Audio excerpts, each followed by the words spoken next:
relax, unwind, and step into the golden age of radio.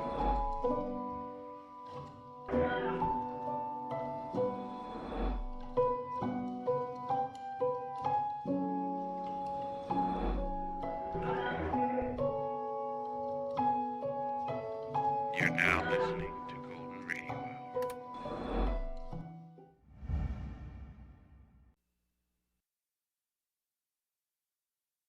The CBS Radio Mystery Theater presents...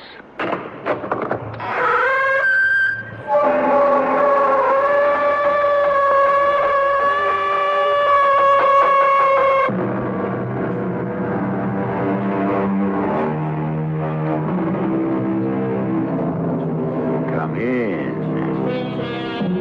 Welcome. I'm E.G. Marshall. The Yucatan in Mexico is a land of great scenic beauty and of extraordinary, unforgettable legends. The enigmatic wonders found in its caverns below the surface of the earth often excel the beauty and strangeness found above.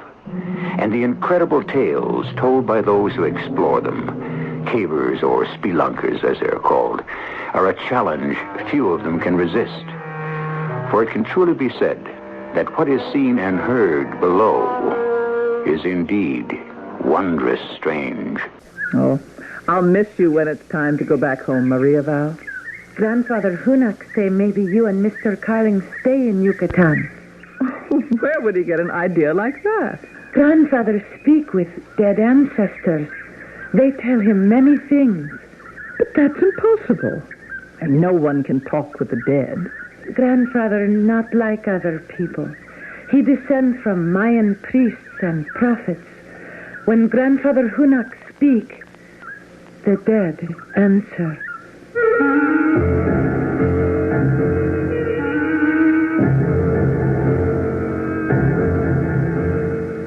Our mystery drama, The Lost Tomorrows, was written especially for the Mystery Theater by Stella Moss and stars Mandel Kramer and Ann Williams.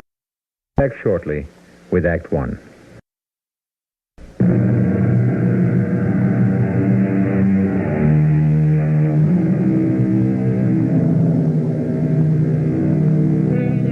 For most serious cave explorers, penetrating deep into the bowels of the earth is a challenge impossible to resist. The very thought of a dangerous caving expedition sets the heart pounding. Rena and Matthew Carling are two such cavers who have come to a tiny town in the lake territory of Yucatan. They have only one thought in mind, exploring little-known caves where they hope to find ancient Mayan relics. They are living in a temporary structure of palm leaves set up between two large trees. Two Mayan servants, Hunak and Maria Val, do their housekeeping. We've never found this many pieces so quickly, Rena. And how... Look at this piece of jade, Matthew. A Mayan princess might have worn it. And the pottery shards intrigue me. The eating utensils, all those curious patterns on them. I wish we could take the candlesticks home. They're so beautifully crafted. Seems a pity to have to give all these fascinating things to a Mexican. Yeah, these pottery pieces are offbeat. In what way? Hey, have a look. Each piece has the same pattern of a small bird on it. Poised in a sort of lunging position, head down, wings spread wide, sort of a tack stance, like a toy dive bomber. What do you suppose the Mayans had in mind? Yeah, we'll have to find out. Meanwhile, into the museum box they all go. Well, let's hope we do as well as this in the Cave of the Lost Tomorrows. Matthew, did you notice that Hunak and Maria Val both seemed upset as they served their breakfast? Or when we talked about tomorrow's caving trip, I mean. No, not particularly. They kept looking at each other in an odd way all the time they served us. I'd be a lot more comfortable if I knew what was on their minds. Well, I'll ask them. Hunak, you come in here for a minute. Hunak, come at once, Mr. Carling. And take it gently, Matthew. Life in this godforsaken place would be impossible without those two. Don't worry, trust me. Mr. Carling wish for something?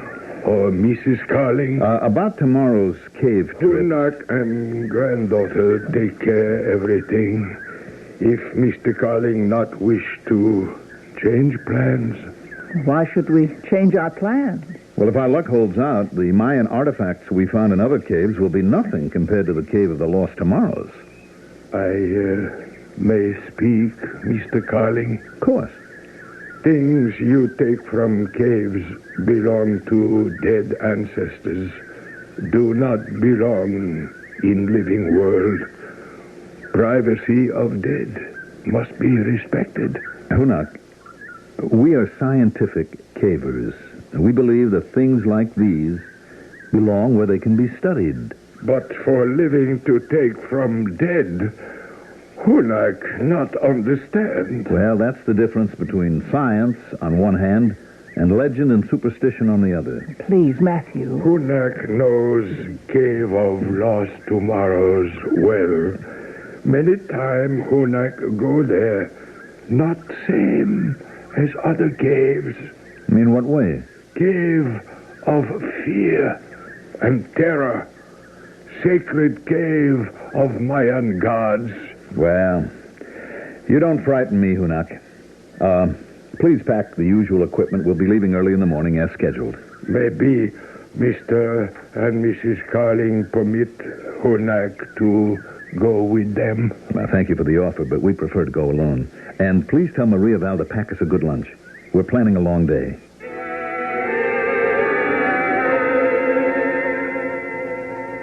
That lunch looks delicious, Maria Val. Many thanks, Mrs. Carling.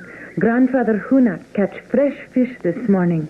I make for you and Mr. Carling. Well, that sounds fine. Also, you find sweet oranges in lunch basket and canteen filled from fresh, cool spring. I don't know how we'd manage without you.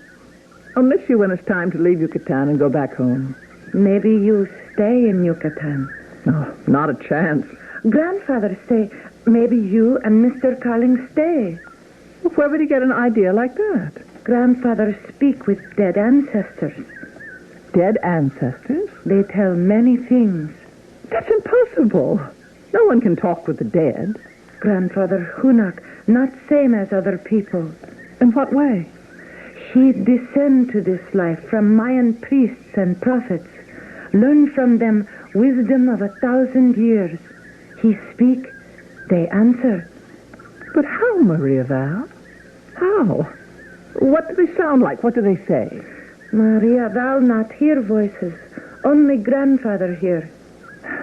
Where is Hunak now? I want to talk to him about loading the Jeep with our caving equipment. Mr. Carling is anxious to get started. Jeep loaded, Mrs. Carling. Hard hats with lamp, first aid kit, pocket knife, flashlight, rope ladder. Grandfather... What I want to know is why he isn't here as usual to help us take off.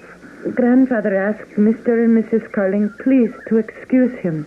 Ancestors wish to speak with him this morning about Mr. and Mrs. Carling. Well, I'll take the food basket and water, Maria Val.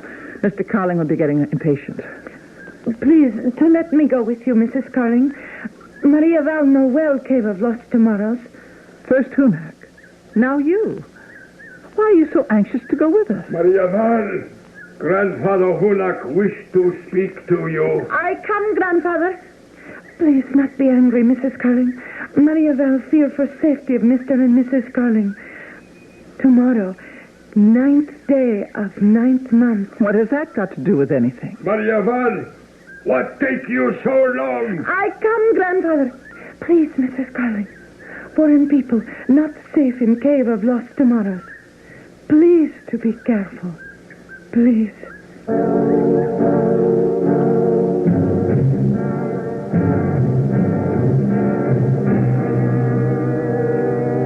Can't believe this cave, Matthew. I feel almost as if I've lost my sense of reality. What kind of remark is that for an experienced caver? It's so deep, so enormous, so quiet.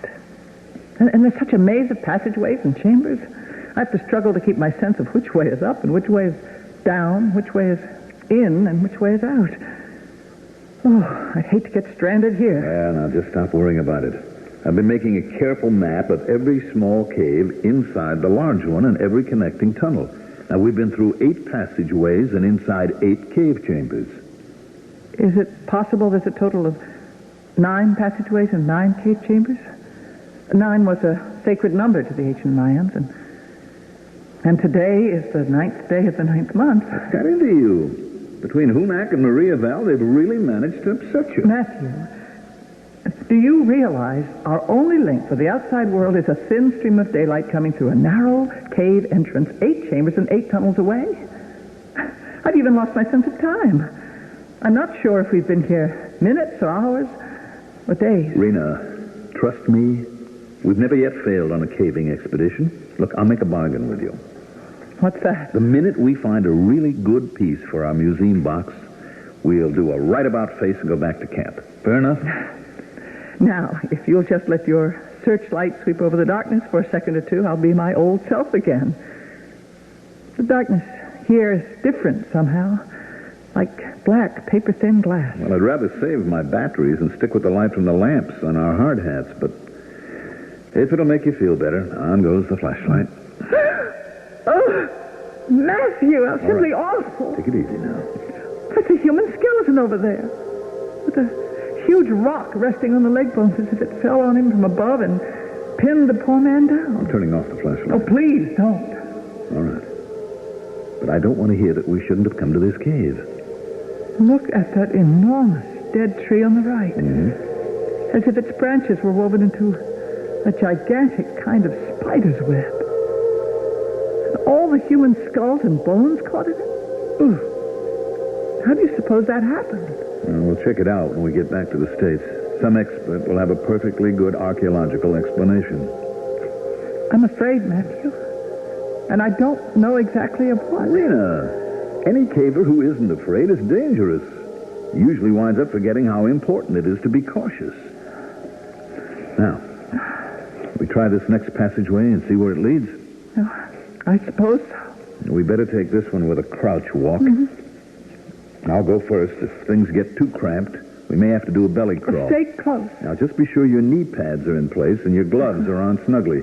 Don't want any blistered knees or bleeding hands. Well, don't move too fast. I feel better when I can reach out and touch you. And remember to relax now. It's easier to adjust your body to the narrow parts of the crawlways. Oh, it smells like damp earth in here. It doesn't seem quite so black as in the cave chamber we just left. Well, your eyes are getting used to the darkness.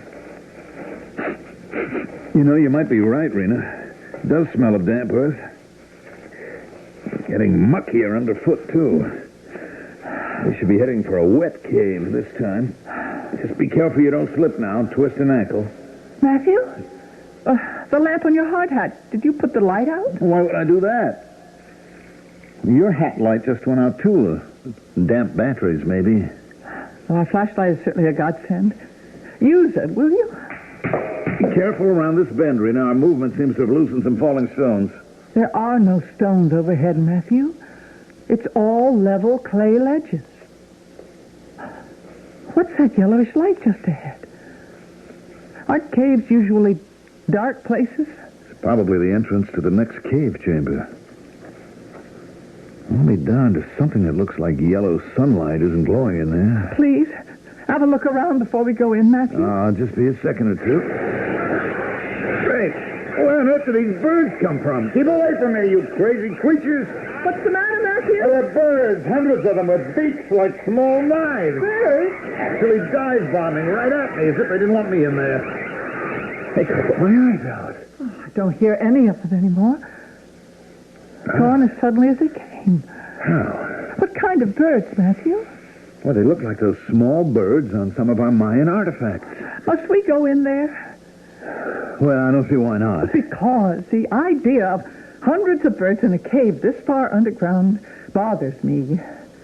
I don't understand it. And why would they want to attack you? Well, there's only one way we'll ever find an explanation. Now, are you coming with me, or am I going in there alone?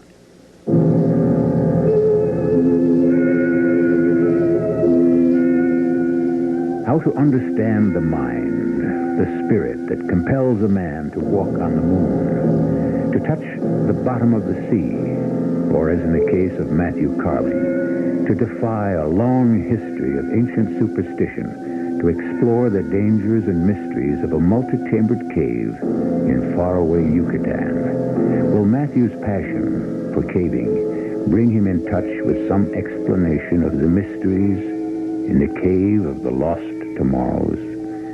I'll be back shortly with Act 2.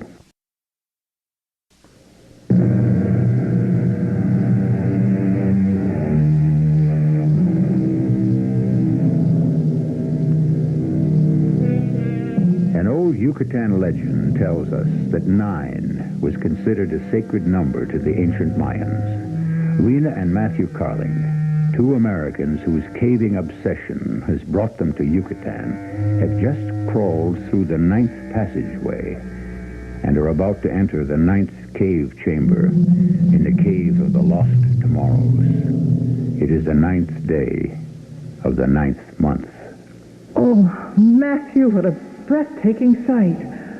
All those elegant stalactites hanging from the roof like delicate Venetian chandeliers.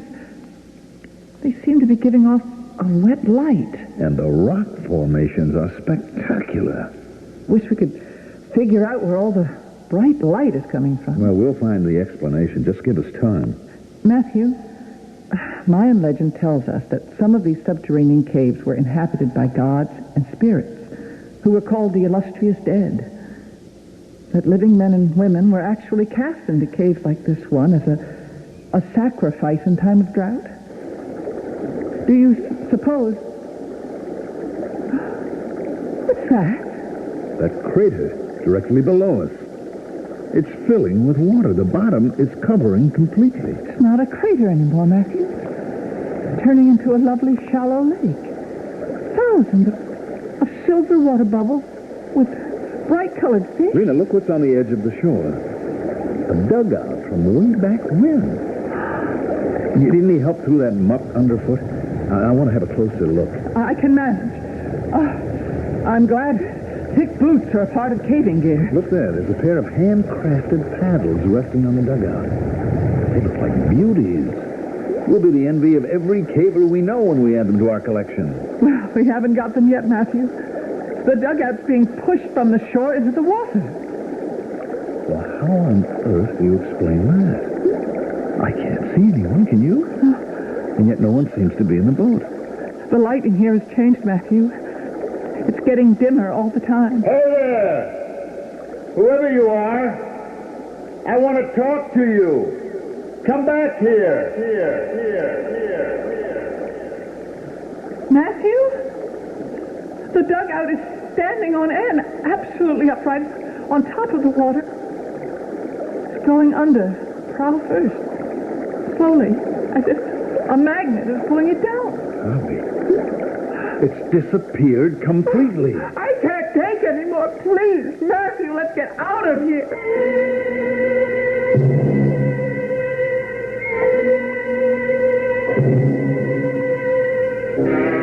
Few who visit Cave of Lost Tomorrows wish to return there.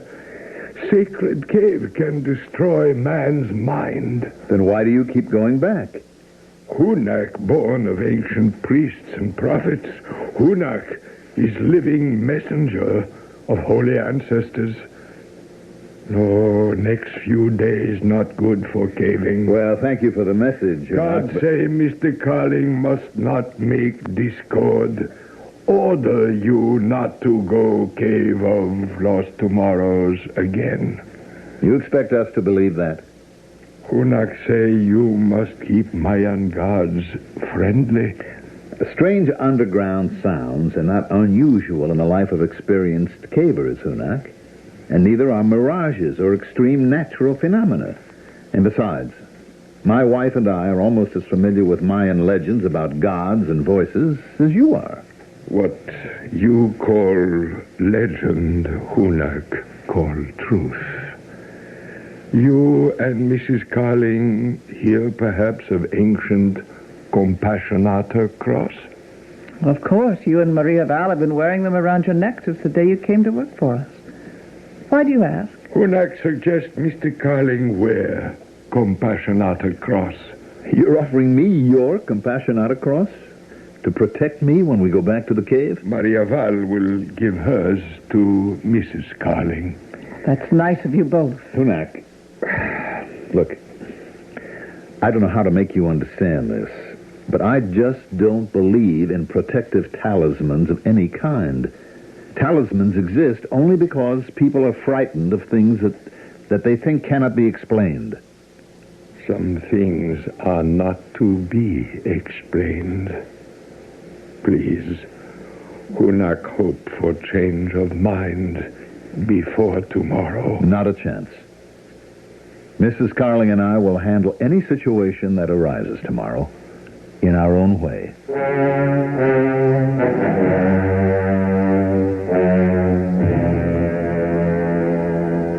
You're a good sport to have another go at this cave with me, Rena. I thought I might be coming back alone. I'm glad the water's almost completely gone from the crater. So shallow, it's hard to believe what it was like when we left here yesterday. Now, you watch your step just the same. Hey, yellow light still bother your eyes? No, I feel comfortable. I even enjoyed eating Maria Val's Mexican picnic lunch, sitting on a hard stone throne. I tell you, I married the right girl. You know, Rena, sometimes... Ooh.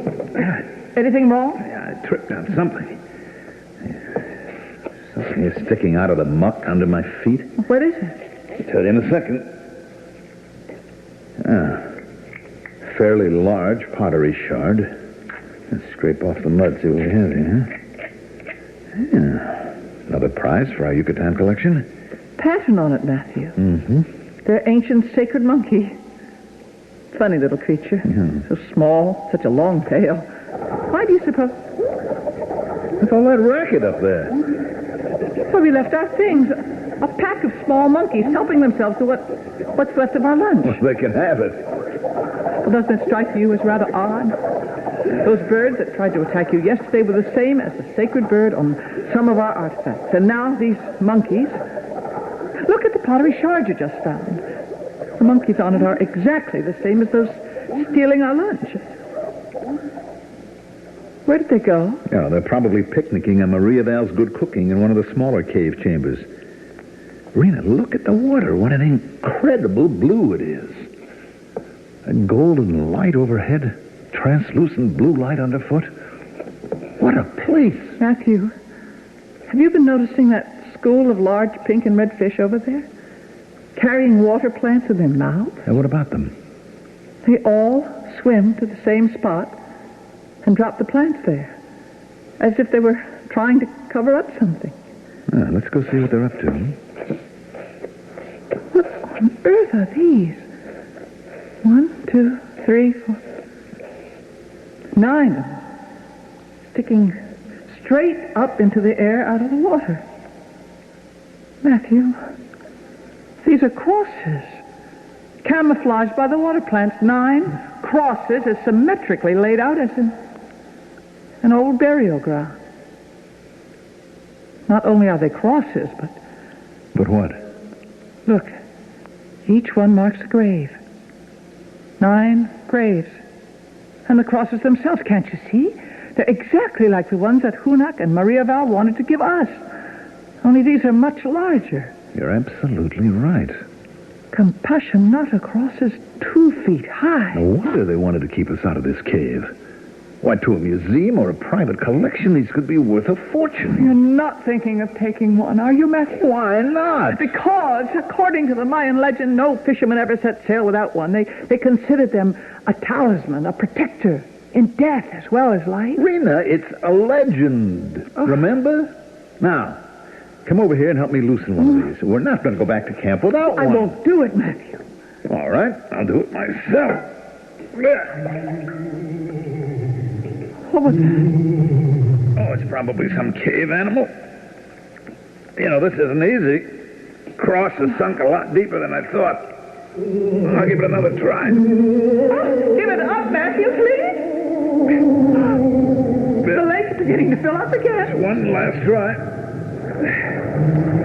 I'll go without you, Matthew, please. You're not making sense. I got it, Rita. I got it. I'm coming. I'm bringing it with me. Passion out a cross for our collection.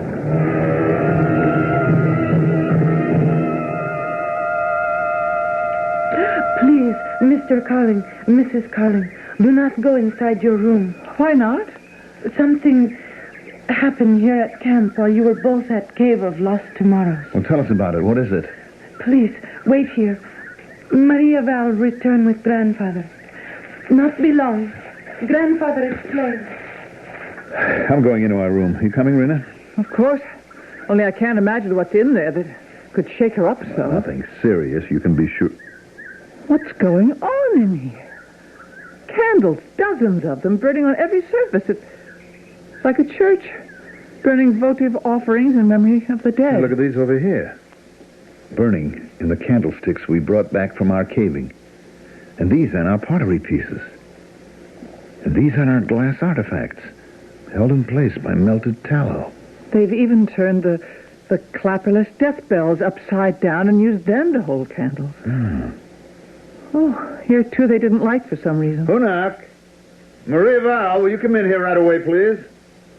I don't understand why anyone would do such a thing. Oh, Hunak keeps insisting he's descended from ancient priests and prophets, doesn't he? He even walks around with jade plugs in his ears to prove it. Mr. Carling, call Hunak and Maria Val. Maria Val, stay here. I am afraid. Look, would you two be good enough to tell me why, when it is still broad daylight, there are dozens of candles burning all over this room? Hunak not light candles. Maria Val not lights candles. Well, then who did light them? Please observe candles closely, Mr. Carling, Mrs. Carling. Well? Two near your bed, not burning. Same size, same color, smooth and even. Hunak buy those for camp at store. And the burning candles? Not same. Those Hunak did not buy. He's right, Matthew. The ones burning are irregular in size, shape, and color. They have a coarse, primitive look. Well, who brought them here and lit them? How about it, Maria Val? You take care of this room for us. Maria Val not understand these things. Hunak? Mr. Carling, you remove sacred objects from Cave of Lost Tomorrows. You must return. Dead ancestors honor each other. It is they who bring ancient candles. It is they make them burn. Do not weep, granddaughter. You actually expect us to believe this? If you do not return sacred objects, burning candles, only a beginning. Of what? Maria Val, put out the candles. You can both go. Maria Val will not touch burning candles. No. Mr. Carling, please. Please. Hunak, you put them out. Hunak, not offend world of departed spirits. Hunak, not put out candles. He won't have to, Matthew. Every candle in the room is flickering and going out. Someone is blowing them out. Look. One by one. Every single one of them.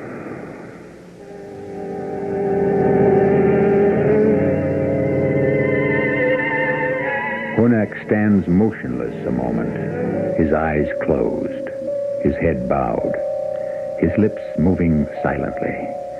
Then slowly he lowers himself to the earthen floor, lies flat on his back, and places his fingertips lightly on his moist forehead. Soft, archaic sounds form on his lips and fill the air, making a hypnotic melody. Matthew and Rena Carling watch incredulously as they realize that Hunak is attempting to communicate with his dead ancestors. I'll return shortly with Act 3.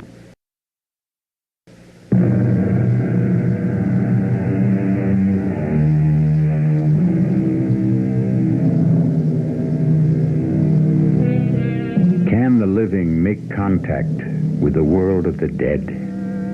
Is it possible to hear them, see them, ask their advice, carry out their bidding?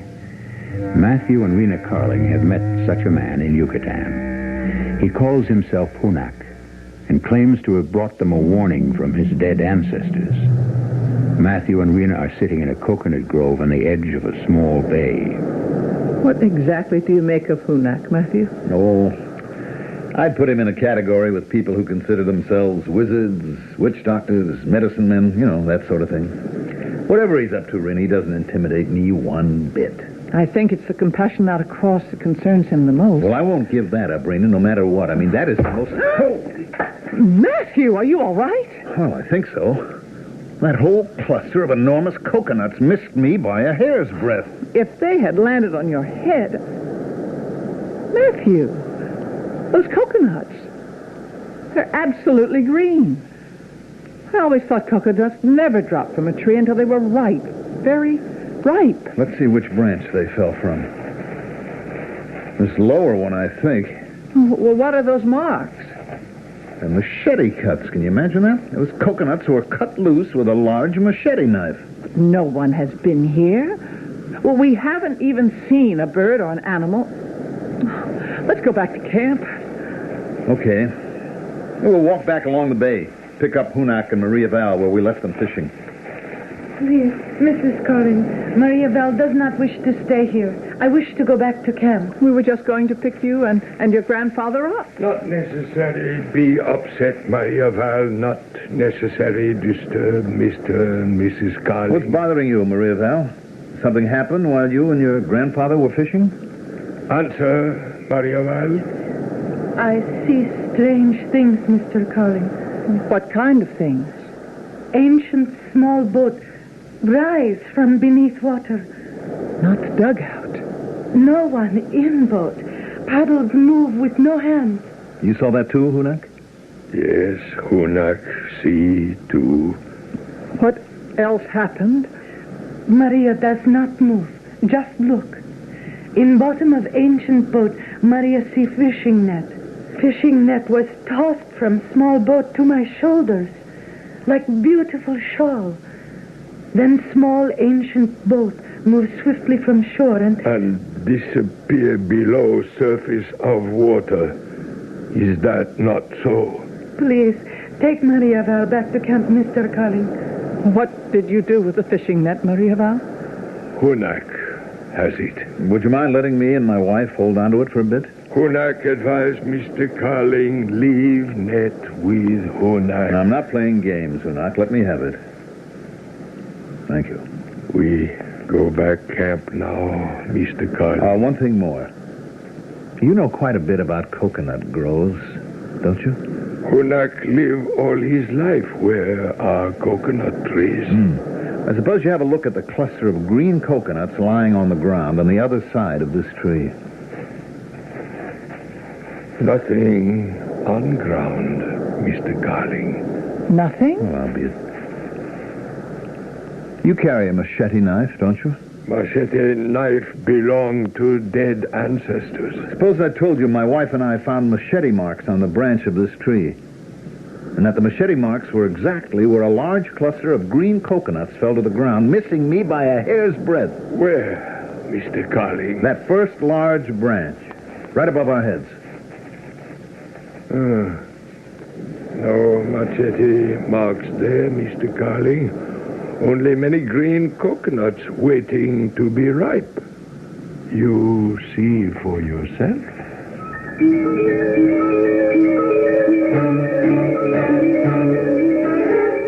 I can't seem to understand what goes on here, Matthew.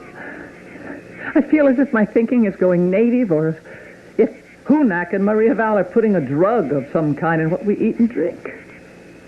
Let's change our plane reservations and go home. Rena, Yucatan is a once-in-a-lifetime experience. Now, I'm not cutting it short. Look, we'll both feel better after a good night's sleep. I don't even feel comfortable in this room we're living in anymore. Would you mind leaving a light on tonight? Somehow the idea of the dark bothers me. Oh, come on, you don't really mean that. Besides, you know I can't sleep if there's a light on. Oh, all right. Put it out. Sleep well, darling. I like to get a really early start in the morning. Did you hear anything just now, Matthew? What? Matthew? Rena. Pedro, Something's tightening around his throat. What on earth's got into you? I can hardly breathe. And knotted rope choking Here, let me me. put on the light. There's no one here. You must have started to have a nightmare. Wait a second. What is it? Well, the skin on your throat is all red, and also Also what? there are small round marks on your neck. As if from a knotted rope of some kind. Oh, Matthew, I can't bear it anymore. I'm going to pack this minute and get ready to go home. Nobody could possibly have been in here without our hearing him. There's no sign of any knotted rope anywhere in the room. Look, on the floor at my feet. The fisherman's net that I took from Hunak. Someone was trying to strangle me with that knotted fisherman's net.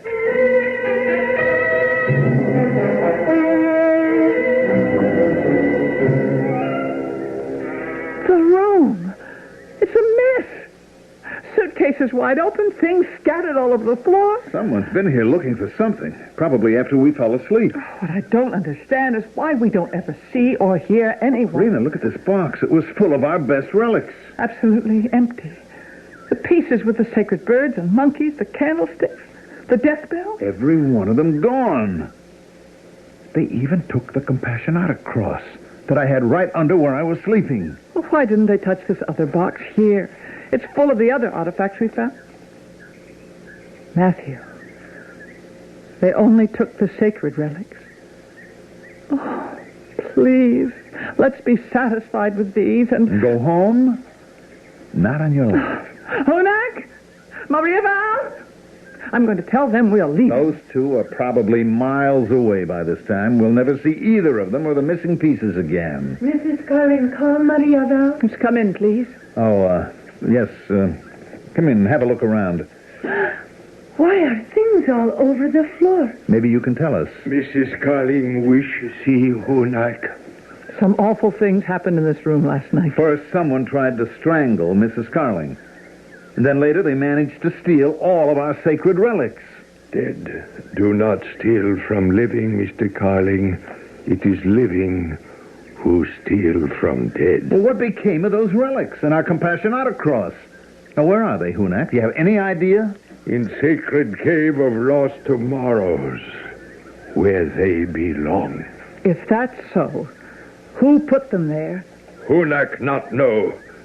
Dead ancestors tell Hunak only that they are there.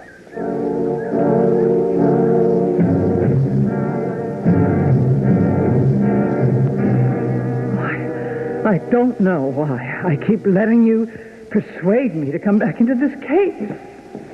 Happily, the lake is shallow today. Sloshing through this muddy lake bottom in heavy boots isn't exactly fun. We're here in the burial ground, so we'll have some answers pretty soon now. Look, count the Compassionata crosses, like I just did. This is 2, 5, 6. 9 upright crosses marking 9 tidy graves, including the one you dug up the last time. The cross is back where you took it from. Yes, and I'll bet Hunak has a pretty good idea of how it... What happened? Stubbed my boot against something. Oh, can you see what? Yeah, I see it. An old metal box. Pretty heavy. What's in it? Well, how do you like that? All our stolen cave pieces. Every single one. Plus what? This pair of jade earplugs. We had no jade earplugs in our cave collection. No. But our friend Hunak wears a pair to prove that he's descended from Mayan priests and prophets. I wonder how they got in there. We'll figure that out later. Here, you hold the box, Rena, will you, while I dig up one of the crosses. Oh, don't do it, Matthew. We've had nothing but trouble since we found this burial Rena, ground. please move back a little bit, will you? For this crowbar, it should take no time at all. I'm not going to let you do it. Rena, let go of me.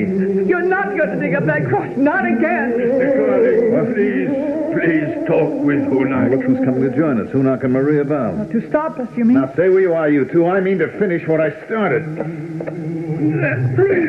talk with grandfather. What's on your mind, Hunak? We come say goodbye. Not work anymore at your camp. Oh? Hunak bring farewell present to wear around Mr. Carling's neck. Maria Val bring one for Mrs. Carling, too. Please, lower your head, Mr. Carling. Now, wait a minute. What's on that chain? You offered me that miniature Compassionate cross once before, Hunak, and I thought I made it clear that I don't believe in things like that. Put it on my neck, Maria Val, and thank you. Mrs. Carling wise to accept farewell gift. Make Mr. Carling take it, too. Please, Hunak. Get away from me, Hunak. I don't need it. I'm taking one of the large ones for our collection. Do not struggle, Mr. Carling. Hunak put this on your neck. So I'm taking it off. Can't you just accept it? It won't come off. Can't get it off. Why is that? The lake, grandfather. Beginning to fill up again. I gotta finish digging up that cross. Oh. Rena, don't just stand there. Either help me or get out of the way. Oh, I am afraid, grandfather. We go quickly to shore. There is not much time. Come to shore, Mrs. Carling. Please, do not stay there. Let's go with them, Matthew. It's almost loose, Rena. We're gonna have one of these large Compassionate crosses after all. I don't think we can make it. Not with the way the water's rising. Hunak! Hurry about! I've got it, Rena. It's out. Look behind you, Matthew. The dugout just came out of the small cave chamber behind you. The dugout? Yes, you're right. It's heading straight for us. Keep that thing away from me, do you hear? Keep it away. What are they up to? Rena, I'm being pulled into the dugout. I can't see anyone or hear anyone, but I'm being pulled in. Let go of me, whoever you are. Let's go. The lake is so deep now, so swift, like a whirlpool. Try to get to shore, Rena. Save yourself. The dugout, it's coming toward me now. Now get away. I can't. You're pulling me into the dugout, too. Why can't I see you? Dutch, why can't I see them? The prow of the dugout. What's happening? It's pointing upward. The lake is rising like a tidal wave. We've spun around. We're pointing downward now. Matthew, we're going beneath the surface. It's like being poured headlong into a powerful waterfall. Deeper and deeper.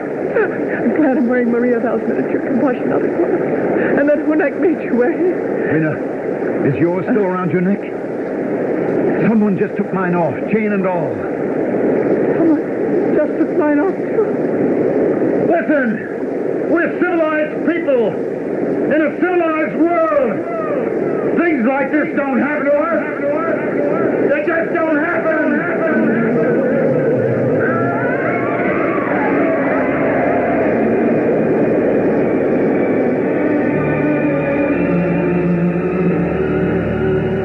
As the underground lake subsides, Hunak and Maria Val look down at two familiar bodies, drenched, lifeless, lying close to the mysterious burial ground. The miniature Compassionate crosses are gone from their necks and hung innocently on the necks of their rightful owners. In the burial ground, the large Compassionate cross stands upright in its place, one of 9, a sacred number to the ancient Mayans. I'll be back shortly.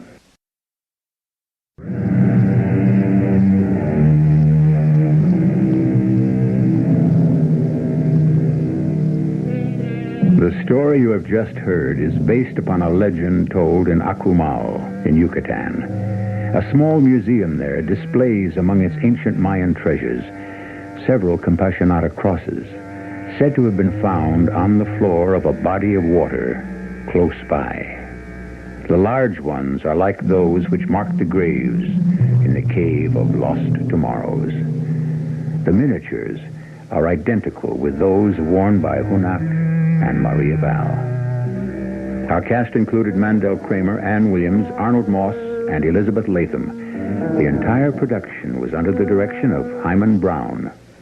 This is E.G. Marshall inviting you to return to our Mystery Theater for another adventure in the macabre. Until next time, pleasant dreams.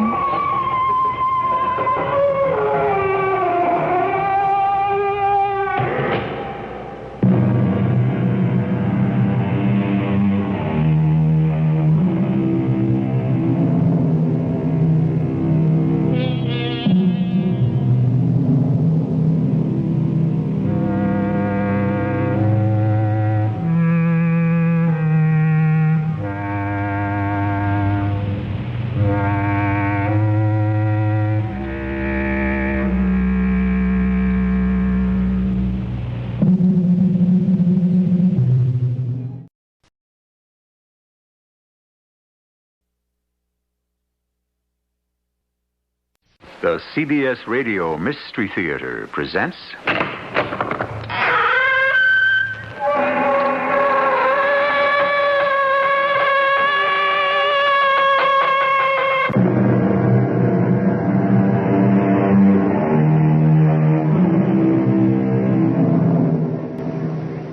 Come in. Welcome. I'm E.G. Marshall.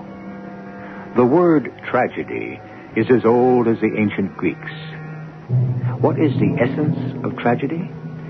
It's a dramatic story told about potentially a noble person whose character is flawed by a single weakness. It's that weakness which causes him to break either some divine law or some moral prescript, the breaking of which leads inevitably to his downfall or destruction. Such is the story I'm about to tell you. I owe my life to you. You have strange gifts. Perhaps. And when you found the golden fleece... How can I find it now? I cannot see, half blinded by the snow. It's simple, Jason. Here, look into my eyes. What's happening? I can see. Regina, I can see.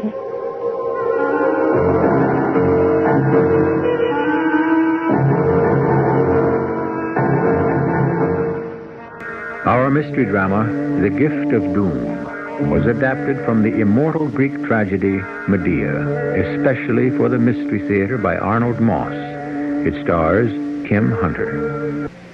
I'll be back shortly with Act One.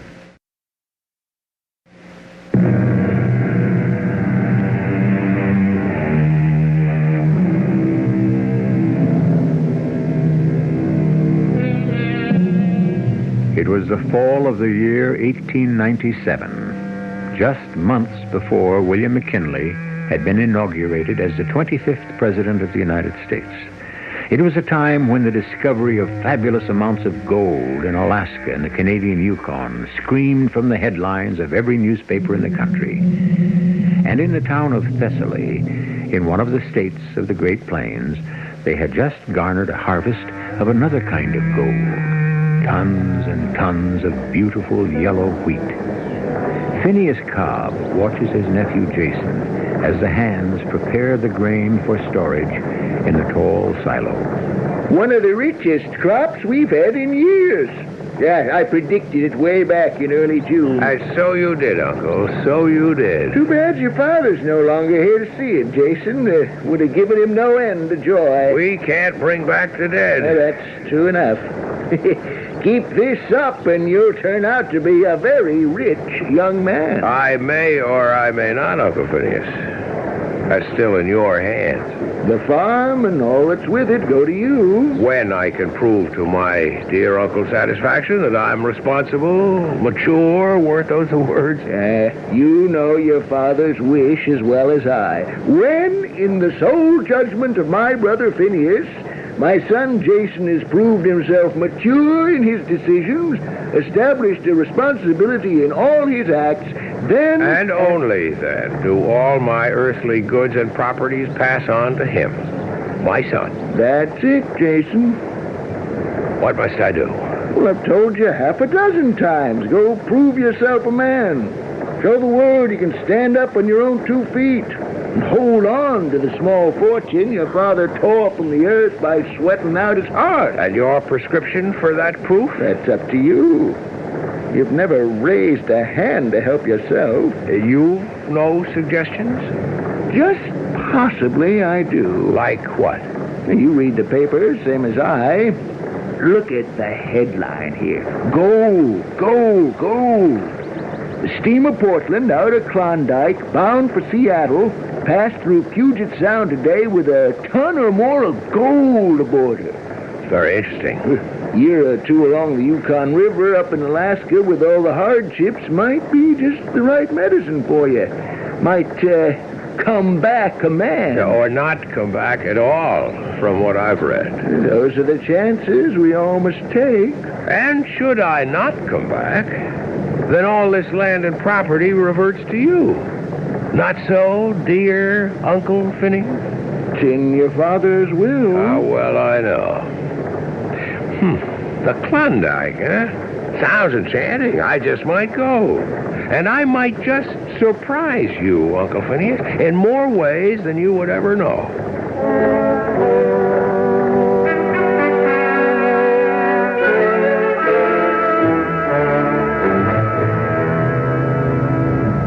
Look, Hector, look, we're almost there. The fog at last is lifting, Jason. Oh, that must be the outline of the settlement at Skagway. The cold Alaskan shore where everything begins. We hope. I'm glad we two met back in Seattle. And I too, Jason. It's made the voyage on this great ship Argo almost bearable. I'll be glad to see the last of it. And smell the last of it. Tend to a cabin that was never meant for more than two. And all of them in search of the same thing. Gold. Like you, my good friend, Hector. And like you. We'll pray that Lady Luck will smile on us. That's all we'll need. That and the supplies to last at least a year. Between the two of us, we'll strike what we came looking for. There's something that tells me. Whatever happens, I can promise you that nothing in this world will ever stop me. Nothing, Hector. Hey, I guess that means we've arrived.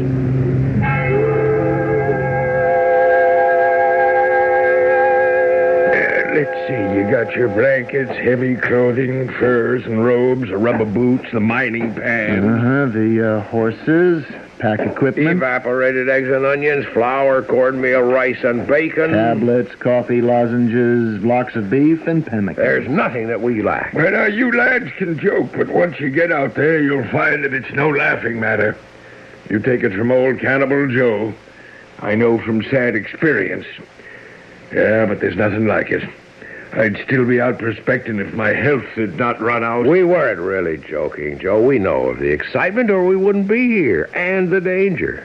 Like everyone, I guess we all keep dreaming of that great placer stream up in the sky where flakes of gold will glitter on the gravel bars, and nuggets the size of birds' eggs will be scooped up by the handful. I like the way you talk, my boy. You have a feeling for what's out there.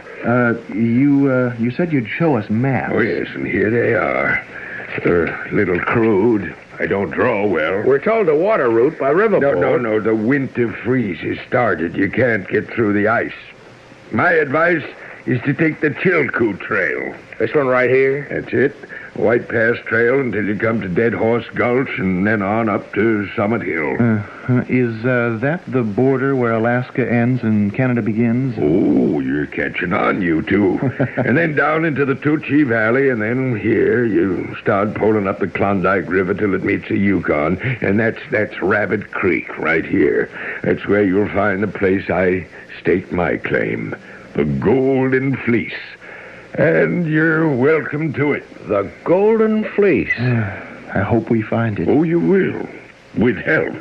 You see this charm, this amulet of stone I wear around my neck? I couldn't help but notice it. Looks something like a human eye gazing right into your skull. It does indeed. I want you to have it. How kind of you, but why? Well, it's a good luck piece, right, Joe? Oh, it can be good. It can be very bad. Depends who's wearing it around his neck. Well, now, if you get to this point here alive, you'll be within a whisper of the Golden Fleece. And by that time, you'll both of you need every bit of help that you can get. The help is there. What kind of help? Young Indian woman named Medica, daughter of a mighty Tagish chief. She lives with a toothless old woman for companion, right near here. And this amulet, she give it to me. She helped me once. Might do the same for you. But how? How could she help? Well, that's something you'll find out. If you are lucky. If she likes you. But I warn you, Medica's something very special. Her own people are afraid of her. They call her Witch. Why, Joe? She has a strange and unknown power that no one can explain. So if you find her, bless your stars. But at the same time, watch your step, my lad. Just watch your step.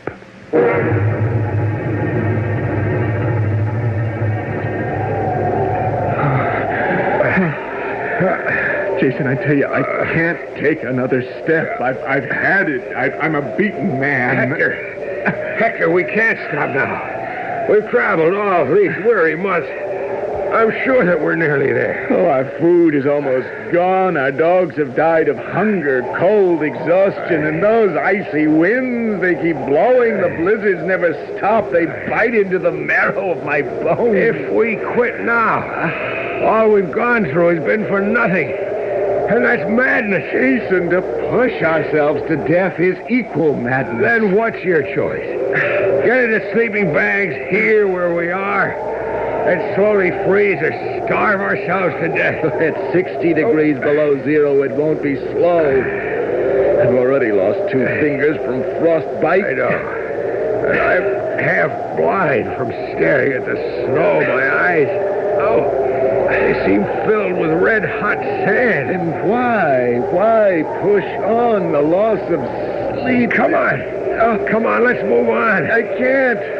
Not one more step. Jason, you go on without me. Let me die. You have got to come. I can't. I won't. Up on your feet. You'll come if I have to drag you. Where? Jason, I warn you. Let me go. Come on. I need your eyes. Let go of me. You'll be sorry. What are you doing? My hunting knife. The blade is sharp. Now, you touch me once more. Put down that knife. What's that? Why, I wouldn't know. It sounded like... Jason, there's something moving up ahead. It's coming toward us. What is it? I can't tell. Not yet. I think it... Yes, a man. He's coming straight this way. What can he want? What would he be doing here, the end of nowhere? Say nothing. We're about to know. You too. What? You come with me. Fast as you can. A woman? Who are you? And where are we? No time for questions now. My shack is over there. You come, you two. I am your friend. You come while there's still time.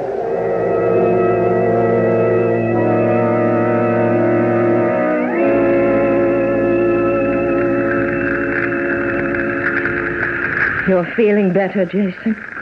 Like one reborn. Watona, toss more wood onto the fire. I will, Medica. Watona's been with me since I was born. She can't do much, but I am loyal to her. I'm sorry for your friend. We did our best to save him. His wish to die was greater than his will to live. I know, Medica. And so you've trudged these many miles to find Joe's golden fleece. That, among other things. You know, the amulet, the eye you wear about your neck, led you my way. It was my father's, a great man. I owe my life to you. Cannibal Joe said you had strange gifts. Perhaps. And if you find the golden fleece, what then? How can I find it now? I can't see, half blinded by the snow. It's simple, Jason. Here, look into my eyes. Place your hands upon my shoulders. Now look hard. Look harder still. What happened? There are shapes beginning to appear. I can see. Medica, I can see. Of course you can. You are full of wonder. You've given me my eyes again. A small gift. What can I do to show my gratitude? Stay here with me, Jason. Stay here with me, and you will learn of greater wonders yet to come. But understand, there is a price to pay. Which is? With time, you'll learn, my Jason. It takes time.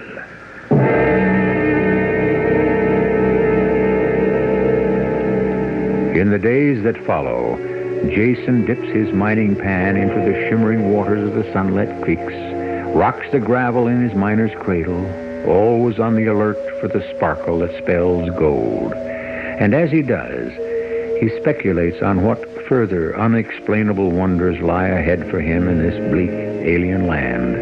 in the company of this strange woman with her mysterious powers. I shall be back shortly with Act 2.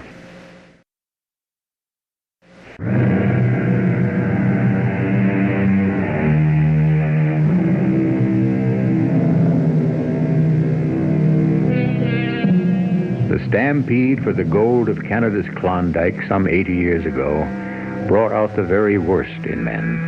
They came from every quarter of the earth, and those who managed to survive became like addicts who understand their sickness and can do nothing to control it. But Jason Cobb was the exception. Almost a year was past, and aided by Medica's strange powers, he has found the claim known as the Golden Fleece, which has yielded its rich treasure to him. As he prepares for his return journey to the States, he listens to Medica.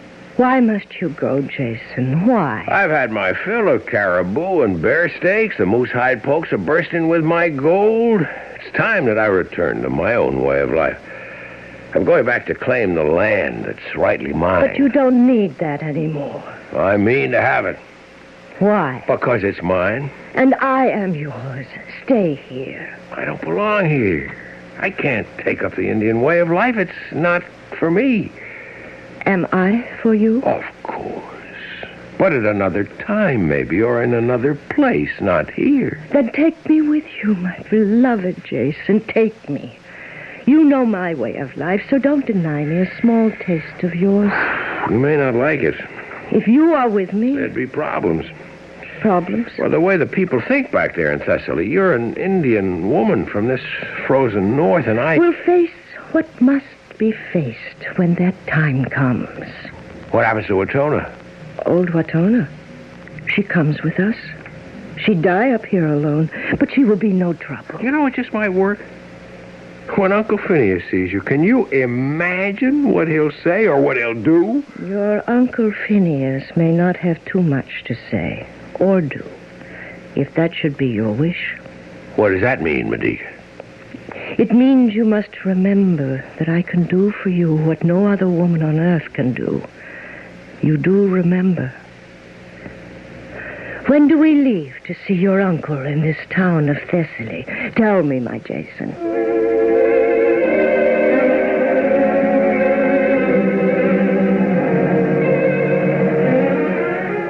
I've been away almost 2 years, Uncle Phineas. I've come to claim my property. I know you have. You and this wild creature you've brought with you. You'll speak with more respect. Medica is my wife. Your wife?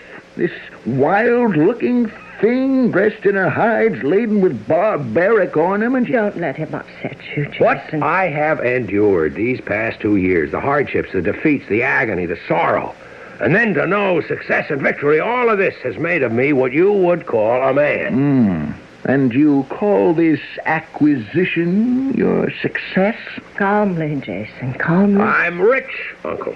I am rich by any standard that you measure by.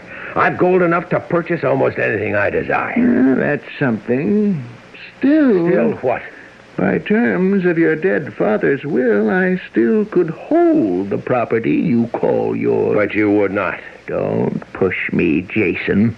It's just possible I might. You mean you keep from Jason the land that's rightly his? Depends what meaning you give to words like rightly. I see. You mean to cheat him? I mean to keep the things I have. My thing. Depends on your point of view. We have enough and more, dear Phineas Cobb, without what you propose to steal from Jason. And so, before we go, I wish for you to have a little gift. A gift? For me? This little amulet round my neck, hung on this chain of gold. It was my father's. That stone looks exactly like some human eye. What are you doing, Medica? I'd like you to have it, Uncle Phineas, here, around your neck, like this. No! Who are you? You're not a woman. You're some kind of a witch. What have you done to me with your black magic? My chest is being crushed. I can't breathe. I can't... Medica, Your uncle is dead. Now, take the amulet off his neck. So. What must we do? Do? The land's now yours. The gold is yours. And I am yours. Whatever else you'd like is yours. We must get out of here as fast as possible. They'll think it was a heart attack. I mean, we must leave Thessaly forever. Start life again some other place, where we're not known, where I can keep you hidden. Where's that? I must say it, where they won't know that you're... Yes, my Jason. Where they won't know that I'm a foreigner, that I do not belong among your people, that I am strange and different. I didn't say that. I know you didn't. We'll go, of course, whatever place you choose. And wrap me in my tuggish blankets. Keep me concealed, if that's what you want. As long as I'm with you and you love me. You love me, Jason, do you not? I owe you much, Medica. I know, but that's not what I asked. If not for you... Are you in love with me? We'll go. New place, new friends. But I remind you, whatever friends you make will be my friends. Whatever enemies you make will be mine, too.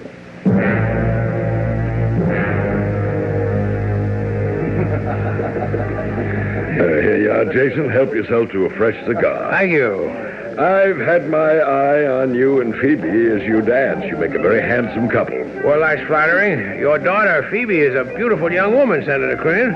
It's Tom, my boy, not Senator. Tom. You know, I think this time as good as any for my announcement. Ladies and gentlemen, may I have your attention, please? Since our young friend, our Jason Cobb, came here to Corinth County 5-6 years ago, he's done many great things for the people of our county and the state and, may I add, for our great party. We're very proud of him. We're here tonight to pay him further honor. It's my great privilege, and I'm sure this comes as no surprise to any, to offer all of you tonight the name of the next congressman from Corinth County, that handsome, brilliant servant of the people, all the people, Jason Cobb. Jason? Wow. I thank you. I'm honored. You all know that. And if I am elected, I'll do my very best to serve you. Jason, when I selected you, I picked me one sure winner. No one can stop you now. Crane the Kingmaker, aptly named. And that reminds me. Yes, John. The congressman from Corinth should be a married man. I don't understand. A pillar of society, upstanding, steady, with no marks against him. But, Tom, I know. That strange woman that you brought here with you, she and that old hag that follows her, we know about them. What about her? She and her two small sons, that doesn't count. That doesn't make you married, not here, in Corinth. They're my sons, too. Medica is my wife. Come on, my boy. There never was a marriage, and you know it. Get rid of her. The sooner the better. Medica, that's her name, could spell the end of your career. What can I do? Well, just send her packing to the polar bears, or wherever it was that you picked her up. Tom, even if I wanted to... Jason, my darling, my congratulations. I'd hoped you'd ask me for another dance. I was about to. Please forgive me. Oh, you don't mind my taking him from you? Or do you, Dad? No, he's all yours, Phoebe, dear. All yours. Thanks, Daddy.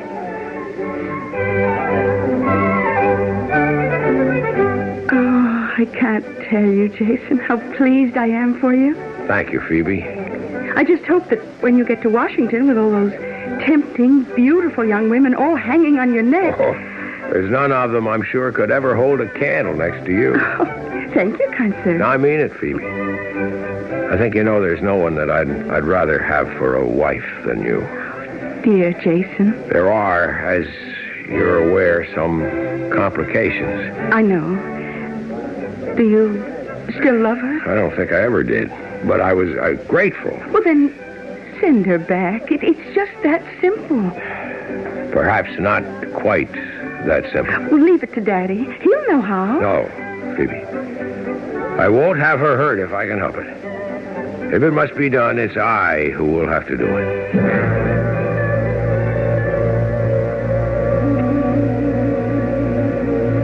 Oh, I'm glad you're home at last. The children missed you. Can I get you anything? Medica, I must speak with you. Of course. A glass of milk, some crackers? Please, listen to me. Now, I've tried in every way I know how to help you and the children. I've been generous with my money. I've given you what time I could in a career that's most demanding. I don't deny that. I won't beat about the bush. I'm Tom Crean's candidate for Congress, and I will be elected come November. But, Jason, that's so wonderful. I'm pleased. I cannot have you with me any longer. I'm moving fast into another world. You must return up north to where I found you, and take Watona with you. You cannot mean what you're saying. Why, my Jason, why? You know as well as I do. You cannot be alone. You need my care. I won't be alone. Tom Crean's daughter, Phoebe, she's to be my wife.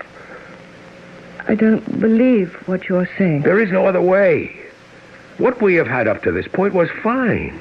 But all good things sooner or later must come to their end. I cannot have you standing in my way. Old Phineas was right. You and your utter lack of manliness. Where is your shame? Shame for what? I saved your life. I gave you back your eyes. I curse the day I did so. I followed you, and I destroyed whatever threatened you. My thanks, Medica. Your thanks? I've borne your children. Enough, Medica. Where shall I go? Home to my father's land? Home to the people I deserted and betrayed? The people that now loathe me? That's impossible. Shall I go wandering around the earth, a beggar pleading for the world to take me in? You cannot. You must not hold me back. If ever you had love for me, then go. And let me live the life that's destined for me. It'll be best and safest for us all. Best? I will not have the kind of best that leads to suffering. Nor will I take the kind of safety which only ends in sorrow. Why not recall the good things that we've had and go? Go where? We have no land, no home. I've told you that. There is no harbor to protect me and my sons. What a fool I was. My sons will not go with you. You leave here alone. Alone? You cannot move. They stay here with me. Before I let you keep them, leave my babies here to be insulted in a land that loathes and hates them and me, Yes? Nothing, Jason, nothing. There's one more thing I urge you to remember. You tricked me into all of this. You know that. Trick? Or call it magic, call it sorcery, all the same. Or call it love. I'll never leave. Unless it is by force. Never. You'll have to make me go. If it should come to that. And while we're both remembering, I remind you that love can be as brutal and as ruthless and destructive as the deepest hate. I've loved you always, Jason. Well, once I dared most anything to give you pleasure, to protect you. I now will stop at nothing. Nothing. To give you all the pain that you deserve.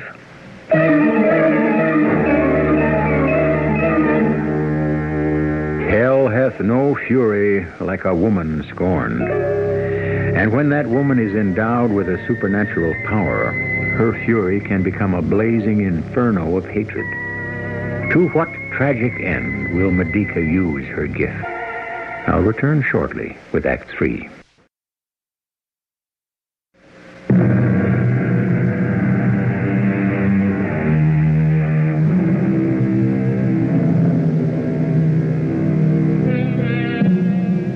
Our old friend William Shakespeare wrote, "Love is not love, which alters when it alteration finds, or bends with the remover to remove. Oh no, it is an ever-fixed mark that looks on tempests and is never shaken." Medica would agree completely with the bard, but now that Jason plans to desert her, alter his affections when it alteration finds, Medica must make other plans. Plans which, in her innermost thoughts, she had never anticipated. She's going to fight us, Tom. I did everything I could. If you won't move on this, then I'll have to do it for you. How? There are ways. I beg your pardon, Father. Jason, Medica's come to see me, to plead with me to use my influence, and I can't handle it. She dared come here? Oh, please, both of you.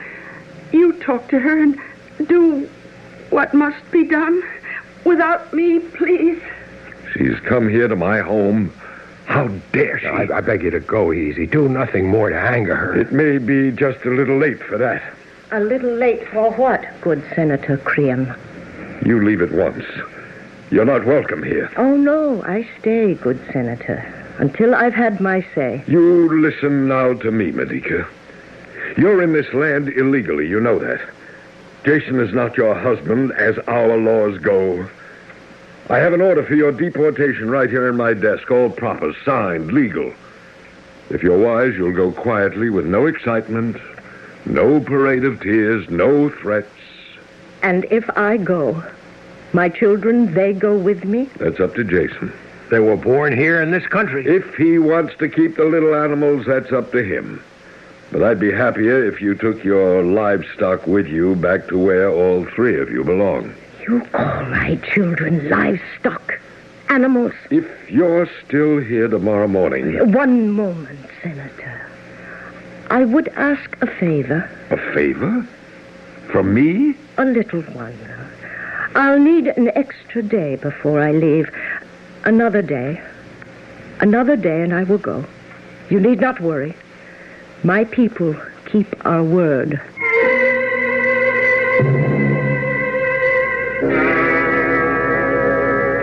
I have no choice, Watona, my old friend. It's clear what I must do. Get me the robe, the golden-colored robe that I've been making. Fold it neatly. Place it in the wooden chest. Be careful how you handle it. And then? I'm giving it away. That beautiful robe, you made it for yourself. I shall be generous. For generosity can be the flower of justice. And now I swear by earth, by holy light of the midnight sun, by the entire host of all our northern gods, by frozen waters of the icy sea, the blinding snows, the makers of the moon and stars, by all of them, I swear that I shall do what must be done. Nothing on this earth will stop me. Nothing.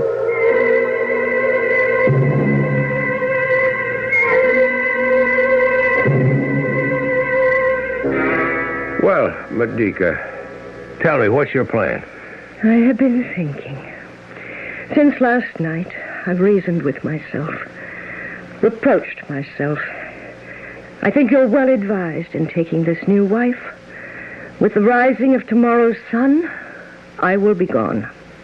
And the children? I'm convinced that they should stay here with you, Jason. How could they manage in a land that's alien to them? They're babies. No, it's better they should stay. Understand. Your wife-to-be, this Phoebe, I would like her to know that I have no bitterness toward her, bear her no malice. I'm sending her a little gift in celebration of her coming marriage. A man can never read a woman's mind. What is this gift you're sending her?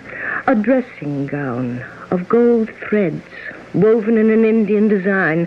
I made it for myself some time ago. I never wore it. I will not need it now.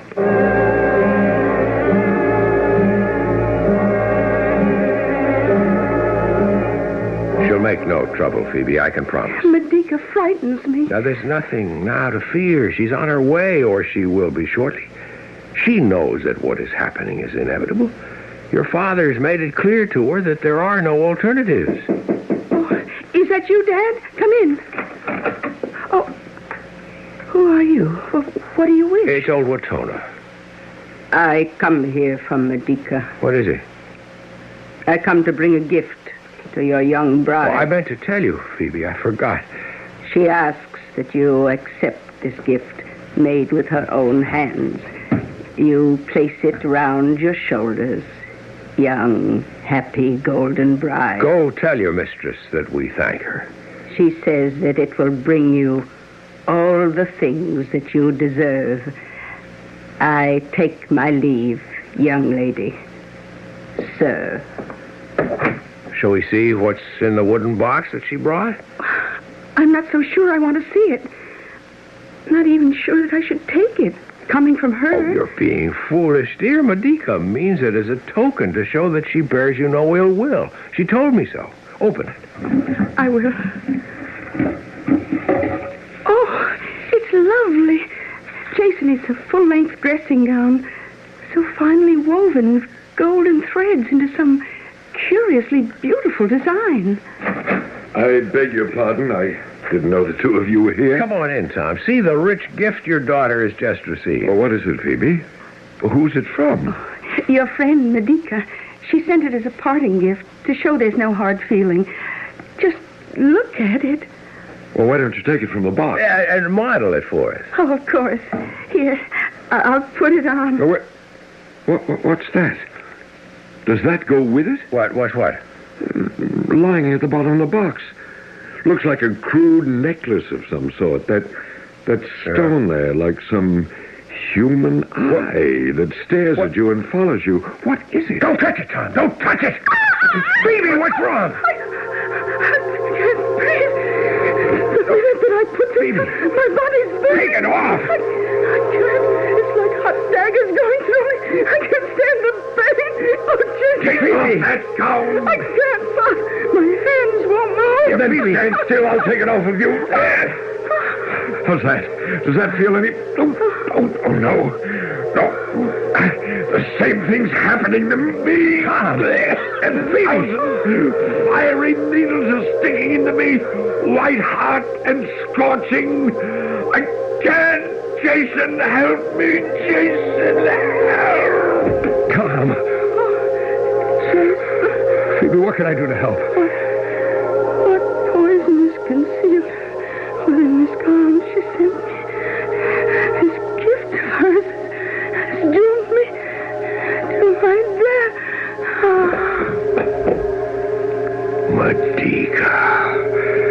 Medica. What fresh horrors, what new evils are you guilty of?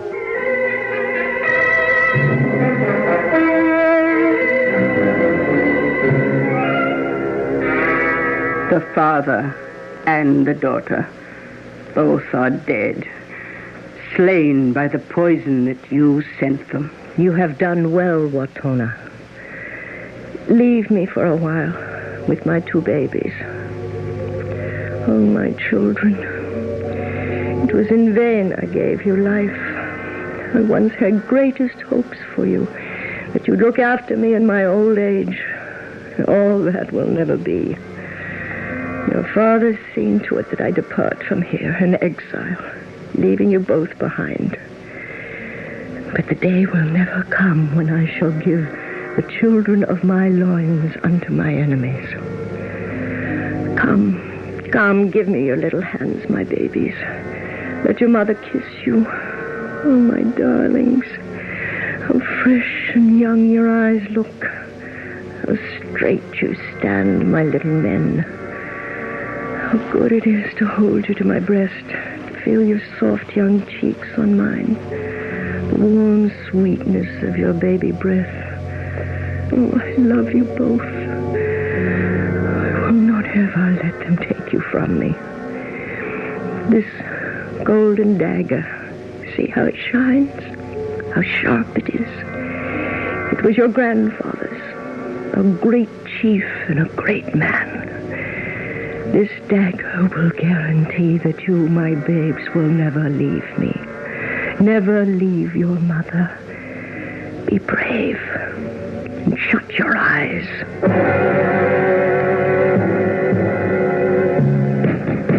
Open the door, Medica. Unlock the bolt. There's nothing that'll save you now. Open, I say. Watona. Why do you batter at the doors? Why do you shake the bolts? The dead will not awaken. Where is Medica? Where is that monster? Call her monster if you wish. She's done no more than she thought must be done. Murder an innocent girl out of revenge and jealousy, and a cursed father with her sorcery. Oh, Jason, you know not yet the full depth of your misery. What do you mean? She plans to kill me, too? Come, my Lord Jason, follow me. Where are you taking me, old woman? Here, to your bedchamber. Open the doors and you shall see. What? Your sons, my lord. They're dead. I can't believe it. Who did this? Their mother. But why, in the name of heaven, why? You must ask her. Where is this loathsome woman? She's wandering on the high cliffs outside the house, tearing her garments and her hair.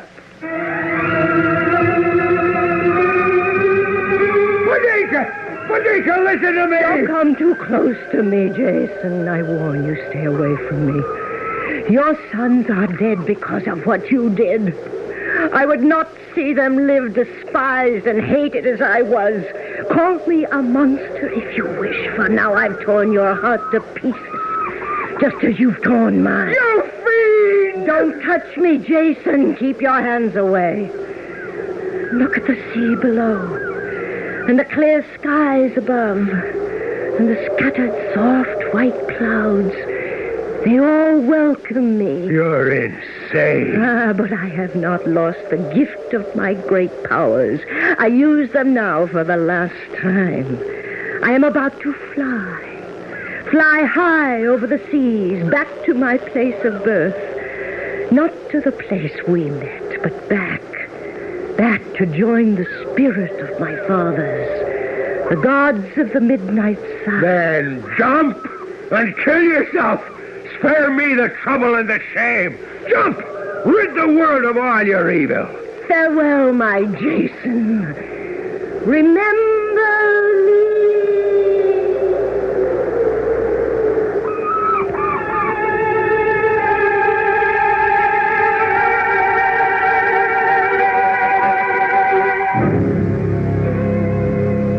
A famous Englishman once wrote, "Few people know how to love or how to hate.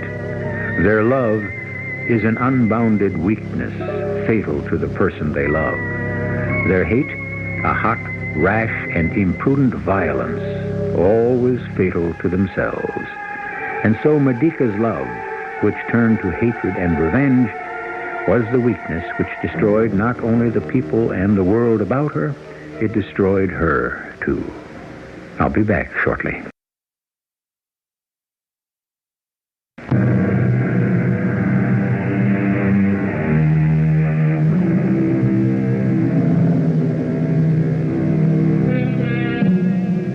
The Medea of Euripides, on which our drama was based, was first produced in the year 431 B.C., more than 2,400 years ago.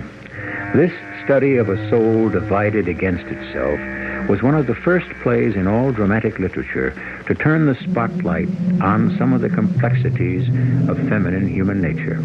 Its capacity for passionate love, murderous hate, pride, willpower, ferocity, superhuman energy. Our cast included Kim Hunter, Mason Adams, Arnold Moss, Russell Horton, and Bryna Rayburn. The entire production was under the direction of Hyman Brown. This is E.G. Marshall inviting you to return to our Mystery Theater for another adventure in the macabre. Until next time, pleasant dreams.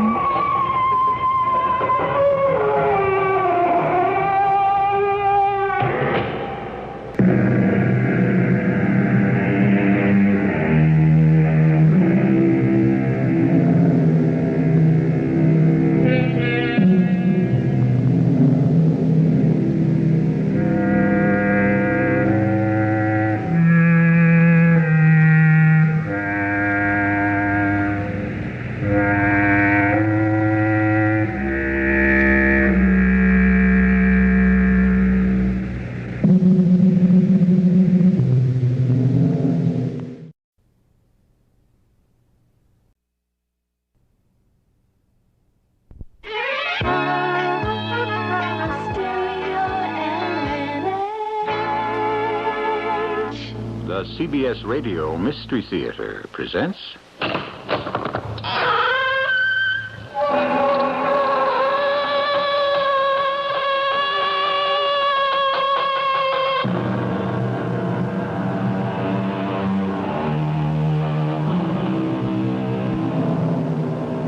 Come in.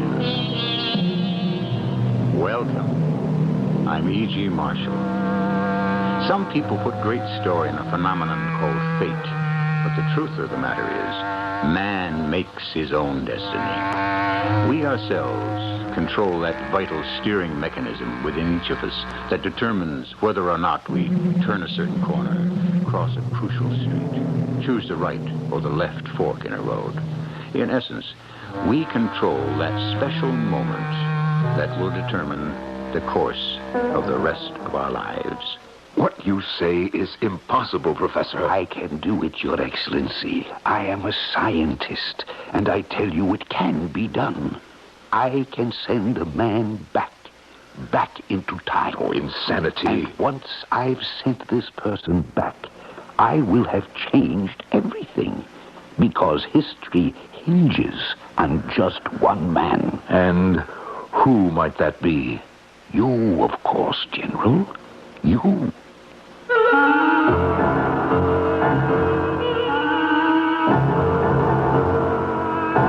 Our mystery drama, A Point of Time, was written especially for the Mystery Theater by Victoria Dan and stars Norman Rose and Jackson Beck. I'll be back shortly with Act One.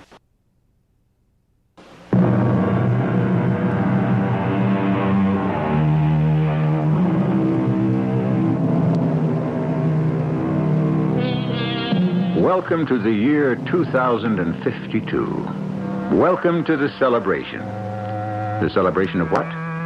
But of course, how could you know? It's the Jubilee, the 25th anniversary of the new regime of the great North Continent, the commemoration of 1/4 century of perfectly planned peace, of carefully controlled tranquility, in all an era of imperiously imposed rules and regulations. But is such a state so undesirable? After all, personal freedom is not too high a price to pay for prosperity. His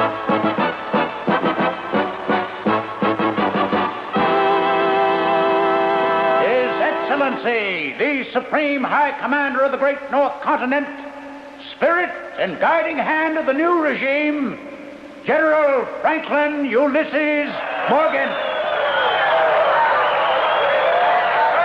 Ladies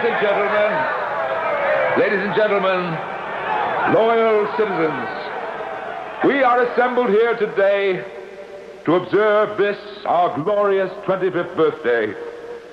A 1/4 century ago today, the great revolution laid to rest forever the cruel inefficiency and waste of the old regime. But all the old ways have not completely disappeared. We must remain eternally vigilant, ever watchful of the malignant seed of dissent that lies hidden, still capable of destroying the cohesiveness of our society. Still, this is a day of celebration, not of fear. Today we are filled with joy. And so, in the name of the new regime of our great North Continent, I officially open this Jubilee. Let the festivities begin!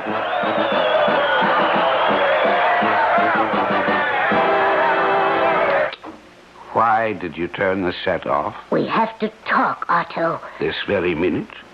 I was watching the General himself. This is serious. It was most interesting, Lita. He called us the malignant seed of dissent. Not very flattering, is it? My dear brother, any minute now... Of course it's not flattering. But I really do believe he means well. The General means well? Yes. You see, I understand what motivates the man more clearly now. You mean you didn't understand before? I don't believe I've ever seen you so agitated, Lita. Shall I tell you why, Otto? It's quite simple. Our entire plan hinges on the fact that you understand General Morgan. Lita, dearest, I actually believe you're losing faith in me. No, I just don't know. This whole idea of yours, it's too fantastic. Inspired genius, that's what it is. Inspired insanity is more like it. Too many things could go wrong, and I'm not even talking about the displacement process yet. That's another thing altogether. Those calculations of yours are going to have to be so precise. I have always been a master of precision, little sister. Oh, Otto, face facts. We're old. Too old to be revolutionaries. Visitors approaching from the rear vestibule. Oh, no. Too old, you say? Well, obviously not too old to be arrested. How do you know it's the special police? I made sure my disloyal remarks were heard by the right ears. Bad news travels fast. Oh, Otto, please. Let's reconsider the whole plan. I'm frightened. Don't be, Lita. As you say, I'm an old man. What can they possibly do to me? Incarcerate you, interrogate you, torture you. You make it sound so grim. Discipline must be maintained. They have to make an example of someone. They need a human sacrifice. In what better time than the Jubilee? They're here. Open this door at once. Well, Lita, release the auto lock and let the gentleman in. What if the plan doesn't work? We have to take that chance. Open immediately or we'll blast the door open. Otto, what if the general doesn't agree to your plan? Open the door, Lita. But what if he suspects me? Suspect such a sweet little old lady? Oh, come now. Oh, it could all be for nothing. For nothing. We're coming in, Professor. Professor Otto Segram. Yes? I'm Colonel Edward Paul of the Special Police. How do you do? It is my duty to inform you that you have been charged with treasonous and contemptible acts against the state. I see. I'm also obliged to advise you of your rights. My rights? I wasn't aware one had any rights under the new regime. But you're mistaken. You have the right to resist arrest, and should you resist, I have the right to shoot you. Well, I assure you I won't put up a fight, Colonel. Oh, please, Colonel. My brother is not a well man. Old woman, I warn you not to interfere with this procedure. Come along, Professor. Of course, of course. Otto! Remember, my dear, remember the Latin, carpe diem. Oh, yes, Otto. Carpe diem.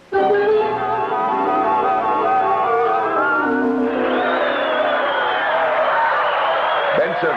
Yes, Your Excellency. Close that window. But, sir... That infernal racket is making my head explode. But it's the people, sir. I don't care. But it's you they're cheering. It is giving me a headache. Just close it. Very well, sir.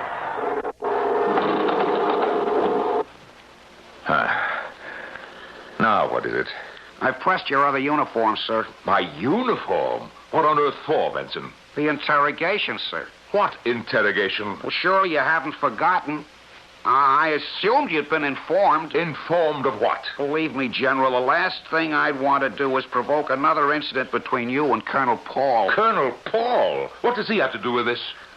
Sir, an hour ago, Colonel Paul, accompanied by 2 officers of the elite guard, took into custody Professor Otto Segram. Who? Otto Segram, the physicist. But he's 90 years old. But they say he's the acknowledged unofficial leader of the underground. Oh, what is Colonel Paul up to? Well, I'm telling you what I'd heard. Heard from where? I'd rather not... Where, Benson? I have a cousin in the motor pool. So, Colonel Edward Paul thinks he can go around arresting fruitcake scientists and not tell me. Fruitcake? An old expression, Benson. It means having a brain baked with crazy notions. Yes, I think I know what Colonel Paul's game is. You do?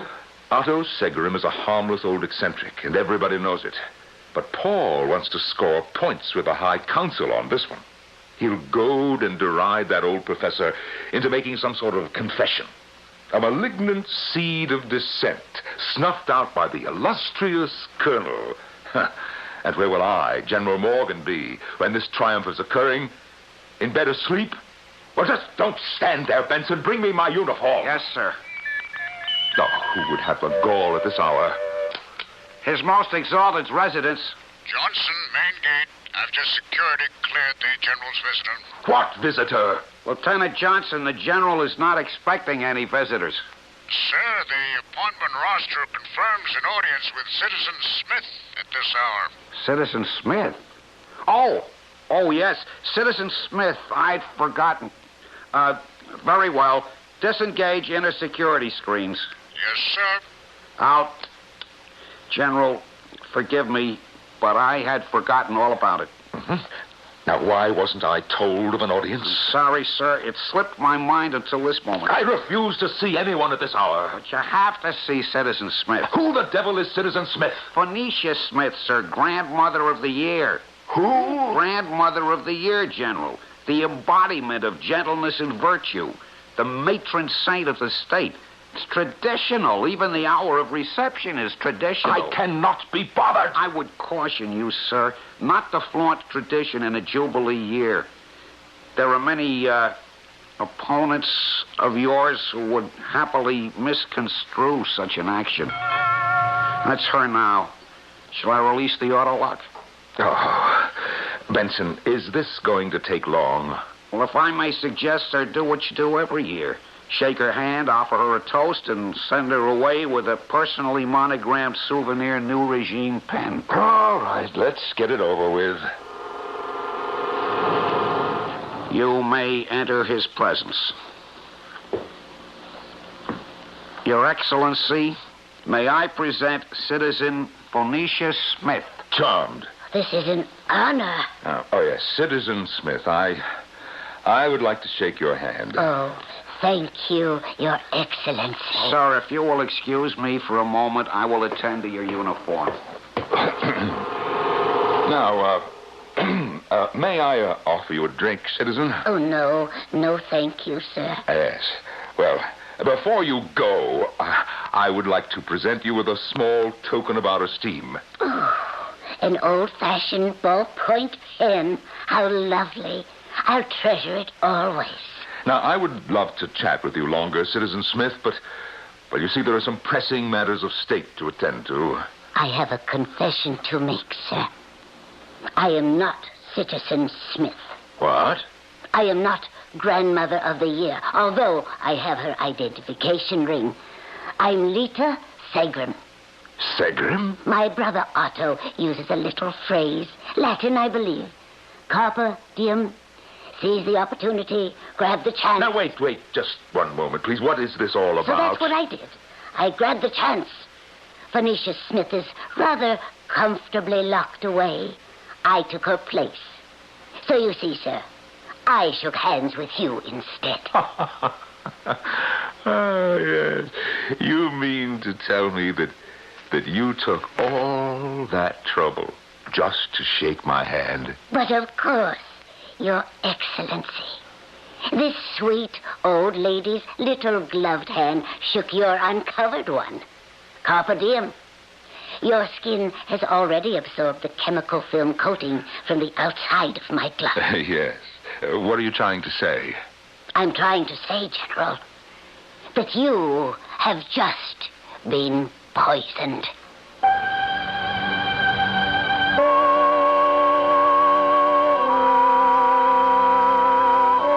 History and legend are filled with examples of lethal brews administered to unknowing victims in the spirit of goodwill. In a way, then, it's almost an insult to think that the most friendly, amenable tradition, the handshake, can be transformed into a deadly ritual. But the unkindest cut, you cannot even trust a sweet little old lady to be just a sweet little old lady, is nothing sacred. We'll find out shortly when I return with Act 2.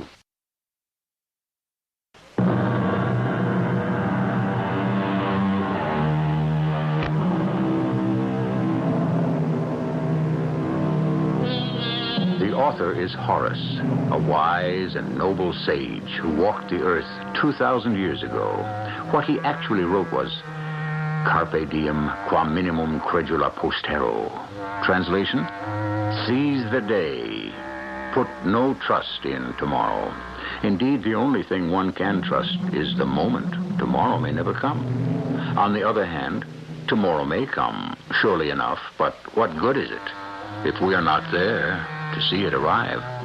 100 years or so in the future, the most powerful man in our tactfully unnamed country is faced with an interesting dilemma.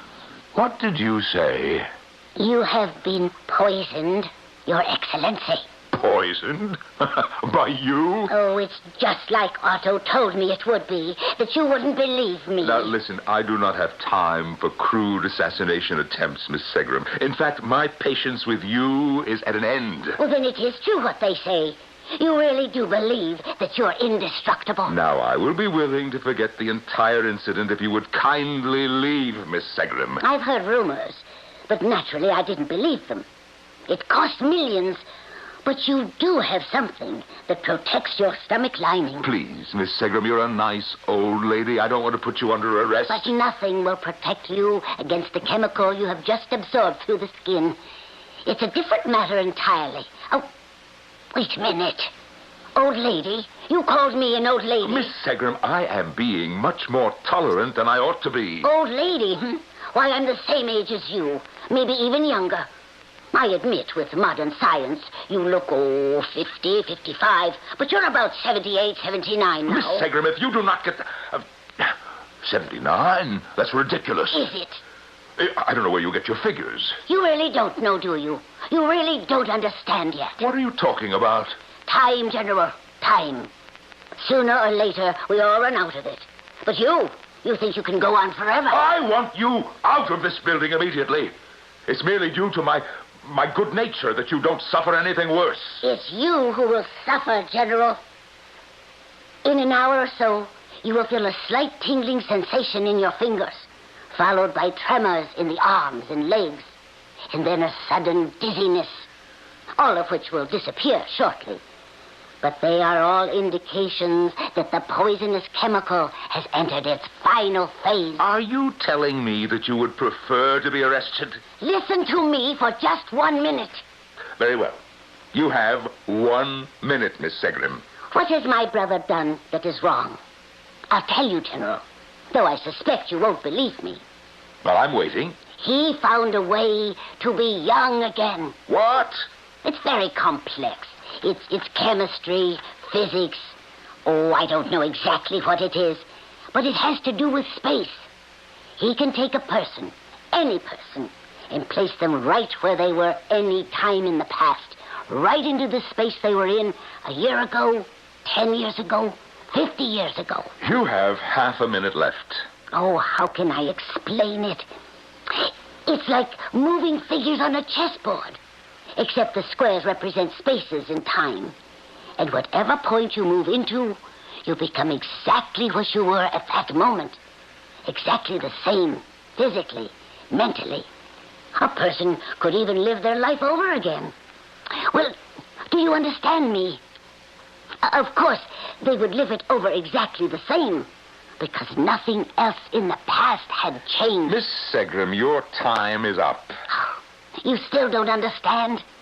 My brother has created a time machine. Miss Segram, I could not care less. But you will, General. In a very short time, you will.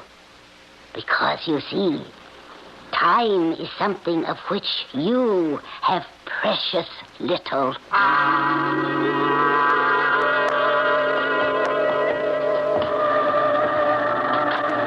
Sergeant, I gave strict orders to let no one what? General. You seem somewhat surprised to see me. What are you doing here, Your Excellency? I might ask you the same question. I was interrogating the prisoner, sir. Oh. Well, what prisoner will that be? Professor Otto Segram. Oh, indeed. That is, we arrested him this evening. That's odd. I do not recall signing any arrest certificate. Well, you didn't, exactly. Then whose authority were you operating under? My own, sir. Uh-huh. You're taking on a lot more authority these days, aren't you, Colonel Paul? Well, I'm sure you would have approved if Your Excellency was acquainted with the case. Indeed. And why was I not acquainted with the case? Well, I did not wish to disturb Your Excellency at such a late hour. Oh, how thoughtful. I would have informed Your Excellency first thing in the morning. You seem to be taking a lot of initiative lately, Colonel. Well, I was forced to act quickly, sir. Oh? This man is a menace to the state.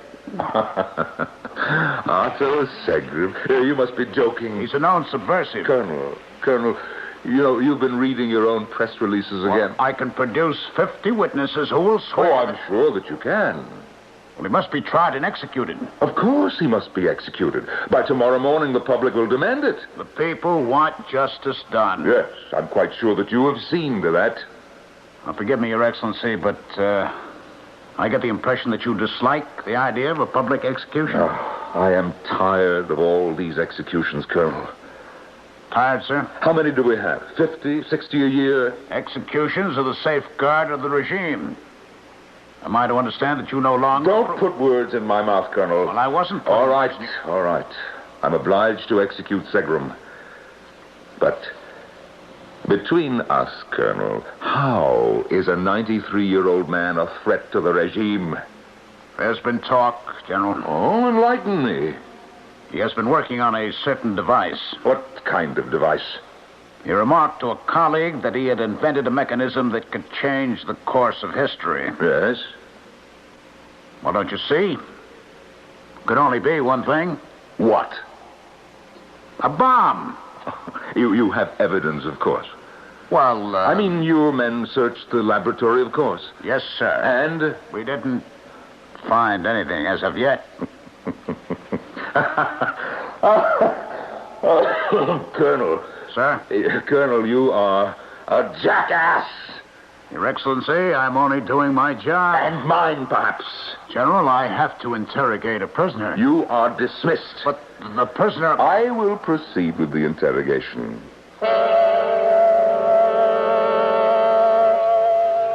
Professor Otto Segram. Your Excellency, this is an honor. Let's dispense with the traditional hard sell and customary torture, and you just confess immediately.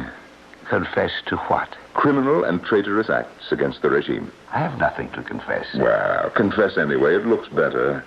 What do you mean, it looks better? Well, you know, on the execution decree. You'd actually execute an old man. Professor, you are old. I am old. Who isn't old? What does chronological age mean nowadays? Look at me. Just look at me. How old would you say I am? 50? 55? Yes. I am 78. That's the miracle of modern science. You don't feel it all strange? What do you mean, strange? A tingling in your fingers? No. A little dizziness, perhaps? I am the one who was doing the interrogating. Didn't my sister pay you a visit this evening? Yes. A very attractive woman, for her age. Deliberately tried to provoke me. She told you... We spoke briefly. But let us get down to business now, shall we, Professor? There is no antidote, you know. You know, I regret having to execute you in the morning, but it's one of those irreversible situations. So is salicylic dimeth compound C42, the poison that is slowly penetrating your bloodstream. So hold on, Professor. Your sister tried to convince me that I had been poisoned, but neither of you understands that... You seem remarkably unperturbed for a poisoned general. Let me enlighten you. I am unperturbed because I cannot be poisoned. I am immune. Is that a fact? You think others haven't tried to assassinate me before? General. I haven't held on to this job for 25 years because I'm lucky. Well, I can tell you, I never get into my car until after it has been checked. I always wear a blast shield, and my stomach lining and skin cells have been permanently treated with a special, unique chemical that immediately neutralizes any corrosive or poison. I know. I created it some 20 years ago. No, it was formulated by my scientist general-in-chief. I know him very well. Old pupil of mine. Bit of a scoundrel, though. Well, since I created the protective chemical, I also created the destructive answer to it. Huh? I don't believe you. I think you should start feeling the discomfort by now. Professor, I have been more than patient with you, and... But why am I discussing chemistry? Physics? Now, there's an adventure. Distance, space, time, an infinity of wonder in a single point. Oh! Something the matter, Your Excellency? No. Your hands are shaking? It's nothing, it's nothing. Yes, your hands are shaking. The poison has taken effect. No, you're wrong. Now, what's the matter with your feet? Can't you keep your balance? No, I have to sit down for a moment. It's these new boots. I've told Benson 100 times to break them in for me. The dizziness? No, it's impossible. I would give you, on the outside, another 6 or 7 hours. Oh, my clipboard. I lost my grip. But of course you did. It can't be. And now, General Morgan, we arrive at the logical conclusion, the terminus of this situation. What do you want? I ask very little. What? Tell me. I want you to let me change the course of history. It is believed because it is absurd. It is certain because it is impossible. This is commonly known as Tertullian's rule of faith. Notice how we repeatedly refer back to ancient Romans for present-day wisdom. What is absurd, after all? The absurdities of yesterday have become the commonplace of today. And so isn't it only logical that the impossibilities of the present are merely the sure things of the future? And you may be sure of one thing. In the immediate future, I'll be back shortly.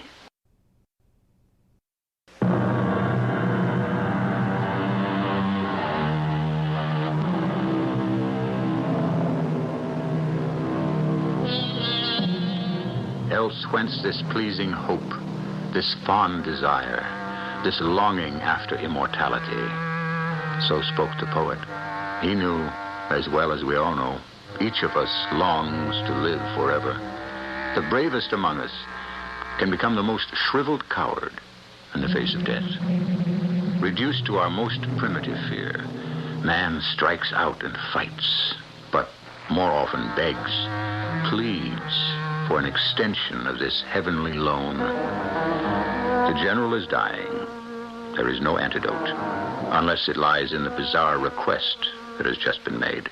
You want me to allow you, Professor Segram, to change the course of history? Correct, General. Well, how can I allow you to do anything? I'm dying, don't you remember? You're dying now, but not if you let me send you back in time. Send me back in time? That's right. Back to a time, a space in which you are unaffected by this poison any moment in your past life. Time is my chess game, General. I can move you around like a grand master. Yes, your sister tried to explain this gibberish to me. Gibberish? Time travel is impossible. What if I told you it was possible, very possible? But what if I believed you? What would be the point? The point? How appropriate. The entire universe is a point, General, multiplying itself into an infinite line, becoming upon itself a square, squaring itself into a cube, cubing itself into other dimensions. Space becomes more and more cluttered. Time exists side by side. The past, the present, the future, all from a single point. Oh, you're crazy. No, General. The world is crazy, but I remain a fixed point in the maelstrom. Oh, why have you done this to me? What do you hope to gain? A new life. But why do you need me? If you think you can go back in time, why don't you just go? Because my going back would change little. I would do the same things all over again. But you... Me? But that's where your reasoning falls apart, Professor Segram. You cannot change history. Send me back, I would do the same things over again, too. Of course. That is, if all other things remained unchanged, if every incident repeated itself, if you met all the people in your life again. However, However, what? Suppose that events were to be changed just slightly. What if you met a person you didn't meet the first time around? A person who would change your entire destiny. I do not believe a word of this. You said that I'm dying. There's nothing I can do to change that. But you, Professor, you still will be executed. God! What will you tell the guard that you have been poisoned? They are all faithful retainers of Colonel Edward Paul. The news will be a source of great rejoicing. How can I just be standing here calmly talking to you? Why aren't you torturing me for an antidote? I don't know. It's because you know it's useless to fight. What's the matter with me? Maybe this is all a trick. You know it isn't. I don't want to die. You don't have to die. But you said... What is a point in time but a crux of events? A certain hinge on which key decisions swing. A pivot steering through the wave of the past. Look, old man, none of this makes sense. If I go back in time, I'll be young again. Fine. There's no poison in my bloodstream, right? But there's also memory of the future. I'm not older. I'm not wiser. I'm the same. Exactly the same person I was before at that moment in time. So, it's useless. No one can change the past. I need you, Morgan. You are the hub. Without you, there would have been no uprising in 21, no great revolution. The country would have had a different destiny, a more gentle, a happier destiny. Oh, it would have been inefficient, unplanned, lawless. But would it have been so evil? Evil? If you could only see the evil, then you would understand. Your Excellency. What do you want, Colonel? I have most urgent business. Well, can't it wait? It cannot. The Regime High Council requests your presence at once. What? Now? An emergency session, sir. Again, Colonel, I was not informed. As you are aware, General, the Council has the undisputed right to convene at any time without prior consent of the Supreme High Commander. I still want to know... Are you in some kind of pain, sir? Well, me? No. No, not at all. You don't look at all well. Colonel, I hate to disappoint you, but... You see, I never felt better in my life.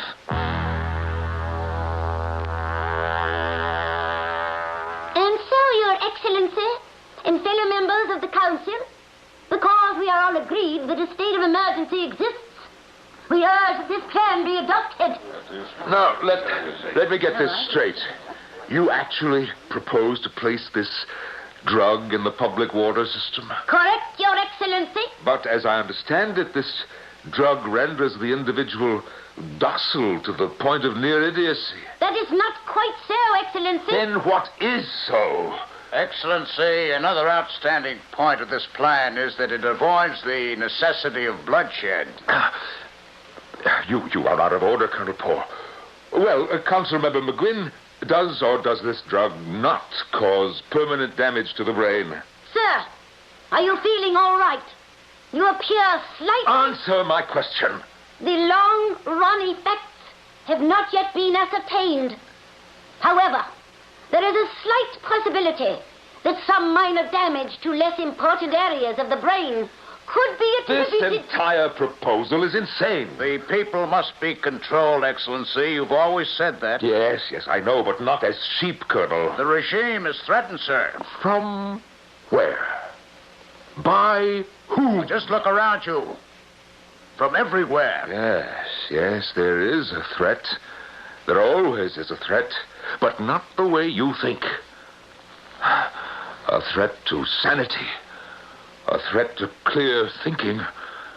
A threat to sound judgment. I move that we call this proposition to a vote. Out of order. Yes, let's call it to a vote. I second the motion. Yes, you all of you wish to vote on such a depraved idea. General, we demand a vote. Yes. Very well. Proposed that all public reservoirs in District 8 be treated with large quantities of the nerve drug Boromil. All those members in favor, show hands. Opposed? Yes. I see. The resolution passes. No. Your Excellency, you've been outvoted. I said no. But the vote was unanimous. I veto it. Then we'll call another vote for tomorrow. And I will veto it tomorrow. And the day after? Well, of course I will. You weren't planning to be absent for any subsequent vote, were you, sir? Because then the resolution would be immediately carried. I will be here.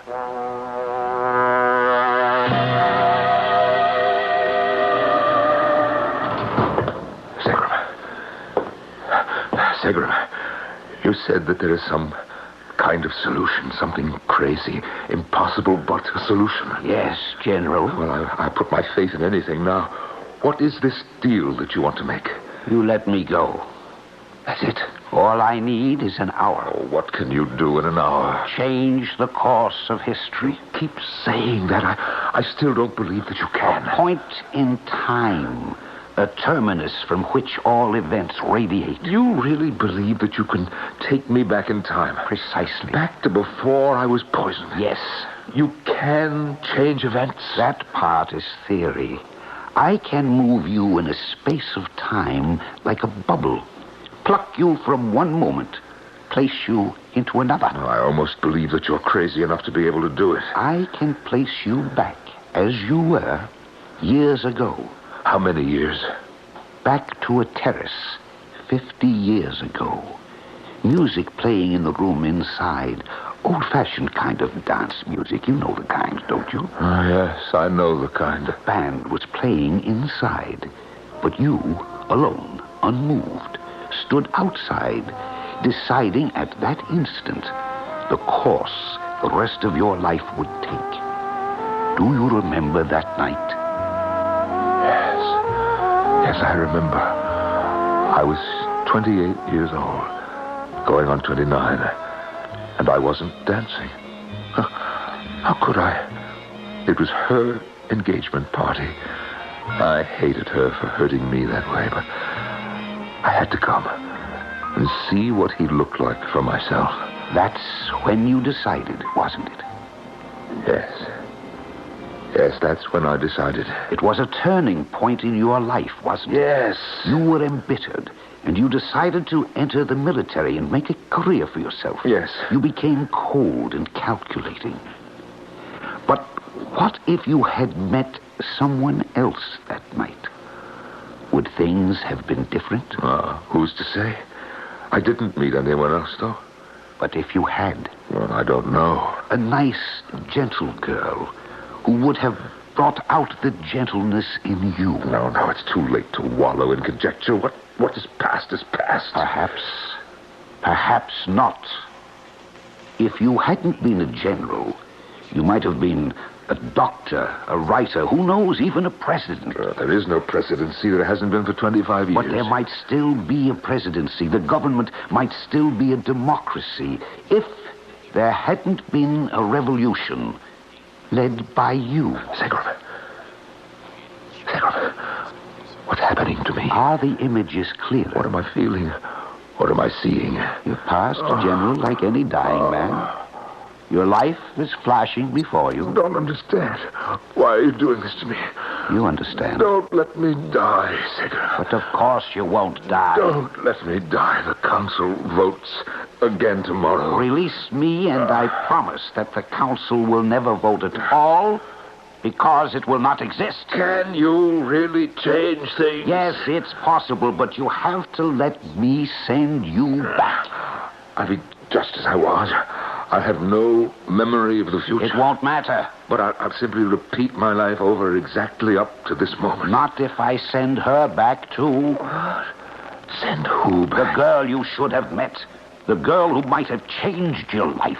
What girl? If you had stayed on that terrace a few seconds longer, you might have met her. I'm not changing events.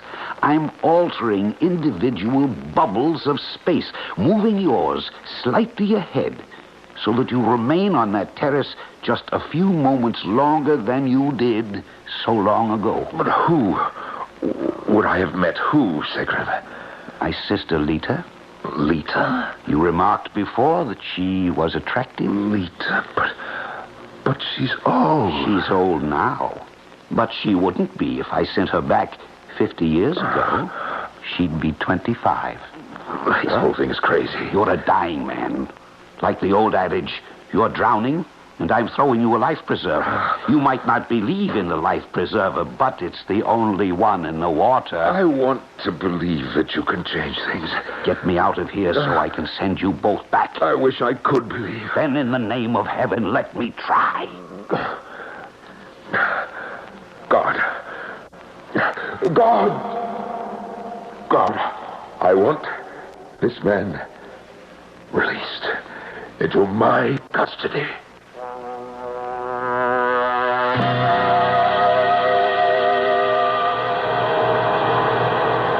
Are you both ready, Lita?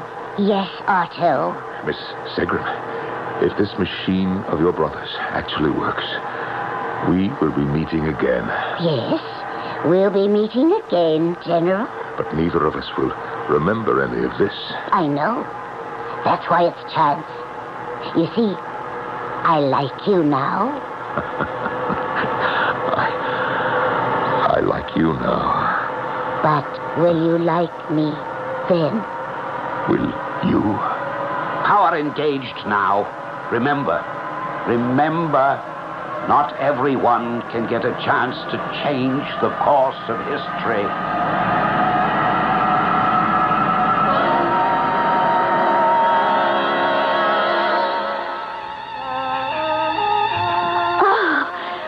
Excuse me. What do you want? I didn't realize anyone was out here. Oh, I just wanted some fresh air. Who are you? I don't remember seeing you inside. It's funny. I just got here. I was about to start a dance with my boyfriend, but suddenly I'm outside here. Oh, you came with your boyfriend? Oh, he's not really a boyfriend, just a date. What's your name? Lita. Lita? Mm-hmm. Hey, very pretty name. Thank you. But then, you're a very pretty girl. Well, you're rather nice yourself, Mr. Morgan. Ulysses Morgan. You know, a minute ago, I was depressed and bitter, unhappy. But now... Yes? I have a question to ask you. Well, ask me. Lita, where have you been all my life?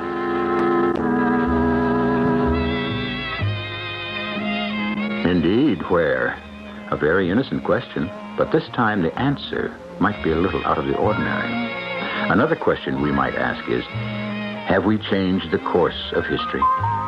All we've really done is put a little romance into young Mr. Morgan's life. But do we have any guarantee that he won't turn out exactly the way he did before?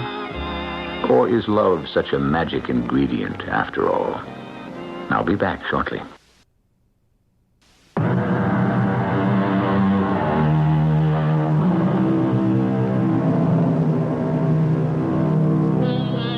Backward, turn backward, O time in your flight. Make me a child again, just for tonight. So goes the verse of Miss Allen. Is there really only one moment, one crucial moment, that if lived over differently, could change the course of our lives, and perhaps even the lives around us? We are, after all, part of one great tapestry, and the threads of each individual life weave together to form the whole. Our cast included Norman Rose, Jackson Beck, Ralph Bell, and Evie Juster. The entire production was under the direction of Hyman Brown. This is E.G. Marshall inviting you to return to our Mystery Theater for another adventure in the macabre. Until next time, pleasant dreams.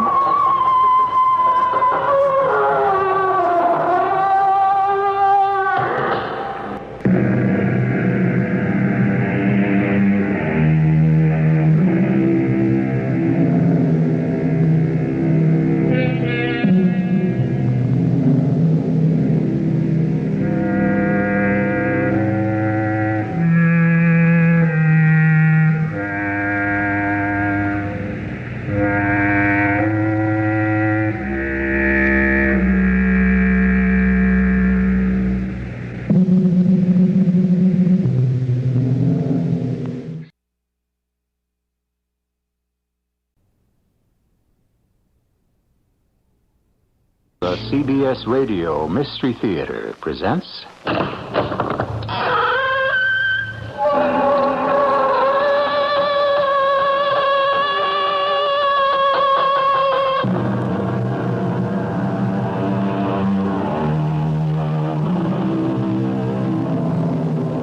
in. Welcome, E.G. Marshall. Mystery buffs long argued over what constitutes the most mysterious of mysteries. I suppose there can be no definitive answer, but I plump for the unexplained disappearance. Certainly the question surrounding the how, why, and where of the missing person never ceases to intrigue. For instance, even today, people wonder what happened to Judge Crater, the New York jurist who vanished without a trace more than 30 years ago. I've had it with you, Mr. Smith, or whatever your name is. I'm going to the police, the FBI, and everyone else I can think of. You've already been to the police, and it didn't do you much good. How the devil did you know that? That's beside the point. All you have to do... All I have to do is find the girl I love, and come hell or high water, that's just what I'm going to do.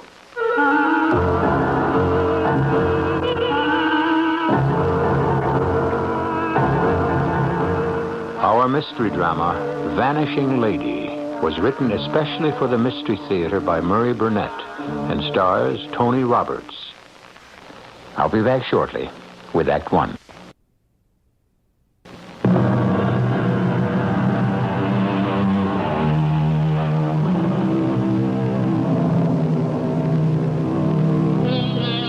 Almost everyone loves the hocus pocus that's the stock-in trade of a good magician. We're delighted with his feats of legerdemain and applaud happily when he demonstrates his skill with now you see it, now you don't, and the object vanishes. However, it's quite different when the object that vanishes turns out to be the girl you love. Hey, Lois. Hey, when I proposed to you, I didn't know you were hard of hearing. Come on, open the door. It's funny. Lois? Lois? Oh, this is ridiculous. She's got to be home. I'd better check with the super. As I went down to the superintendent's apartment, I was concerned, but not terribly worried. I couldn't think of any reason why Lois wasn't waiting for me as we'd arranged. I knew she'd been looking forward to this evening because we were planning on setting the date for our marriage. In the place where we'd honeymoon and... Well, we were supposed to have dinner at Adano's, her favorite restaurant. Yeah? This is Peter Carlson, Mr. Horstman. I was wondering if Miss Free left word with you for me. I do not see Miss Free at all this week. Well, but she said she'd meet me here tonight. Yeah, she tell you, but she tells me nothing. Goodbye.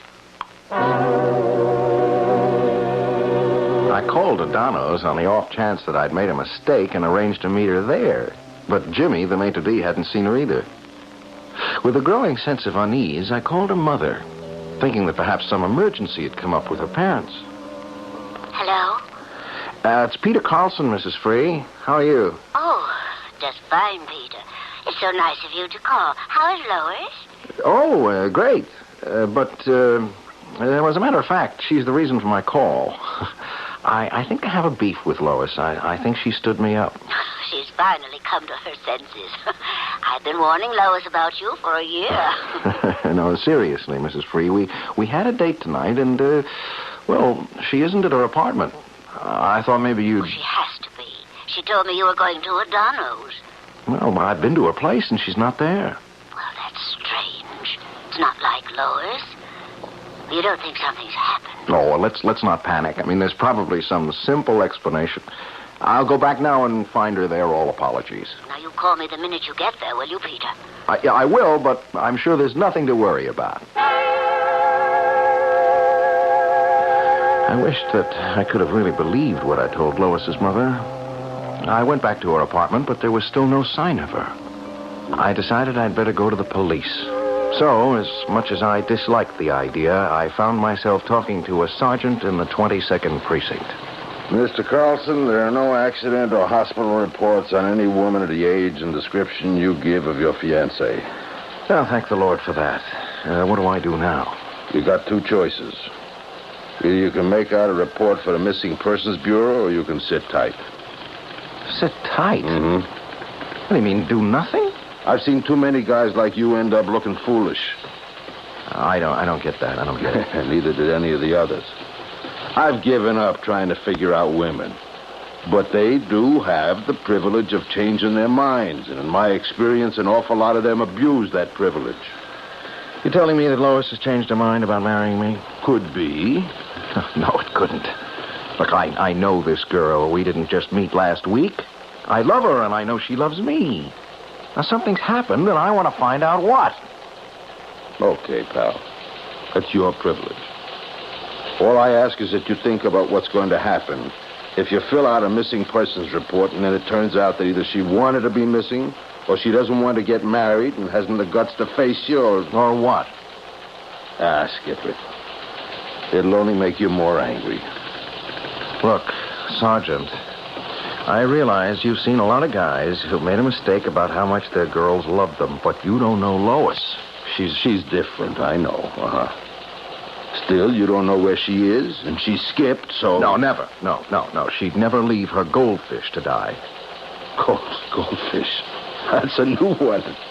What a goldfish got to do with it? Oh, I forgot to tell you. She has a beautiful and an expensive aquarium in her living room. It's filled with fish who have to be fed to stay alive. Now, no matter how she felt about me, she'd never forget the goldfish.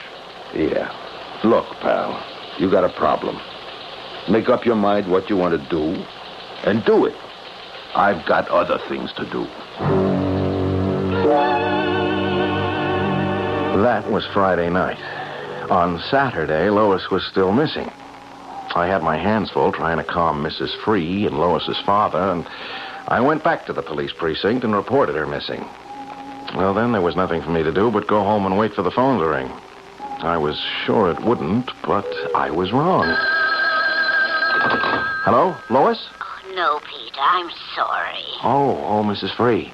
How are you? Just fine, thank you. You're fine? I've heard from Lois. She's all right. Well, where is she? Why didn't she call me? She didn't?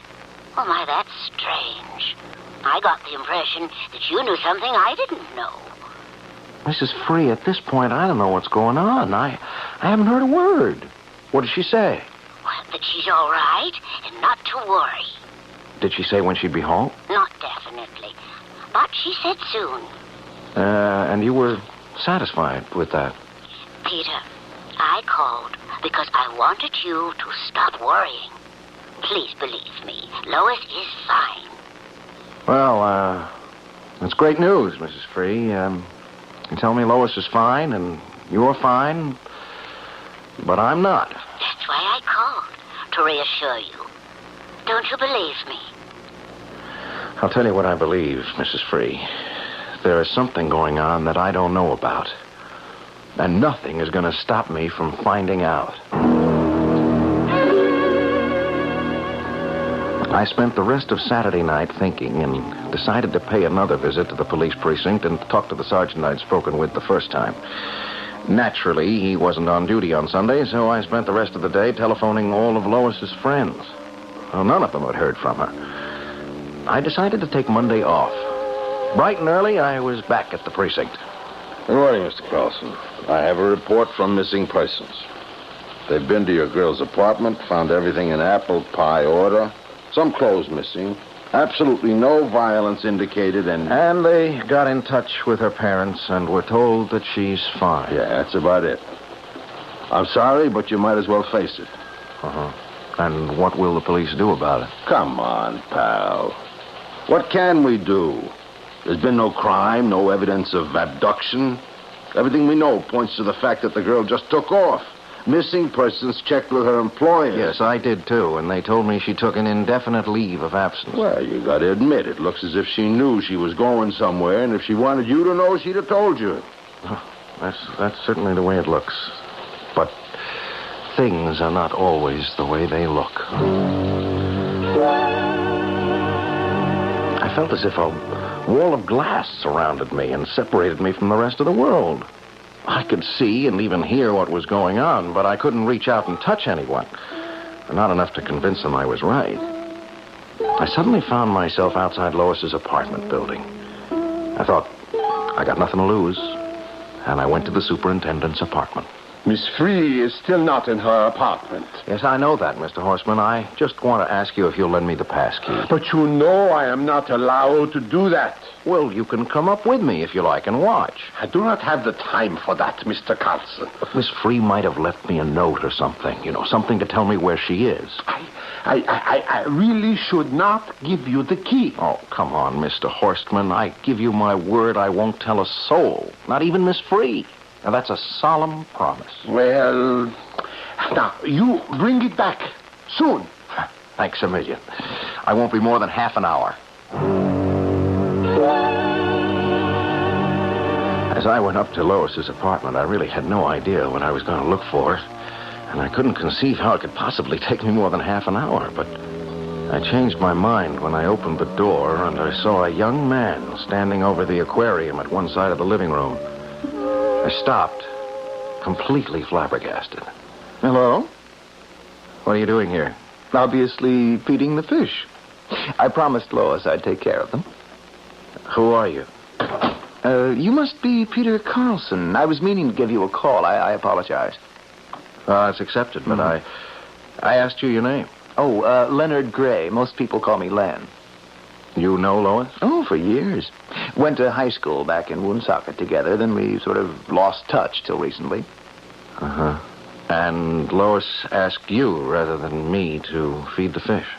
Well, you see, since she was going away for a while to think over her forthcoming marriage, she felt she could hardly ask you to do her any favors. That's a lie. What have you done with Lois? Nobody has done anything with or to your girl. She's perfectly safe and well. You don't believe me? I'll believe you if I can talk to her and hear her tell me that. I'm sorry, that's not possible. Why not? Use your head, Carlson. If she went away trying to make up her mind about you, she wants to think it through for herself. You're the last person in the world she wants to talk to. You say you lost touch with Lois after she left high school. Where did you go to college? Georgetown. And Lois went to Wheaton. Oh, come on, pal. That's the oldest trick in the world. We both know she went to Brown. Who was her best friend at Brown? Now, look. I'm doing her a favor. I'm happy to help her out, but it doesn't include a cross-examination from you. I've told you the truth, and I'm through answering questions. You told me a pack of lies, and if you're through answering my questions, maybe the police will have a few for you. And if they don't, there's always the FBI. And if you try to leave, you'll have a scrap on your hands. You've already been to the police. It didn't do you much good. How the devil do you know I've been to the police? Let me give you another suggestion. I'll call Lois's mother. If she doesn't check me out, you can call the cops or even the president.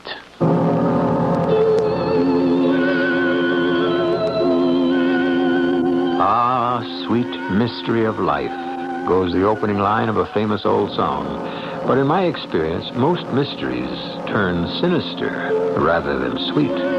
It would most certainly appear that Peter Carlson's fiancée has gotten involved with something with sinister overtones. We'll find out more when we continue with Act 2 shortly.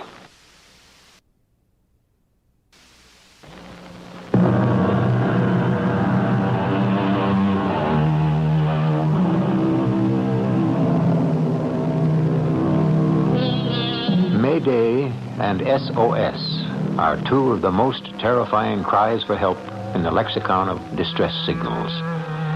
But as chilling as it may be to be forced to send out either of these distress calls, you still have the comfort of knowing that if someone hears them, help will be on the way. I ask you then, how much more terrible is it to send out a cry for help and realize that no one is going to answer? That is about the situation that Peter Carlson finds himself in as he visits the mother of the girl he loves. Mrs. Free, what's happened? Everyone's tried to tell you, but you don't want to believe any of us. We always used to be able to level with each other. Well, nothing's happened to change that, Peter. Oh, okay. Then you won't mind if I ask you a few questions. Well, not as long as I have the answers. Oh, you have the answers, all right. Now, first, how long have Lois and I been talking about marriage? Well, I don't know exactly. Sometime, I'm sure. Would you say at least a year? I suppose. About that. And in all that time, did you ever hear her express any doubts? I mean, the slightest indication of uncertainty about the idea of marrying me? Peter, this isn't doing either of us any good. You'll just have to accept the fact that Lois has gone away for a while. And who's Leonard Gray? An old friend. Well, Lois never mentioned him to me. But we've had no secrets from each other until now. Please, Mrs. Free, tell me the truth. You know there's something being kept from me. At least tell me what it is and why Lois feels I can't be trusted. Now, you mustn't think that. Oh, Peter, please.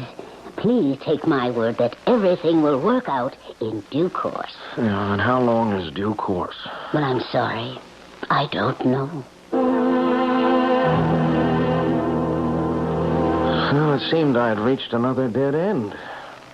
And then I had a brainstorm. My old roommate from college was a reporter on a newspaper. I decided to call him and give him the story. I figured if they'd print it, I'd get some action.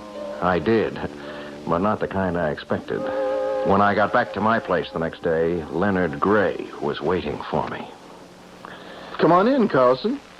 I found your liquor cabinet, but I didn't want to help myself without your permission. Oh, you didn't think twice about breaking into my apartment? That was a necessity. If you'll examine the lock, you'll see I didn't break in. Don't tell me I gave you the key. Let's cut the small talk. You know, you're turning out to be a real problem. I'm glad to hear it. You really shouldn't have talked to your friend at the paper. The press doesn't like people like us much. They love to make problems for people anyway. Just who are people like us? Let's say I'm working for the government. Let's say I'm from Mars. Fair enough. Here's my identification. So just what department of the government are you with? You don't need to know that. You at least know that I'm not a thug and that Lois isn't in any danger. But she can't stay in her apartment or tell me where she is. Now you've got it. No, I don't. Look, you say you're working for the government and you do have identification. What kind of work could Lois possibly do for you? Something that might turn out to be of great value to this country. Oh, come off it. Obviously, you're connected with some intelligence department, but there's nothing that Lois could do to help you. She's not the type to become a secret agent. You evidently don't know the girl you're going to marry very well. You trying to tell me that you're using Lois as some kind of spy? All I'm saying is that she's doing some very important work for us. So important that I can't tell you what it is. Because I have no need to know. Carlson, I'm asking you to go along with us. I've told you all I can, and you'll have to be satisfied. Well, I'm not. And I won't be. I can't say that I'm happy with the way this Lois Free operation is being handled, Lenny. Well, I agree with you, sir, but I don't see what else we could have done. Weren't we supposed to have notified the mother, Mrs. Free, before she ever got a call from Carlson? Yes, sir. That is, Lois was going to call her, but you remember we didn't know exactly when we would get the photographs?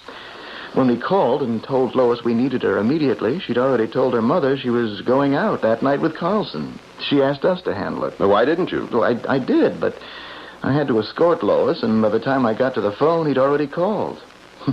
He was restless 15 minutes after she didn't show. He's still determined to make waves. What are the chances of throwing a blanket over him until we finish? Without telling him any more than I have? Naturally. 0. Okay. How much harm can he do? Well, that depends on how long we can keep a muzzle on his reporter friend's editor. Well, you've spoken with him, sir. What do you think? I don't like the odds. Even though I assured Derek no drugs were involved, if Carlson keeps talking, some circulation-hungry paper will pick up on it. But it'll be all over the day after tomorrow. Then they'll just look foolish. There's also Grantham to consider. He's already on record as opposing the project, and if any story breaks, no matter how wild or false, he's sure to point to it as being detrimental. And he'll have something on his side.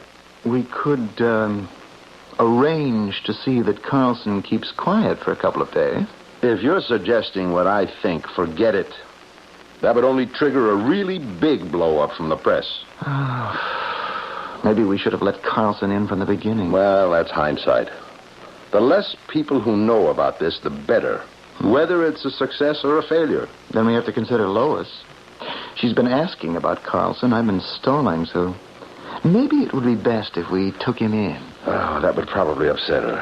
And that's the last thing we want to do, because she has to be 100% composed for this thing to have a chance. Well, it's up to you, sir. Let's sleep on it. I'll make my decision tomorrow. I had an appointment with Jeff Leeson, my reporter friend, early before I went to work. And I was just about to leave when my door buzzer sounded. Good morning. Oh, it's you. I thought you'd use your key. Oh, no need. I knew you were in. Yeah, then you also know that I'm going out, and probably where. Right. But I think you're going to change your mind. Not unless you've something better to offer. Who would you rather see, your friend Jeff Leeson or Lois? You really mean I can see Lois and talk with her? You can. Only there are 2 conditions. I knew there had to be a catch. No catch. First, you'll have to have the day off. That's no problem. And you'll have to sign some papers swearing you to absolute secrecy. All right, if I see Lois, I promise. Okay. Let's go.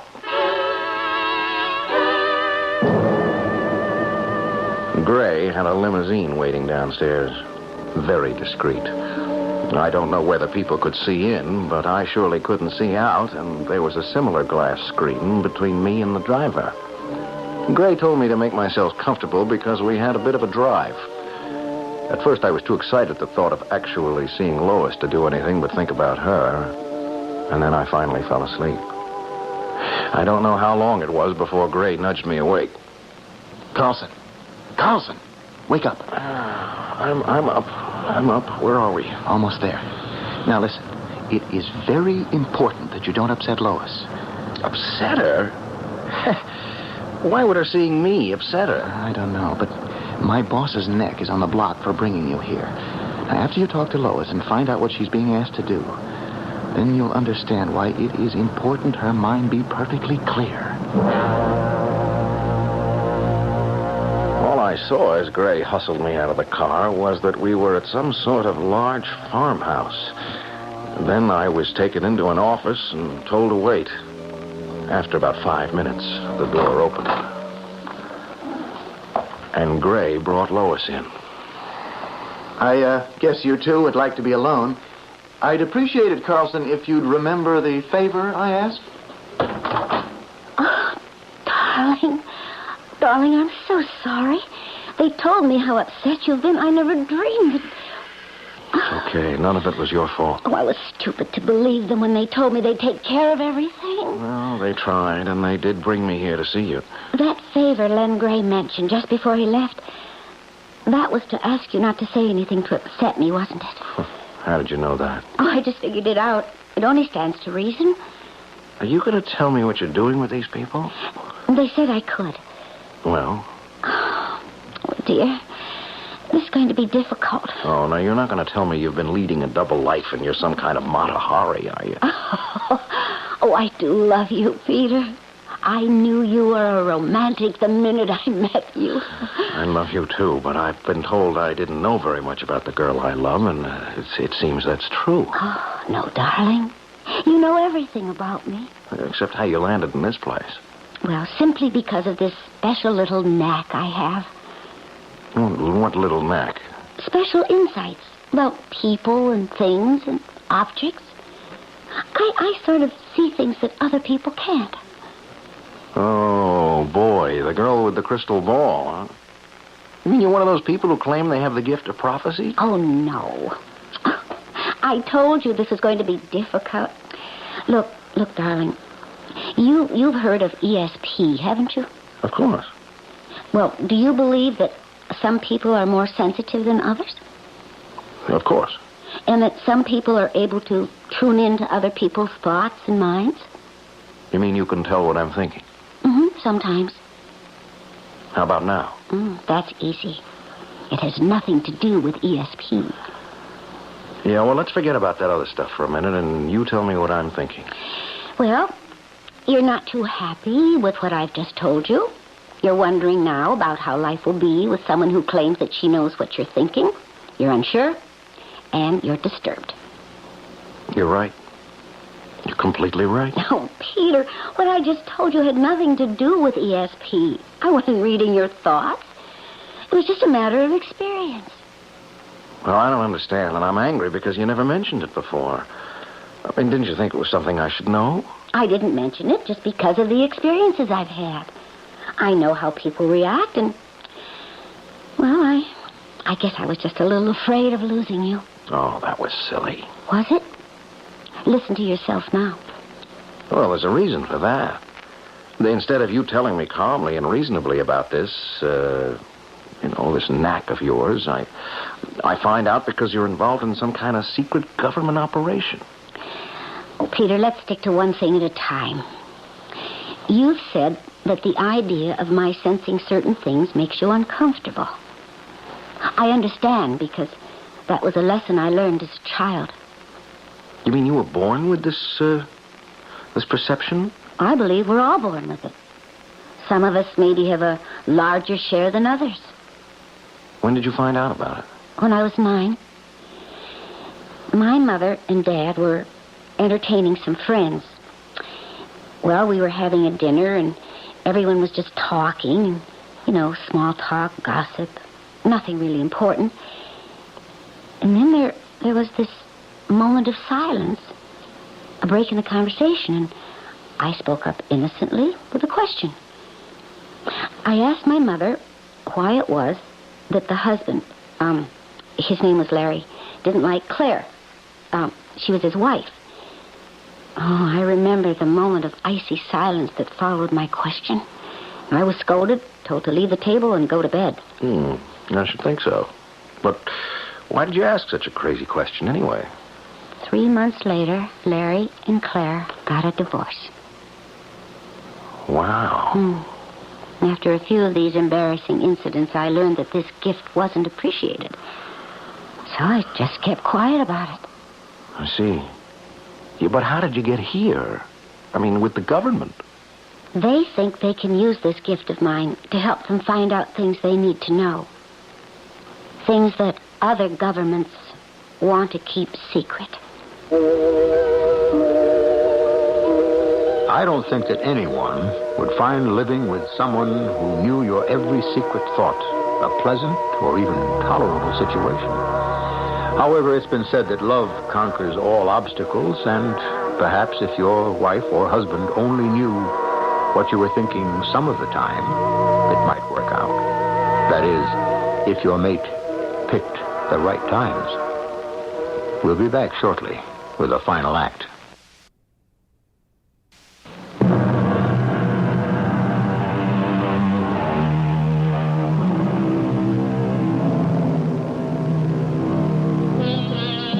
To believe in ESP or not to believe in ESP is a question that's agitating the minds of millions of people in the world today.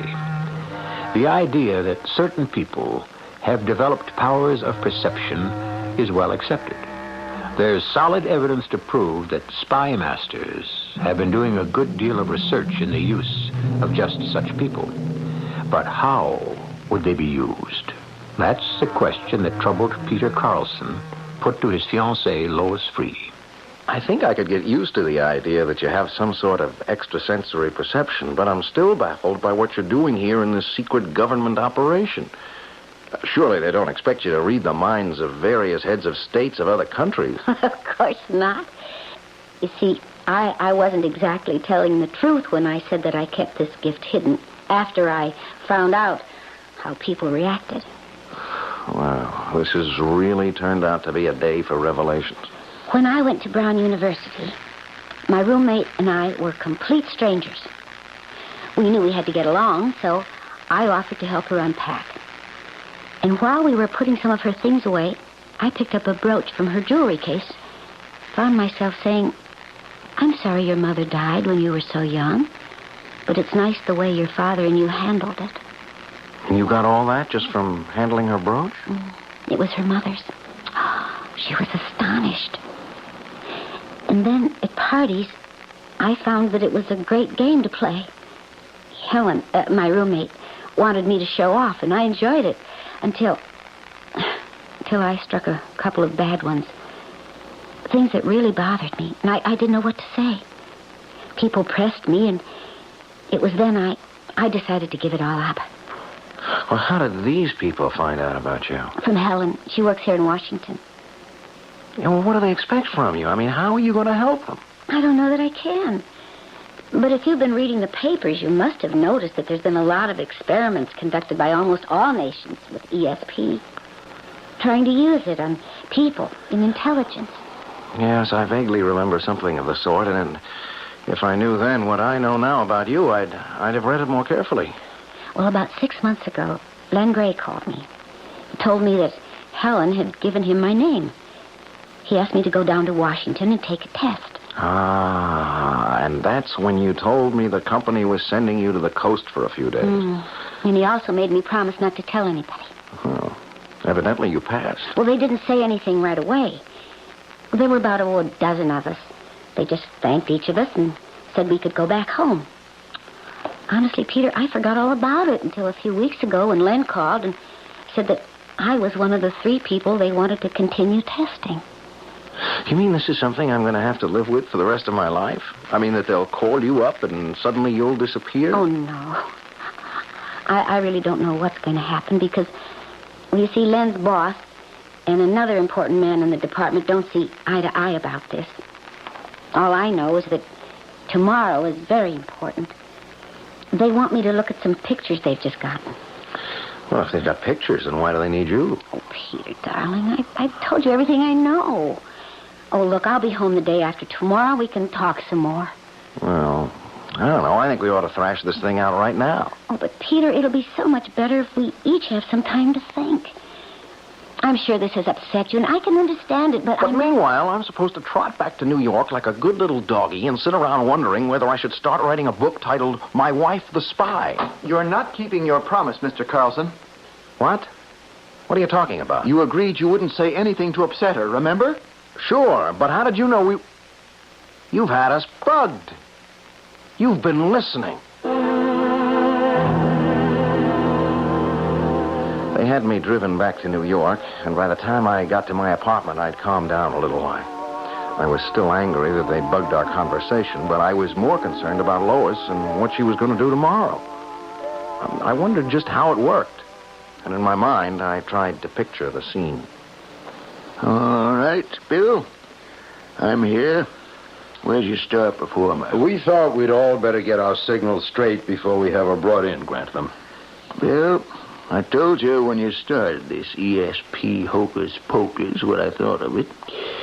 Now, if you can prove to me that it works, that the information obtained can be trusted, I'm with you all the way. But until then, I'll stick to my own opinion. This is a whole new area in our intelligence, and it's very delicate. Now, look, I have a 2:00 appointment. If you're going to lecture me... We know the Russians have been experimenting for a long time, And so far, they've come up with zilch. Well, we're not absolutely sure, Grantham. If there is anything to it, it depends entirely upon the impressions on the mind of the subject we're using. I know. And all I'm asking is that you don't do anything to disturb her thought processes. You know, I can't help thinking of those phony seances they show in the movies on TV where the medium says she can't get through because there's someone in the room who doesn't believe. All we ask is for you to keep your skepticism within bounds. Miss Free already knows you don't believe. Does that mean I'm not to ask her any questions? No, not at all. Just try to keep them neutral. Seeking for information. Don't adopt an adversary position. Okay. Put the photographs on the table and bring her along. Now, Lois, you already know Mr. Grantham. Here's what we want you to do. First, sit down and make yourself comfortable at that table where those pictures are. Thank you. Now, would it bother you if we sat around the table with you? Or would you prefer that we leave you alone with the photos? Either way is fine with me. Well, then why don't we all sit at the table? Go ahead, Bill. Now, these photographs were taken at very high altitudes. As you can see, they show a variety of irregular patterns and elevations, nothing very distinctive. We would like you to pick them up, feel them, do anything you want, and just give us your impressions, what you see in your mind's eye. I understand. Oh, there are quite a few of them. Mm-hmm. Is there any particular one you'd like me to begin with? Why not the one that says the most to you, Miss Free? All right.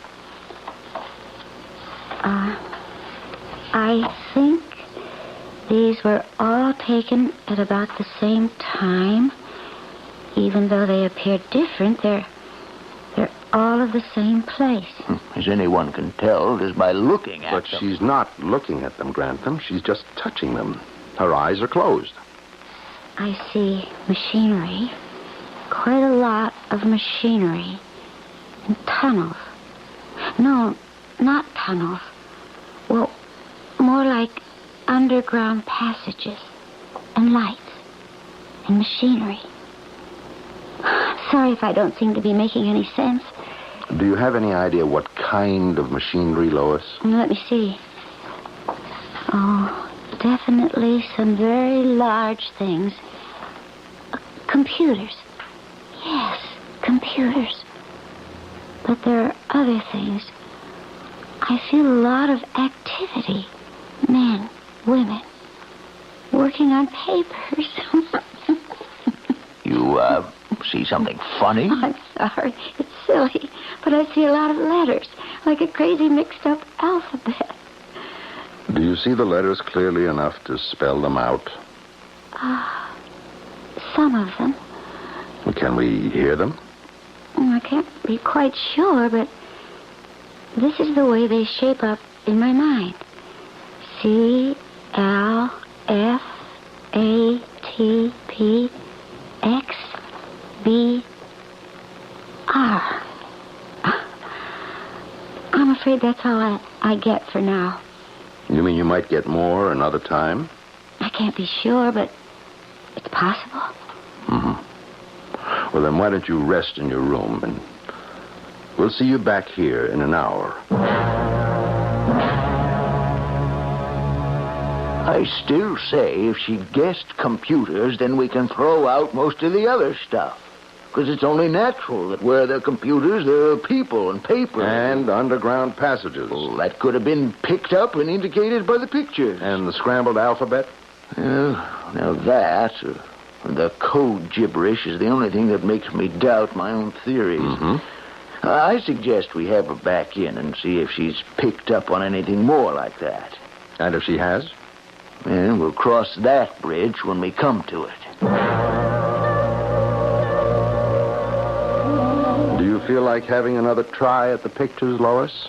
Anything you say. Fine. They're still on the table.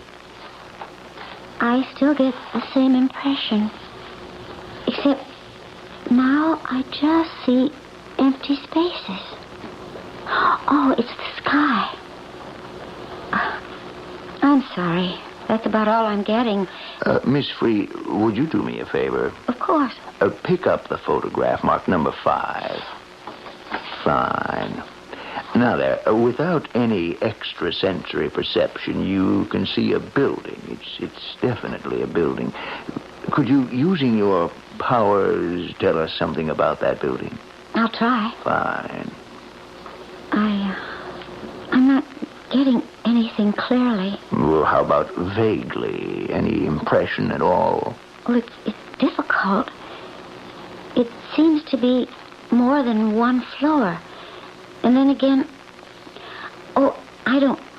Oh, yes, I think I have it. It's used to house some of the men and women that I saw in the underground passages.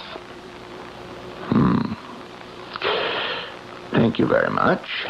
Mr. Gray will drive you back to the city whenever you're ready. Grantham, I think we should give Miss Free our sincere thanks for her time and effort. Oh, of course. I didn't mean to be rude. It's been, different. Goodbye. Bye, Miss Free. I enjoyed meeting all of you. Now, Bill, you can say what you intended to say when I interrupted you. All I ask is, do you think we cut it off a trifle too soon? No way. We were all out in cuckoo land till she said that building was used to house personnel. That's one fact we know. That building is an old, unused barn. What do you mean they threw you out? Well, that's a little bit of an exaggeration. But I must say, I felt I was given the most gentlemanly bum's rush in history. They are fools. What do they know? Oh, Peter, darling, it's all over. I thought that was what you wanted. Well, they scared the living daylights out of me and disrupted our lives, and then they threw you out like yesterday's newspaper. I mean, it riles me to have you treated that way. Well, they did say thank you. It's nothing to fret about. Oh, come on, let's start talking about our marriage plans. Unless you've changed your mind. No, not on your life. No, I'd rather be married to you, with or without ESP, than any other girl in the whole world. Oh, Peter, that's the most wonderful thing you ever said to me. Oh, you ain't heard nothing yet. Hey, when do we go on our honeymoon? Hey, that reminds me. But I know we can't have a cat because of your fish, but I do insist on maybe a very large dog. Of course, darling. I love them. Peter, that's it. You clued me in. On what? On what that building in the picture was. The answer I gave that turned everything around. See, I should have trusted my feelings. When I held the picture, the only thing that came to my mind was animals. And I thought that was ridiculous. But now I know what it was. It was a barn. And what did you tell them? I said I thought it was used as a building to house people. Do you think maybe I should call and tell them about my mistake? Lois, come here. Did you hear what I asked you?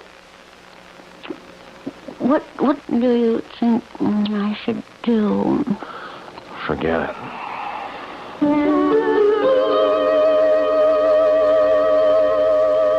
It occurs to me that if there really is something to the theory of being able to use people with extrasensory perception to ferret out intelligence secrets without having to leave their own country on dangerous missions, whatever will happen to people like James Bond?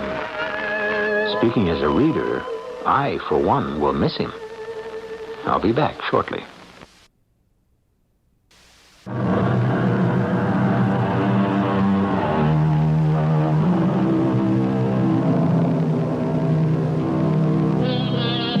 Most of us have heard about the experiments in ESP being conducted at Duke University by Professor Rhine, but perhaps you all aren't up to date on the latest results of tests done with decks of cards and the success of people in naming the card that's to come up next. Just to keep you abreast of those things, let me tell you that the persons tested who were supposed to have ESP came out a shade better than the law of chance. Our cast included Tony Roberts, Evie Juster, Russell Horton, and Nat Poland. The entire production was under the direction of Hyman Brown. This is E.G. Marshall inviting you to return to our Mystery Theater for another adventure in the macabre. Until next time, pleasant dreams.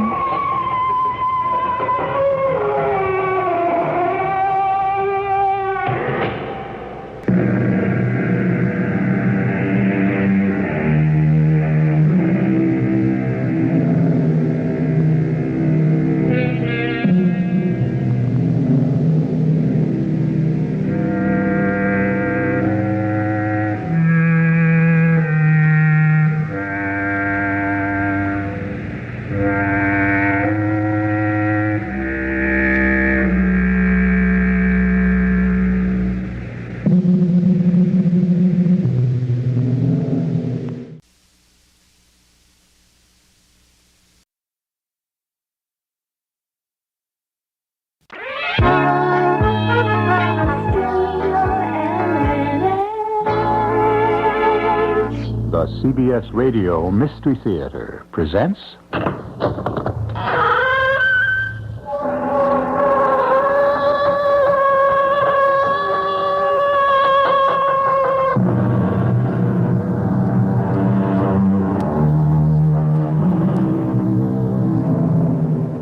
Come in.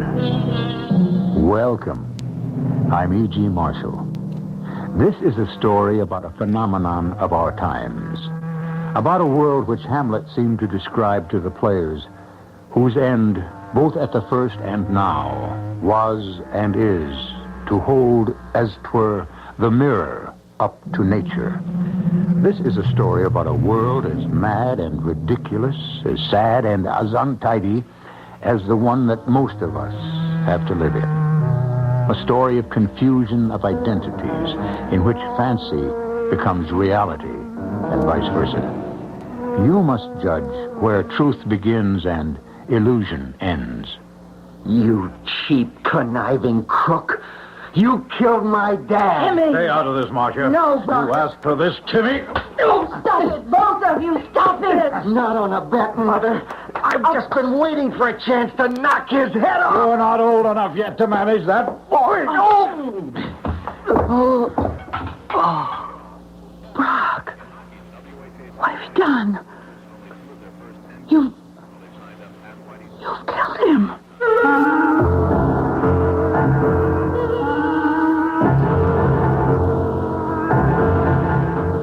Our mystery drama, A Tale of Two Worlds, was written especially for the Mystery Theater by Ian Martin and stars Bob Caliban. I'll be back shortly with Act One.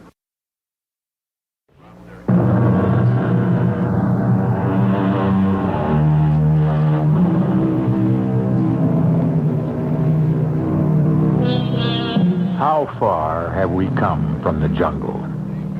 Not so very far when you consider all the unreasoning things most of us are prey to. Fear of heights, of crowded places, superstitions, envy, and her darker sister, jealousy. Most of all, anger. For when rage suddenly explodes inside any of us, no matter how secure our worlds, if the fire burns strong enough, it can hurtle us out of the safe orbit of our own world and back to the savage jungle. For example, I just don't think I can believe my ears, Marcia. Oh, Brock, I'm sorry. I'm so sorry. What can I say? He's... After all, he's my son. And what am I? You know what you are to me, Brock. Well, I thought I did. All I'm asking for is time before... Oh, Brock, is it too much to ask? Time is too precious to me. I'm not going to let this little twerp of a boy still wet behind the ears stand in my way, in our way. Please, Brock. You've got to understand Timmy's point of view. Why? Because he has some rights. A 20-year-old boy? Whose father has only been dead a little over a year, a father he worshipped. A man who would have ended up in jail for going to the public trough once too often. And the last time without sufficient legal excuse. Well, you represented him. I was his lawyer because I was in love with you, and I didn't want you to be hurt. But he was convicted just the same. Because he was guilty. Well, Timmy doesn't think so. Oh, Timmy. Brock, please. Timmy, that wishy-washy, childish diminutive of a name. It's the whole trouble. Why not Tim? Or even Timothy. It's his name. And I think of what that sniveling little toady is doing to bar us from the happiness we both have missed all our lives. I tell you, Marcia, son of yours or not, I could kill him with my bare hands. Marcia, I tell you, I'm sorry. Timmy, I didn't expect you home so soon. You know I don't dig the country club scene, Mom. Well, don't I even get a hello kiss? And what about Mr. Chalmers? Am I supposed to kiss him now, too? Now, what's that supposed to mean? Oh, Brock, Tim, now then, please. You can stay out of this, Mother. Don't talk to me that way. No, I'd advise you to listen, Marcia. Why? Because you're planning to make her a September bride? Why, you insufferable No, John. Brock, please. Go ahead, Mom. Let him take a swing at me. I can handle him. Did I ask you to? I don't care if you did. Someone's got to, for Dad's sake. Doesn't anyone care about him anymore? Why should we? He ruined your mother's life as a common criminal, and the only decent thing he did was to take his life. Brock! I'll never believe that. Just as I know Dad never did one dishonest thing in his life. You know who really stole all that money. You. Me? Sure. The wheel within the wheel. The big high mucky-muck. Dad was the only honest mayor this town ever had. And the rest of you crooks had to crucify him to cover yourselves. I don't know what you're trying to say. I'm not trying. I said it. I don't know how my mother can even look at you. Because you killed my father. All right, that's as much as I'll take. The only way you'll ever stop me is to murder me, too. Timmy. No, leave him alone. It's time we had this out. You killed my dad. Timmy! That's the last time you're going to try to hang that accusation on me, youngster, and get away with it. Oh, that's great. Just what I've been looking for. An excuse to knock your head off. Stop it, both of you. Stop it. Not on a bet. Time you learned a lesson. Maybe this will teach you. All right, come on, get up. Brock, you keep away from him. Don't you see he's hurt? Oh, it'll take more than a couple of whacks to make up for all the pain he's caused me and us. Timmy, you all right? Oh, he's not hurt. He's only shamming. Brock, please. I don't think so. The andiron, I think he hit his head. Oh, no. He's bleeding. It must have fallen on him. Oh, here. Wait a minute. Let's see. I don't want you to touch him. Oh, don't be silly. The boy's hurt her. What is it, Brock? Is he bleeding badly? He's not bleeding anymore, Marcia. Then he's all right? No, I don't think so.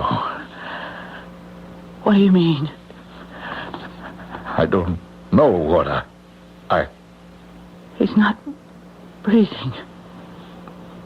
Timmy? Brock, he can't be. It was an accident, Marcia. But Oh, God forgive me. I think he's dead. Cut! Beautiful. That's it. It's a wrap. I'll be right out. Marcia, sorry I blew that cue on you. Oh, couldn't matter less. I think today's showing beautifully. Yeah, it felt pretty good. Say, Timmy, you were great. Mm-hmm. I mean, you really had me going, huh? Timmy? Timmy? Fun and games are over. Come on back to the really real. Timmy. What's the matter? The kid all right? Hey, friends, you really zinged it. Brock, Marcia, you're never better. You too, man. What's wrong with him? You all right? Sure. I'm great, Mr. Davis. Just great. Now, pardon me if I just lay here and make believe. Suit yourself, Eddie. Me, I gotta make tracks. Got a commercial edition in half an hour. See you, folks. You on tomorrow? No, next call is Thursday. Henny, can I skip to pre-rehearsal this afternoon? Oh, come on. Now, I only have one scene. Well, I don't mind. It's just Sandy. He'll holler blue murder. Oh, he gives me a pain. He runs so scared all the time. I'm afraid he'll blow the job. Uneasy lies ahead that wears the producer's hat, huh? You know the ratings are off? So? Uneasy lies all our heads. Oh, you should worry, Angel. Don't you know they always fire the writer first? Not this time around. I had to go and pick on... Watch it. What? The kid. Hey, Eddie, you okay? No. And don't call me Eddie. Well, why not? It's your name. My name is Timmy. I don't want to change it. Oh, what's in the name, like the bard said, huh? You know how it is around the squirrel cage anyways. Half the time I can't remember which are real names and which are the made-up ones. My name is Timmy around here. I'm not going to change it. What's my next call, Mr. Davis? You sound funny, dear. What do you mean, funny, Mother? Well, I mean, you didn't knock yourself out for real when you fell, did you? I guess that's what I'm trying to find out. What's my next call, Mr. Davis? I guess next week's call sheets aren't posted yet. They're kind of late, aren't they? Well, there's been a lot of rewriting going on. And all I mean is the scripts are late. And why are they rewriting? Well, you know how it is. The ratings down, the panic button's been hit, plot changes, and What? all that. Plot changes, sir? Don't call me sir. You make me feel like I'm over the hill. Well, I'm afraid that I'm the one who's over the... Am I? Is that what it is? Have you seen Sandy? Sure. I've seen Mr. Struck. And didn't he say anything? Anything about what?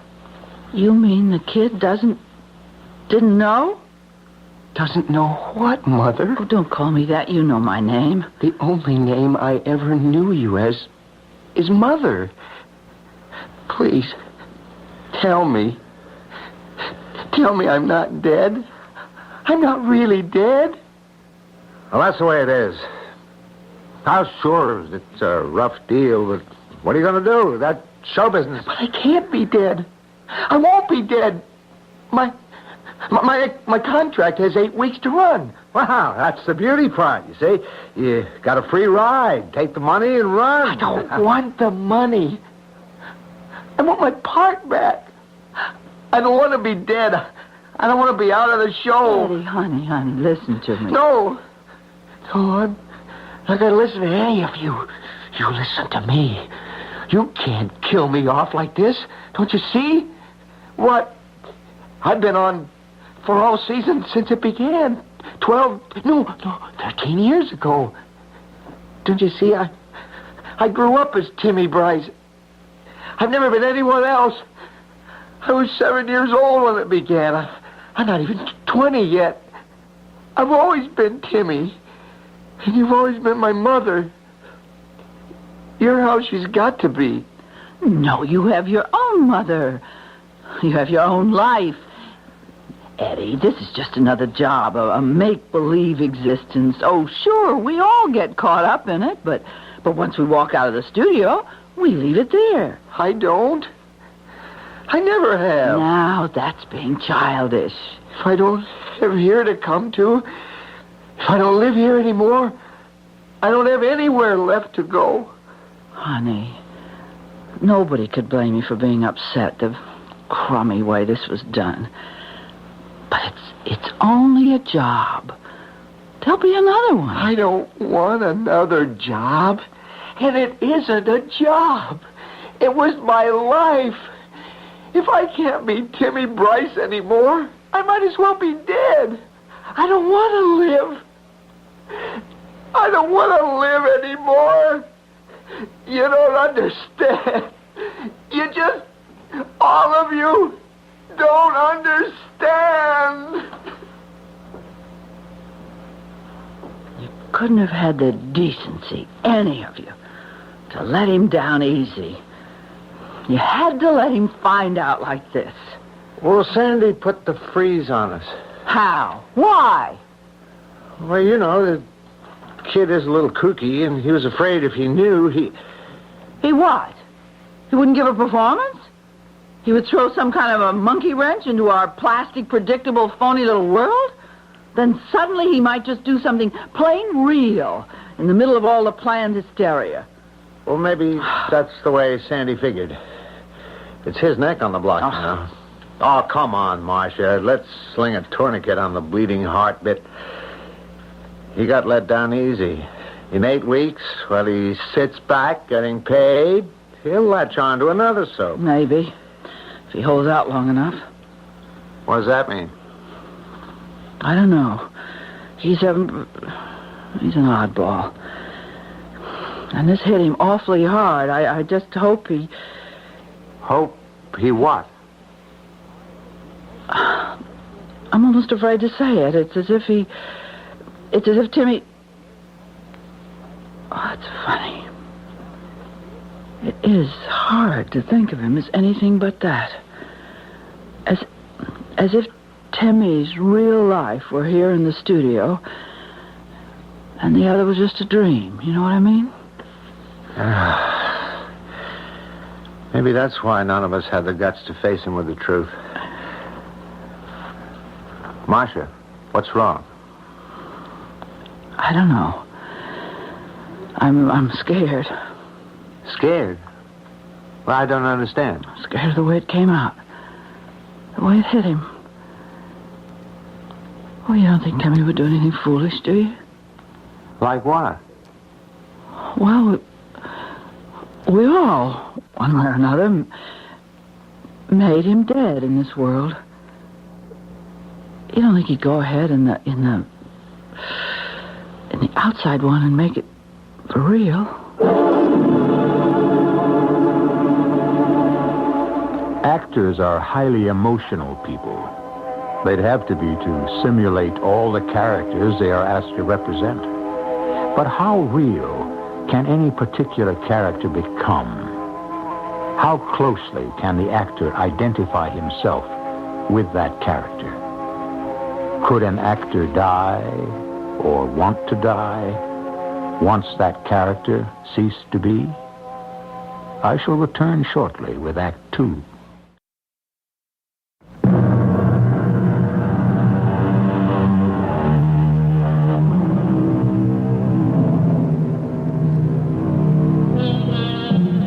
A week has passed in both the worlds we are following in this story. In the real world of our actors, it has been relatively uneventful. In the realm of the soap opera, for all seasons, it has been about the same.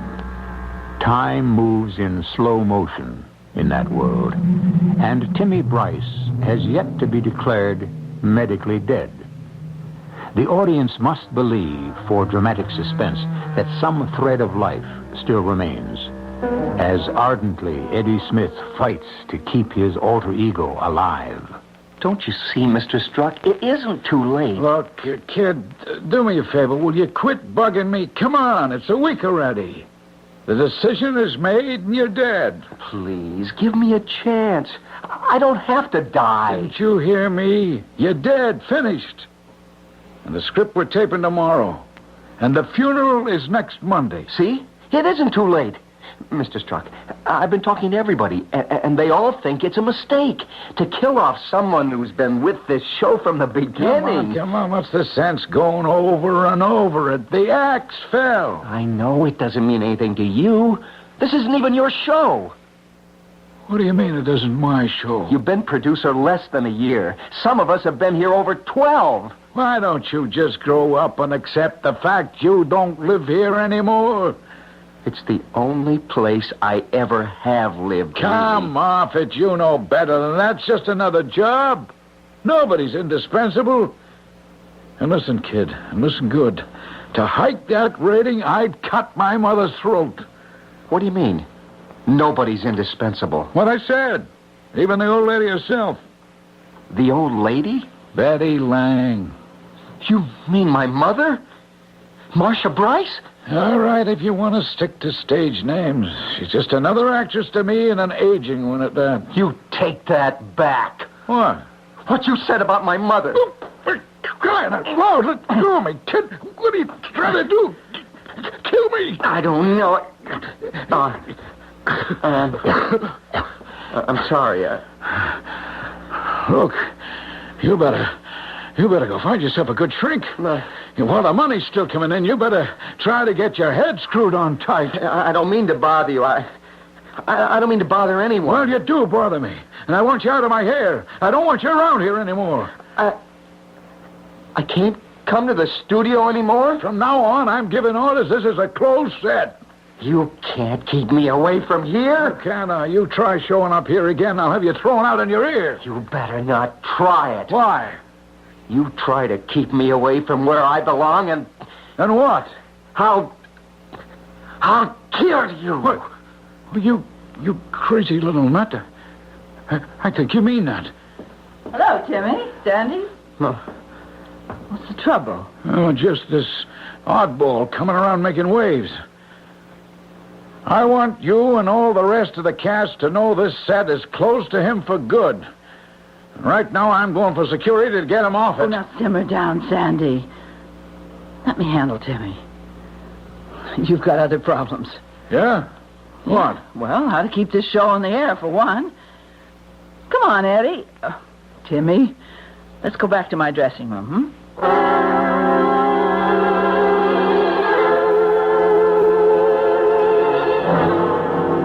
I know I'm acting like a first-class lunkhead, but I can't help myself. Of course you can. The thing to do for you is to get another job. I don't want another job. It won't be that easy anyway. Oh, why not? You're a good actor, Eddie Smith. Nobody thinks of me as him anymore. Not even me. I'm Timmy Bryce. And that's all I want to be. I just want to be Timmy. And you to be my mother. Even if I marry Brock Stevens? If I was around, I'd never let you make that mistake. Well, now that would be up to the writer, wouldn't it? The writer? Well, he is the one who dreams up the plots, isn't he? Yeah. No. I mean, sort of. But only out of the characters. I mean, us. What we're like and all. He just can't have us do anything. I mean, anything he feels like, or the producer. You know that. Do I? Well, sure you do. The people, the audience, they will let him. There are things we can do and things we can't. Otherwise, we're not real. We're not real anyway. Oh, yes, we are. To millions and millions of people every day, and to ourselves. Some of us, like you take me. This is more real to me. You're more real to me than anything else in my life. Timmy. You see, you even think of me as Timmy. The way I think of you as the only mother I've got. Oh, now, come on. This is sick. Phony romantics, Eddie. So you'd throw me out, too, huh? I'm not throwing you out. You've got one mother. That's enough. Her? She walked out on Dad and me for another man. Oh, I'm sorry. I'd forgotten what happened. But surely that wasn't a rejection of you. Any rejection is on my side. The character she married doesn't want any part of me, or me of him. It doesn't matter. That other world, outside, I don't have anyone anymore. I don't belong there. What about your father? Didn't you know? He's dead. No, I didn't know that. What? We were lucky to keep it out of the papers. One advantage, I guess, is having a name like Smith. You can sink without leaving a ripple. He died? He figured he hadn't anything left to live for when he lost her. Sort of like me. He killed himself. Just like I'm going to do. Oh, no, don't talk like that. You wouldn't do anything like that. Oh, wouldn't I? Why not? I'm dead already, thanks to Mr. Sandy Struck. If it wasn't for him, You know something, Mother? He's the one who ought to be dead. Timmy! Eddie, What's the trouble, baby? He's just a crazy kid, Timmy. Henley, see if you can stop him. Oh, never mind. He's gone. Eddie Smith again? Yep. Something's going to have to be done about him. I really think Sandy's right. He's flipped his lid. Well, if he has, Sandy's to blame. And the rest of you, too. Oh, come on in and close the door. I want to talk to you. Will do. I got a few bones to chew over with you.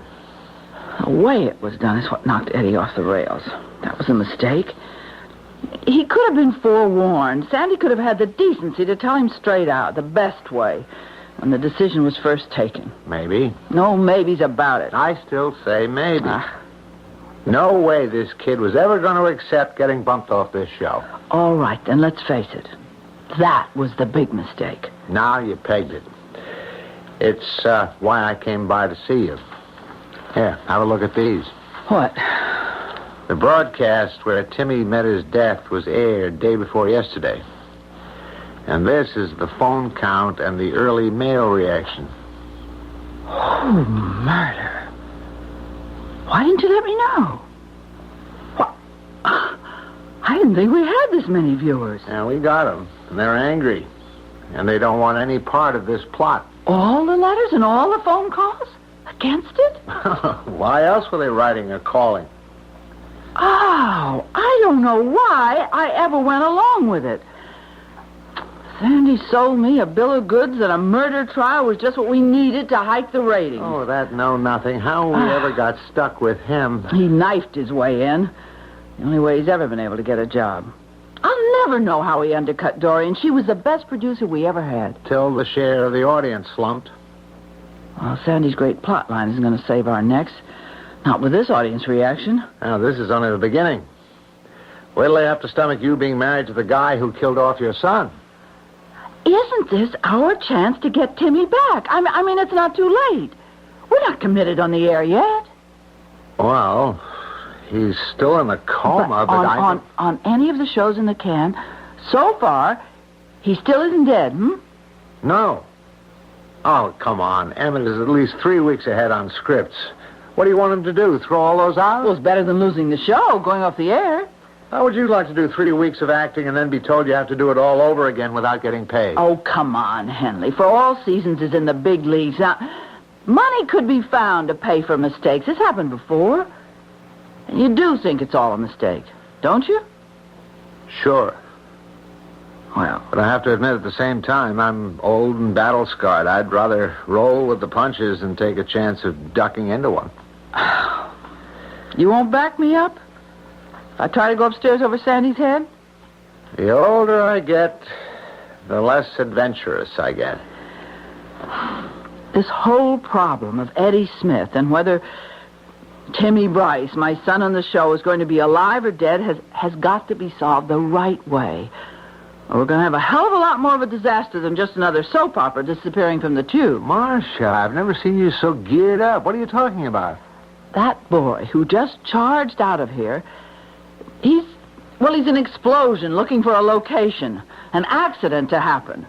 I honestly think that if we don't get him back on this show, not only is the show going to be dead, but Eddie Smith is, or else Sandy struck. Sandy? That boy is desperate enough to kill either himself or the man he thinks drove him to the edge. Now, look, Betty... No, now, listen, you look, Henley. You've been our director for quite a few years, but I've been with Eddie Smith playing my son Timmy for 13 years, and I know him as well as, or perhaps better than my own real-life sons. And I'm frightened because he's out of contact. There's no telling what that boy might do. Where is he? Where is that stupid little jerk? Now, Sandy, take it easy. Easy? You know he just tried to kill me? Who? Eddie Smith. Who else? Oh, no. Close the door, Henley. Yeah, sure thing. How, Sandy? How did he try to kill you? Oh, I was standing near the number 2 camera. Lucky he had to crab sideways suddenly to get a 1/1 shot, and I followed with him. Because a split second later, one of the big scoops hit the floor right where I'd been standing. You mean a floodlight broke loose? How? There's only one way, Henny. Somebody had to unbolt it off the pipe and kick it loose. And you think it was Eddie? I know it was. You saw him? Oh, it could have been an accident. How can you be so sure it was Eddie? I'm sure, all right. Come on. Are you hiding him in here? No. He left here 10 or 15 minutes ago. Give the kid a break, Sandy. At least until you have some proof. I got all the proof I need. What? When I booted him off the set for good, he told me he was going to kill me. Okay. One chance is enough. I'm turning this over to the police. Because I sure ain't about to give him another chance. Was it accident or design? Could you believe that Eddie Smith, alias Timmy Bryce, is actually unbalanced enough to carry out his threat against the producer who ended one of his lives, the make-believe life that seems more important than his actual one? Well, we shall find out, along with some other chilling surprises, the real truth when I return shortly with Act 3.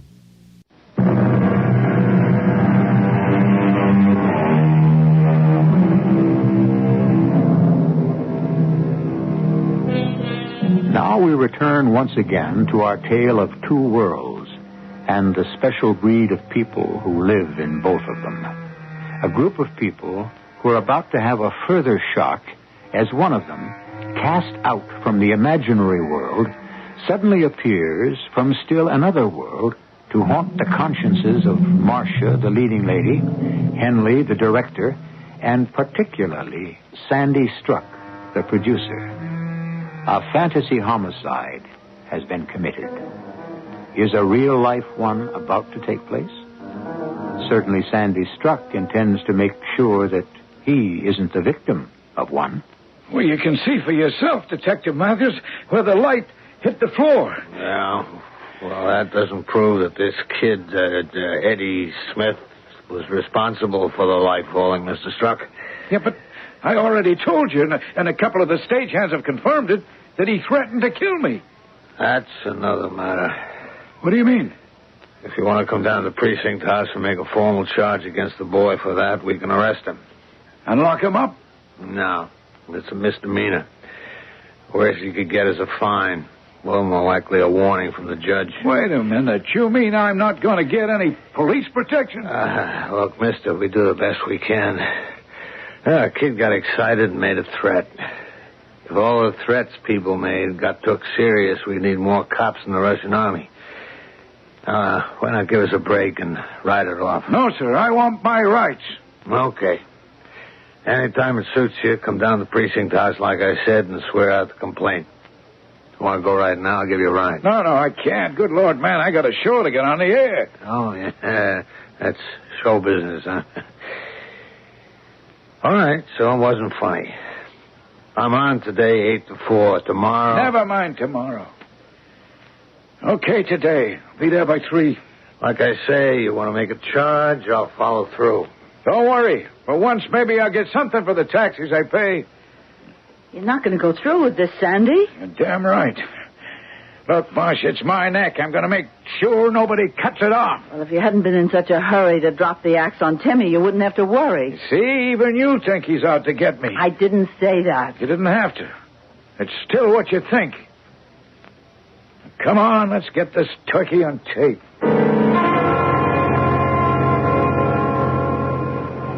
You don't ask much, Marcia. I know what I'm asking, Emmett. It's a terrible thing to do to a writer. 25 to 30 scripts down the drain? Oh, damn it, Marcia. Timmy is dead to all intents and purposes.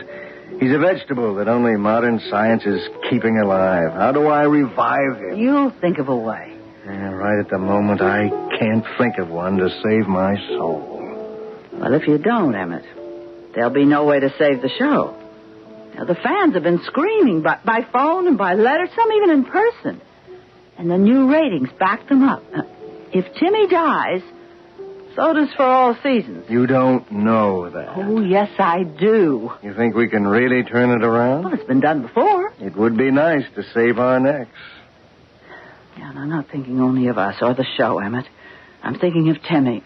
I mean, Eddie. He got such a raw deal. It tore my heart out the way it hit him. He doesn't have much life, I guess, outside the studio. How come? He's a nice youngster. Yeah, he's also a child actor. Unless he's got a mother and father to root him solidly into real life, a child like that's in real trouble. Child? He's 20. Yeah, young 20. Trying to hold on to the past just as hard as his future through the show. Emmett, can we swing it? Well, you'll have to give me a couple of days to think about it. Please don't wait too long. It's a matter of... Oh, spare me that old clinker. Life and death. Well, in this case, more ways than one.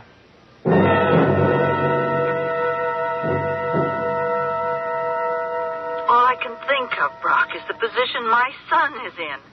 Lying in a coma in the hospital, holding on to life only because of modern science and all the machines that maintain it for him. And if he should die... If you sent for me, Sandy? Yeah, Henley, you sure did. What are you trying to pull off? Pull off? You heard me. Even homicide has been against me. I'm just sitting here monitoring today's show, the one I had to miss. And wait a minute, hold it. Tape room, this is Sandy Struck. Roll back to the beginning of Act 3 and start again.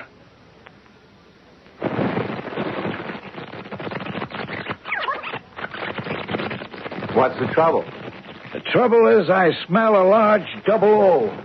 First off, how come Timmy is still alive in the script when he's supposed to be dead? Now, Sandy, we have a good thing going here, so we're just milking it. Sure, behind my back, because of that little nut. Well, no way. I know you're all out to knife me. I mean, for real.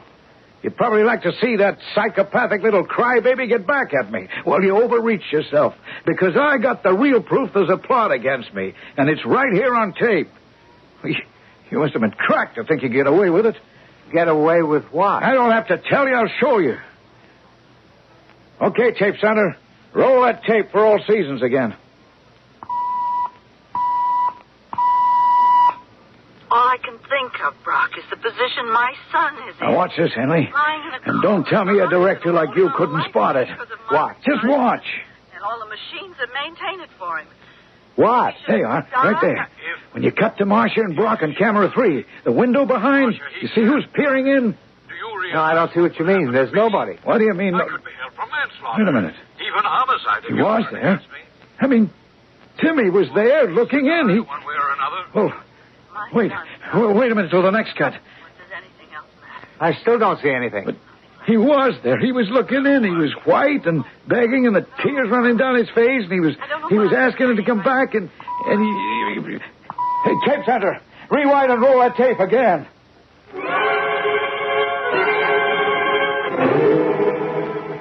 No, you can't broadcast it like that, Henley. Not with that boy on it.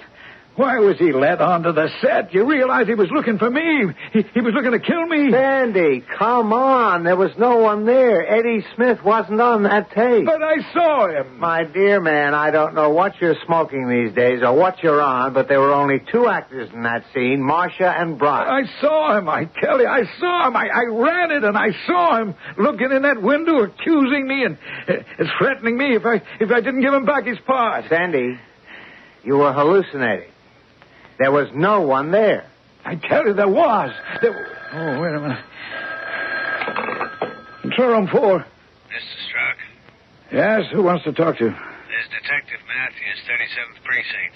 Oh, yeah.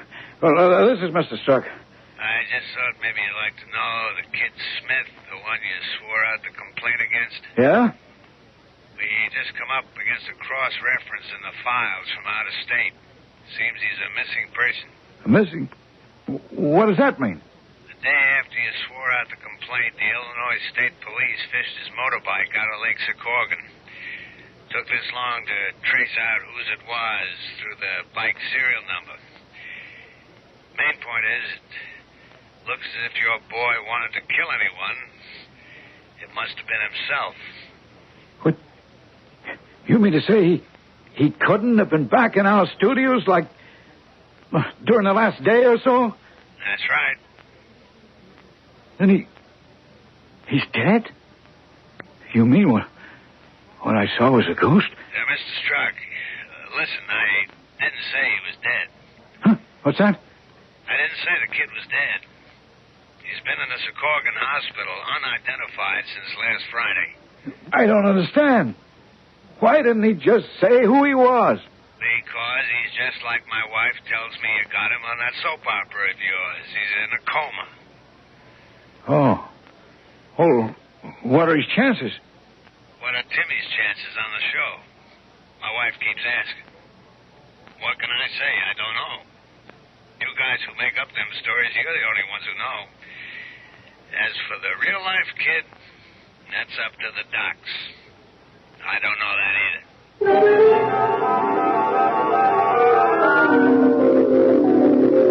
Mr. Struck, what are you doing here? Well, I could ask you the same question, Detective Matthews. Oh, excuse me. This is Mrs. Elizabeth Lang, who plays Marcia on the show. Oh, yeah. I recognize her from seeing her on TV. Well, I recognize you from seeing you at the studio. And this is our director, Mr. Davis. Hi. But what are you doing here? Is Timmy... I mean, it's Eddie. Did he... Now, take it easy, Mrs. Lang. It's good news all around. The kid came out of a coma all of a sudden 6 hours ago. Doctors say it's a miracle. That it's a complete reversal, and he's out of danger. You said about 6 hours ago he came to. You wouldn't remember the exact time, would you? Yes, I do. The doctor called me, and I left immediately. What time? 25 minutes past 5 this evening. And they'd given him up for dead? Up to then? That's what the doctors told me. Then it is a miracle. You better believe it. What are you two talking about? It was exactly 25 after 5 that Ted Goldman gave the word to Henley, me, and Emmett that he'd overrule you. That Timmy was back on the show. He wasn't going to die. I didn't try to commit suicide, Mother. Honest, I didn't. I mean, sure, I was kind of blowing my mind, and maybe I got careless when the car coming the other way came barreling around the curve, and I swerved to avoid him, went into a skid, and that was the last thing I know, till I woke up here. It's all right, Eddie. And you're going to be all right. Oh, I sure am. I'm going to be back where I belong, on the show, with all of you, in my own world. Only, do me one favor, huh? Uh-huh, if I can. Don't call me Eddie. Call me Timmy. Honey, on the show, it'll be Timmy. That's the world where Timmy belongs. And off camera, it's Eddie Smith, and don't you forget it. There's another world where he belongs that you are going to have to start living in from now on.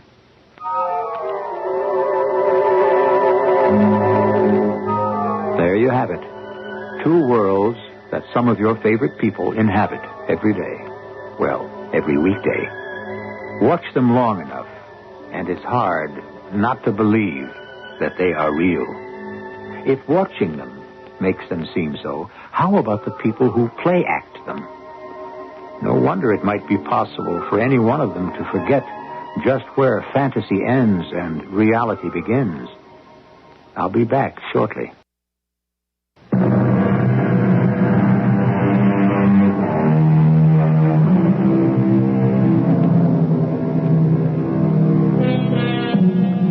It was Shakespeare who said it also.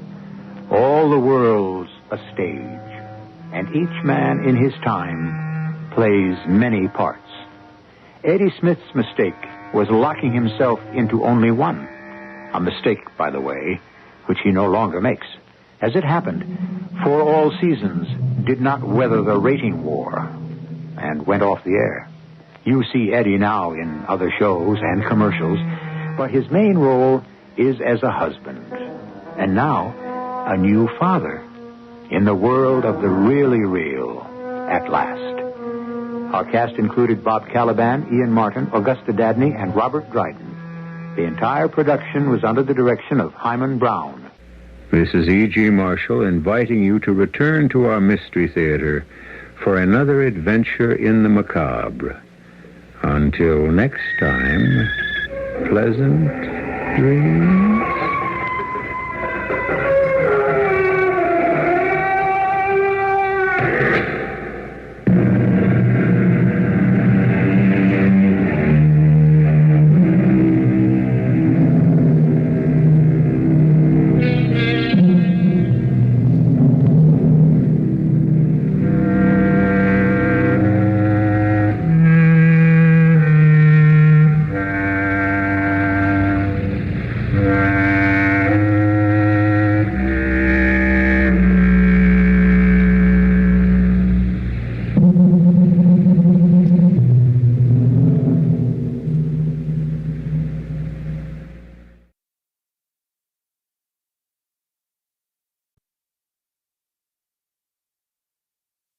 The CBS Radio Mystery Theater presents...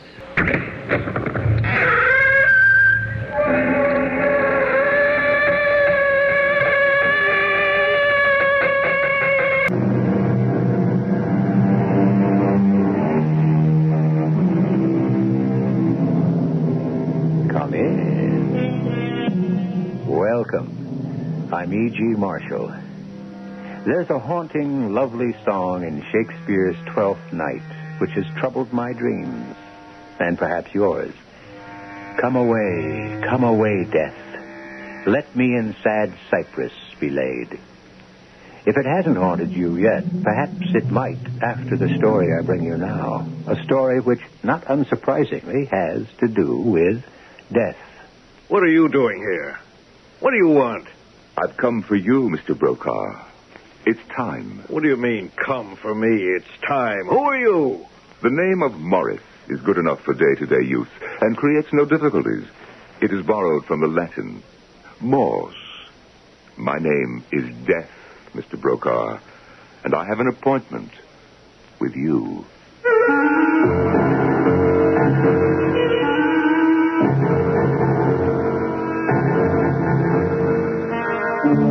Our mystery drama, Come Away, Death, was written especially for the Mystery Theater by Ian Martin and stars William Griffiths and Norman Rose. I'll be back shortly with Act One.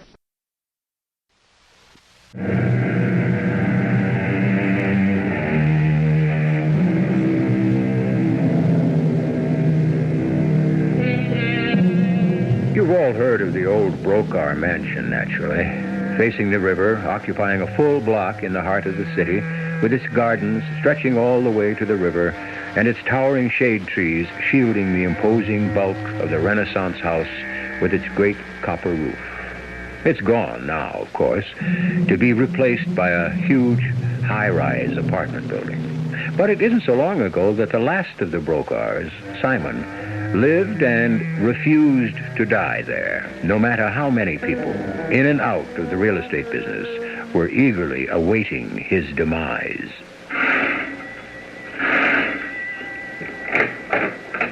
Oh, good evening, Mr. Rensselaer. Good evening, Mrs. Marbles.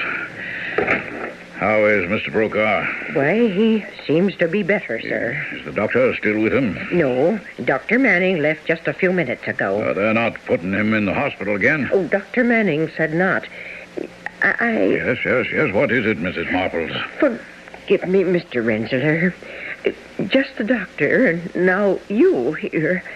Oh, I've been with Mr. Brokaw as housekeeper for over 35 years. And I don't know anyone else who could have taken it, Mrs. Marbles. Oh, he's a difficult man. Like all strong men. Oh, that's what's so awful, I suppose. He's still a big, lusty, healthy man. That he should be cut down in his prime like this. Dr. Manning thinks it's that imminent? Well, you'll have to ask Mr. Brokaw about that. Or the doctor himself. Well, since I've been called in, I can guess perhaps it is. I'd better get on up, or is he resting? No, he wanted you shown up right away. I better not keep him waiting. Mr. Rensselaer? Yes? Will he be changing his will? Is that what it is? No, I don't think you have anything to worry about, Mrs. Marple. Oh, it wasn't myself I was concerned about. It was Miss Nita. Oh, yes. Well, you understand there's nothing I can say one way or another. Oh, that sweet little niece of his has given up her private life to move in here and help nurse Mr. Brokaw ever since that first attack of... Well, ever since they discovered that he was ill. And I'd hate to see her left out in the cold if anything happens. I don't want to see her lose out to that cold, greedy little trollop who, in my opinion, is more than anything else responsible for the state he is in now. Oh, can't you do something? Mrs. Marples, I am a lawyer. I appreciate and applaud your concern, but that's as far as I can go. Is Nita here now? Yes. She's in the library with her fiancé, Dr. Lawrence. Very well. Perhaps I'll have a chance to talk to her for a moment when I come down. Now, I'd better get upstairs.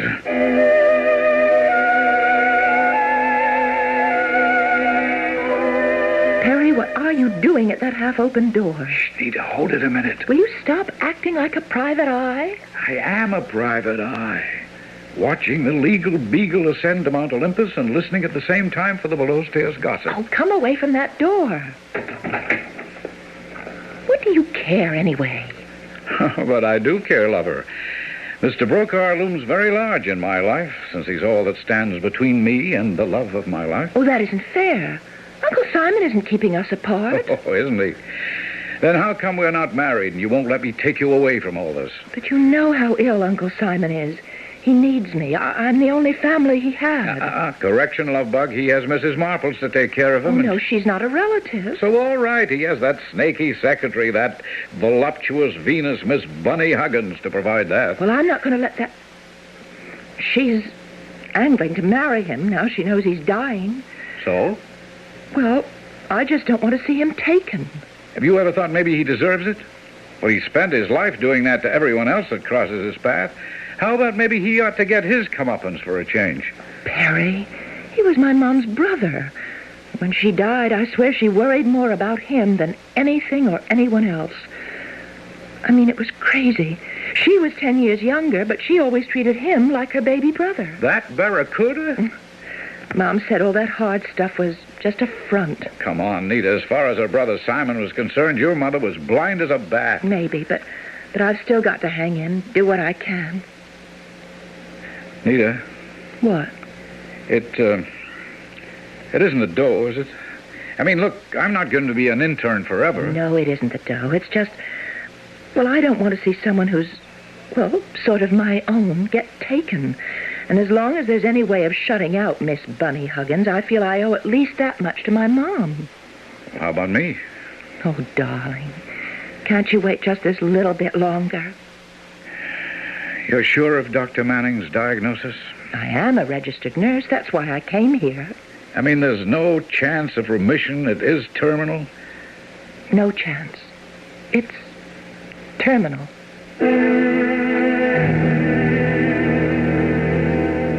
Damn it, Rensselaer, I won't accept it. A little pain, all right, but die? Oh, not me. Not Simon Brokaw. I have too much left to do. I'm not about to die, no matter what the doctor says. And what am I here for? To change my will. Why does it have to be changed in the prime of health? Because I've made up my mind. I'm going to take the final step at last. At 55. I'm going to be married. Well, congratulations, I suppose.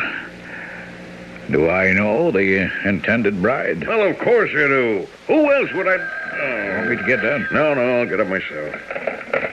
Hello. Simon? Oh, Bunny. Who else? No one. Oh, I knew that deep, ticklish, sexy voice the moment it answered. Oh, am I interrupting anything? Oh, no. Well, just a conference with my lawyer. Oh, do you have him there, darling? Why? Well, it seemed about time. Honey, you haven't been feeling sick again, have you? Well, no, it's nothing for you to worry about. Oh, but of course it is. You know how I worry all the time. Now, Bunny, when I get through with my lawyer, you won't ever have to worry again. Oh, but I do, darling.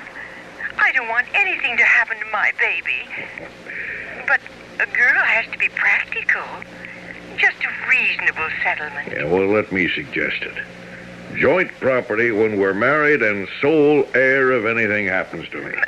Married? Bunny, is that enough?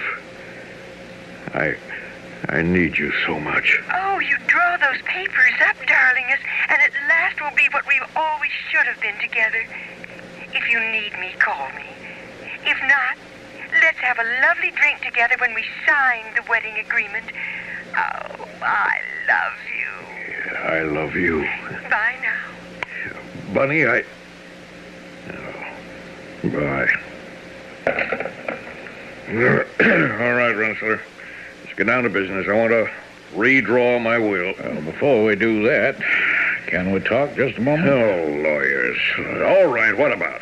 What is your hurry to rush into this marriage? Well, I don't know how long I'll be around to enjoy it. Simon, I can't. There isn't any discussion, you see. Now or never. And I choose now.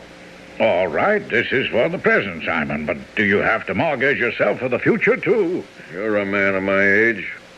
Wouldn't you be tempted to mortgage your future, too, for a girl like this, or someone like her, that no man could ever sensibly dream of having unless... Unless she was bought and paid for. We'll pretend that was never said. Just let me go in my own way, and the devil take the hindmost.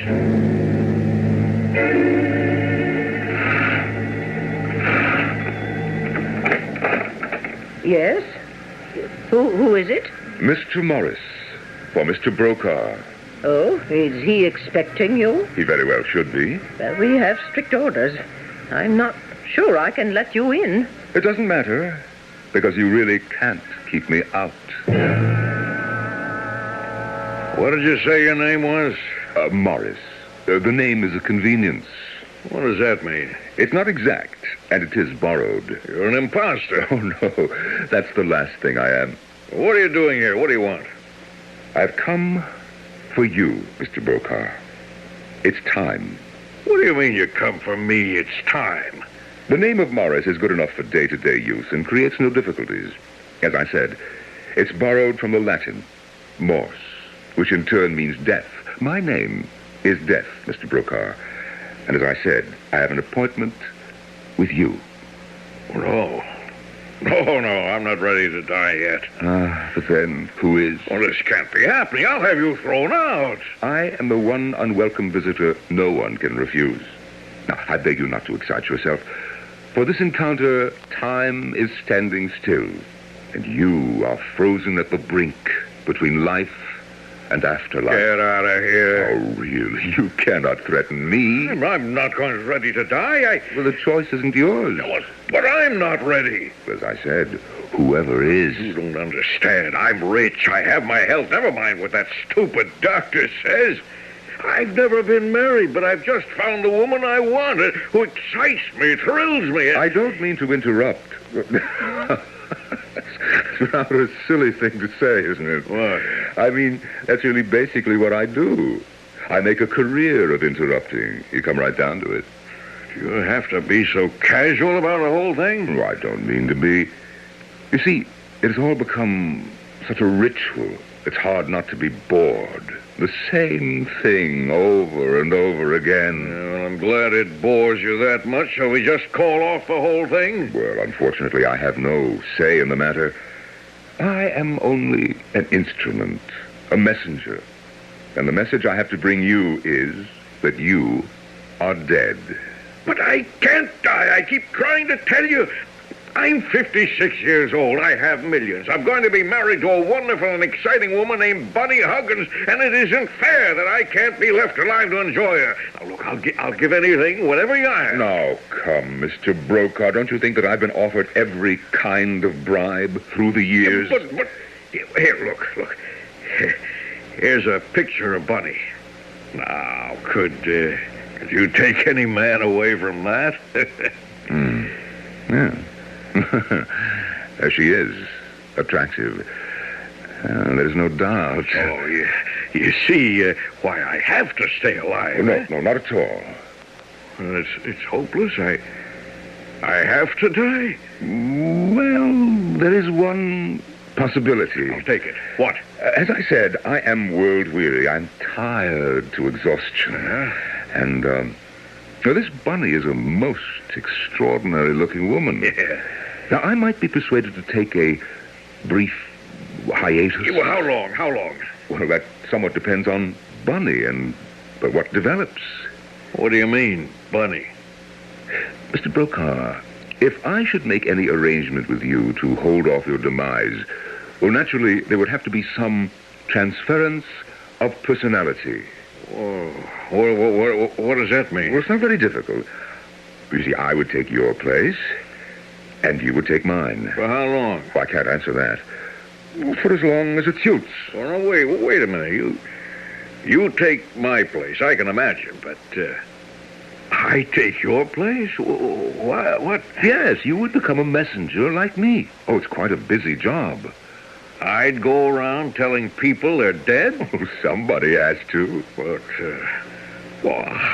how would I know which ones to go to? No problem at all. You'll be told. Yeah. You know, the more I think of it, a vacation from my appointed rounds could be very invigorating. All right, Mr. Brokaw, you brought it up. Would you like to make the swap?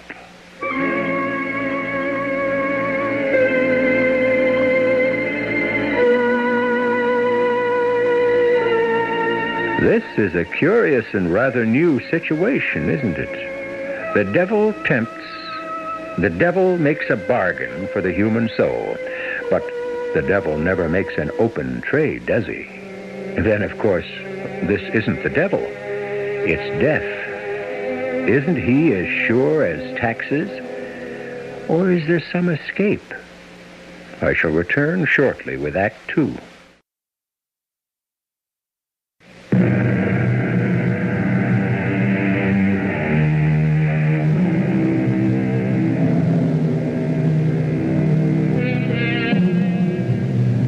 We return to our strange confrontation.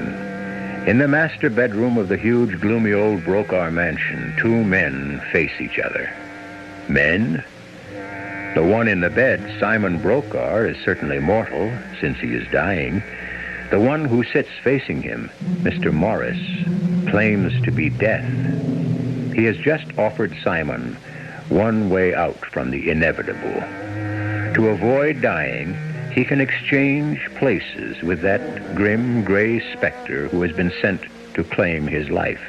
I'm waiting for your answer, Simon Brokaw. What proof do I have? Proof? That you're really dead. Well, I'm here, am I not? How could I have forced my way into the house? I'll need more than that. Oh, dear. Dear me. Hold out your hand. Why? So I can touch it. You asked for proof. Very well. Now remember, this is only the first brush of death.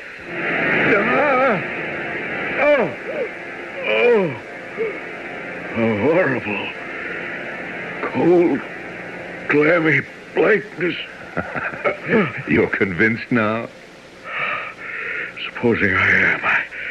What is it like to be dead? Well, I'm the last person to ask that. I work only this side. Pass the message. Deliver the goods. And then? Then? I don't know. You see, I really don't want to know. I'm satisfied enough with my own job, though it tends to be a little lonely and repetitive. It's why the idea of a vacation appeals to me. Maybe I wouldn't like your job. Maybe. It's a chance you take. But then the arrangement can't be permanent. Why not? Why not? Because eventually it must come to an end. On the other hand, must it? What do you mean? It's an interesting speculation. If I've taken over your life and delegated my responsibilities to you, why should we not, in fact, both be immortal? Immortal? Yes, that's your wish. And mine is to have a little more fun, which I certainly might have by living your life. Yes, the more I think of it. It's a very good exchange. But what would I take with me from my life? Nothing but yourself. All the rest is mine. Now, are you ready to make the swap? What other choice have I? To die. All right. How do we go about this? Well, we just exchange places. You mean I get out of bed and give you my clothes? Oh, I think it can be simpler than that, if you're ready. All right, I'm ready. Now, let's make it as simple as possible. Just take a deep breath. Oh, and close your eyes.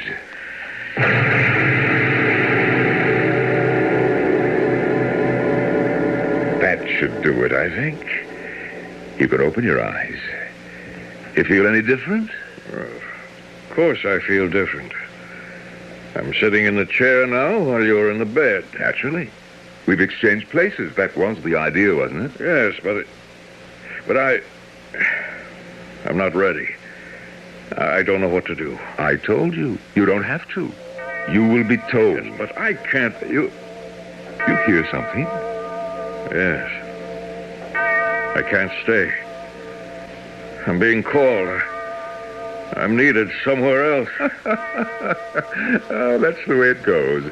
I began to find it deadly tiresome.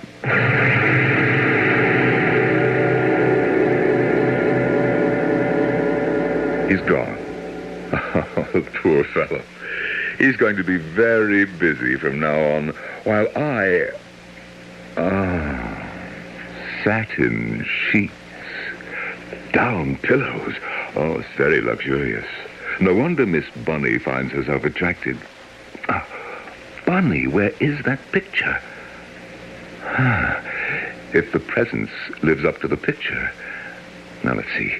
He must have her phone number in a book somewhere. What was the name? Yes, Huggins. Oh, what promise in that name. Here we are. Bunny Huggins.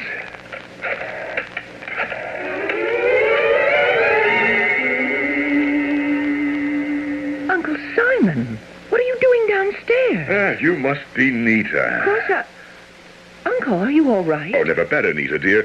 Where's your, the young doctor? Perry? Well, you know, he's a little edgy about coming around here. Because of me? Well, yes and no. Oh, what's he worried about? I'll cut you out of my will? He couldn't care less. If he had his way, he'd have me cut out of here. Can't say as I blame him. It's a gloomy old dump. Why don't you take his advice and fly the musty coop? What? Why don't you marry him and be done with it? But I feel a kind of responsibility for you. Why? Well, after all, I am a nurse.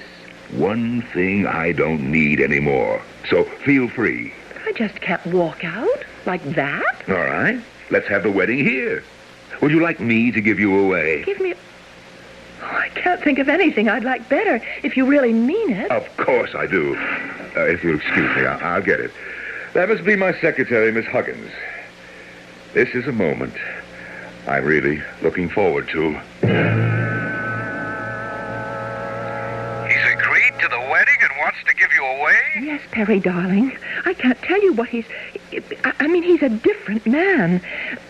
There are remissions in this kind of disease, aren't there? Oh, not from what I learned from Dr. Manning. Well, Manning's kind of old-fashioned. I'd swear that Uncle has to be in some kind of remission. I mean, he's in marvelous shape. Isn't that great? If we can get married at it, so set the date. Let's gather ye rosebuds while we may. It, is what you want, doesn't it? You're what I want.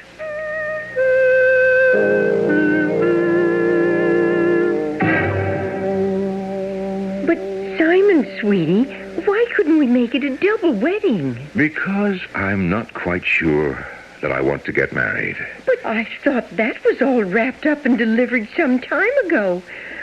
Oh, I swear to heaven, sugar, I just don't know you anymore. You're like another man. You know, I feel like another man. I reckon that's just great, isn't it?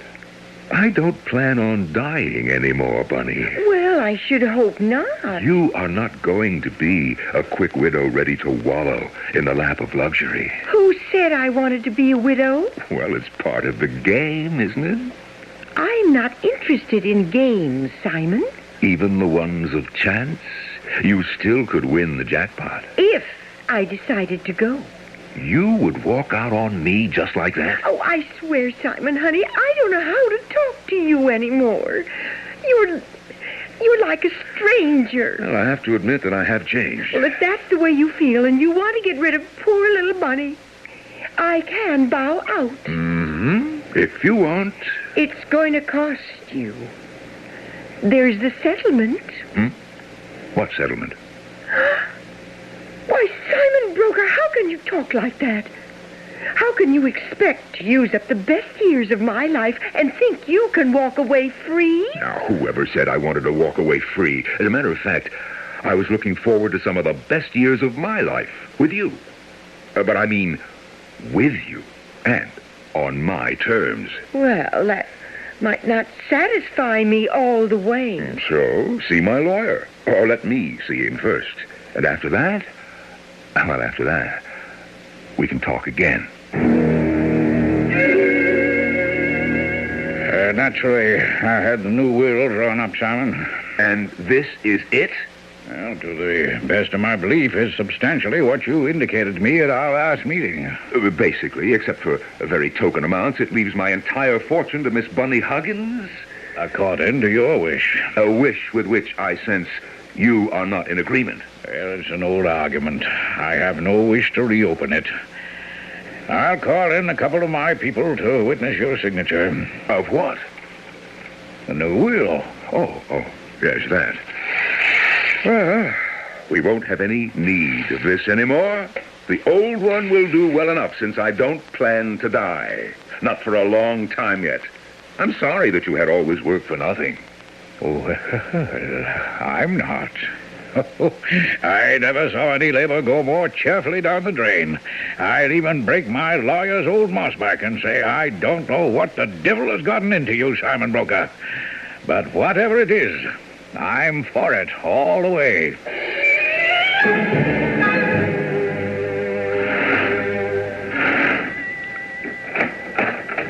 Oh, good evening, Mr. Morris. It's you again. Yes, Mrs. Marples. May I come in? If you feel you must. But it won't do any good. Mr. Brokaw isn't here. He's still in Las Vegas? Why, no. He left there a week or so ago on a trip around the world. Around the world? Is Miss Huggins with him, do you know? His secretary? Yes. Why, I believe so. I thought I heard something about a wedding. Oh, heavens, no. That was Mr. Brokaw's niece. Oh, such a lovely ceremony, and he gave the bride away himself.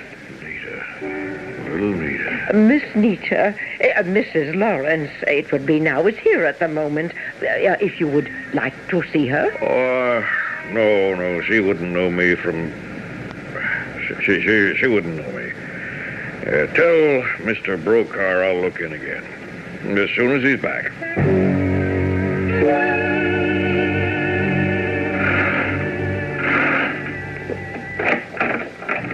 Good evening. Can I help you? Oh, good evening, Mrs. Lawrence. You know me? Well, of you. My name is Morris. I'm an acquaintance of your Uncle Simon. May I see him? I'm afraid he's not here. Oh. Well, I thought he was due back from his trip. Well, yes, we're expecting him as it happens. Well, and I wonder if I could just come in and wait. Well, tonight it might be a little inconvenient. It's rather pressing, and I seldom have time to... Don't bother about the bags, Bunny. The man will get them. Well, I just need my cosmetic bag. You don't need that or anything else. Now, let's get in and tell everybody the good news. Hello.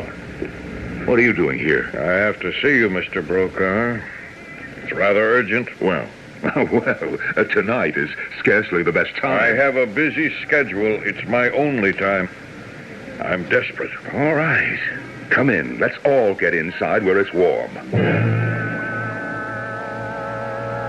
You picked an awkward time. Well, I've been trying to see you ever since we made our ill-advised bargain. Ill-advised? At least from my side. So, what is it you want? I want to call it off. I want to go back being myself, being you. I wouldn't blame you for a moment, dear boy. I find it just as delightful as perhaps you remember. Too delightful for me to think of giving up. You see, I am perfectly satisfied as things are, and I wouldn't change them back again for the world.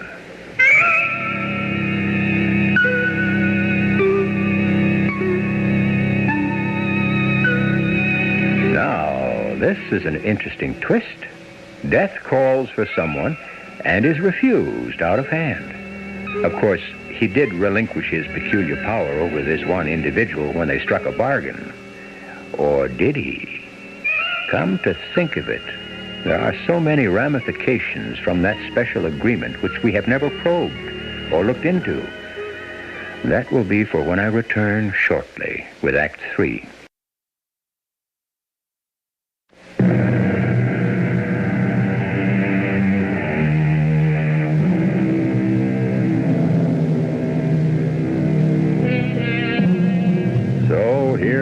With another confrontation. The same principles, but a vastly different set of circumstances.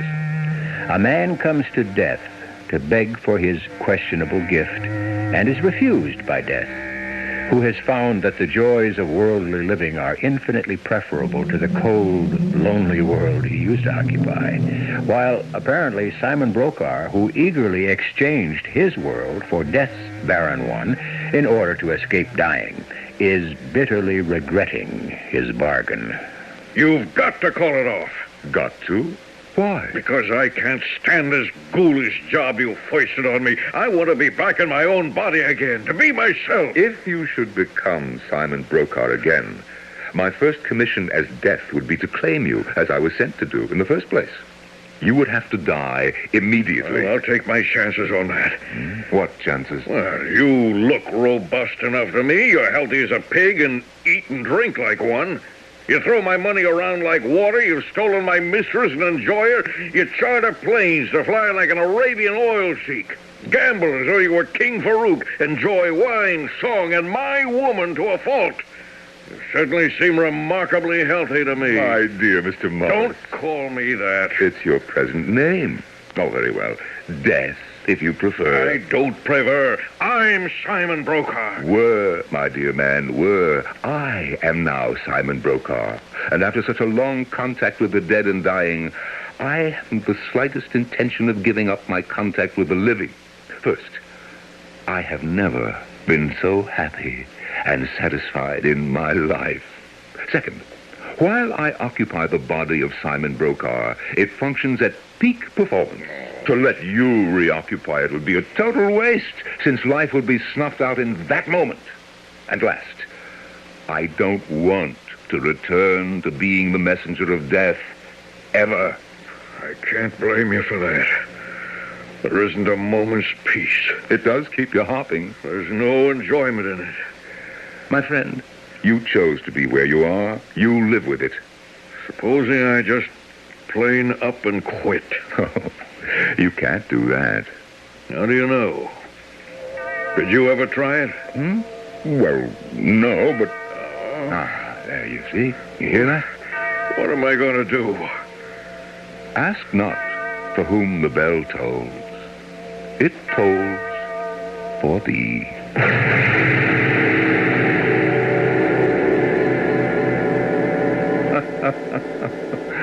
I'm sorry you had to dash away, Mr. Morris.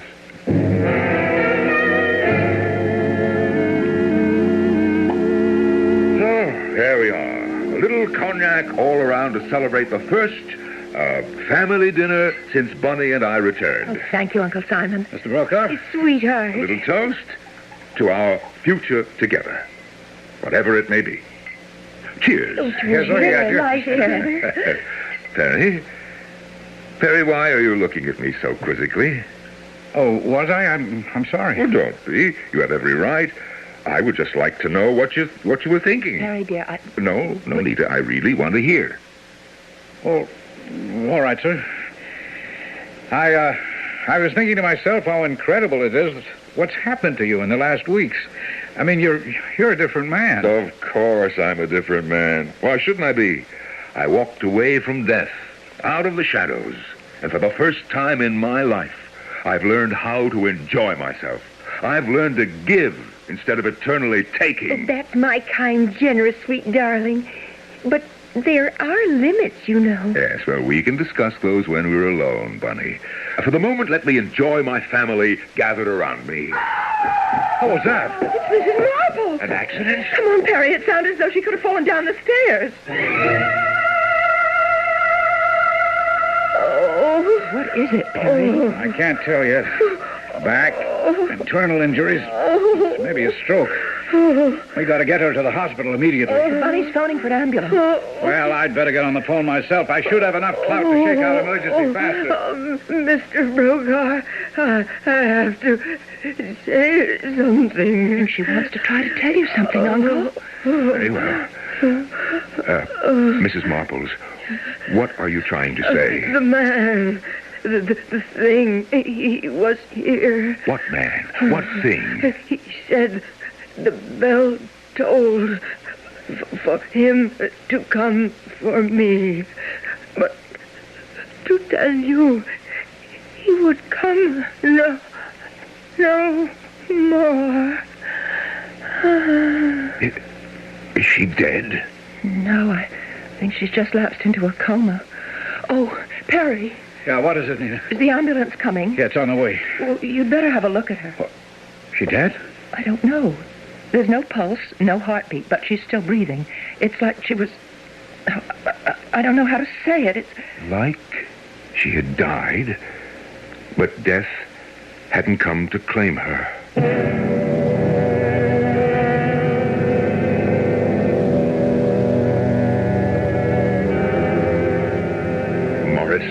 All right, Simon Brokaw, whatever you want to call yourself, where are you? Come on, man, you can't do it. You can't stop the process. Death is a fact of life. You can't stop people from dying. Is that what you're up to? Is that what you're trying? Yes, who is it? Wait a minute. Why don't you come in, Bunny, what do you want? I thought I heard you talking to someone. Oh, I was talking, and this has a very special truth. Well, you see, I was trying to talk to myself. Simon, are you all right? I wish I could answer that sensibly. Why? Well, you were so funny after they took that poor old Mrs. Marples away. I know you must have been very fond of her, but she was an old lady, and even if it was an accident, she had to die sometime. Yes, only she didn't. Didn't what? She didn't die, won't die, can't die. Oh, I don't know what you're talking about. It was Macbeth who said he heard a voice say, Macbeth, does murder sleep? Who's Macbeth? He's a character in a Shakespeare play. Well, what's he got to do with us? With me, Bunny, with me. You see, I just may have... I may have murdered death.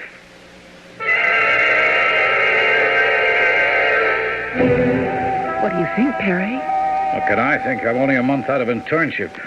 Every big-shot doctor in the hospital has done his own workup on Mrs. Marples, and no one can explain it. Look, this isn't like you could pull any plugs. I know, Nita. We're not sustaining life in that old lady. I mean, medical science isn't... But what life is there? No heartbeat, no circulation. The encephalograms are flat. No sign there's any brain activity. You don't have to lay it out. By every clinical test, Mrs. Marples is dead. Except one. She's still breathing. I tell you, it's weird. And she's only part of it. What do you mean, Perry? Look, honey, how many of our terminal cases would we have expected to lose in the last 3 days while Mrs. Marple has been here? I mean, in the ordinary course of events. I don't know. 5 or 10, maybe. In a hospital this size, more like 15. And how many have we lost? None. I can think of 6 of them in my wing alone that are just like her. And we're not alone. I mean, I've been checking with other hospitals and the police, and even the papers have been making cracks about it. Do you know there hasn't been one obituary notice in these last few days? No homicides, no people died in traffic accidents, nobody drowned or strangled or slipped in the bathtub or fell off a building or burned up or... I tell you, Nita, it's like... I'm afraid to say it. Say what, Perry? Come on, say it. It's like maybe nobody's going to die anymore.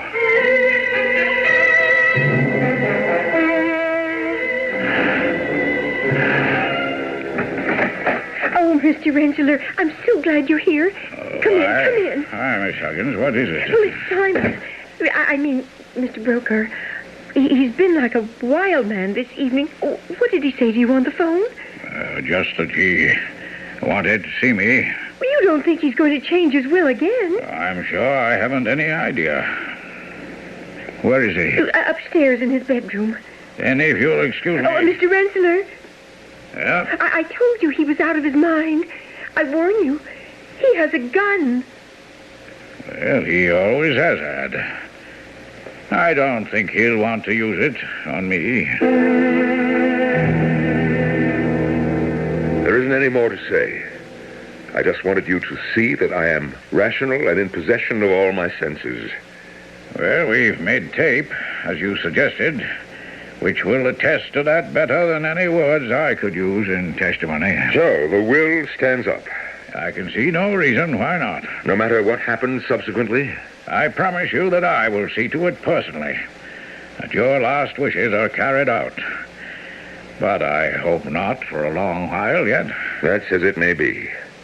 Bunny deserves some consideration, but not all of it. Never all of it. Or most of it. I want Nita and Perry to have that. Yeah, as you have indicated, they'll have it. Good. And, now I'd like to be alone. Well, are you sure? I'm as sure as I am that the world deserves to be a good place to live in. Good night, Rensselaer. Good night, Simon.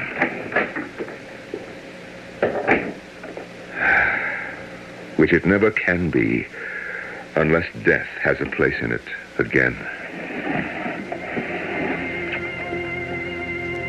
My name was Death. I relinquished it for trivial reasons. All over the world, a frightening horde of those who should have passed over are waiting for this moment. I took this body that was Simon Broka's, and I was weak enough not to relinquish it. I want to give it back. Return, Simon Brokaw, who has broken the faith. Return. For if you think you have stilled the bell that tolls, for you I will make it ring with the sound of this gun. Where are you?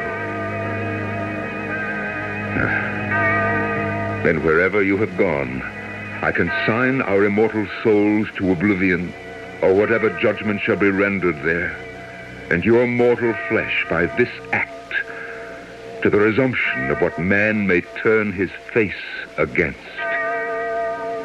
but which he cannot live without.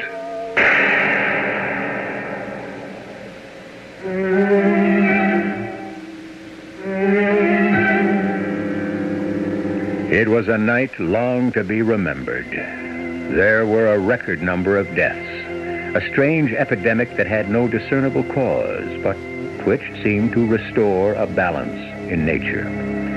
Among the obituaries was one for Simon Brokaw. In none of them was there any mention of a Mr. Morris, which is not too surprising, of course, since he himself was the one who pointed out that his alias was merely a convenience, that his real name was Death. I'll be back shortly.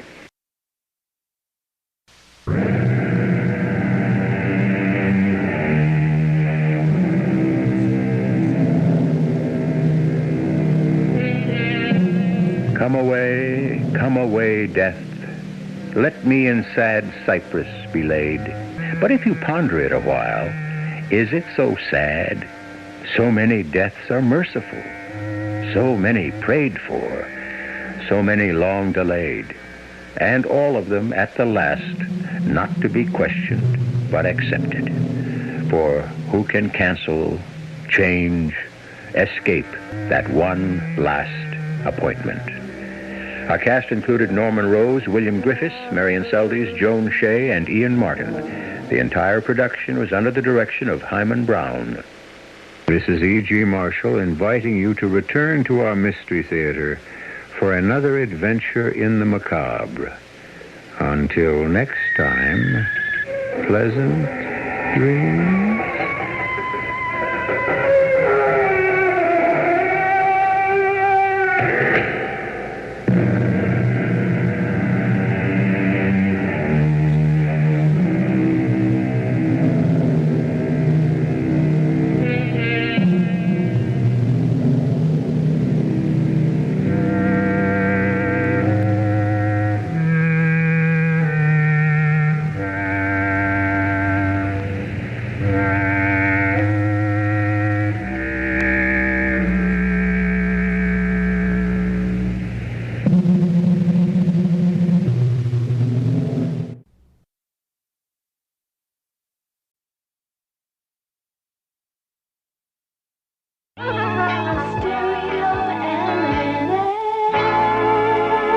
CBS Radio Mystery Theater presents...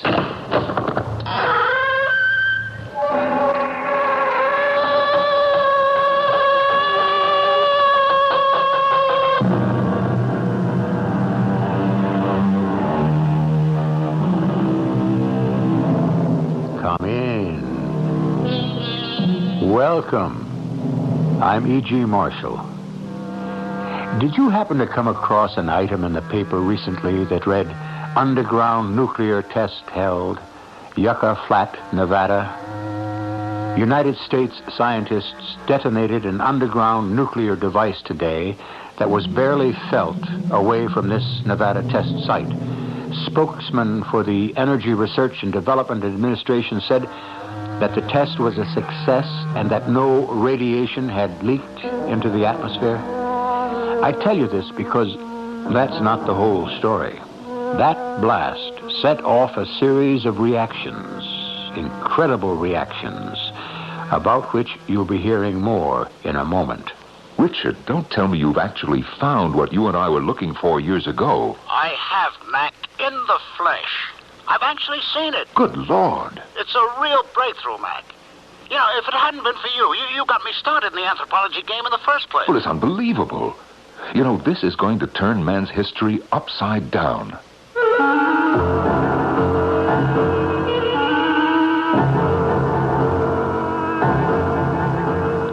Our mystery drama, Yesterday's Giant, was written especially for the Mystery Theater by G. Frederick Lewis and stars Norman Rose. I'll be back shortly with Act One.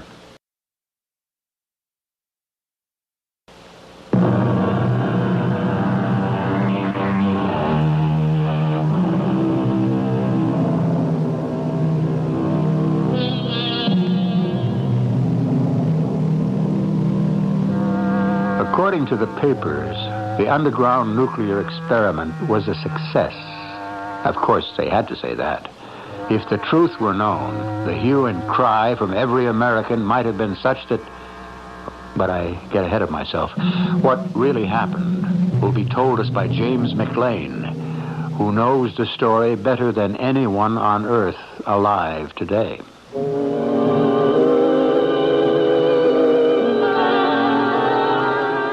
I'm James McLean, explorer, naturalist, sometime geologist and anthropologist, and author.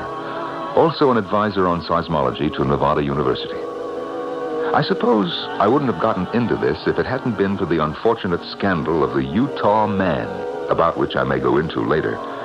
But I want this part of my life known, because it proved to me, when it comes to choosing between being a true scientist, hungry for knowledge, or someone else hungry for money, I did make the choice. It all began with that telephone call. Hello, McLean here. Mac, this is Richard. Richard Gidding. Hey, Richard. Sure is nice to hear your voice after all these years. Mac, how you doing down there in Yucca Flats? Oh, so. Not too exciting. Well, congratulations on the book. It's tremendous. The title's just great. Life and Times of Early Man. It's got a great cover illustration. Did you get past the cover? You kidding? I read it straight through. It's tremendous. Well, I'm pleased, Richard. 6 years went into it. Listen, how did you know I was here? Oh, I keep all my old address books, even the ones 10 years old. So I just chanced it and called.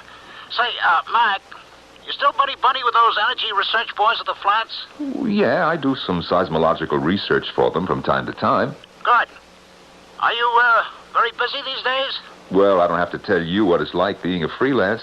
An awful lot of time can go by with no money coming in. So you're not working steady, huh? Yeah. You remember that Utah Man business? It didn't help me. Well, of course I remember, but that wasn't your fault. Anyway, it's got nothing to do with you being the best in your field. That book of yours sure proves it. How's it selling? That's the old Richard, all right. Always an interest in the financial return, huh? Oh, I'm not ashamed of that. Anthropologists eat like everyone else. Richard, what's on your mind? You didn't call me just to congratulate me. No, I didn't. Have you got a university full-time job to offer me? Better than that, Mac. I'm going to offer you a partnership in something worth millions. What?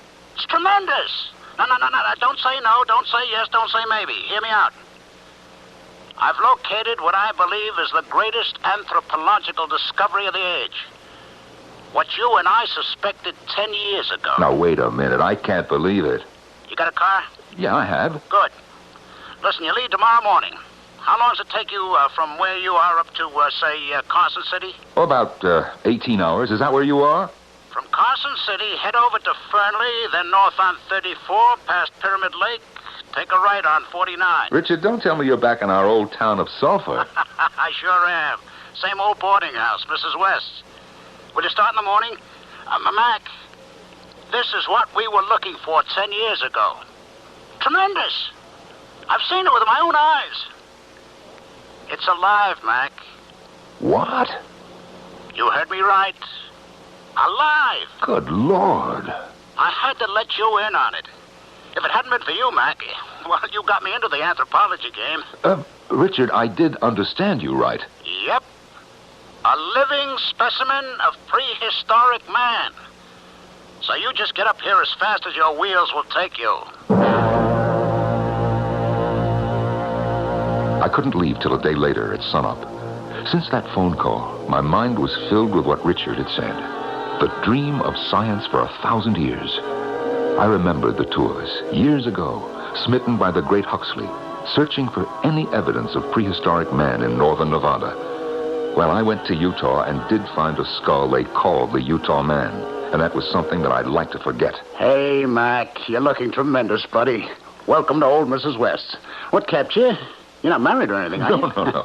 Took a little time to get my gear together. Well, I'm glad to hear it. That means you plan on staying. Richard, tell me about it. Just that I found a live, prehistoric Neanderthal specimen. And not only the male, but its mate, and 2 offspring. Good Lord. I'd say he was of a mixed type. Part Neanderthal, part modern. Well, you saw him walking? He walked right into my tent with his mate. It was later I saw the offspring. He walks erect, and I don't have to tell you, if he's a Neanderthal, he's every bit as intelligent as you or I. A good deal more, I'd say, to have survived. This family, I think, must have lived in the caves on the far side of the Jackson Mountains. There's 100,000 acres up there that's never been explored. Any idea why they came to you? Oh, very good idea. And that's why I need you. Last month, your ERDA people down on the flats set off a nuclear underground test. My guess is the shock waves ran along for 300 miles in the substrata and jolted those caves. And these guys probably came out to see what was going on. Yeah. Well, where are they now? Last Monday, they disappeared. Not a sign, not a trace of them anywhere. I searched as much as I could above Massacre Lake. Vanished. All right, now what do you want me to do? Find out when the next nuclear test is going to be held. When we know, we go up to where I was last time, make camp, and wait. You know, I might be able to get that information. Remember Arthur Fairchild? Yeah? He gave up geology, joined the Army. Now he's an important wheel at Yucca Flats. Oh, sure, I remember Arthur, but... now, look, don't say a word about what I told you. Don't worry, I'm not talking. I've gone out on an anthropological limb before. I'm not making that mistake again.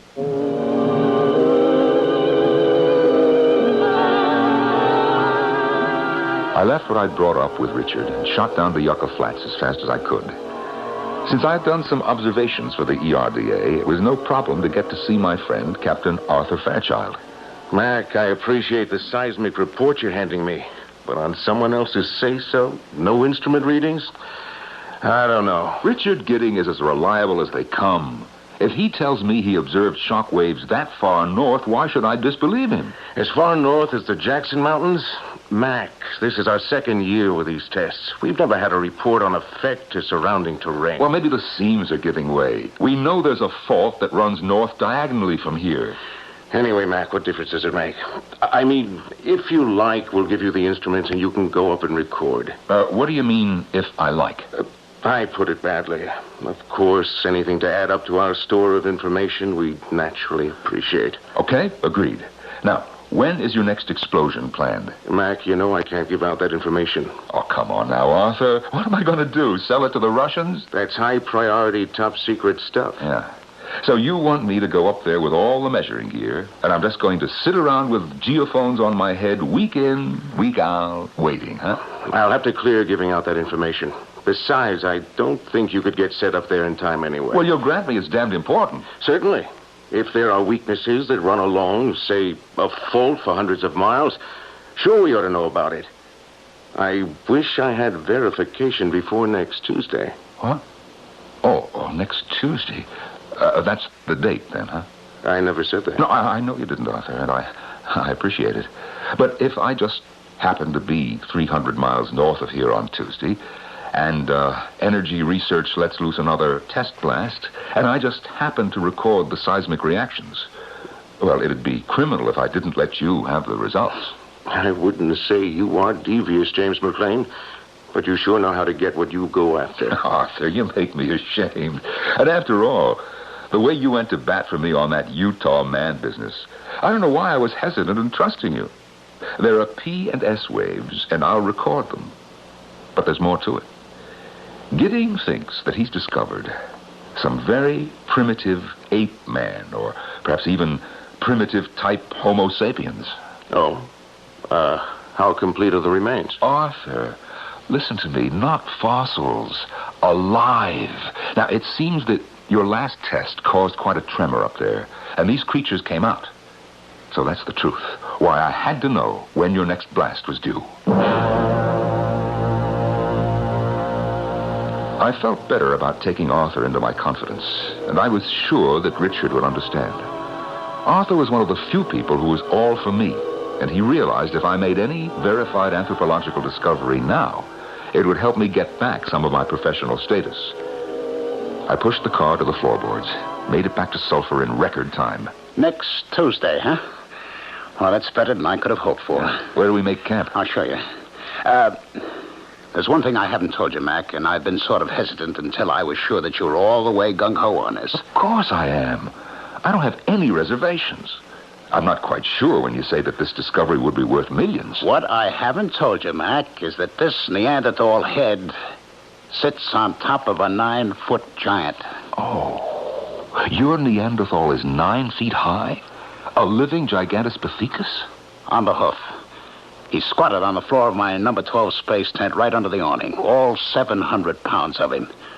His wife, alongside. She probably weighed close to 500. That's incredible. Then Weidenreich and von Königswald were right. But to find them here, living, not just some enormous molars and skull fragments as they did in China and Java. My idea, Mac, is when that Tuesday test explosion goes off, we carry on like ordinary campers, keep our eyes peeled and cameras ready. I'm setting up 2 cameras with Tri-X film, one in a tree and the other in the tent. Once triggered, they'll automatically shoot an entire magazine load of pictures. I brought a camera, too. Listen, have you been communicating with your Neanderthal giant? That's going to be your department. You wrote the book. I can have a go at it. But trying to become acquainted with any untamed, uncivilized specimen is risky. He was very quiet and peaceful when he dropped in. So was his wife. I gave them food. They let me follow them back to where their offspring were. 2 7-foot offsprings. You know, there's no guarantee. They may take it into their heads that I'm an enemy. That's what this is for. A revolver? With special bullets. What they use to tame elephant bulls. Knock them out. Shoots a tranquilizing drug. There's no need to tranquilize them out. Just run. Can't have them doped up. We want to make careful notes, observe them, study them. That isn't exactly my idea, Mac. What? I'm going to capture this prehistoric man and his family alive and exhibit them.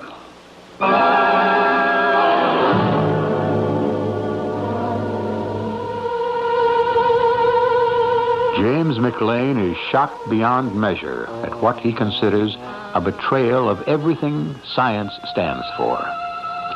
What can he do now? If he leaves now, he may miss the discovery of a lifetime.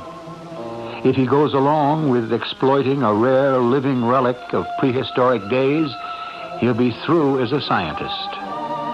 I shall return shortly with Act 2.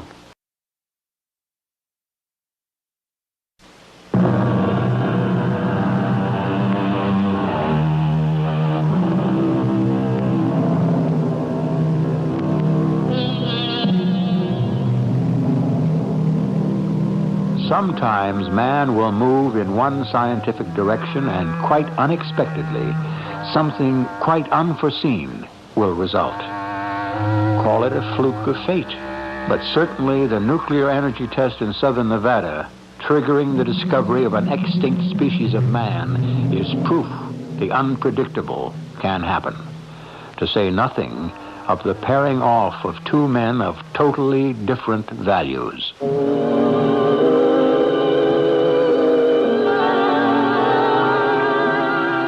I thought Richard's idea of capturing the Gigantopithecus was such a far-fetched and flamboyant gesture, I dismissed it. By Tuesday, we had made camp.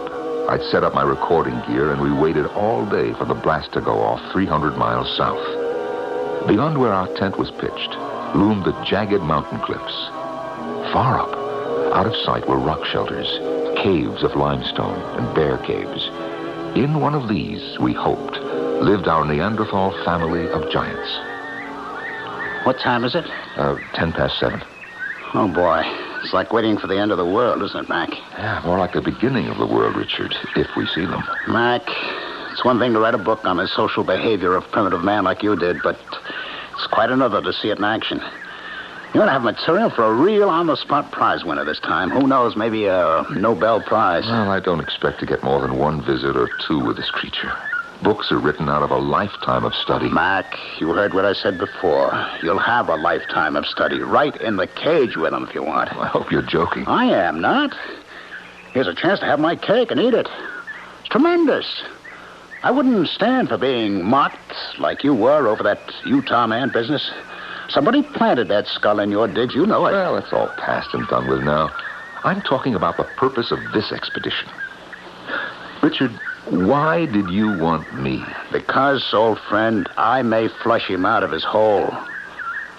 But you're going to tame him. Wow. There she goes, the nuclear test. They've done it. We're going to be rich.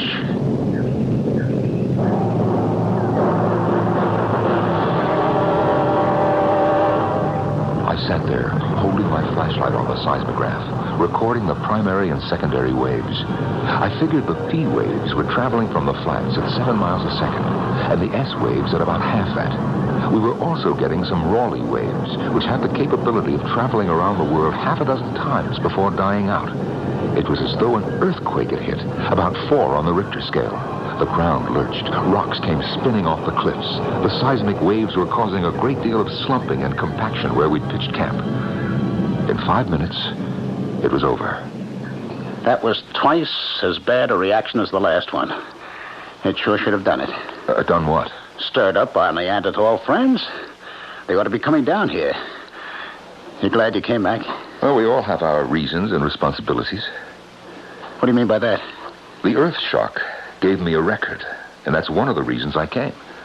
Perhaps it's also given you what you want. That's fine. More power to you. To both of us, no? As soon as the giant Neanderthal shows up... I will not be here, Richard.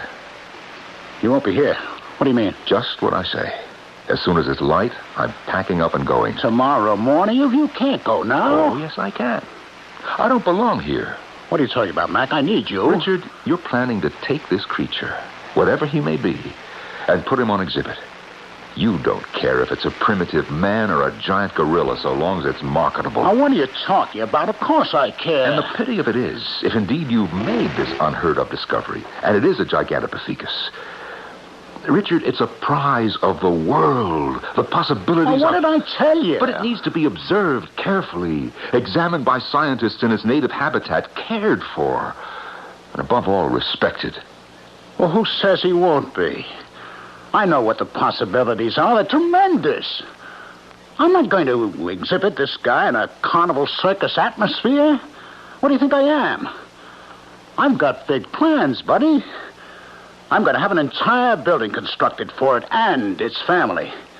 Once it's captured, I'll be in touch with every state in the Union. See who'll make the best offer. This can be a one-of-a-kind attraction. Tremendous. A 200,000-year-old fella for the year 2000. I'll have engineers come up here, the best there are, get pictures from every angle. I want to duplicate the exact habitat, the actual caves this giant's family lives in. Get experts on feeding, run in a sound system so that to his ears, it'll be like he never left home. I've given a lot of thought to this, Mac. Now, of course, I respect the animal. What do you think? But for money, not for science. For both, you square egghead. Why are they mutually exclusive, huh? Now, all I'm saying is, for the trouble I'm taking to preserve this thing and make him and his wife and kids happy, charge a little admission. What's so terrible about that? Perhaps to you it isn't. But to me, Richard, that is not how a scientist goes about his work. It's not first to make a buck, and second to add to the world's knowledge. Mac, I can't do this without you. You're the expert on communicating with primates. Well, I'll get you another man. When? I need him now. As soon as I get back home, Richard. Are you serious about this? Checking out in the morning? I was never more serious about anything in my life.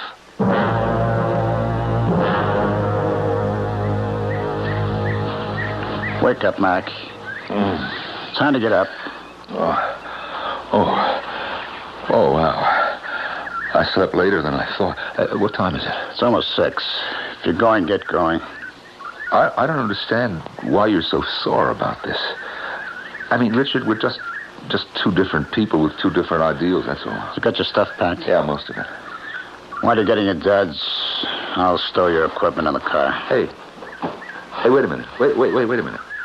What's your rush? Last night you were begging me to stay. I don't want to get in the way of your ideals, Mac. Besides, I want to get started, hike you up to where I think the Gigantopithecus holds up. So before I leave, I'd just like to give you a hand before you go. Now, wait a minute. How about a cup of coffee for the road? There's a diner in Sulphur that'll be happy to serve you.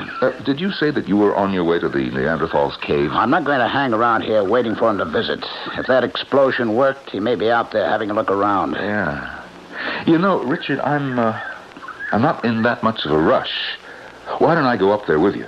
I can start back later. You sure won't inconvenience you? I don't want you to change your plans on account of me. Richard, you sure are in a funny mood this morning. Well, not half as amusing as you are, old boy. Last night, I was the sinful Neanderthal flesh peddler, the untouchable, the unscientific Mr. Big Bucks. And this morning, please, can I come along and see? I'm curious. I don't deny that. Good Lord, any scientist worth his salt would have his tongue hanging out if what you say is up there. Is up there.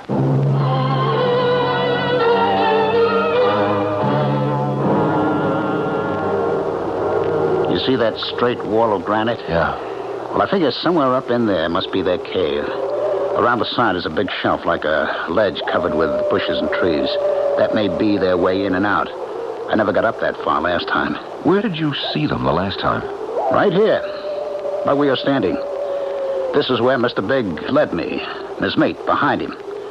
And over there were the two younger ones, sunning themselves. Wait a minute. You were hoping the explosion had an effect.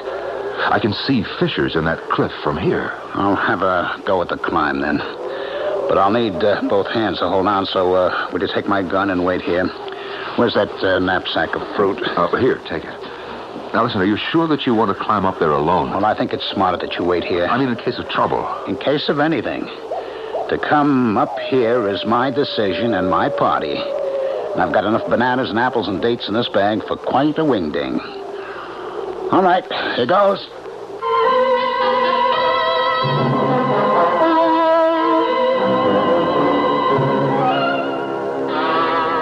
Richard! It's clouding over, Richard!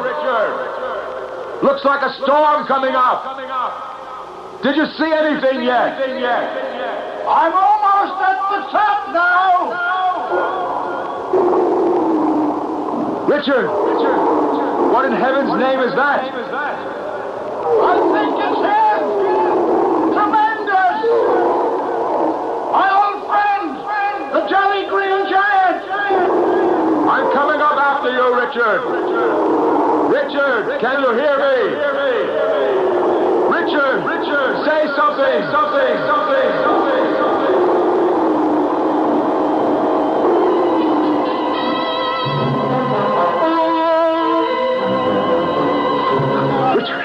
Richard! Mac, be quiet. Are you all right? Why didn't you answer me? Get down. If that was the Gigantopithecus, I heard him all right. Oh, yeah. He's got some voice. You think we're safe here? Well, it depends where he is. If this is a prehistoric creature, his sense of smell is highly developed. Hey, wait a minute, I have a thought. If you want to make friends, do what you did last time. Take all the fruit out of your knapsack and line it up on the ground here. If he gets a sniff, It's possible he'll come forward to take it. The way I'm going to work it is, when he reaches for the fruit, I come out friendly-like. He knows me, you know. And then, pow, I give him a shot of the tranquilizer, and he's out. Yeah, but what do you do about the rest of the family? If they come looking for Daddy? I haven't thought that through. I could put them to sleep, too. Richard, you have got a couple of 1,000 pounds of gargantuan flesh up on this plateau. How do you aim to get them to civilization? You haven't thought that through either. Look, don't do it. Let's observe. Merely observe, okay? I got a few more things to work out, yeah. My problem has been I didn't want anyone else to know about this, but, yeah, I'll need trucks, I'll need cranes, who knows what. Don't think about capture. It's unrealistic, and you might get hurt in the bargain. Now, look, I brought my camera. Let's you and me just sit here and wait. No, you can wait if you want. Now that I know he's here, I'm going back down to get organized. I got to work something out with some road builders. First we build a road, and then we can get a big moving van up to the plateau. Richard, you're absolutely crazy. Don't think of it. Don't start something you'll regret. Mac, the only regret I have is that I didn't think of all this sooner. All right, I'll see you. Richard, come back. Richard! Help, Mac! He's got his arm around me. He's crushing me. Mac, use the gun. I can't find it. Mac, he's dragging me with him. He's home. For that fleeting instant before the creature disappeared, I realized it was true. It was one of the giant species of Neanderthal, well over 9 feet tall. I watched as it took Richard inside its cave and rolled a huge slab of stone across the entrance. Now was the time to put to practical use my theoretical knowledge of how to communicate with a primitive brain. One thing was certain. If I wanted to get Richard out of that cave, I'd have to go in after him and get him.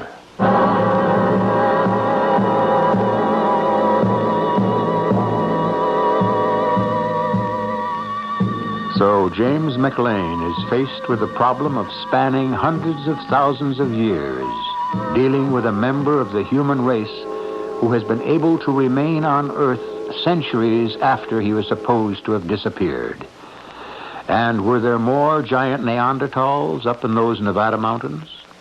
If so, how many? I shall be back shortly with Act 3.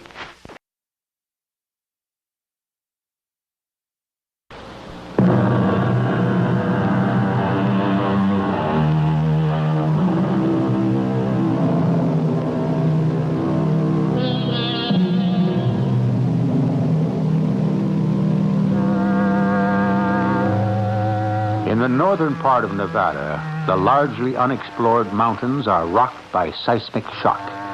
A giant humanoid, resembling a Neanderthal man, had taken a modern man captive.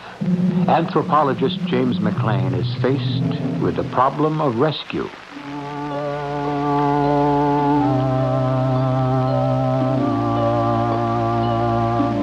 The irony of it all was, Richard, who thought he would capture the giant alive, was himself captured. I needed help.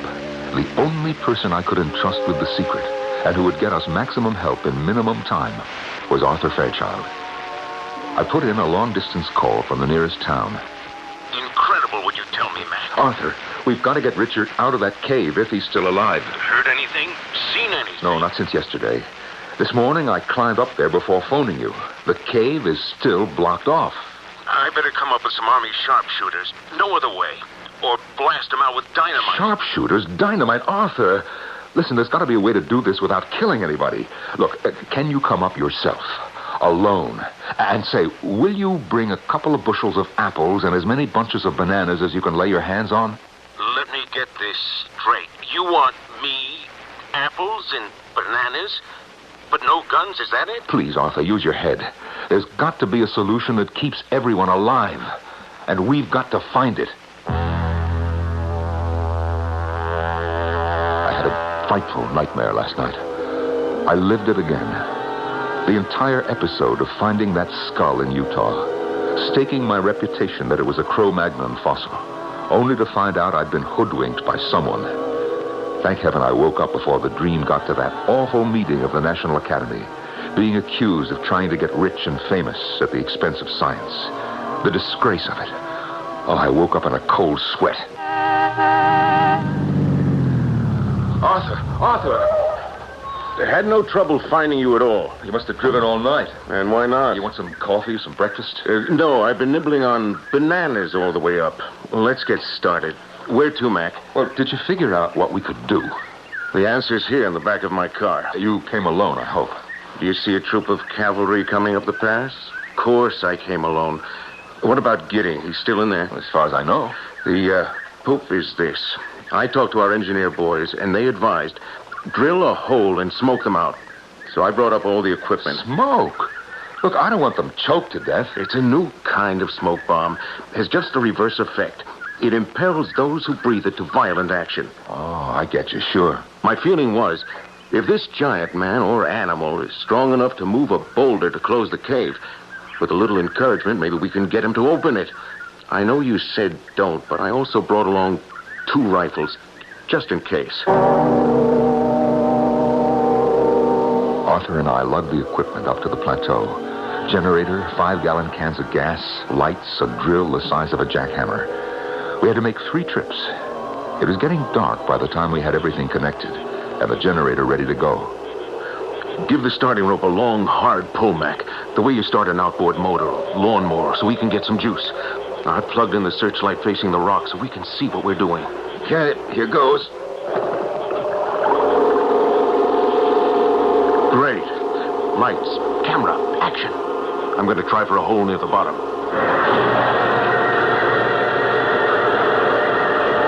You get tired, I'll take over. Hold it! Lord, what a racket it makes. Is that what it sounds like? Well, we can't wait for applause. Hold on, Arthur. I'm trying to figure this. This primitive fella may react violently if he thinks he's being attacked. Otherwise, he's really a peace-loving jet. In 2 minutes, I ought to be able to drill through this boulder and shove in the smoke bomb. 2 minutes. I'm worried about what he may do to Richard. Richard Gidding? Richard Gidding! Can you hear me? Hello? I can hear you. Thank God he's alive. Richard! We're coming in for you.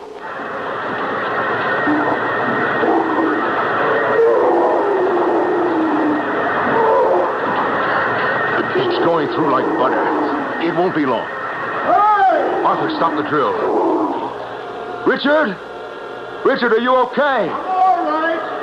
The Jolly Giant hasn't touched me, but it just took off with the whole family. What do you mean, took off? They're gone. There are passages back of the cave here, right through to the mountains. Oh, that's bad luck. He's gone. And we were counting on getting the Gigantopithecus so riled up with your smoke bomb, he pushed the boulder away. Now, how do we get Richard out?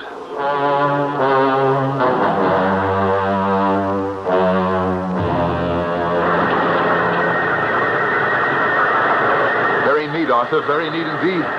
You've made a very good circle of holes. Okay, my turn. Don't you want the drill?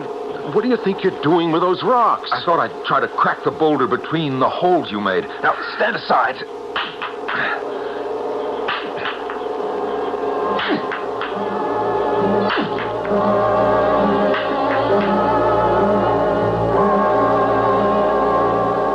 Mac, no way.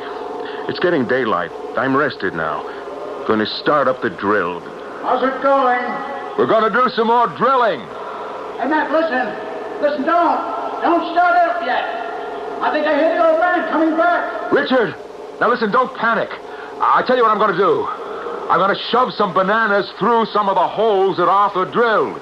I'm not hungry. No, I'm hoping to appeal to the big man. Richard, duck into some corner and make yourself scarce. Okay, Mac. He's coming. I can hear him very plainly now. 8 holes. That makes 8 bananas. I hope this works. Now we'll take the apples you brought, Arthur, and the rest of the bananas and spread them in a circle in front of the cave. There. That's right. That's nice. You think that Neanderthal giant is going to open the cave and sit down with us for a meal? I wouldn't be surprised. I think I'd have a bigger appetite if I climbed up this tree. Do you mind? Arthur, trust me. Eating is second nature to every living creature. It's rare indeed that any living thing is attacked while eating. Now, let's give it a try. We'll never get a chance like this again. Okay, you're the expert. Pass me an apple, will you? I knew I had to communicate with the giant creature. Reassured we meant no harm. Zaborowski and Houghton both agreed that Neanderthal was capable of articulate speech. Now, all the speculations, inferences, and theories would have to give way to the real thing, actual practice. I would have to reason with the Gigantopithecus, using my language to reach his understanding. The big boulder in front is moving. He's pushing. There, what did I tell you?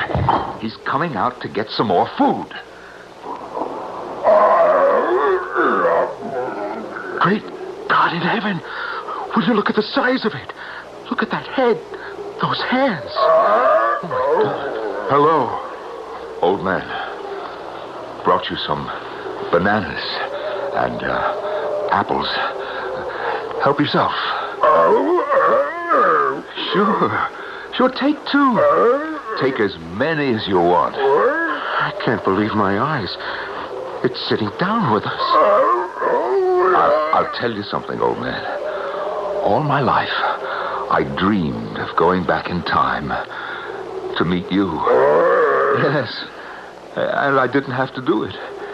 You came out of time to meet me. You know, I think he's really enjoying himself. Arthur, get up slowly, very slowly, and go to where we put the duffels. Now, in the one with the green stripe is my loaded camera. Will you bring it to me? Sure. What's he doing? He's getting up and taking a handful of fruit back to his family in the cave. Richard! Richard! When the old man's with his family, all the way inside, you come out. Okay, I get you. Here's your camera, Mac. Am I glad to get out of that cave? Hey, Richard, are you all right? Nothing broken, huh? I was more scared than bruised, believe me. Yeah, listen, you remember Arthur Fairchild as Richard Gidding. Oh, yeah. Arthur was the man behind the drill. Well, I saw the big man go for those bananas. That's tremendous. Yeah, now, in a minute or two, I expect the whole Neanderthal family will be out. Now, look, there may be other families.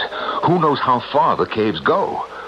You know, the more I think about it, the more I believe Washington ought to set up some kind of special preserve here. Wait a minute. Why cut Washington in on this? Like a wildlife preserve, is that what you mean? Well, isn't that what this would be, really?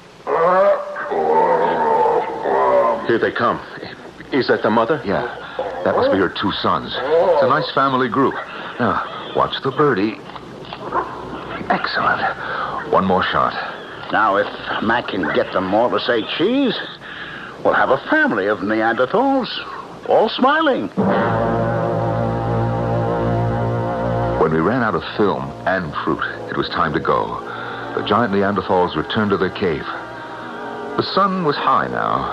We were pretty tired. We'd been up most of the night. We carted the gear down, hand over hand, down the side of the cliff.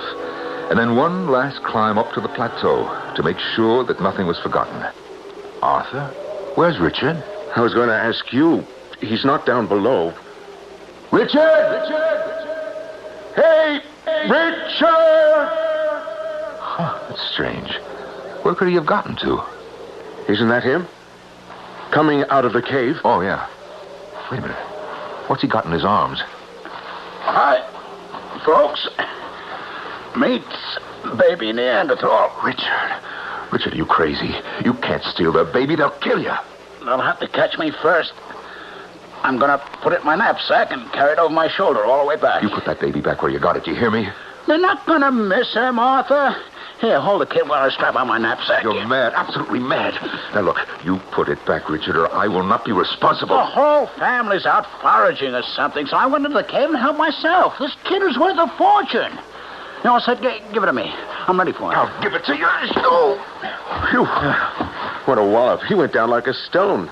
He sure wasn't ready for that. We put the Neanderthal baby into the cave and went back to camp.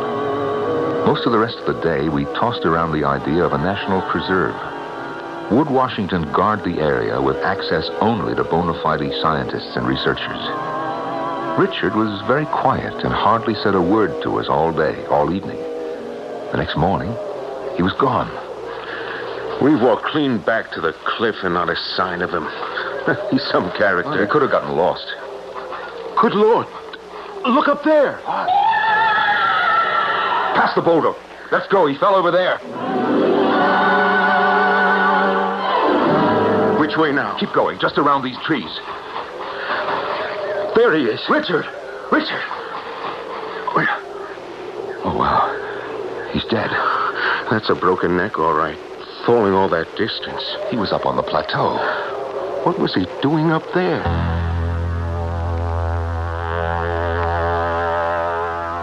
Was Richard trying once more to kidnap a Neanderthal infant that had gotten caught? Did he try to make a run for it? Escape back down the cliff, lose his grip, and fall? Or was he pushed? We never found out.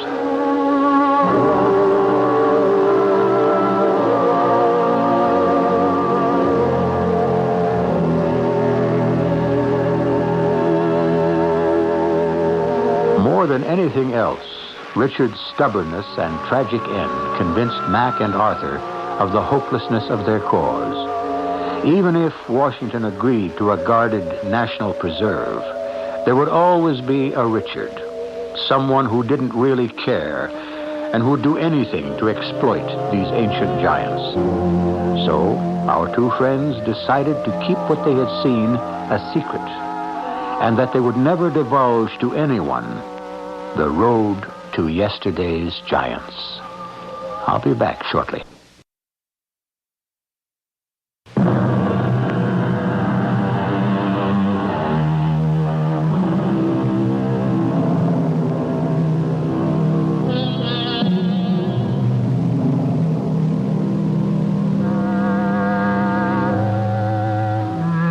If, as some historians and anthropologists believe, the Neanderthals, that intelligent species who inhabited the earth thousands of years before we did not all disappear, then this story could be true. And as for Arthur and Mac, every time an experimental blast was touched off, Arthur would wonder how the old man and his family were taking it up there on that hidden plateau. James Mac McLean, he's writing another book, actually revising his old one, The Life and Times of Early Man. Only this edition will contain some extraordinary photographs. Our cast included Norman Rose, Ralph Bell, and Howard Ross. The entire production was under the direction of Hyman Brown. This is E.G. Marshall inviting you to return to our Mystery Theater for another adventure in the macabre. Until next time, pleasant dreams.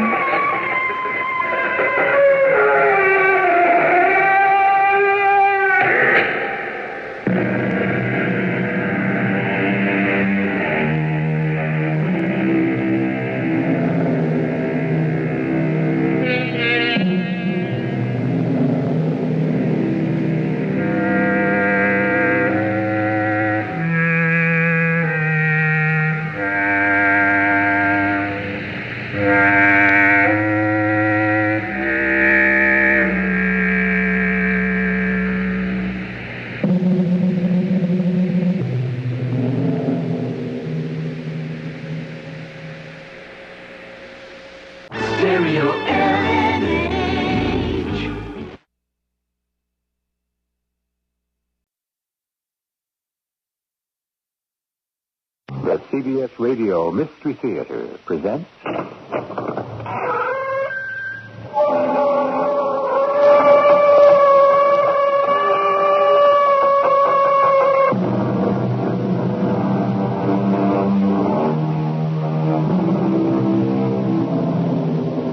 Come in. Welcome. I'm E.G. Marshall. Whenever a crime is committed, the police attempt to deduce what happened on the basis of clues found at the scene.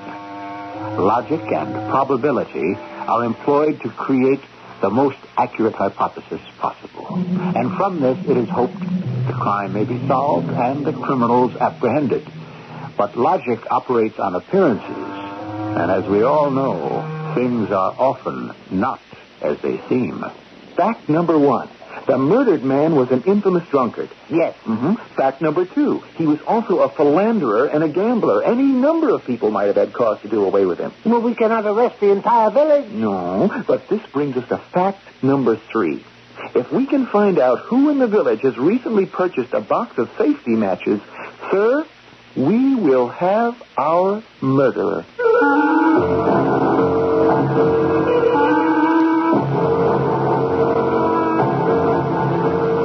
Our mystery drama, The Safety Match, is based on a short story by Anton Chekhov. It was adapted especially for the Mystery Theater by Percy Granger and stars Robert Dryden and Russell Horton. I'll be back shortly with Act 1.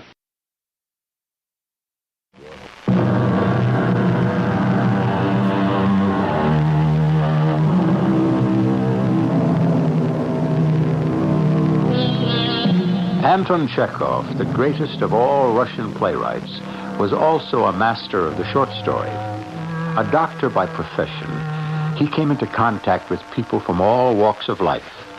And perhaps his most profound realization was that high-born or low, all of us have our foibles and our pretenses. Even our very dreams and ambitions sometimes make us figures for comedy and can lead us into the unexpected. Our story tonight takes place in a provincial Russian village 100 years ago. We're in the office of the examining magistrate, Chubikov, and his secretary, Dukovsky. See here, Your Honor. The Serbians are at war again. No, put down that newspaper. Surely you must have some letters to write. The world doesn't end at the edge of our district, Your Honor. Now, don't bore me with politics. See who it is. Excuse me. Yes, what do you want? Is this the office of the examining magistrate, Leonard Chubikov? It is. Are you the magistrate? No, that's Mr. Chubikov there. I'm Dukovsky, the magistrate's secretary. Come in. What can I do for you? Your Worship, forgive me for intruding like this, but I'm afraid I've come with news of the worst sort. Yes? Well? My name is Andrei. I'm the steward at the estate of Klausov, Major Klausov. We are talking about the retired officer of the Horse Guard? Yes, the very one.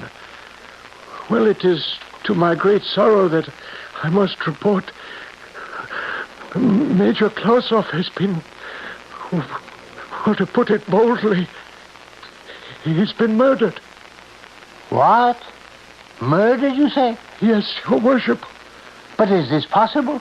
It's quite true. And not only that, his body is missing. Oh, Lord have mercy on us. Only last Friday I saw him at the fair. I had a drink of vodka with him. Dukovsky, come. We must go at once.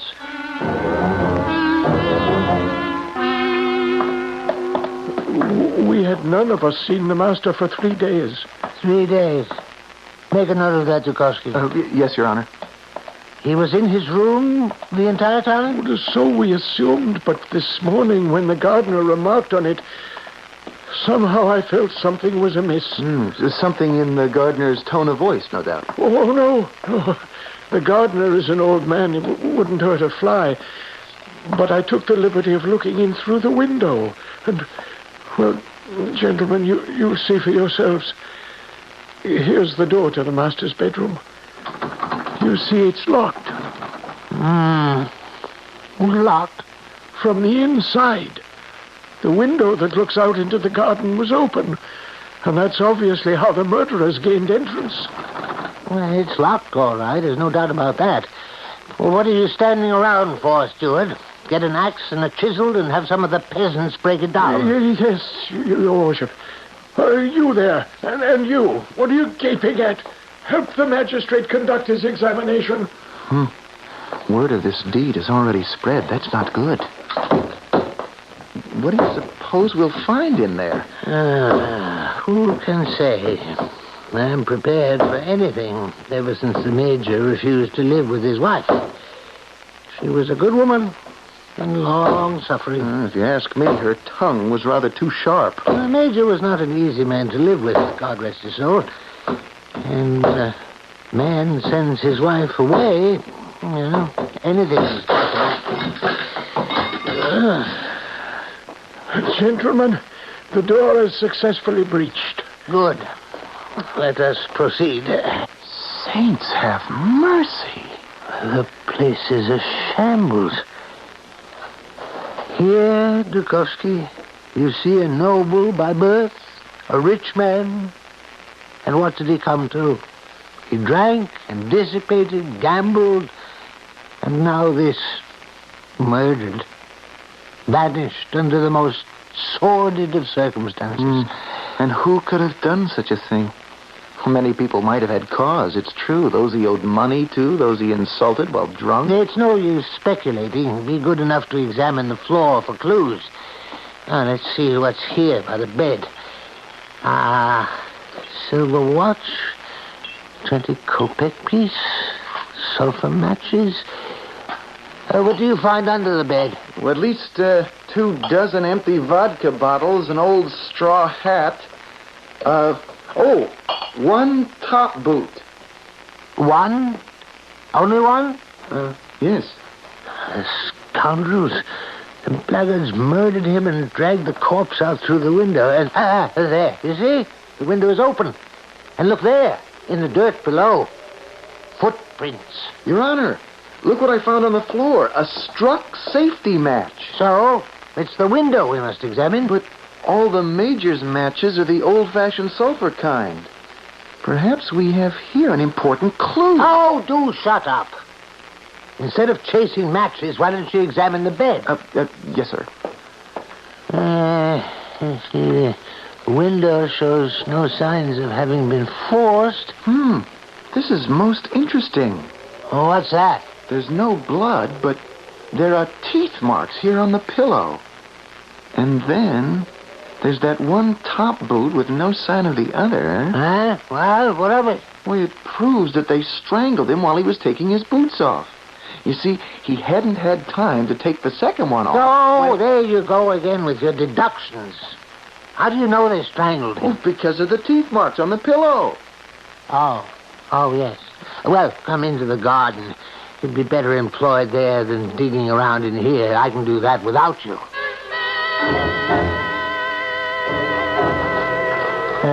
You see?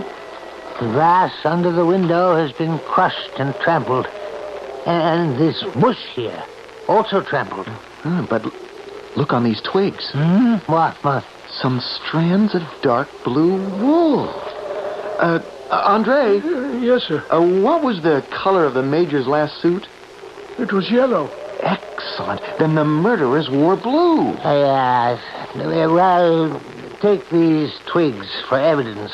Your Honor, look here in the grass. What is it? There's a long, dark streak, you see? Yes. If you look closer, you'll notice it's made up of little spots. Could it be that... Oh, yes. I've seen that before, all right. It's blood. There's no possible doubt about that. It leads toward those lilac bushes on the far side of the garden. Andre, is there anything there? Yes, Your Worship. The missing boot. It shows he wasn't strangled, doesn't it, if there is blood? No, not at all. They strangled him in the bedroom, but once they were outside with him, fearing he might come around again, they struck him a blow with some sharp object. I see.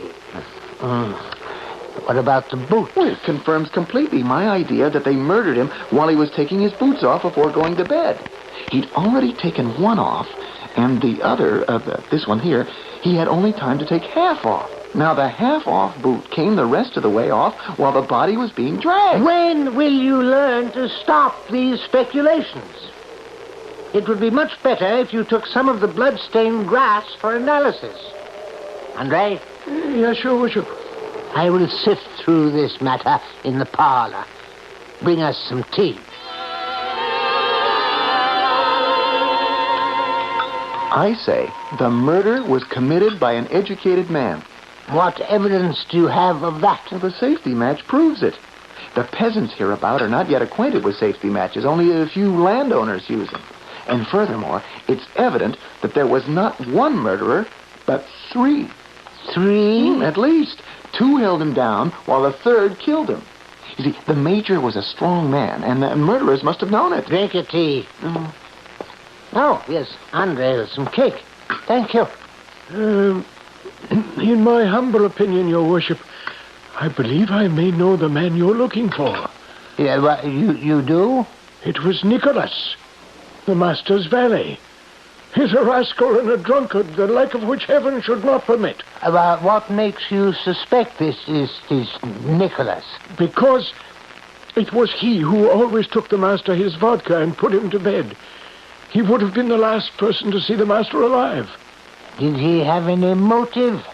I once heard him boast in the public house that he would kill the major. No. It happened on account of a woman by the name of Sonia. Nicholas was making up to her, but she caught the major's eye, and he made friends with her himself. Nicholas naturally was furious. Well, where is Nicholas now? Well, that's just it. He's rolling about in the kitchen, drunk, and telling lies, saying he's sorry for the master. Bring him before me at once. Yes, at once, Your Worship. Come. Your name? It is Nicholas? It is, Your Honor. Where is your master? Murdered, Your Worship. We know he was murdered. The body, where is the body? Well, I don't know. How should I know a thing like that? Where were you 3 nights ago? 3 nights. On Saturday? I don't know. I was drunk. I don't remember.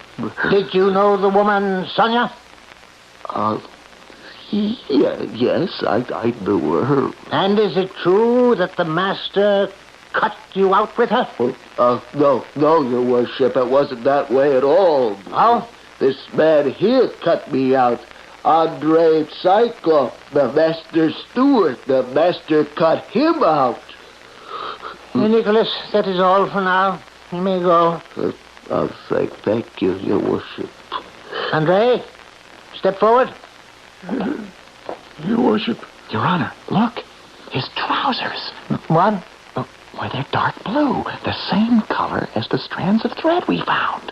Excuse me, but that must have happened when I looked in through the master's window. Permit me to put a question to you, Andre. Of course, you were here last Saturday evening? Yes. Where? As a matter of fact, I had supper with the major about 10 o'clock. Ah. And afterward? I don't remember. I had a good deal to drink with the meal, you see. I don't remember where or when I went to sleep. Why are you looking at me like that? Where were you when you woke up? In the servants' kitchen. I was lying behind the stove. They can confirm it. But how I got behind the stove, I don't know. Did you know the woman, Sonia? Well, there's nothing extraordinary about that. She first liked you, and then preferred the major? Yes. Would you like some more tea? No. No, I think we've had quite enough for now. Andre, you may go. Thank you, Your Worship. 1,000 thanks. Why did you let him off the hook? You had the man cold. Why didn't you ask him to produce the body? One must proceed with care. Trust me, Dukovsky, I know what I'm doing. Our next step is to speak with Maria Ivanovna, the major's old maid sister.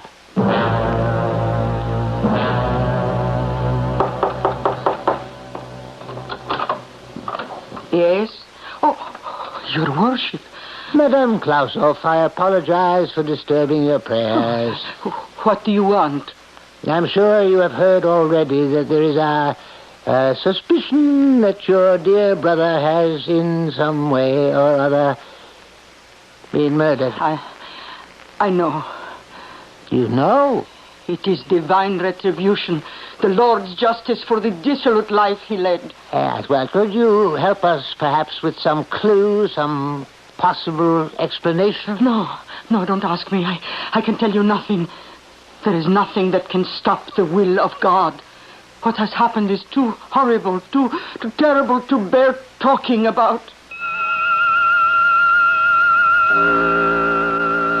We all carry with us a splinter from the cross. There is guilt in each of us. No man is free from his thoughts, and the thought is sometimes father to the deed. On most police blotters, there is a surfeit of crime and a dearth of culprits. It seems here we may have the opposite case. I shall return shortly with Act 2.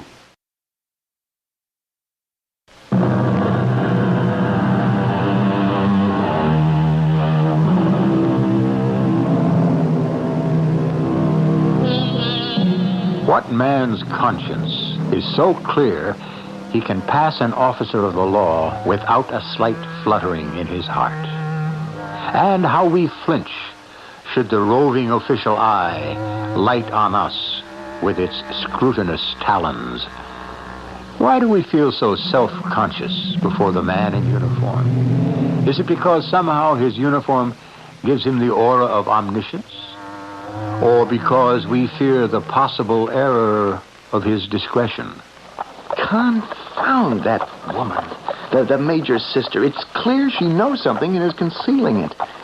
The will of God, the Lord's justice. What do you suppose she meant by that? I'm quite sure she meant exactly what she said. It's equally certain that Nicholas, the valet, had something to do with the matter. You still think that, do you? Well, you can see by his face what sort of a person he is. His alibi betrays him. Drunk and doesn't remember. It's also certain he did not set the thing going. Why can you be so positive of that? Well, he hasn't the brains for it. He was only a hired tool, you agree? Grind away, Axeman. There's a whole forest out there. And the humble Andre was not without some slight share in the matter. His dark breeches, the same color as the thread found in the bush. His agitation, his lying behind the stove in a terror after the murder. And Sonia? So according to you, whoever knew Sonia is the murderer. Idiot. You were one of Sonia's admirers yourself. Does it follow that you were implicated too? And she was a cook in your house for a month. I'm saying nothing about that. Yes. Well, what of it? The point is, it's not the woman who matters, Your Honor. It's the mean, nasty, low spirit of jealousy that matters. They wanted revenge on the major. Humiliation and passion. That's quite enough motive for a murder. Oh, be still for a moment, will you? I'm trying to think. We have two of them. But who's the third? Nicholas and Andre held him, but who smothered him? Andre is shy, timid, seems an all-round coward. And Nicholas wouldn't know how to smother. His sort uses an axe or a club. Some third person did the smothering. But who was it?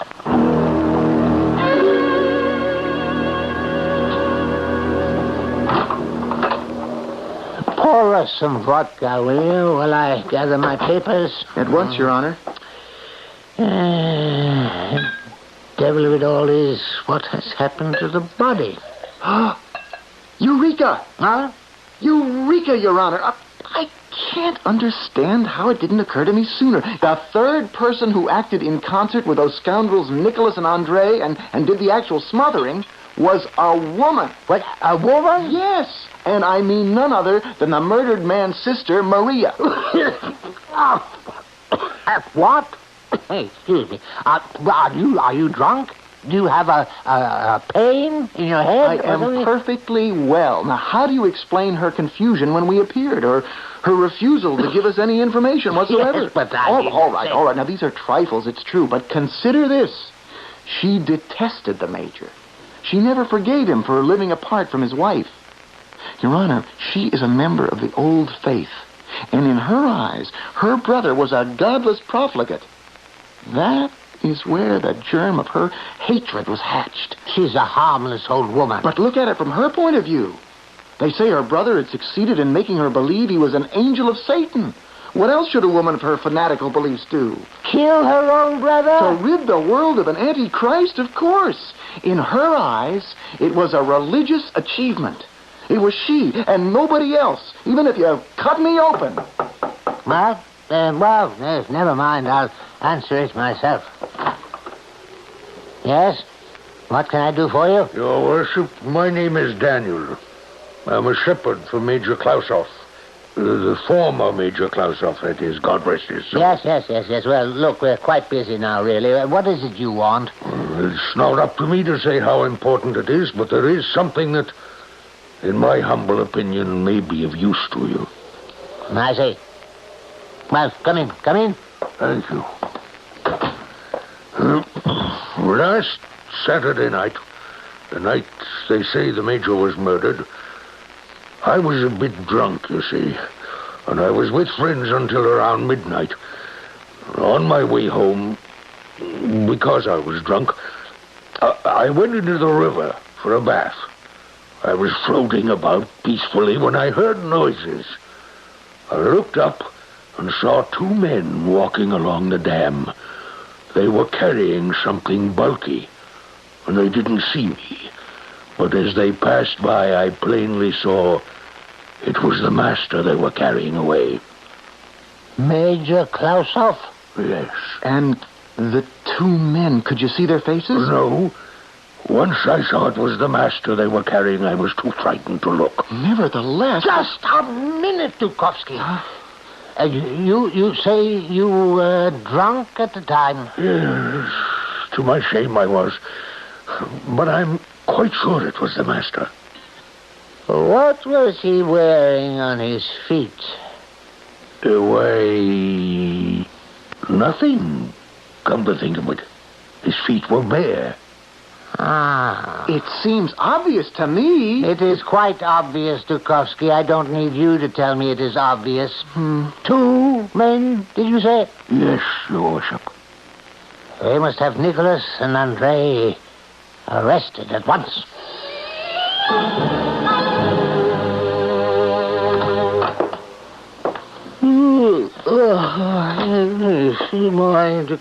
Your Honor, at last you've arrived. I see you're in your customary agitated state. It's a little earlier than usual today. I just cannot comprehend it, sir. Here it is, now nearly a week since you've had the valet and the steward arrested. It's been 4 days. Well, what of it? You're convinced of their guilt. Why will you not believe in the guilt of the Major's sister as well? Are there not proofs enough for you? I don't say I'm not convinced. I just can't bring myself to believe it. All right. I'll prove it to you. I have something substantial for you. What are you going on about? The safety match. The safety match? Mm-hmm. You'd forgotten about that, hadn't you? But I haven't. I am going to find out who struck it in the murdered man's room. It wasn't Nicholas. It wasn't Andrei. Neither of them had any matches when they were examined. It was the third person, Maria. And I'll prove it to you. Just give me permission to go through the district to find out. That's enough, Dukovsky. Sit down. This investigation will be conducted on the basis of my experience and not your impulsiveness. This morning, we will begin our full examination. Bailiff, bring in Nicholas Stetikov. Well, Dukovsky, what are you hesitating for? Be seated and take out quill and paper to write down this wretched fellow's confession. Yes, Your Honor. Here's the scoundrel now. Nicholas? Oh, yes, Your Worship. In 1879, you were tried in the court of the First Division, convicted of theft and sentenced to imprisonment. Is that not true? Why, yes, it is. In 1882, you were tried a second time for theft and were again imprisoned. True? Your Honor, True? Yes. It's no use trying to hide anything from us. We know all. I don't know what to say. It's true, I have crimes in my past. I can't deny it. I'm so ashamed. Please, may I have permission to wash my face? Oh, of course. Bailiff, take the prisoner out and bring in Andrei Saikov. Thank you, Your Honor. There, you see? The valet is at the breaking point. You should not have let him go. He will collect himself. Oh, he's a wounded bull. All that remains is the kill. Now, with the educated sort like this fellow Andrei, bullying will do no good at all. One must play upon the mind. Ah, Andrei, please, have a seat. Thank you, Your Honor. I hope this morning you are going to be reasonable. Confession will lighten your guilt, your soul, and possibly your sentence. This is the last time I'm going to talk to you, Andrei. If you do not confess today, tomorrow it will be too late. Now come, tell us all. I don't know anything about the murder. I don't know anything. Very well. I shall relate to you exactly what happened. On Saturday night, you were sitting with the Major drinking vodka. Nicholas, of course, was waiting on you. This much is true. At 1 o'clock, the Major announced his intention of going to bed. It was the Major's habit to retire just at 1. Very good. You see, we know all.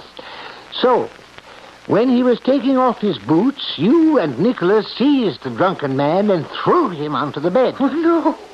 This cannot be right. One of you sat on his legs, the other on his head. Then a third person entered, a woman in a black dress, whom you knew well. No. She seized a pillow and began to smother him. While the struggle was going on, the candle went out.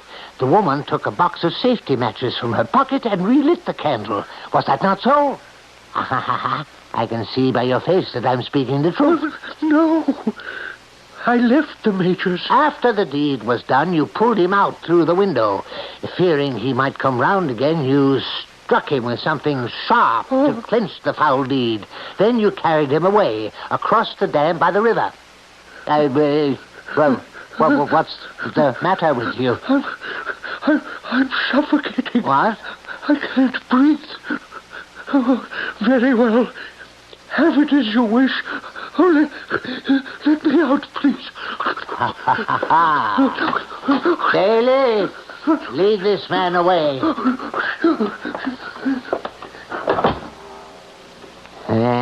You see? At last he has confessed. He has betrayed himself. And didn't I get round him cleverly? Caught him napping.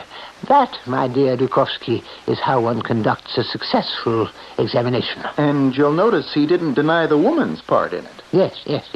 In a black dress. Maria. Good day's work, eh? Now it simply remains to find out what was done with the body. If it's all the same to you, Your Honor, there's something that still torments me. What's that? The safety match. I still have yet to prove to your satisfaction the identity of the third party.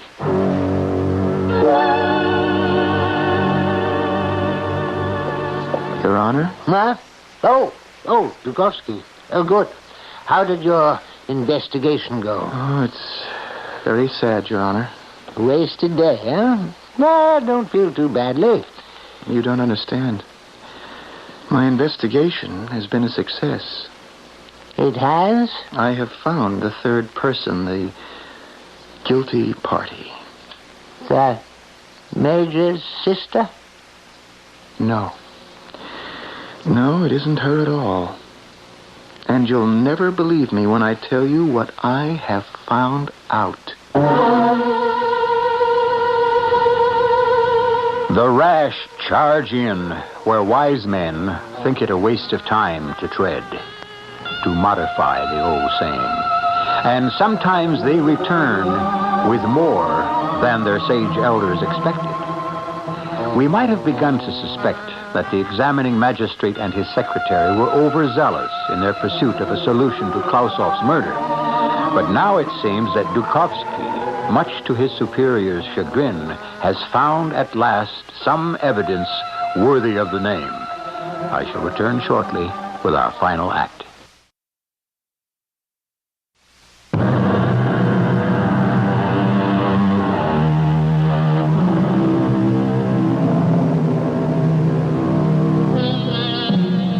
The experience of age versus the impulsiveness of youth.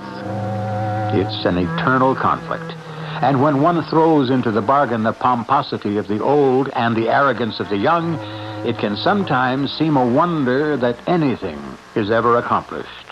A miracle that the truth is ever discovered at all. You have discovered the identity of the third party? I went to the Major's village. Very methodically, I visited all the little shops, public houses, and dram shops on the road, everywhere. I asked for safety matches, and everywhere they said they hadn't any. Well, I kept this up the whole day, and it was only an hour ago that I got on the track at all. 3 miles from here, only 3 miles. I walked into a shop and asked for the matches, and they gave me a pack of 10 boxes. And how did this put you on the track? A packet was supposed to contain 10 boxes, but in fact, there were only 9. Oh, one was missing? Yes, and I asked the shopkeeper who bought the other box.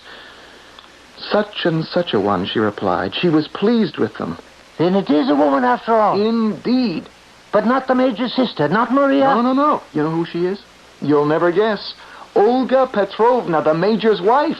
What? His own wife. It was she who killed him. Well, you're out of your mind. I tell you, there can be no mistake. It was she who bought the matchbox. The shopkeeper knew her well. Olga Petrovna? It's quite simple. Now, look, to begin with, she smokes. Secondly, she was head over heels in love with the Major even after he refused to live with her. True, they say she used to beat him because she loved him so much. But, nevertheless, this is just not possible. Think of the humiliation she suffered at her late husband's hands when he sent her off to live at her brother's. Now, what would such a woman do? Come along quickly, or it'll be dark. You're reasoning in circles. I have the proof that you demanded of me. I have spent an entire day getting it. The only box of safety matches purchased in the district was by the murdered man's estranged wife. It makes such sense. I kick myself for not having thought of it before. What pigs we are to disturb a poor lady like this. Patience, Your Honor. In a few moments, we shall have the body and the murderess in hand. Really, I'm having very strong misgivings. It's all right. Don't be frightened. We can say that we've broken a spring, or better yet, that our horse has split his hoof. She won't suspect a thing. Oh, you've become quite the young inspector, haven't you? I suppose you'll talk of nothing else but a promotion after this. That we can discuss when I brought this case to its successful conclusion.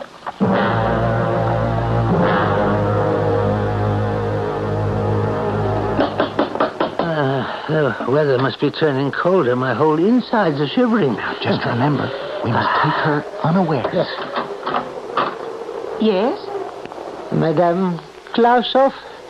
It is I, Leonard Jubikoff, the examining magistrate. Oh, Your Honor. What a pleasant surprise. Well, do come in. She seems precious little upset by recent events. Pardon? This is my secretary, Emil Dukovsky. Madam? Oh, well, come into the parlor. You're just in time for supper. You see, our horse has... May I take your coats? What? Well... Take her unawares. Unawares, I tell you. Oh, yes. Our horse, he has split his hoof. Oh. Yes, which is why you understand... Well, excuse me, then, while I tell them to set 2 more places at the table. Make yourselves comfortable, gentlemen. I shan't be a moment. Abruptness is of the essence. Now, she's gone off to compose herself. If you ease into your accusation, she'll meet you turn for turn and brazen her way out altogether. Well, do it yourself, then. What? Let me out of it. I've no stomach for it. But well, there we are. All taken care of. The samovar will be out in a moment. Madam, we did not drive over here to take supper with you or to see your brother. Oh, I'm sorry. I assumed You see, we came here to ask you, respected madam, where your husband is. My husband? Mm-hmm. Whom you have murdered. What?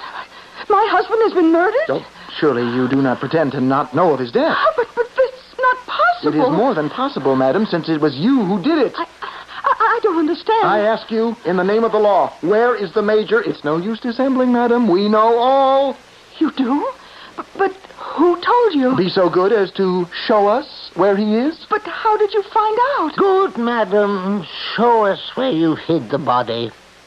Otherwise, we shall have no choice but to arrest you. Arrest? Did you say arrest me? Well, yes, that's the normal procedure. What do you want with my husband? Oh, madam, what is the use of these questions? We ask you to show us the body. Come. I will take you to him.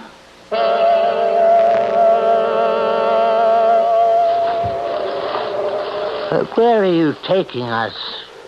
Where is it you have hidden the body? In the bathhouse. Note that, Your Honor. Not a shade of remorse. Get your candle and matches ready, Dukovsky. Yes, sir. I see nobody in the dressing room here. He is beyond, in the bath itself. She has a fine sense of the bizarre, I must say. Like your English murderers. Hold up the candle. A table, a dish with ham, plates, cutlery. Has she been eating in here as well? Madam, forgive me, but where is the body of your late husband? Up there, on the top tier of the sweating frame. There it is. I can see his form stretched out. Give me the candle. I must make a positive identification. It is the Major, my husband. I can assure you of that, Your Worship. What? He moved. Madam, you are making fun of us. This is not the murdered man. Some live fool is lying there. Here. Now, whoever you are, the devil take you. Well, who's that sneaking around in here? What do you want? It's the Major himself. Is this possible? Well, of course it's me. Who's that? Dukovsky. What the devil do you want here? I... And who's that other fat man down there? Great gods. The examining magistrate. What on earth brings you here, my friend? How on earth did you find me? Olga Petrovna. She's escaped. Oh, please, let her go. She'll be back soon enough. Young Dukovsky, what are you looking at? Do you think I'm a ghost? Major, you must tell us, what are you doing here? Well, why shouldn't I be here as well as any other place if I'm all right? Here, come, have some of this ham. Are you all right? Well, of course. I'm in captivity, as you can see, in solitary confinement, so to speak. By the way, where am I? Is it possible you don't know? Well, I was unconscious when they carried me off. Carried you? Yes, kidnapped.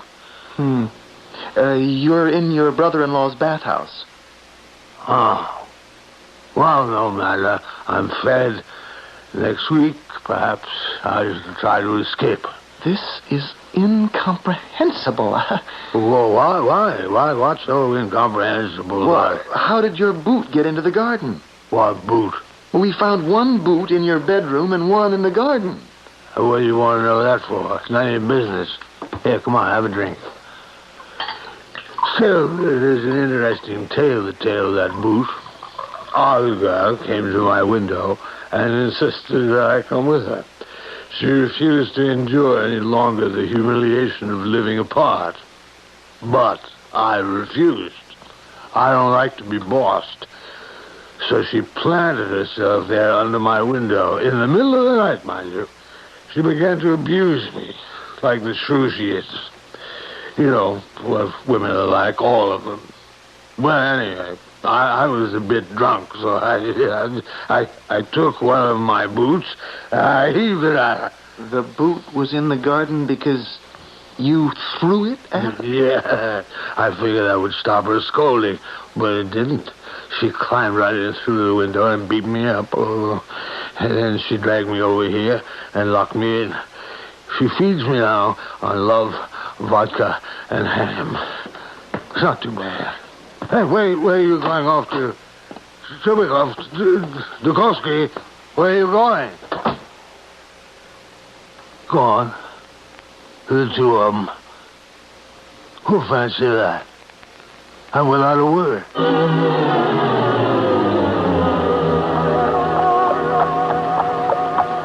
I won't forget this in 1,000 years. But, Your Honor, the safety match. How could I know? Choke yourself with your safety match. Don't make me mad, or the devil only knows what I'll do with you. I never want to hear one of your theories again.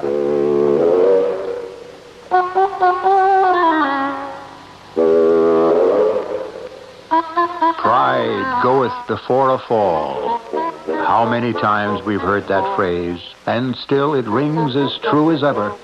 And yet, strictly speaking, our young secretary was not amiss in his application of the laws of deductive logic. He simply began with the wrong premise. How often we act on the basis of appearances, only to find out too late the truth lies in the opposite direction. I shall return shortly with a final word.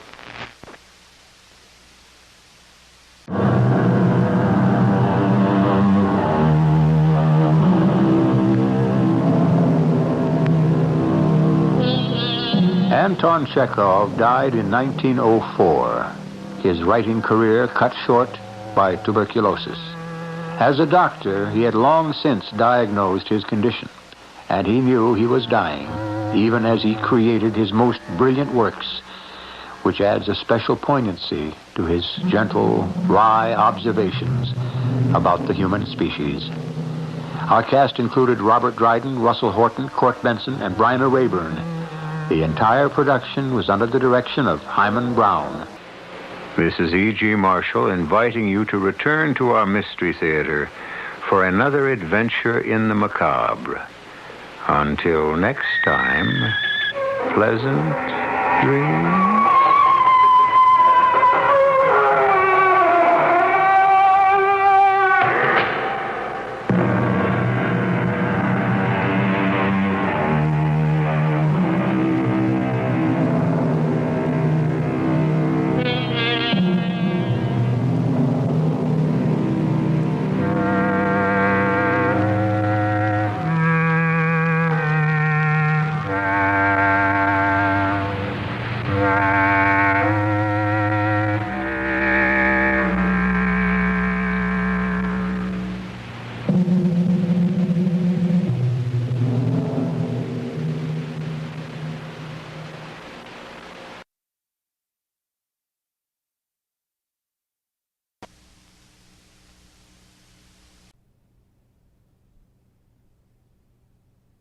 The CBS Radio Mystery Theater presents...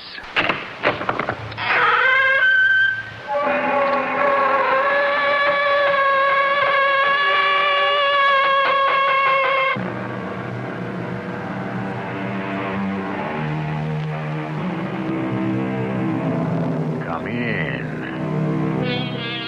Welcome. I'm E.G. Marshall. They say one of the hardest things for an aging actor to do is to retire, to give up the stage once and for all time. Unlike most jobs, one does not simply work at acting. One lives it. It's part of your days and nights, even when you're not performing. It's in your blood, and even, I would say, in your soul. Today's mystery concerns one such man, one such actor. Mother, where is your husband? Your husband. My stepfather. I don't know. Will he be late? It's quite late already. He may not get back until morning. Not till morning. Well, it can wait. What do you mean? I'd like him to be the first to find your body.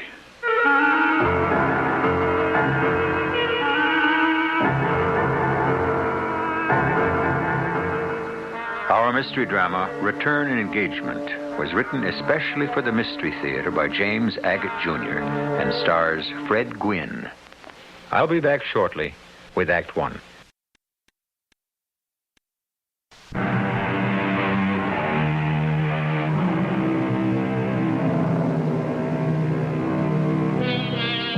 That great genius of the theater who left us more excitement, more love, more mystery, more knowledge of man, once wrote, "All the world's a stage, and all the men and women merely players. They have their exits and their entrances, and one man in his time plays many parts." Such a man was Roy Rayburn, actor from his toes to his fingertips. For 25 years, he was the leading man on the American stage. And 9 years ago, he dropped completely out of sight. That is, until this very moment. There he is, unmistakably Roy Rayburn, walking alone in the rain across the bridge that spans from New Jersey to New York, his collar turned up, cars zooming by. I shall kill her, outright, and not blink an eye. Why, I can smile and murder while I smile. I said those words as Gloucester in Henry VI. Outright, Gertrude, quickly. You won't suffer the way you've made me suffer. Hey, you! Hey, buddy! You thought you could marry him and have me put away? Lock me up in an asylum? Hey, buddy, you want a lift? Come on, you're holding up traffic. What, are you crazy? You walking across the GW Bridge in the rain? You want to get killed or something? Hey, you kidding? Is that pajamas you got on under your coat? You weren't gonna jump off the bridge? I wasn't. You wasn't? Definitely not. Anything I can't stand in this day and age when everybody's got something to live for is for people to stop living for it. There are circumstances when you think your life is over. I can understand that. Your life is over while you're living? While you're living. People have disappointed you. Oh, come on now, Jack. You're not going to tell me a little disappointment makes a guy a suicide. Take your life? You only got one life, you know. Oh, I agree. I could never do it. I've got too much left undone. Too much I want to do. Have got to do. So no matter how unhappy people have made me... That's the right attitude, pal. Too much to live for. Hey, you want to know something? I saw you walking on a bridge, see? I thought you were one of them, see? One of them, attempters. I did, honest. You jump off this bridge, something chronic.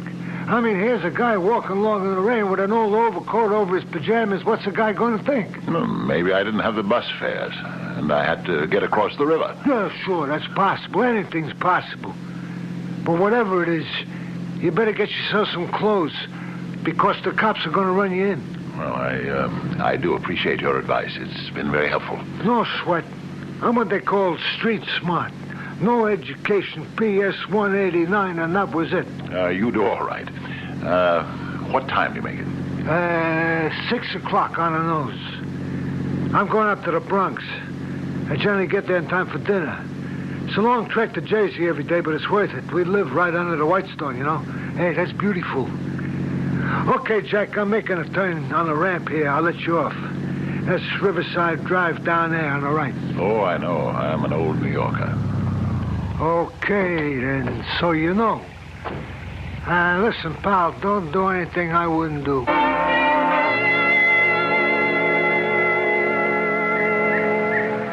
You.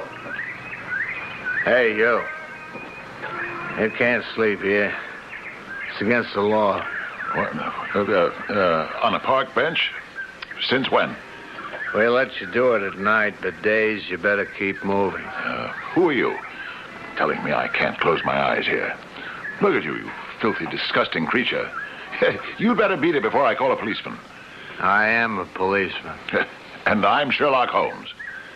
Take a look at this. Oh, badge. Say, you are a policeman. Why are you dressed like that? Undercover squad. So if you don't mind, on your feet. Well, it was an experiment, my being here, and I don't seem to be the worse for it. What experiment? I thought to myself last night, I wonder what it's like to sleep in Central Park. I looked out of my window up there on Fifth Avenue, and I see these poor chaps trying to get a comfortable night on a bench or behind a rock. So I just slipped this coat over my striped pajamas and came out. You probably were wondering why I was wearing these pajamas. You'd better move along. Goodbye, sir. And this coat, of course, belongs to one of the servants. Pretty ratty, wouldn't you say? We have a lot of vagrants in the park these days. Can't permit that. Couldn't agree with you more, officer. Well, goodbye to you. That's what I said to you. Goodbye. I thought I might sit here a bit longer, enjoy the sun, watch the birds. I'm afraid you can't. Unless you got some identification.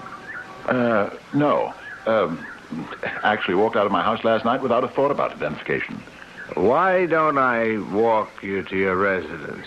Fifth Avenue, you said? Yes, that private house on the corner. You can see it quite clearly from here. All right. Let's you and I wander over there. Ah, that's most kind of you, officer, but really it's not necessary. Let me be the judge of that. Well, if you insist.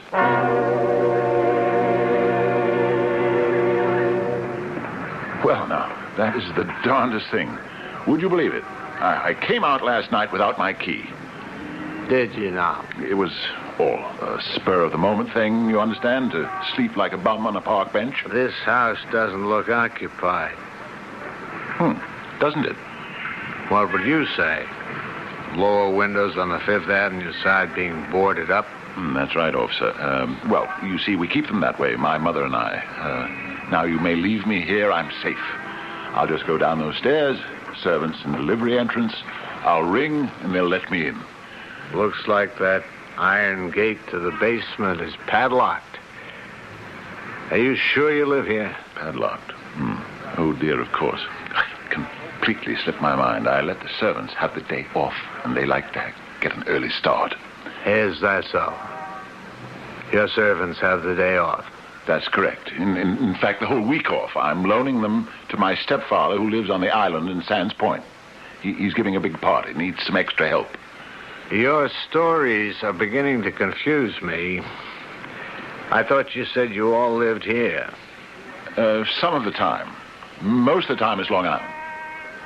I think if you don't mind, you'd better come along with me to the station house and explain it to the lieutenant. But I've nothing to explain to him. Don't even know the man. Well, just tell him what you've been trying to tell me, that you live on Fifth Avenue, you sleep on a park bench, you have no key, the house you say is yours is boarded up. No, I do not wish to accompany you, officer. Take your hand off my arm. Get it off. Stop that man. Stop him. Boy, that guy's got some punch. My jaw. Stop him!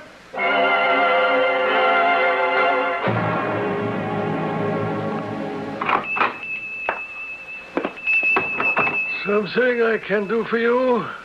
Yes, that pistol in the window. Which one? Yeah. I suppose somebody pawned it, and, well, I was wondering if you were waiting for them to come back and redeem it, or if it was for sale. Everybody makes that mistake. I'm no pawn shop. This is Schmidt's Den of Antiquity. Antiques, we sell. I'm Hermann Schmidt. The pawn shop is next door. Ah, the 3 gold balls hanging up there. Yeah, next door. There you sell, Here I sell. Sorry, I've come in the wrong door. They're closed. Oh, they are. Illness. But no matter. The pistol you're expressing interest for is not in his window, it's my window. I deal in antiques, firearms, bric-a-brac, small furniture. The pistol is yours? Yeah, I'll get it out of the window. It's quite a collector's item. You a collector? Of certain things, yes. I would say I am. Here, take it. Examine all you want. Excellent specimen. Fine condition. It's not mint, but fine. So it is. It fits my hand well. An authentic Japanese Nambu pistol. Very deadly weapon in its day, I'm told. Oh, you don't have to be that careful. It's not loaded. It's not loaded? Look, if it's a loaded firearm you want, you better go someplace else, eh? Try some sporting goods store. There are 2 or 3 of them a few blocks south of here. No, thank you. Mr. Schmidt. Hermann Schmidt's Den of Antiquity. It's a good name, eh? My wife thought it of. Hermann Schmidt, yes. Do you have any knives or swords? A sword. Give me thy sword, Laertes. Nay, not a dull one. One that is sharp. A sword? Yes, I think we... Exactly what I'm looking for. A sword in good condition, Herr Schmidt. Sharp. Perhaps the kind Hamlet might have used in a duel. Go on, Schmidt. See what you can find for me.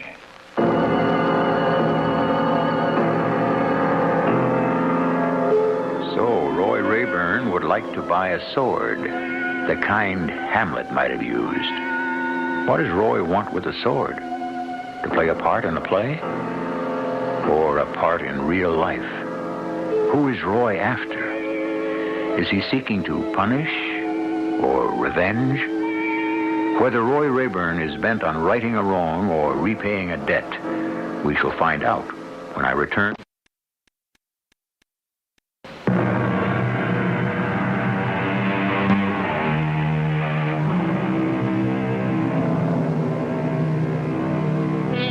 People often ask me, if an actor always plays a villain, does that affect his life off stage or off camera?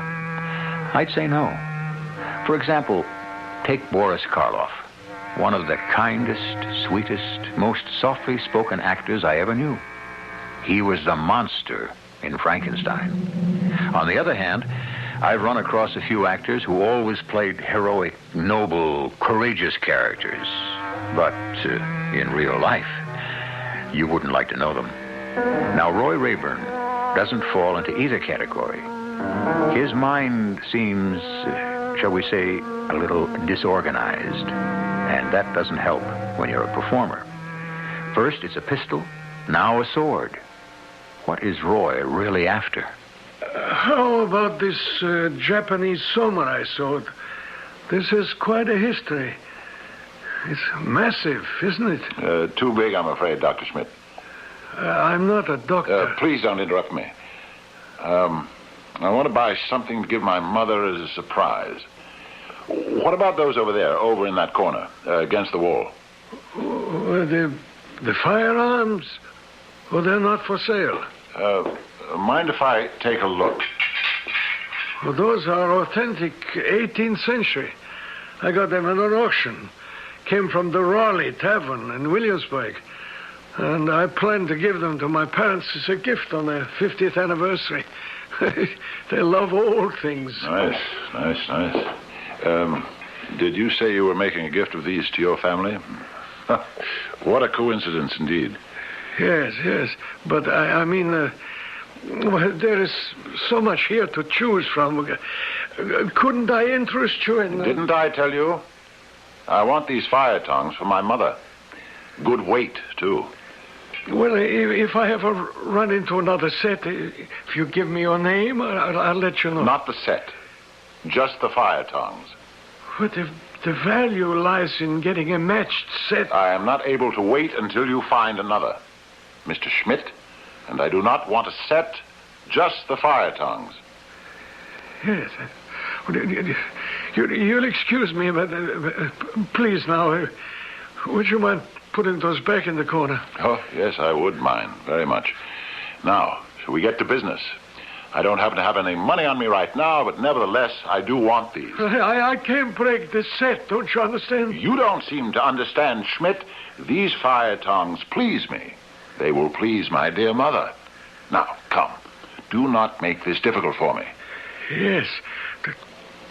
I don't know what this is all about, and I don't want to know. Please. Don't back away from me. I'm not going to hurt you. Help! Help! Someone! I'm being attacked! Help! Oh, I'm very sorry, Mr. Schmidt, but my need is greater than yours. I hope I haven't hurt you too much. Very foolish of you, Schmidt. Good. Still breathing. Now for a little money. Just enough from your cash box for my ticket. Merely a loan, shall we say. Now, to wrap these fire tongs in newspaper, and I'll be off. The clothes. You won't mind, will you, Schmidt, if I borrow your clothes, old boy? I'll leave you my old coat and pajamas.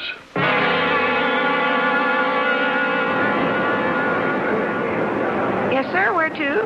Sands Point. You mean Fort Washington? I mean Sands Point. Sands Point. The Long Island never ran a train there. You go to Fort Washington and then grab a cab. Oh, yes, of course. I'm sorry, I forgot. One way or return? Make it round trip. Here's your $2.50. That'll be $5.50. $5.50? You've got to be joking. Of course I'm not joking. It's been $2.50 for years. What are you talking about? Do you want a ticket or don't you? What am I? Crazy? I paid $2.50 round trip out to the island just yesterday. Mister, it hasn't been $2.50 for 10 years. Now, will you move along or pay? What is this? You're holding up the line. I'll tell you this. I'm not paying any $5.50 for a $2.50 round trip. So long, pal. Hey, come back here. Officer, that man carrying your package, he stole a ticket. Officer, get that man!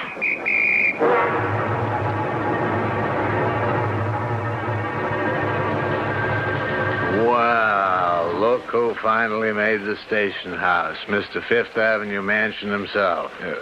What are you talking about? Welcome to the precinct. Got yourself a decent suit of clothes, I'm happy to see. Young man, I don't know you, and I am here at the request of the police due to a misunderstanding. You never met me before? Certainly not.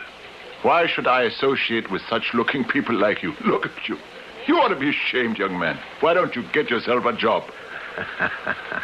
Nice try. Don't you remember saying something like that to me in the park? And then we went to your house on Fifth Avenue, and you had no key, and you socked me right in the jaw. I'm sure about that. Officer, you, Lieutenant at the desk, do I have to listen to this man? Yeah, I'm afraid you do, mister. I've been detailed to find out a little more about you, what you do, who you are. Why'd you run off with a railroad ticket you hadn't paid for? It was a mistake. An honest mistake about the price of my railroad fare. You're very good at playing these games. Better than most. So, you and I have not met before, huh? Not unless you came into my shop to buy an antique. Oh, so you have a shop. Does it have a name? Yeah. Den of Antiquity, 22 Court Street. Now, that's a new one. You're also an antique dealer. Herman Schmidt. Mr. Schmidt, you wouldn't be able to prove that. Some identification. Here, look at these fire tongs. Yeah, just look at those, huh? Authentic in every detail. From the Rawley Tavern in Williamsburg. A great find, 18th century. Well, I'm afraid we can't accept fire tongs as means of establishing identity. A driver's license, Mr. Schmidt. credit cards? I'll look. Perhaps you left your wallet in Central Park where you spent the night, huh? Come on, mister. Who are you? Must have left my wallet in the other jacket. Lieutenant, I think we better lock this man up until those fingerprints check out. I meant to say something about that. The indignity of that. Taking an innocent man's fingerprints before he knows what's happening. Routine procedure. Yeah. Wait a moment. Here, my wallet. Go on, look inside, Mr. Nosy Bearded Detective. Well, this is something. This is really something. Take a gander at this, Lieutenant. He's Herman Schmidt, all right. That's what all those credit cards say. But look at this. There's $50 here. 50. There is?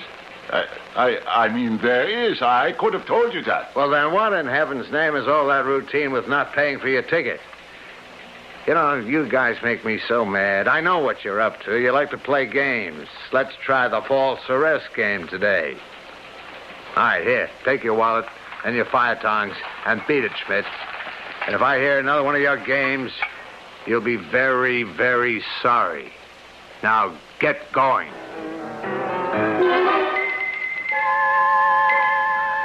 Taxi, mister? Where do you go? Pick anywhere. Roslyn, Sands Point? That's where I'm headed, Sands Point. Of course you are. You're Roy Raeburn, the actor. Yes, I am. Well, get in. Don't you remember me, Mr. Raeburn? Michael, the taxi man? I had this spot at the station for years. Remember? And then 10 years ago, I gave it up and went to Florida to grow oranges. Oh, yes. Shall we go? No, sure. Remember, I used to wait for you to come out on the midnight train when you were acting in New York. Take you home. Yeah. Why, so you did, Michael. Yeah. Oh, my goodness. I'm falling down on the job. I should have taken that big package from you, put it in front like I used to when you bring costumes and things out. Yeah, I'm falling down on the job. Still the same big old house at the end of Sands Point Road? Oh, yes. How's the family? Your mother? I haven't seen her since I've been back. I only got back on Monday. Here I am with one of my old customers. Turn left here. Yeah, but I haven't forgotten. Are you in any shows on Broadway, Mr. Raeburn? Not at the moment. You were always working. You always had, what do you show people call it? Engagements. Actually, Michael, the word is used when you come back to do a revival of an old classic. Oh, yeah. Well, you did a lot of old shows. Shakespeare? You going to revive any of those? I've been thinking about a return engagement. Turn right here, by the lighthouse. 10 years is a long time, but some things you never forget. Like when you got me a ticket to see you in Hamlet, right up in front in the second row. Yeah. And here we are. Say, is this place overgrown? Mr. Raeburn, if you don't mind my saying so, you could use a gardener. Those weeds, whew. Look, for old time's sakes, can I stop by one Sunday and clean up a little for you? I'll think about it, Michael. Are you all right, Mr. Raeburn? You're a little shaky there for a minute. No, I'm fine. The old feet in the old driveway. Funny feeling. Will you let me stop by and see what I can do? No charge. Oh, no, Mr. Raeburn, I couldn't charge you for this cab ride, neither. That's very generous of you, Michael. Hadn't you ought to be getting back? Oh, the dispatcher can wait. You're an artist. I'll never forget that Hamlet of yours. I was so rooting for you and for your mother, the Queen, doing that terrible thing to your father and then marrying your uncle. I never forgot. And how hard it was for you to make up your mind what to do about it. How all occasions do inform against me. Yes. And spur my dull revenge. What is a man, if his chief good and market of his time be but to sleep and feed? A beast, no more. Sure, he that made us with such large discourse looking before and after, gave us not that capability and godlike reason to fuss in us unused. Oh, I can understand that. That's how I felt down in Florida. Unused. How stand I then, that have a father killed, a mother stained, excitements of my reason and my blood, and let all sleep, while to my shame, I see, Oh, Mr. Urban, your fire tongs. They fell out of the newspaper. Here you are. Here, wrap them all up again. Oh, from this time forth, my thoughts be bloody, or be nothing worth.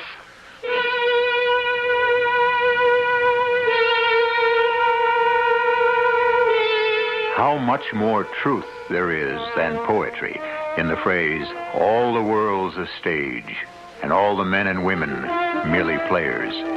Here is Roy Rayburn bringing to life a character he once played on the stage. Whatever the motive, we don't know yet, but I suspect there is murder in his heart.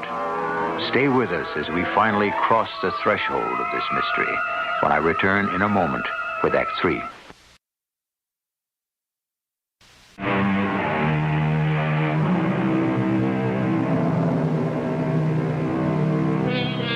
Roy Rayburn found the front door of his old house open. He walked in and locked it behind him. Hanging in the hallway was the black cape he always wore, his mark, his signature. He put it on. The house seemed darker than usual. Mother? Mother, where are you? In here, Roy. Hello, Mother. Hello, son. Aren't you surprised to see me? Yes, I am. I'm very surprised, Roy, but I'm trying very hard to appear calm and... And what? Not do anything which might excite you. Oh, am I excitable, Mother? Yes, you know you are, son. Sit down. I think I'd rather stand. Funny, isn't it? Son comes home after so many years. How many? I don't even remember. 5 years, Roy. 5. Comes home and he and his mother are only able to make small talk. How are you? Hello. Sit down. No, thanks, I'll stand. Oh, Mother. Mother. Well, put your bundle down at least. What is it you've got wrapped up in that newspaper? A present. How do you like it? Oh, how very thoughtful of you. Now put them down over there by the fireplace. They're quite valuable, I was told. Old American fire tongs. I'm sure they are, but you don't have to keep holding them because they're valuable, do you? Put them down and come sit here by me. You're standing, Mother. When you sit, I'll sit. No. Remain standing. That's the way I last saw you, standing in the doorway, waving to me as if I were just going somewhere, like taking Hamlet on tour, when they took me away. We all hoped that it wouldn't be for so long. You don't act surprised, Mother. To see you here. Yes, I'm very surprised. I said so. I'm just trying to keep calm. Trying to keep calm. And what is there about the presence of your son in our old house that would make you uneasy, Mother? Would it be... could it be because you had him committed to an institution, and behold, he appears to have escaped? Roy, I wasn't the only one. Everybody felt you needed help. Now, we put you in Hilltop to protect you from yourself. I know you did, dearest Gertrude. Mother. Queen. Murderess. I know you did. Put him away. He knows too much. Roy, listen to me. You have so much wonderful imagination. Yes, Queen Gertrude. I am not Queen Gertrude. I am Gertrude Rayburn, your mother, not Hamlet's mother. The name is the same, Gertrude. You must be the queen. You've always been able to project yourself completely into any world you chose. Yes, Roy, that's what made you the extraordinary actor you were. Oh, were. Were, she says. Listen to the woman. Are, not were. I am still. I can still be, still can play any part they give me. And you will, Roy. But the treatment takes time. Time. 2 years, 5 years, 7. Whatever the doctors tell us. Are you here alone? Yes. Where is he? Who? You know who. The man you married in such haste. My stepfather. My uncle. Where is he? Out? He's not here. I know it upsets you, Roy, so let's not talk about your uncle. Upsets me? Why should he want to upset me? Because he's your father's brother. And when I married him... Roy, please. Let's not go into it. I don't want it to start up all over again. How did you get away from Hilltop? Walked out, Your Majesty, on my 2 feet. You are the queen, your husband's brother's wife. And, would it were not so, you are my mother. Roy, please. Why are you taking that mirror off the wall? Come and sit you down. You shall not budge. You're twisting my arm. You're hurting me, Roy. I'll sit. You go not till I set you up a glass where you may see the innermost part of you. Roy, son, listen to me. Your father died a natural death. He was not killed. He was sick, and no one could save him. And yes, after a time, a long time, I did marry John, your Uncle John, his brother. But that happens. I am not a queen.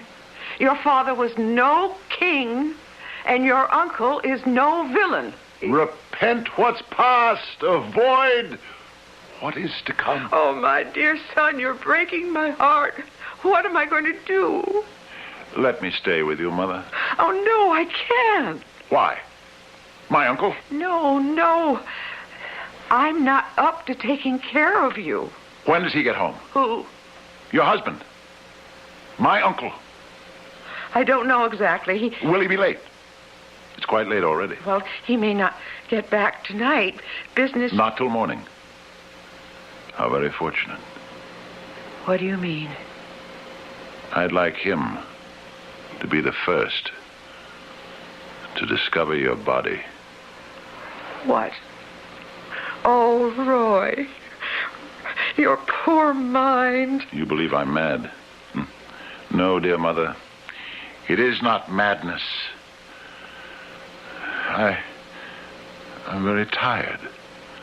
I want you to sit down in that armchair, Mother, facing the fireplace. Sit! That's better. I want you to look into the fireplace and remember your sins. What are you going to do? What happened to all the broken furniture, Mother? I had most of it mended. You're lying. There never was any broken furniture.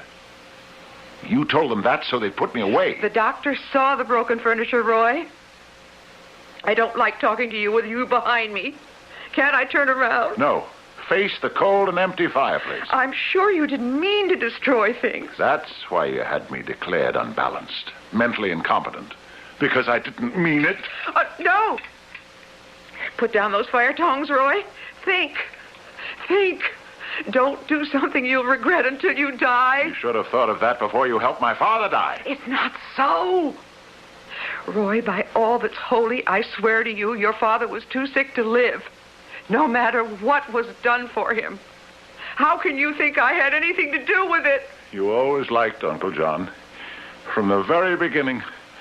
I saw it as a child. But I never would. When I kill you, dearest Gertrude, treacherous queen, they will shake their heads and say, Hamlet is no murderer.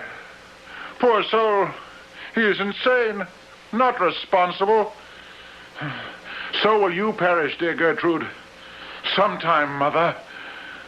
But your son Hamlet shall be permitted to live on to a ripe old age. Roy, please, don't!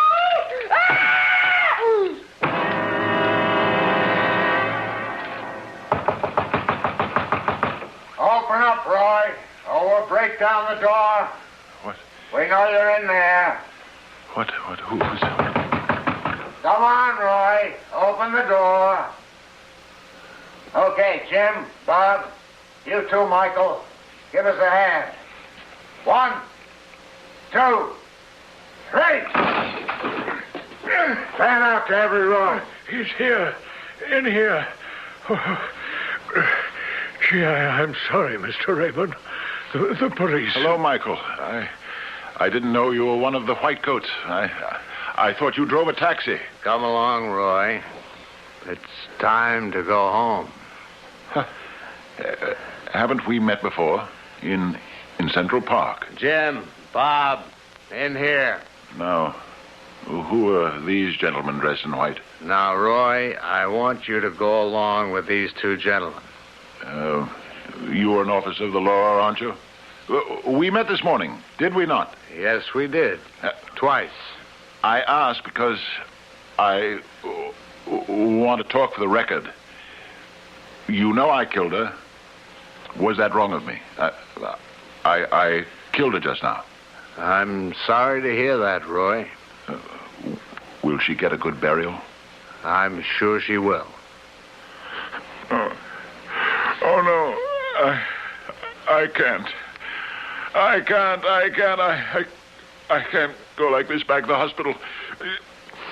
You see, I'm not insane at all. Not one bit. What happened was she had me committed because I knew about her and my uncle, and she didn't want me to say anything. Do you understand? So I had to kill her. I had to. It was only justice. My life or hers. Do you understand? Of course I understand, Roy. I was going to pretend I was still insane and get off free, but I can't. I killed her. I killed her. Roy, I want you to go along now with Jim and Bob and put all this out of your mind. Everything's going to be all right. Oh, I couldn't do that. I have to die now. Don't. You see, I have to die now. I have to pay for what I did. Put it out of my mind. I couldn't. I'd never have a moment's peace. I have to die, Horatio. I am dead, Horatio. Wretched queen. Adieu. You that look pale and tremble at this chance, that are but mutes or audience to this act. Had I but time, I could tell you, but let it be. Take him out, boys. Let it be. Let it be. Goodbye, dear friends. Goodbye. It's so sad and so terrible, officer. He seems so normal. How did you know? I've been following him all day. What was he talking about? Killing someone? This place is empty. There's no one here. What is it that Shakespeare says? There's nothing good or bad, but thinking makes it so. Roy Rayburn actually believed he did kill someone right here. And you can see those fire tongs made quite a few dents in the back of that armchair. But why would he do that in a deserted house? The men from the hospital say this is the third time in 9 years Rayburn has given him the slip. Each time he comes right out here where he used to live, and each time he goes through the same ritual of murder. You mean his mother's not dead? No. No, she lives with her sister. 9 years ago today, his mother was going to remarry. Roy was one of the wedding guests, naturally. The ceremony to take place right here. And when the clergyman said, "If any of you know cause why these two persons should not be joined together, come forth and declare it," Roy Rayburn came forward and said, "I declare it."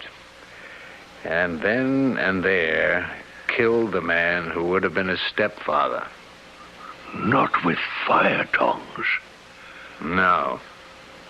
Ran him through with the sword he used in Hamlet. Not long afterwards, Roy was committed. What an end to a great actor's life. Can we go back now, officer? My dispatcher will start getting worried.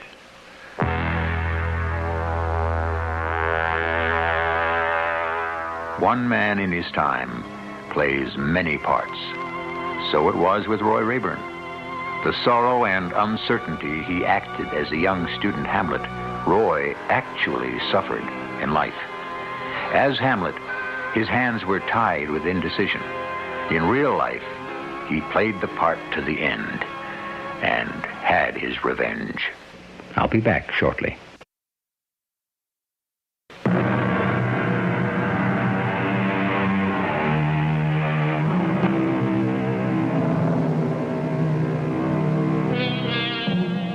What is that fine line between art and life, make-believe and reality, between fact and dream, truth and nightmare? Is it true, as Hamlet himself says, there is nothing either good or bad, but thinking makes it so? So ends our tale of an actor who held a mirror up to nature, saw himself with motive, costume, and weapon, and believed he was the character he played.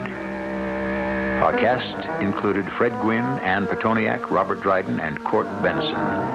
The entire production was under the direction of Hyman Brown. This is E.G. Marshall inviting you to return to our Mystery Theater for another adventure in the macabre.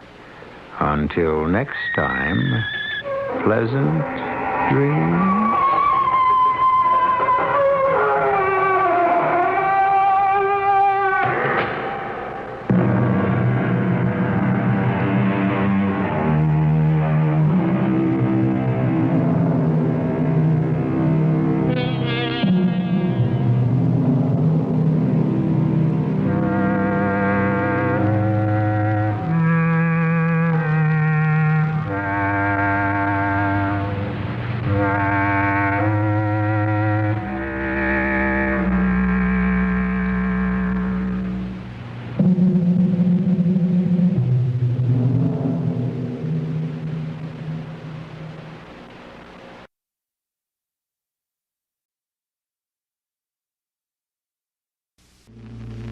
The CBS Radio Mystery Theater presents...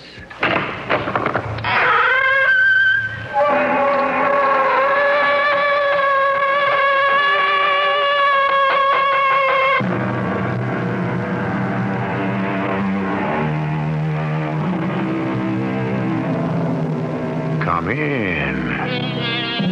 Welcome. I'm E.G. Marshall. But before you come in, stop a minute and look up at the night sky. Familiar? But there are those who will tell you that our sky is not all that familiar. That more and more it is filled with unidentified flying objects, and they will offer you stronger and stronger factual proof that they are there. Is it true Are they really UFOs? Or to use a less scientific phrase, flying saucers? Well, Pete, did I steer you wrong? What do you mean, Bryce? The spacecraft. You just sighted it, didn't you? One way or another, I've seen quite a few stars tonight. Including your first UFO.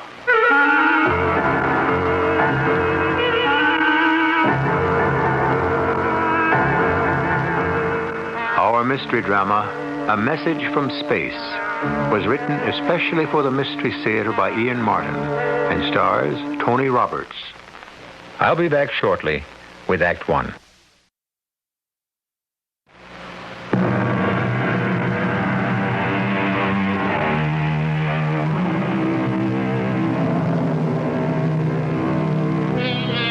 The term flying saucer was first used by a Texas farmer who saw one over his ranch in 1878. That's right, 100 years ago. For this information, I'm indebted to Arthur Shuttlewood, one of the foremost authorities in the world on UFOs. This is a story set down in the most part exactly as it was related by another recognized authority in the field, Bryce Bond.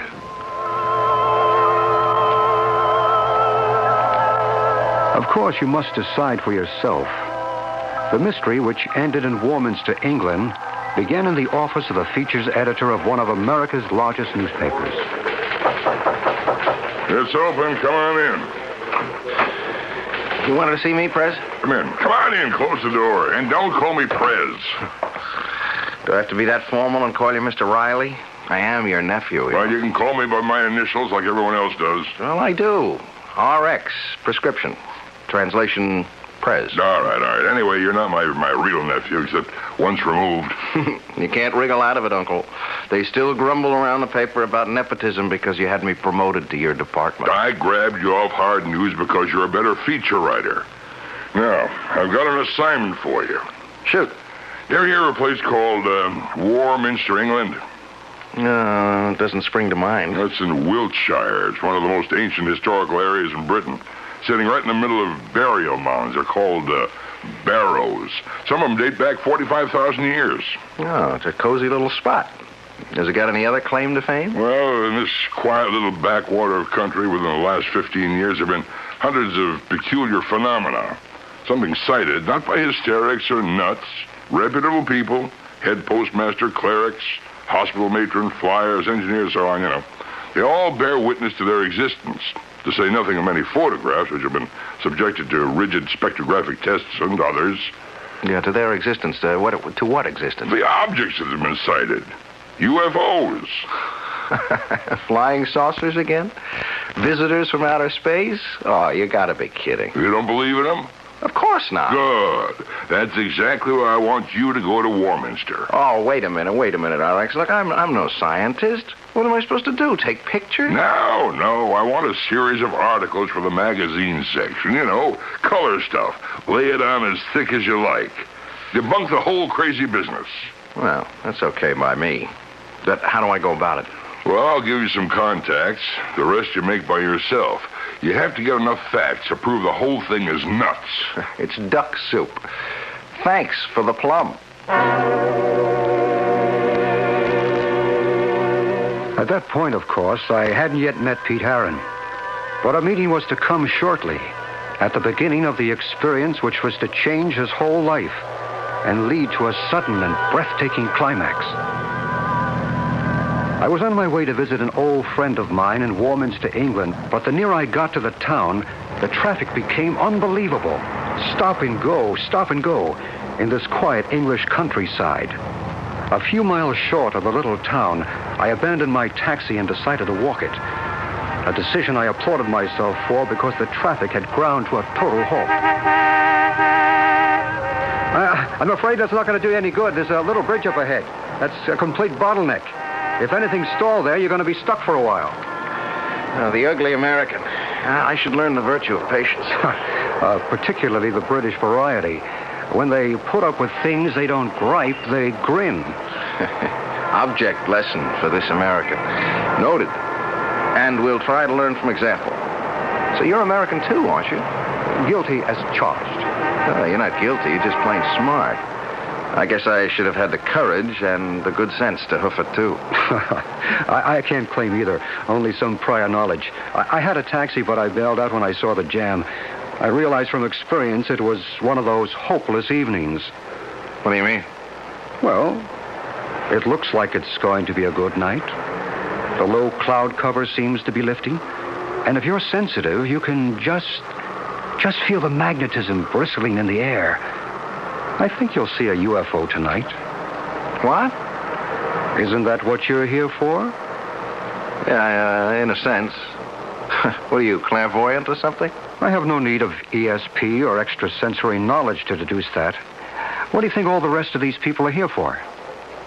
You mean all this traffic is just people who are screwy enough to think they might sight a flying saucer? That's right. Oh, I don't mean they're screwy. Just that they expect a sighting. And probably will get their wish. Who are you?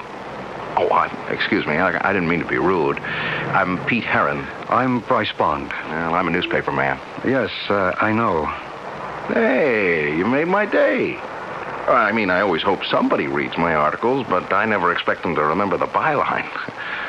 What do you do, Mr. Bond? Let's just say for the moment that I'm in communications, too.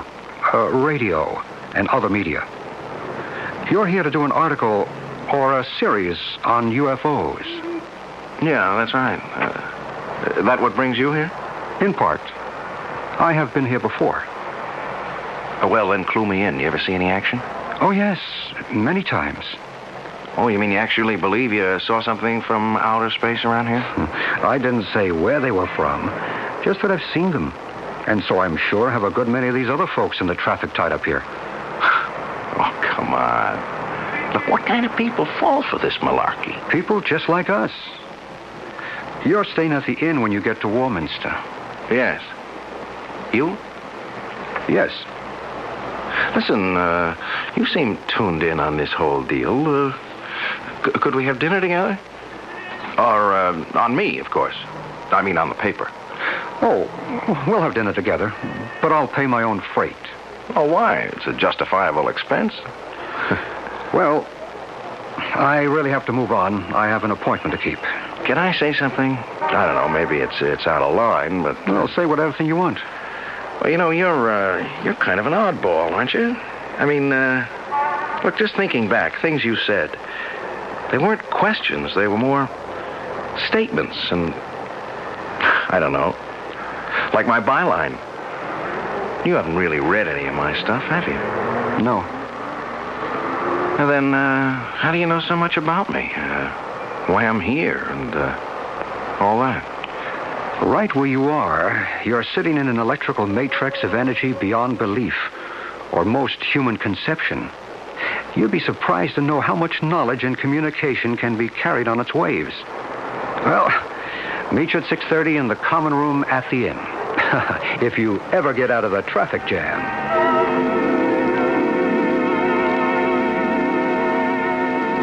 How about a brandy, Bryce?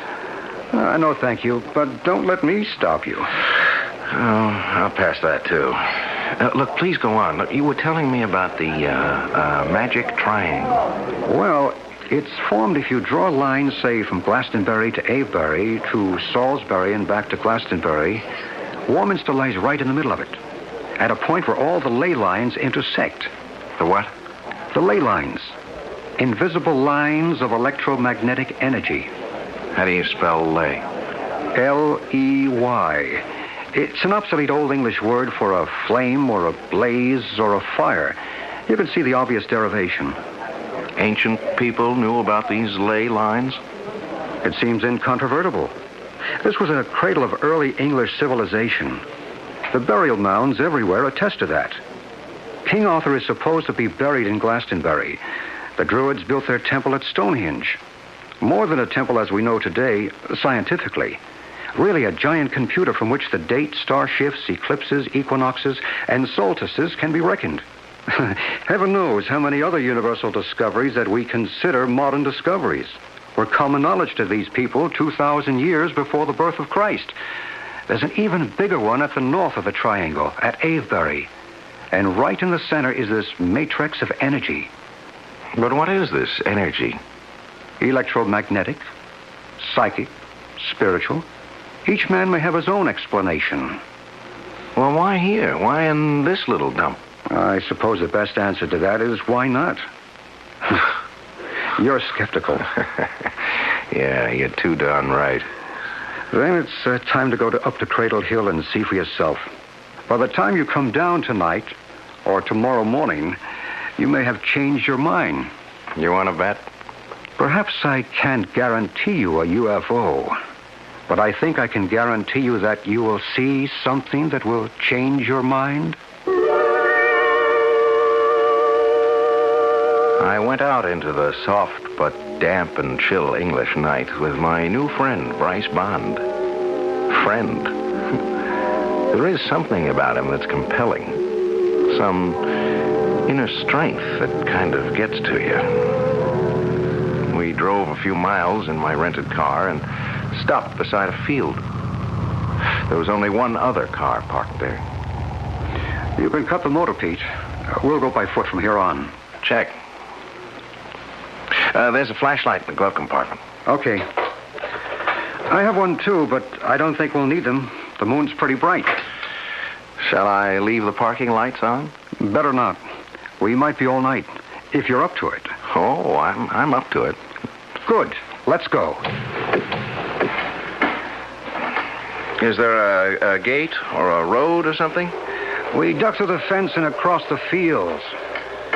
Well, the moonlight is pretty bright. Get through all right? Yeah. Where'd they all go, by the by? The crowd is over on Cradle Hill.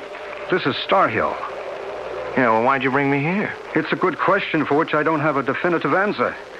In terms we both understand, can I call it a gut hunch? You got some antenna that sends you the message I might get to see something here? Give your own antenna a chance, and maybe you will. I think I'll let you climb the rest of the hill yourself. Then if anything does turn up, you'll know I had nothing to do with it. What's on the other side? Just some wheat fields and quiet, rolling Wilshire country. Plus whatever else you might see. You're on your own. The moonlight was bright, of course, but with that soft brightness that leaves everything just a little uncertain in outline. It was as if Bryce had walked away into water. One minute I saw him, and the next he was gone as the night swallowed him up. I walked on up toward the top of the hill with the corona of moonlight outlining it, and as I came over the top, I witnessed something which in all my dreams I could never have imagined.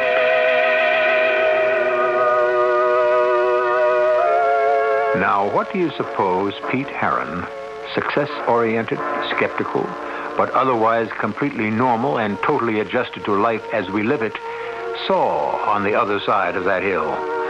Well, you're an intelligent listener, and you have probably gone way ahead of me since we have been building to this moment. But don't be too sure.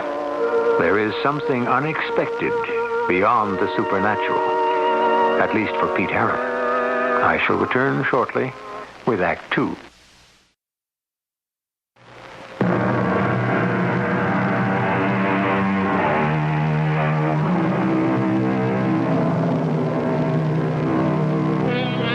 Now let me see. Where were we? Oh, of course. Just coming over the brow of Star Hill in the moonlight, magically diffused through the damp, cool, early spring English weather. A healthy young skeptic, Pete Herron, sent by his newspaper to write a series of feature articles on the appearance of UFOs, seems about to meet the ultimate test, face to face. So, let's meet it with him. As I came over the brow of the hill, I'd been looking beyond to some gently rolling wheat fields, fading away out of the bright forelight to murky moon shadows. But in the middle of this dreamy landscape, below me and to the right, a strange thing was happening to the swaying waist-high wheat. Something like a giant fan spinning counterclockwise was laying a mirror image on the wheat below, which was blown back flat to the ground, trembling as if some whirling saucer from outer space was settling to a landing. And then it was there, circular, perhaps 50 feet across. Light slits like portholes shimmering till the craft, or whatever it was, stopped spinning and came to rest. And suddenly it was glowing so brightly I had to shield my eyes and turn away.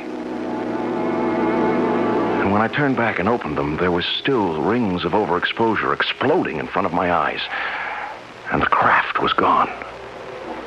But something else was there. Hello? Hello. Did you see it? What? The spacecraft. What would you like to call it? The UFO? I thought I saw something, but... Hey, did you see it? Of course I did. Hey, where did you pop up from, anyway? What do you mean? I came here just the same as you. You did? Oh, yeah, that's right. Yeah, I parked my car right behind a little blue hatchback. That must be yours, huh? Excuse me, I'm sorry. I ought to introduce myself. I'm Pete Harron, World Features. A reporter? Yeah, right. Well, sort of. Feature writer, you know. Human interest, color stories, tongue-in-cheek, or exposés, debunking the bunkum. Yeah, something like that. You must be in the business too, huh? Yes. You could call me a reporter. My name is Maru. Uh-huh. Who are you with?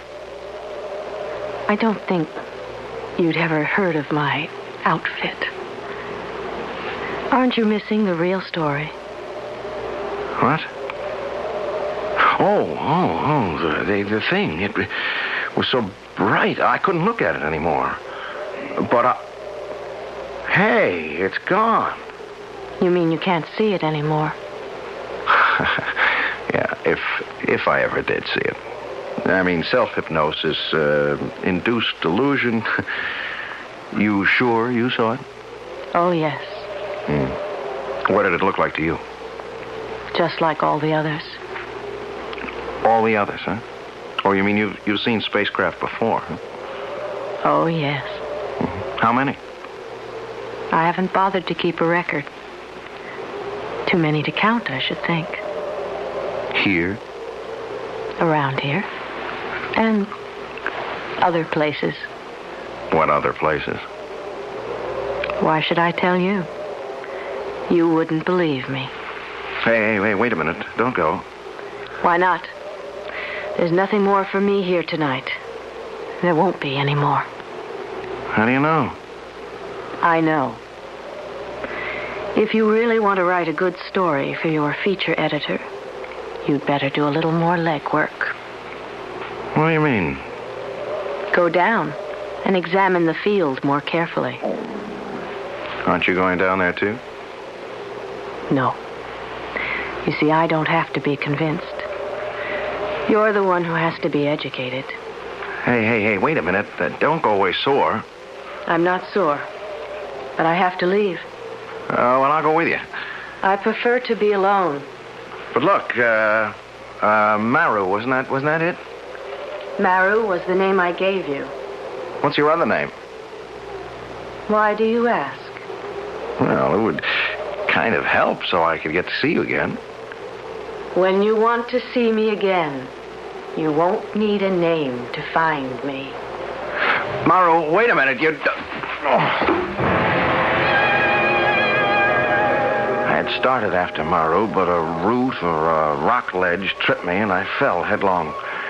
I suppose I must have hit my head on something and been out for a while, because when I became conscious again, the moon had climbed to its zenith in the sky. I scrambled to my feet.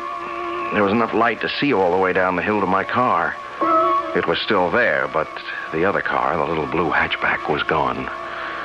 I turned back to where the illusion of the UFO had been and saw someone down in that wheat field silently surveying it.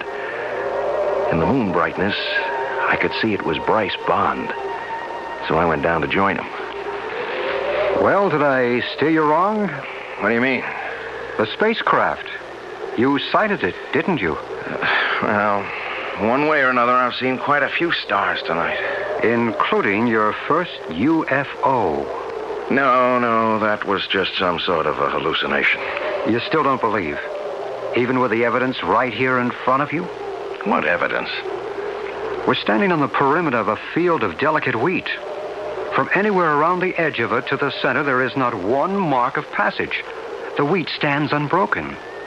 But the center of it is one of a deep impression, with the wheat churned flat in a counterclockwise direction. The earth is scorched beneath it. If something didn't land there, how do you account for it? Oh, a sudden squall, or the wind. In an English summer? Even so, the edges would have been affected, too. Don't you believe the evidence of your own eyes? I don't know. I mean, did you see the girl I was talking to? What girl? Well, she suddenly showed up on top of the hill there. She said her name was Maru. I don't know anybody by that name. It does sound like a phony, doesn't it? It's just as phony as all the rest. Is that the way you really feel, Pete? Now, look, I'm sorry, Bryce. I don't mean to be a dog in the manger. It's just that I feel like one. Hey, I took a fall up there. Gave my head a whack. Well, let's have a look. You feel dizzy? No. Just, I don't know, a little woozy, I guess. We'd better get you back to the car and home to bed. Hey, look, I wouldn't kid you. I could use some shut-eye. I think I still have jet lag. I should have waited another day before I started out on my scientific explorations. You mightn't have been so lucky another night. Lucky? Yes. Whether you want to admit it or not, you did have some visions. I'm afraid in my book that's just what they were. My timing got out of sync. Maybe everything I saw was after I fell and hit my head. Including the girl? What did she look like? Oh, man, what a dream. Great violet eyes, skin like mother of pearl, long, dark hair, and she smelled like a mixture of roses and lily of the valley. Yeah, something like that. Like a summer garden. You have been fortunate. Well, yeah. At least I dream in Technicolor. You refuse to count your blessings. If that girl were for real, I might. I'll look for her tomorrow, but I don't even know her second name or what town she lives in. She was out of this world. Hasn't it occurred to you that is exactly what she must have been? I was too beat and my head ached too much to bother to reply or think about anything more. I let Bryce drive the car back to the inn and I hit the sack.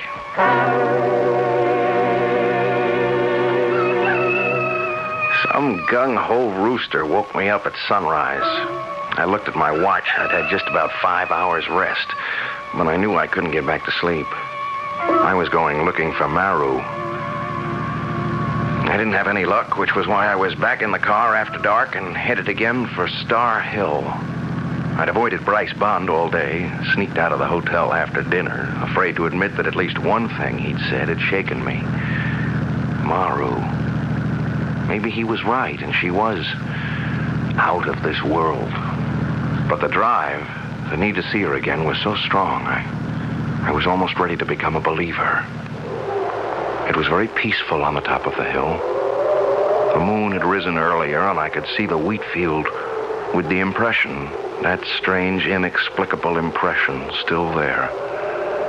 I had brought a sweater, and I was warm, and the last thing I remembered before I dozed off was Maru, and how much I wanted to believe I hadn't lost her forever.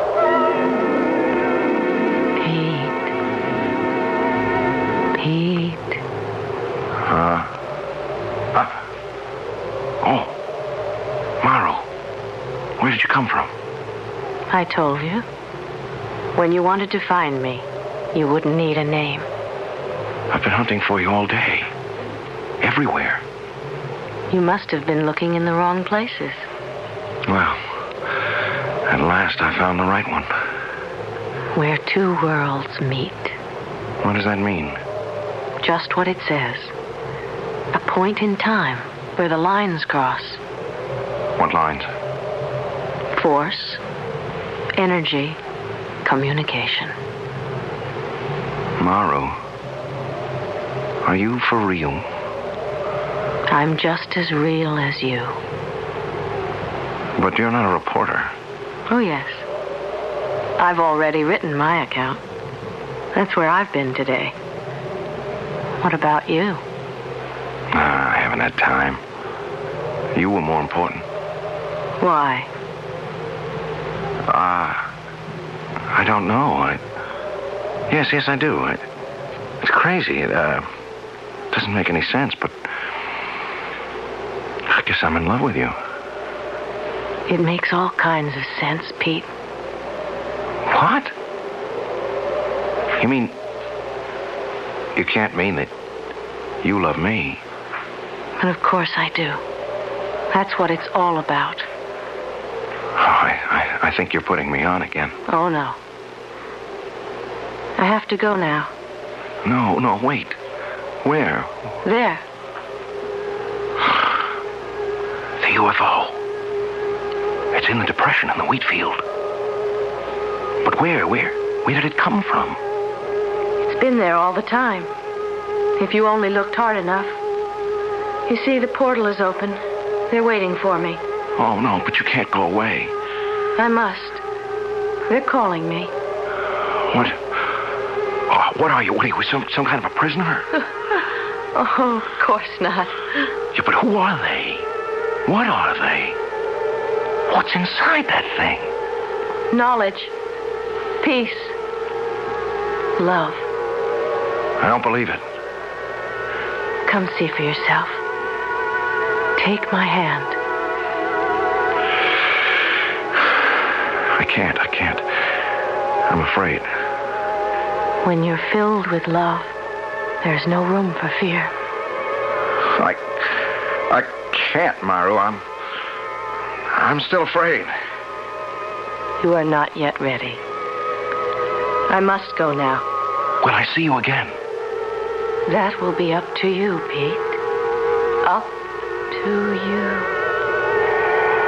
With lightning speed, Maru was suddenly through that strange portal that closed like a mouth and became an indistinguishable part of the hull. Immediately, the thing glowed with a light so intense I had to shield my eyes. I heard a great whoosh, and the hum like a dynamo drummed in my ears, spinning away like some giant top into the vastness of space. When I could look again, it was gone. There was nothing left but the depression in the field, and I started to run towards it like a madman. I've never felt so alone in all my life. These words of Pete's, reported to me by Bryce Bond, still ring in my ears. The presence and reality of that strange UFO sends tingles up and down my spine. A reaction to the unknown. But nothing in this eerie otherworld tale could have prepared me for the astounding climax. I'll return with that shortly, and the rest of Act 3.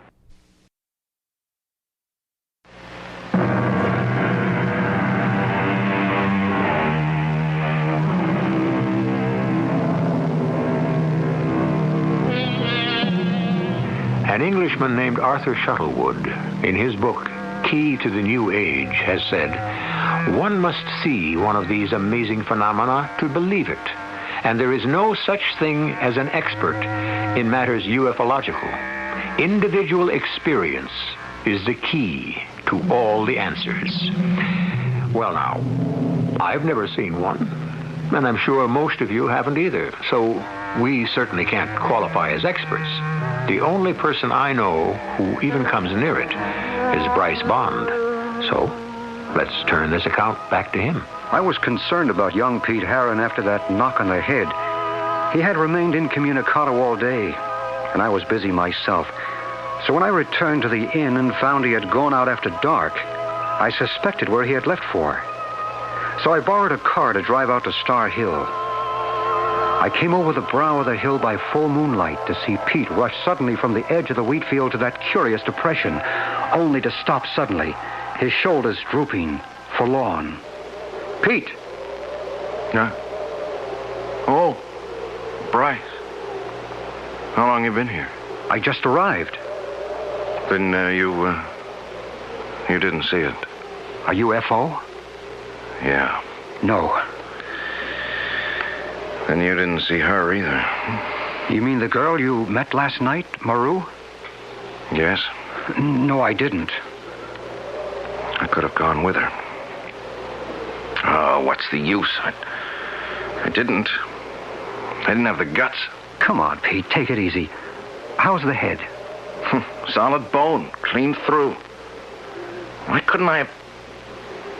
Oh, you mean the bump last night? Oh, that's nothing. It's just a scrape. Sure you're all right? Yeah. I'm all right, except for... For what happened tonight? Yeah. You want to talk about it? Maybe I do. There's so much to sort out. Yeah, I do. But not here. I need a drink. Come on, I got a bottle in my room. Aren't you coming? Right with you. Yes, they've been here. I can feel the warmth. The electricity still pulsating in the air. And that smell. That glorious scent. Roses and lily of the valley.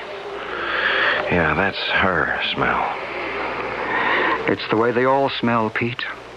Come on, let's go talk.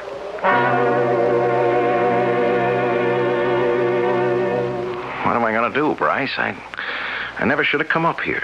No way you could have stopped it. Oh, sure I could. Sure, RX is a tough man to cross, but he's not wholly unreasonable. I didn't mean because of your uncle. Oh, now have a heart. I mean, you're not going to tell me it was my karma or my fate or something, are you? Look, pick your own word. It all adds up to the same thing. Look, Bryce, I can't believe any of this mumbo-jumbo. Come on, it's against everything I've ever been taught, I've ever learned, I've ever believed in for myself. Then what are you so upset about? Hang it, Bryce, I have been through a wild set of hallucinations or nightmares. Sure, I'm shook. Why? If that's all they were, just write them off. Well, how can I do that? I'm beginning to think I've gone round the bend. That I'm a nut. Then what do you think caused these hallucinations? I don't know. What are you going to write about in your article? You're going to poke fun at all us certifiable nuts who run around saying that we actually see just what you have? I tell you what I want to do. I want to put my tail between my legs and run. I would. If it weren't for her. Maybe that's why she was sent. Sent? To keep you from running. Obviously, they don't want you to. Well, why would they care about me? Hasn't it occurred to you that you may have been chosen? The only person I want to choose me is Maru. I don't care about them. Who the devil are they, anyway? People like you and me, a higher order, of course. Yeah? Well, where do they come from? From another planet.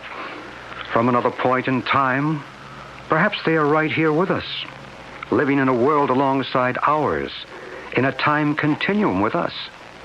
But what do they want with us? To help us. To guide us. Why? I believe because they are extensions of us. Another evolvement in the pattern of life.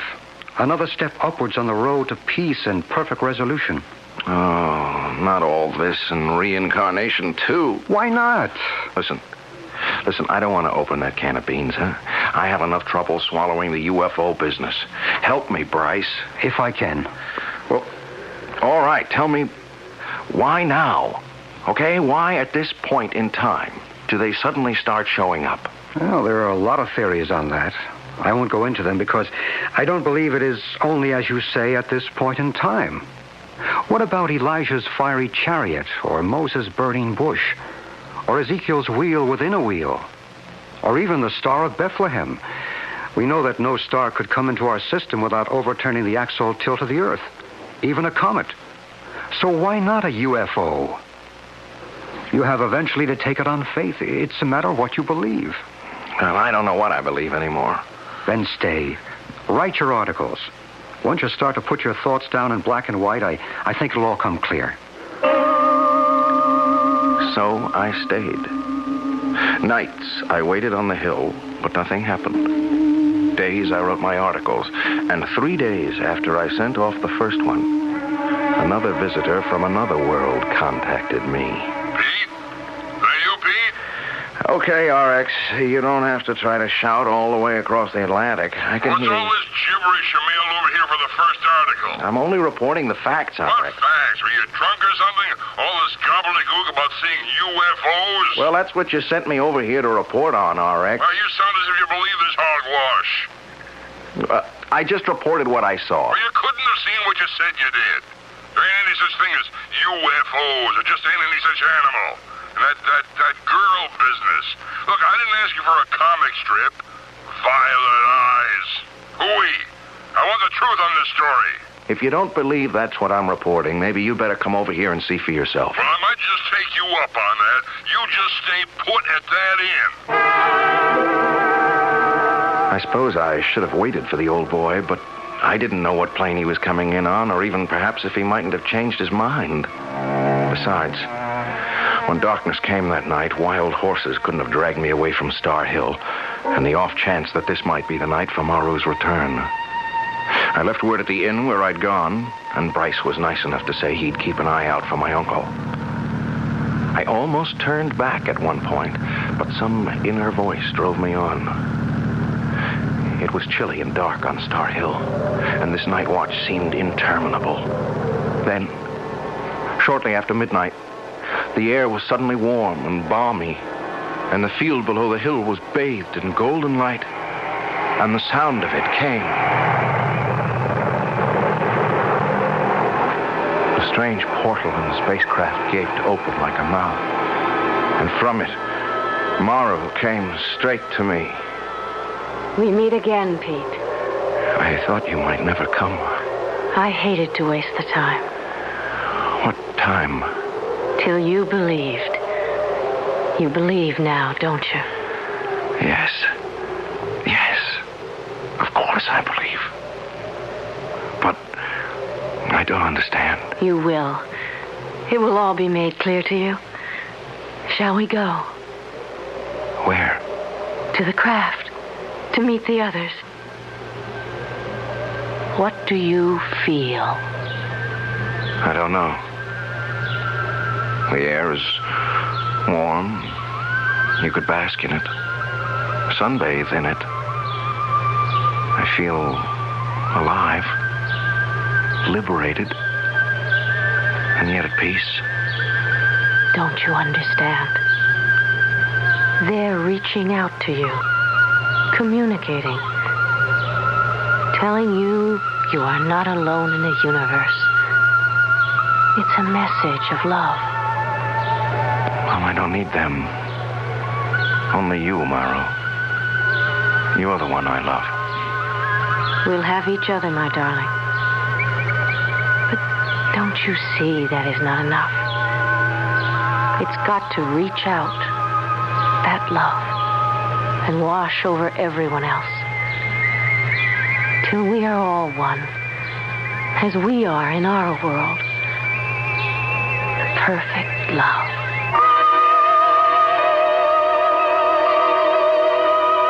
Confound it, Mr. Bond. What's that reckless young fool doing up there on that Devil's Hill? What do you people try to do to him, anyhow? That's a sensitive boy for all he tries to act hard-boiled. We, whoever we are, we're not trying to do anything to him. What's happening to him is within himself. Ah, don't give me that double talk. How do I get to this witches' carnival? If you like, I'll take you there myself. I don't like any of it, but I'll make the best of it. Well, what are we waiting for? The top of the hill wore a corona of light, which I thought was the rising moon, and never afterward could convince him was anything different. For as we breasted the rise, we saw totally different things. There he is. Pete! Pete! Stop! What's that young fool doing? He's walking to the middle of that wheat field by moonlight by himself. He's not by himself. Can't you see the girl with him? I may be old, but there's nothing the matter with my eyes. There's no girl. He's alone. Where does he think he's going? To the spacecraft that's waiting. The door is open for them. What are you talking about? What spacecraft? Are you out of your mind? That's an empty field. Don't be too sure. Watch. What I saw was Pete and Maru, hand in hand as they walked to that shining ship, outlined in the aura of golden light as they stepped through the portal. And suddenly... Good Lord. He disappeared. Like that, into thin air. Not into thin air, Mr. Riley. Listen. Listen to what? I don't hear anything. I suppose not. But then you didn't see either. Well, there's nothing to see. An empty field and Pete just vanished. What kind of a trick is this? No trick, sir. He just chose to go with a girl and love. Chose and was chosen. There was no girl. He was alone. Oh, no, Mr. Riley. He will never be alone again.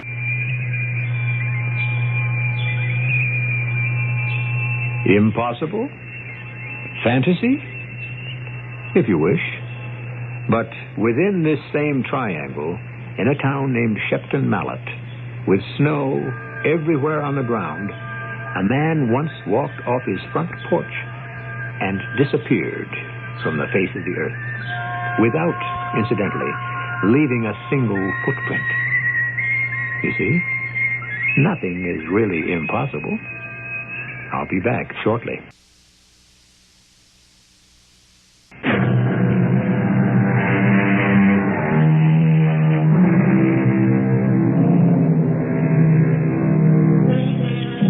If it's a nice night tonight, wherever you are, or if not this one, the first one, when you can see the stars, step outside and look up.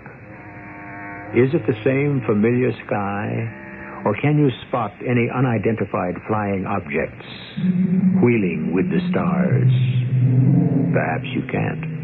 But remember, you have many fellow human beings who think they can, and who are sure we are not alone. Our cast included Tony Roberts, Bryce Bond, Jana Rowland, and Joe Silver. The entire production was under the direction of Hyman Brown. This is E.G. Marshall inviting you to return to our Mystery Theater for another adventure in the macabre. Until next time, pleasant dreams.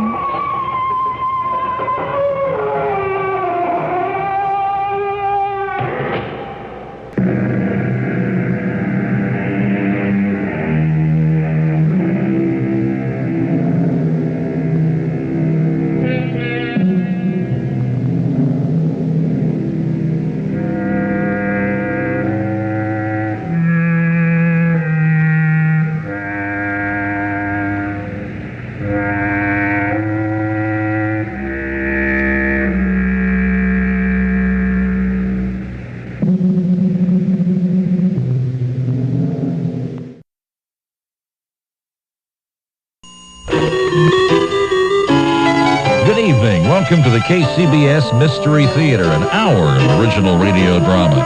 Tonight's episode is sponsored in part by Bank of America, the Academy of Science, Blue Shield of California, Theater on the Square, and Gold Star Building Maintenance. And now from the radio station that lets you use your mind, here's the CBS Mystery Theater. And now, Mystery Theater.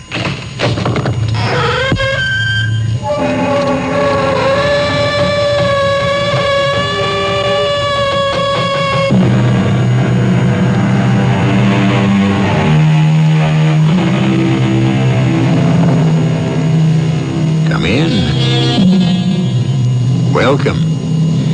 I'm E.G. Marshall. In everyone's life, there's an individual who doesn't fit into the ordinary mold. Most of the time, he's witty, amusing, charming. But always remember, the strength of will, or whatever drives such a person to be able to climb out of the normal rut, is a hidden danger. disturb his equilibrium, interfere with his own peculiar order of things, and who knows what sleeping giant or remorseless nemesis might be awakened. Who's there? What are you doing here? Oh, Bryce, mister. No, don't. What have you got in your hands? Oh, no, you can't. Stay away from me, or I'll scream.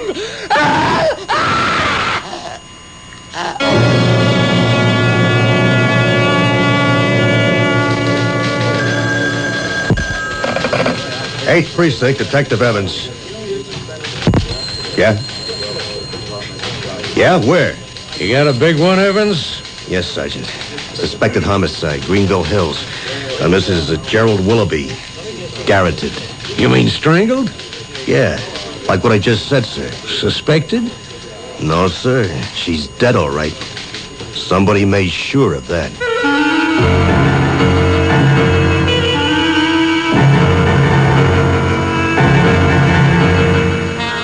Our mystery drama, Don't Let It Choke You, was written especially for the Mystery Theater by Ian Martin and stars Robert L. Greene.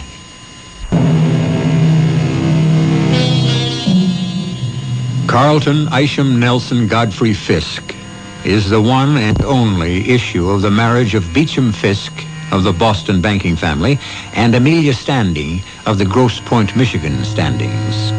For reasons not important to this narrative, they made their residence in a Baroque limestone just off Fifth Avenue in New York City. Carlton was brought up strictly to conform to his double birthright. Born late in his parents' union, he suddenly found himself at 20 when his parents died in a flu epidemic, master of their magnificent residence, but unfortunately without liquid assets. Somehow he has managed to maintain his lifestyle for the last 15 years. Just how is the thrust of our tale. Why, Bascom, still up and about? Oh, yes, Mr. Fisk. Startled me when your cab pulled up in front of the house. What were you doing here in the shop? Oh, just dusting a bit, sir. I often do when you're out for the evening. You know I don't like anyone disturbing my treasures. I think you can trust me, sir. Of course I can, Bascom. You of all people. May I take your coat, sir? What? Oh, yes, of course. Thank you. There's nothing wrong with Miss Elliot, I trust? No, not in the sense you mean. On the other hand, there is a great deal that's not quite right. I finally had to face it once again this evening. So I'm home. Early for me. Yes. Oh, your bed is turned down, sir, and... I don't feel like retiring yet. This is rather a special evening for me. Sir? I finally come to an irrevocable decision. The lure is not worth the chase. The cornering of the hunted brings no exultation. It's all illusion. There is no woman alive to share my life. I have decided that I am now a confirmed bachelor, and to hell with matrimony and the perpetuation of the line. I'm going to stay here in the shop and sit among my antiques. They offer beauty and permanence, and they ask nothing in return. Yes, sir. Would you like me to bring you a drink, sir? Of hemlock or the waters of Lethe? But I take it Miss Elliot will not be here for dinner tomorrow? No, she won't. I'm sorry to say Lucille suddenly revealed herself. In spite of her own riches and already unconscionable collection of jewelry, she's acquisitive, greedy, and totally unprincipled. Ah, the witching hour, as sung to us by the rosewood clock. No drink, thanks, Bascom. You can turn in. I want to be alone. Yes, Mr. Fisk. Good night, sir. Rest well. I will, for the next 2 hours. And don't let anything disturb me. Yes, sir. The rosewood clock, the key to my existence. I crossed quickly to a magnificent 17th century armoire that I have priced so high, I hope no one will ever buy it. From a secret recess, I drew out the precious dark green bottle and held it to the light. My heart failed when I saw how little of the liqueur was left. I poured a precious drop or two into a glass, drank, and went to sit in my Venetian armchair, facing the rosewood clock, waiting.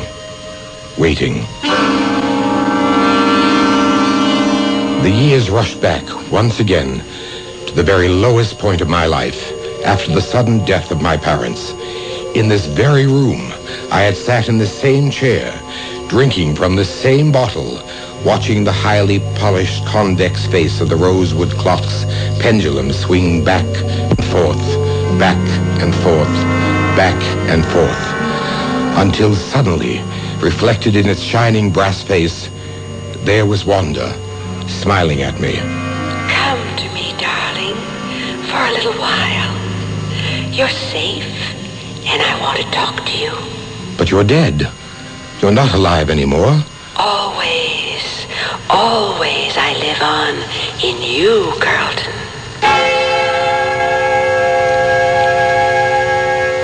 All those years ago, I did come back, and between selling some antiques from the house and investing the money in the market, guided by some incredibly fortunate guesses, I wiped out my debts and became well-to-do again.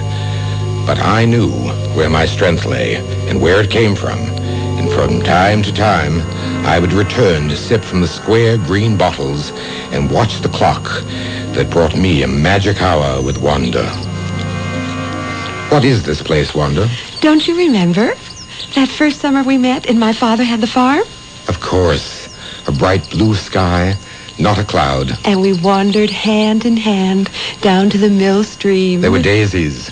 A whole field of daisies. And you told me you loved me. And we kissed. And afterwards, you lay with your head in my lap. And we said it would last for eternity. Only it didn't. The bottle is almost empty. Our visits grow shorter and shorter. What can I do? Believe. Believe? Me? Cynic of the cynics? With all romance buried? Bachelor of bachelors? No, Wanda. It's too late. It's never too late. Spare me the cliches. Or even you. Or even I might turn out to be less than perfect. I never claimed to be. You are the perfectionist. Are we quarreling? Never. Just speaking as openly as we may. Oh, my darling, you're getting to be a hard-shelled old crustacean. Environmental protection. My reputation is enviable. I'm a cynic with a waspish sense of wit and an infallible instinct how to penetrate the armor of others. It's been quite a life lately. I've had to learn to kill not only the enemy, but those who try to take advantage of the love I seem to be able to bring no one. Wanda, why did you leave me? It wasn't my choice, and I haven't. Yet. What do you mean, yet? Well, I won't be forever. You know that, Carlton.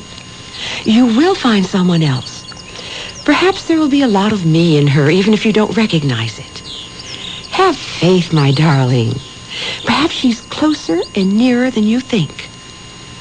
You are due for a surprise beyond anything you could imagine.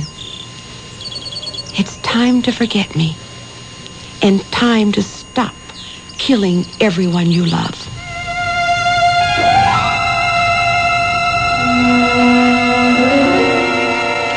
I fled for Europe and a long buying trip. 3 months later, I returned, to be awakened the following morning, dull with jet lag, by... Come. A telegram for you, sir. Let me see it. It was phoned in, sir. I took it thinking it might not be important enough to wake you. And since you have, I may assume that it was. Yes, sir. Your cousin Ralph has died rather suddenly. Cirrhosis of the liver, no doubt. Well, the cause was not mentioned, but he has left you something. Ralph? He owed everyone, including the local minister. I've always suspected the only reason he was an inveterate churchgoer was to pilfer from the offertory. Left me what? Something you apparently agreed to sometime in the past. Let me see that. Good Lord. So he did. Flat out of cash. On my way, signed Jerry. Yes. You're apparently a guardian. Of some junior citizen named Jerry. And I thought I was a free man. My mother's side. Some sort of a cousin. And now his child is my responsibility? Legally or morally, sir? Morally is enough. But what am I going to do with this young man when he gets here? Well, there are plenty of guest rooms. I suppose so. Make up whatever seems reasonable, and let's pray he's not pimply-faced or acneed.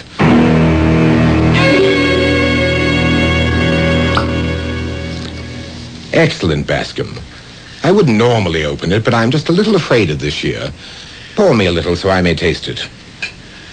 Yeah, enough, sir? Now, let's see. A naive little wine, but with its own slight urgency. Yes, sir. A sort of invitation to the dance, as one might say.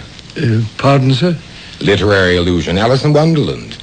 The whiting to the snail. We are having whiting tonight. Ah, yes, sir. With sauce bechamel. Excellent. Now, for the wine, the Rothschild Lafitte. Not the 69, of course. The 73 will do. A middling year, but my nephew is young enough not to be able to detect our little deception. 17, did you say, sir? Just about. Yes, sir. I know quite how you feel. There really is no room at all in this well-ordered existence of ours for some young high school boy. We shall have to pack him off to school somewhere. Oh, yes, Mr. Fisk.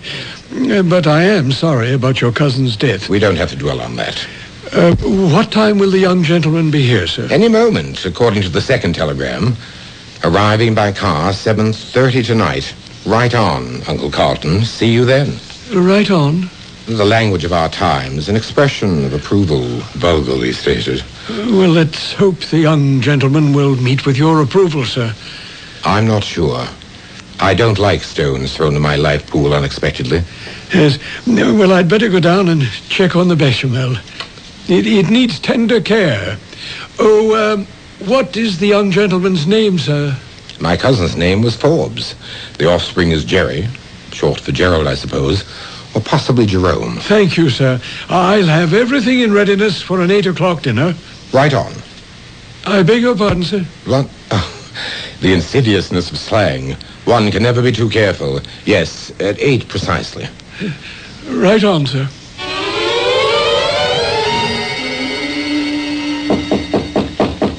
Come. Mr. Fisk, your relation has arrived. Well, see his bags to his room and show him in, Bascom. Yes, sir. Begging your pardon, sir, there is another person in accompaniment. Dear me. Male or female? Well, it's so hard to tell these days, sir. Male, I believe, but that's only a speculation. I see. Long hair, but failing on her suit? That's right, sir. Neither is bearded. Blue jeans, I suppose? Yes, sir. Not leather jackets with the studs and decals, I hope. Exactly, sir. Yours has a beaded headband and a feather. And tinted glasses? I'm afraid so, sir. Very well. Show them in. Yes, sir. Mr. Fisk is expecting you now. You my uncle? You are the offspring of my cousin Gertrude? Yeah. Oh, if that means like she was my mother. You're younger than I expected. 17. And your voice hasn't broken yet. Huh? A boy's voice undergoes a normal change during puberty. It moves from the higher ranges to... Hey, hold up, man. You got some kind of idea I'm a male? Well, Jerry is... Man, you are way out. Jerry for Gertrude. Same name as my mom. Don't you know a woman when you see one, Uncle? A woman? I tried to keep my face a mask, but behind my eyes, blood-red rage seared them. This vulgar, wretched little gutter snipe was twitting me, laughing at me, traducing every sensibility of my life. My long search for beauty and perfection. I could have killed her. At that very moment, strangled her for invading my life.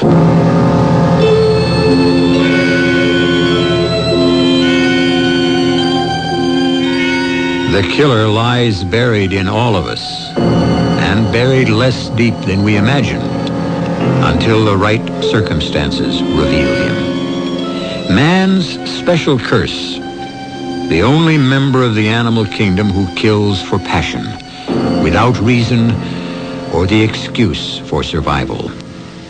I'll return shortly with Act 2.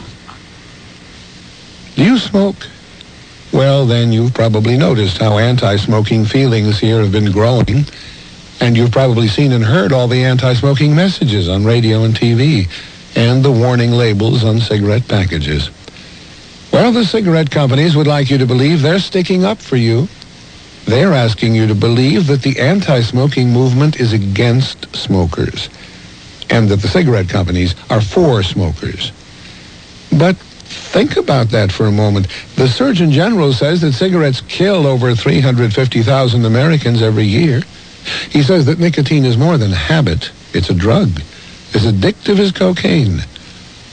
So ask yourself, who's looking out for this smoker? This message is paid for by the Martin Himmel Health Foundation in cooperation with the American Heart Association. Someone told me there are dinosaurs in Golden Gate Park, but I said, no, the dinosaurs went extinct 65 million years ago. Or did they? Then they said there are dinosaurs in Golden Gate Park at the California Academy of Sciences. You know the Academy. That's where the planetarium and aquarium are, and that wonderful new hall, Wild California. So I hopped on a bus to see if there really are dinosaurs in the park. I asked the person at the front door, are there any dinosaurs here? And he said, you might say that.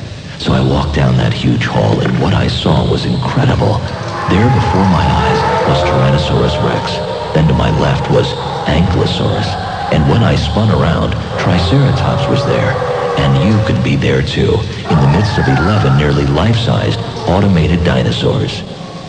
DinoFest 89, open every day. On now at the California Academy of Sciences in Golden Gate Park. For information, call 750-7142. That's 750-7142. You're listening to Mystery Theater, an exclusive presentation of News 74 KCBS.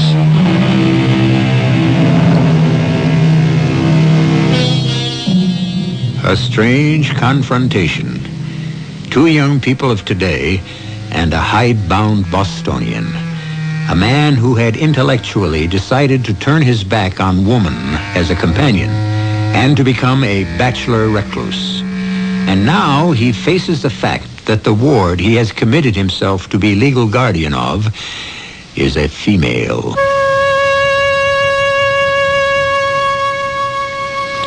It was, I suppose, only a second or so, but it seems an eternity. All my years of searching for a woman to share my life, a woman such as I had lost, and now to find that this slovenly child with the long, tangled hair and dirty fingernails, the skin-tight jeans, the cheap beads, and the ludicrous hussar boots, and the face marred by the corpse-colored lipstick and the blue eyeshadow.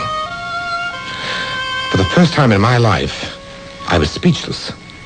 You want to check me out, Uncle? Ask Cokie here. Hey, that's right. I want you to meet Cokie, who drove me here. Meet my uncle or some kind of relative, Mr. Fisk. Cokie? Ah, yes, of course. Pleased to meet you. Mister? You got any notions about old Cokie here? Forget it.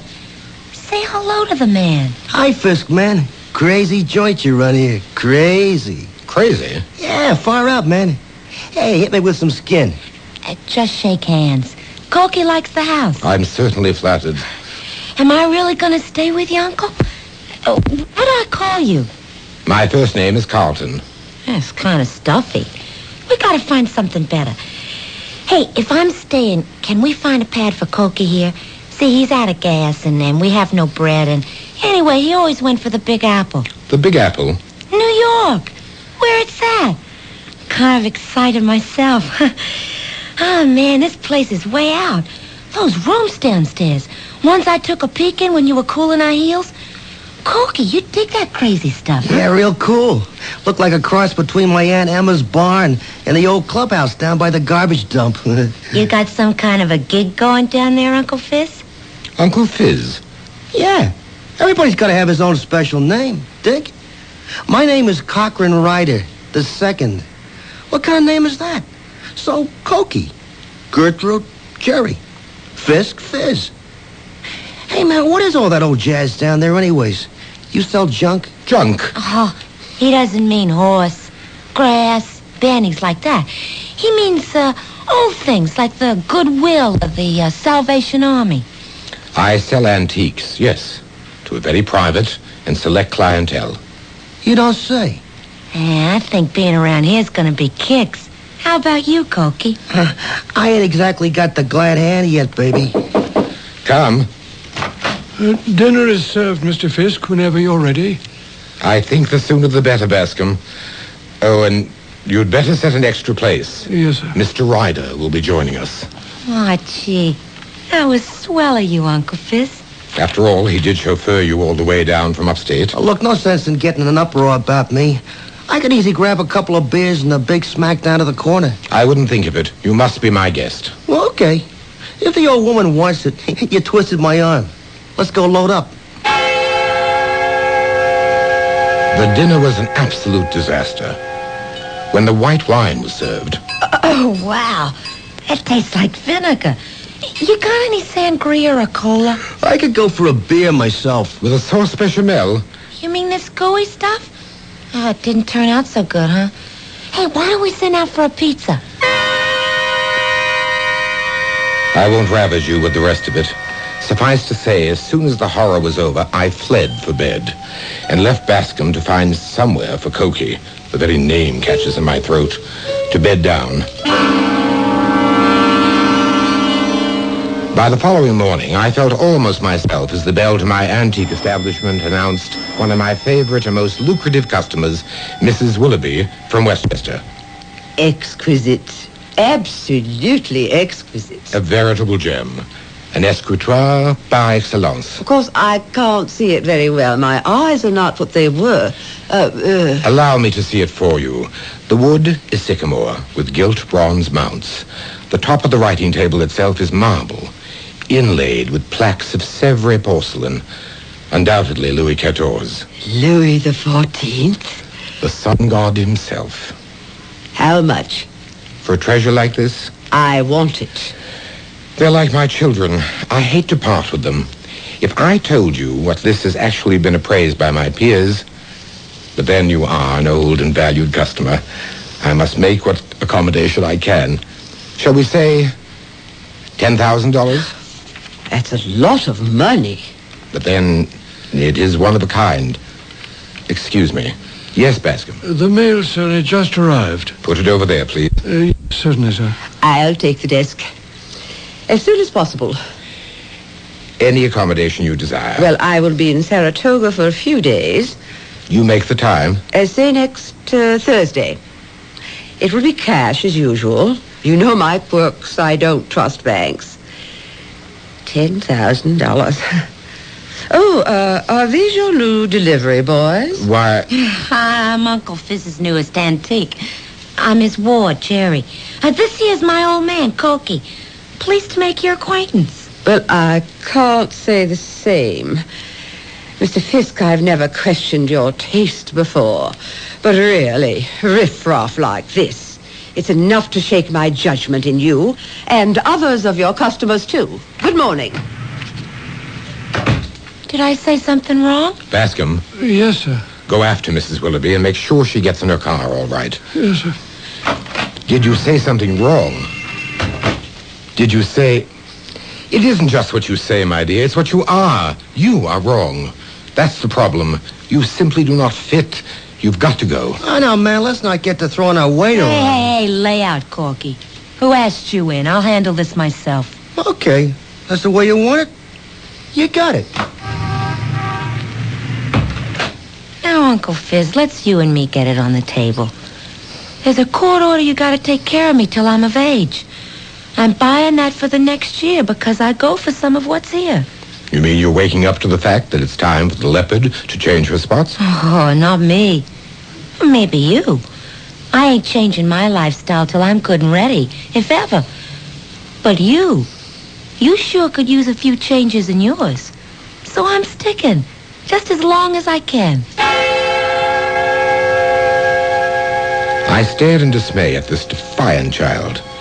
My only thought was to rid myself of her, at least for the moment. I sent her away. I had to be alone. I closed my door after hanging out my sign, tastefully rendered in intaglio on a plaque of cherry wood.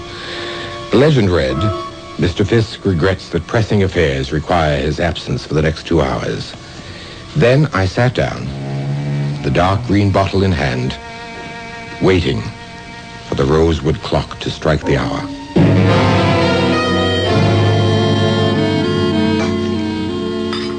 Wow, Mr. Bascom. What a super kitchen. Yes, Miss Wharton, it is rather nice. And all those lovely copper pots hanging overhead. You use all them? Why, I suppose I have at one time or another. You mind if I keep on? I'm preparing lunch. And dinner, too. Oh, that's all right. Could I help? Oh, I bless you. No. Everything under control. You could help me. Huh? Could I? How? Well, I like it here. And I like Uncle Fitz. I like my uncle. Why doesn't he like me? Excuse me, miss. I've got to chop these onions. It's just that, well, you see, he's sort of off women, as you might say. I don't dig you. I mean, I don't understand. He's pretty damn attractive and sexy. So why? Well, quite a long time ago, when we were in the army together, he was going to be married to a girl, and she was killed in a car crash before he ever got back from overseas. How long ago? Oh, Lord, pretty near 15 years. And he hasn't liked women since then? No, not him. He's the most eligible bachelor in New York. Why, Bascom, you're crying. Not me, ma'am. Just the onions. You too. No. It isn't the onions with me. I'm sad for anyone who's haunted by ghosts. I got my own closet full.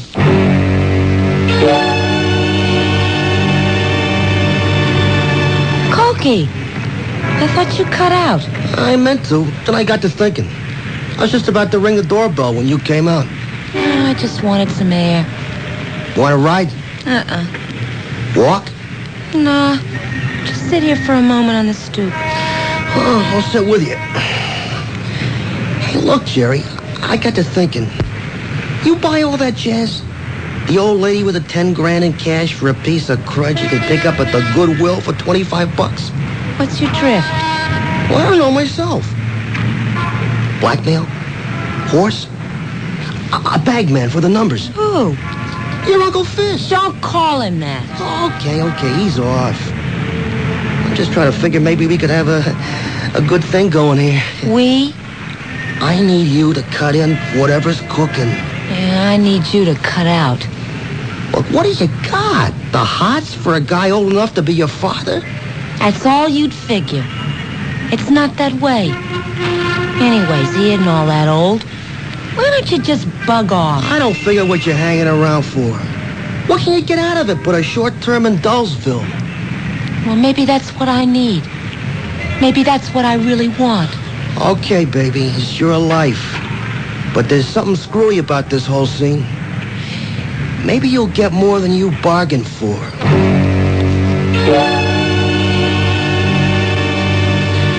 Anything new in the old Willoughby dame, Evans? Nothing much to go on, Sergeant. Except for one thing. Yeah, what?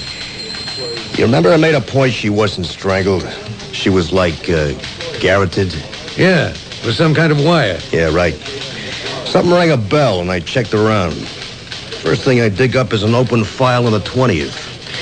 A few months ago, a woman named Lillian Elliott was found dead in the same way. Yeah? Turned out to be a fancy hooker. No leads.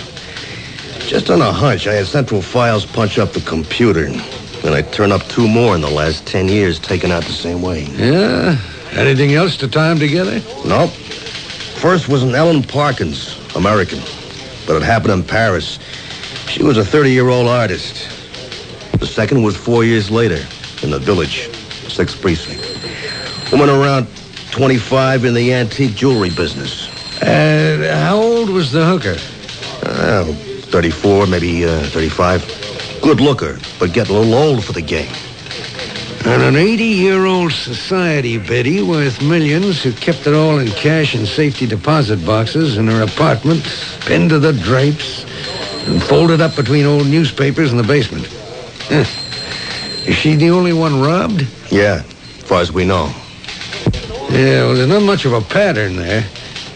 Where do we go from here? I keep digging. I don't know why, But I smell one guy in all of these. And I ain't gonna let him get away with it.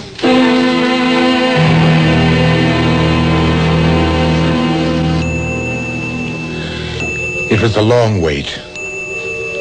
The pendulum swings in its gentle arc. I can feel her presence coming closer, closer. Feel myself floating back into that special world of peace and beauty. Her back is turned to me as I call, and she turns. But it is no longer Wanda's face I see. It's the face of the slovenly, mocking little witch I have taken into my house. Bad enough she invades my waking life. I will not let her spoil what few dreams I have left. Old instincts explode, and I reach towards her, ready to strangle her for daring to try to take Wanda's place.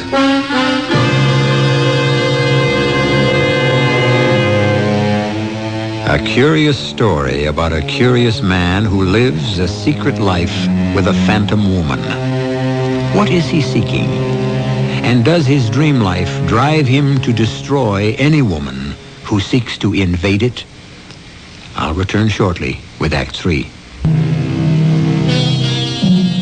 Controlled hypnosis is a parascience and a valuable tool in psychiatric medicine.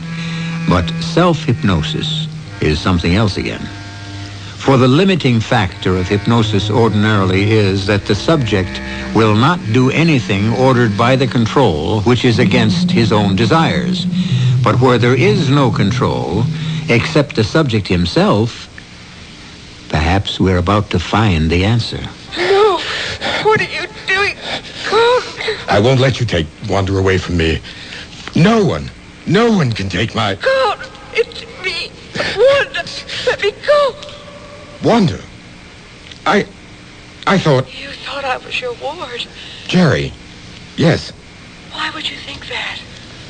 I thought I saw someone else's face instead of yours. Perhaps you did. What do you mean? It's lasted far too long, Carlton. Far too long. It's time for me to go. No. Yes, my dear. But I love you. And I love you. But all things come to an end. It's finished, my darling. Finished. Better it's finished for me than for the others. For the others. Yes. Who is it? Begging your pardon, sir, but there's someone to see you. You know very well I never see anyone when the sign is out. Yes, sir. But this gentleman is from the police, sir. Police? Oh, very well. Just a moment. Yes, what is it? My credentials, Mr. Fisk. Detective Evans, 20th Precinct. I'll get right to the point. Do you know Mrs. Beatrice Willoughby, 120 Sutton Place? Of course. She's an old and valued customer. I had a desk delivered to her mansion only this morning. Now, don't tell me anything's happened. It's a priceless antique. If it's the desk you're worried about, no. But that's what brought me here. Mrs. Willoughby? Yes, sir. She's dead. Aunt? No, sir. She was strangled and robbed. Oh, how terrible. I should really say, garroted. That's a strange word for you to use. Is it? Well, it has rather a specific meaning. Yeah, that's why I used it. It wasn't a stocking, for example, or a rope. Definitely a wire, used very expertly. Are you, by any remote chance, suggesting that I had anything to do with that? I'm not suggesting anything. Just doing my job. You were with the Green Berets, was you, sir? Yes, for 3 years. And I'll anticipate you and say that part of my training was the technique you were describing. But if you think... Detective Evans, was it? Yes, sir. Mrs. Willoughby owed me $10,000. I would scarcely, if you will forgive the praise, do her in before I was paid, would I? I'm not suggesting anything. I'm only collecting information. Do you recall knowing an Ellen Parkins? I most certainly do. I knew her in Paris, 10 years ago. Great talent as an artist, but I lost touch. I've often wondered what happened to her. She was found in her studio, dead, garroted. Good Lord, no. When? 10 years ago. Were you also acquainted with a Judith Carlin? Sort of, in your business? Yes, she was in antique jewelry. Had an unerring sense of taste about jewelry, but not about her friends, shall we say. Don't tell me that she... Yes, sir. About 5 years ago. Garroted. Now, sir, Miss Lillian Elliott. Oh, no. Not Lillian. What is this? Some psychedelic dream? It can't be happening. Bascom, what are you up to? You look like you're eavesdropping. I was just closing the door. See the sign? Oh, no. I wanted to have a talk with my guardian. Well, you can't interrupt him now. He has a very important guest. Come along. Oh, okay, Pesky, okay. But easy on my arm. You got some grip there. I'm sorry, I didn't realize. Let's go in the kitchen, ma'am. I have my work to do. Well, let me help a little. No, there's nothing for you to do. Well, there's a whole lot for me to do. I've decided to be a permanent guest. That is, as long as I'm allowed to be permanent. Just what do you mean by that, Miss Jerry? Well, look. You really love Carl. I mean, my guardian, don't you? We've been through a lot together, he and I. Yes, Miss Jerry. I love him like the son I never had. I'd do anything for him. Well, that's the way I feel. Oh, I know it'll seem silly to you, except... Well, maybe you're the only person in my whole life who could understand. You see, my mother was a drunk, and my father was a deadbeat. So I had to develop a shell hard enough so I didn't curl up and die. But I don't need that anymore. I love him. And not like an uncle, like a woman. But sure, you're only 7. Age is relative. If I'd let my parents shape my life, I'd be 117 going on 18. Age doesn't mean anything anymore. Oh, Juliet was 16. Charlie Chaplin, he's about 90. Casals, Picasso. A man is a man as long as he wants to be. And Bas, I'm in love. I love him just as much as you. We're the same. No, not quite. You said I had a strong grip. Well, that's because I've been conditioned all my life. I was a commando during World War II. Special Service Force in Korea, then Vietnam. That's where I met Mr. Fisk. He's like a son to me, as I told you, and I protect him even with my life. You don't think I feel the same? I'd like to say something, if I may. Perhaps it would be safer for us all if you get out of the Master's life right away. For a long time after the police officer left, I lay sunk in my chair, my mind a kaleidoscope of the past. He had forced nothing. I had admitted nothing. But he had shaken me. I went to the armoire and unlocked it. There was the leaden green bottle with its final few magic drops to seek Wanda again. Then I opened another compartment. Within it were the tools of death I had never been able to throw away. The most prominent and of focal interest for the moment was the wire garrote with its handholds that, to the best of my belief, had been shut away since my last patrol. Holding it, my hands were shaking and my stomach was ice. Had I? Was it possible, under self-hypnosis, that I had used it against the women who proved less than perfect? I might have believed that, except for poor dear Mrs. Willoughby. I had a sudden urge for air, to breathe, to walk, to think outdoors. Carelessly, I thrust things away, pushed the armoire door shut without locking it, and left.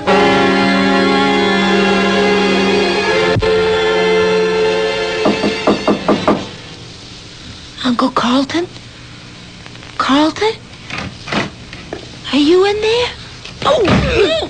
Shut up! I told you to leave, Miss Jerry. What are you doing in that dress? Well, I haven't really got anything of my own. I mean, like this. I found it upstairs. What's that in your hands? I'm sorry, Miss Jerry, but you couldn't help him either. You just couldn't measure up. You'd let him down like all the rest, and I won't allow that to happen. He's special, you see. Very special. Nobody but me knows that. And those of you who don't know how special he is have to be eliminated. Don't be afraid. It doesn't really hurt, and it's only for a moment. No, Bascom, you're crazy. Hold it, Bascom. The garrote. You. Only because of you, Carlton. You mean Judith, Ellen, Lillian? They let you down. I never did. But Beatrice Willoughby, why poor Mrs. Willoughby? That was an accident. You remember how you and I first met? Yes, in training. And I had a certain weakness. The ponies? You bailed me out then. My life wasn't worth a nickel. You made one stipulation. That you would lay off them for good. Yes, sir. I broke my word some years ago. I did all right for a while, and then it all ran bad. When Mrs. Willoughby bought the desk, and I knew that all that cash was loose around her house, I thought I'd found my way out. Only she didn't go away as she promised, and she discovered me robbing her. The rest was reflex action. Oh, Bascom. For me, nothing. I'm old enough, it doesn't matter. And I deserve it. I think you'd better call the police so I can set the record straight.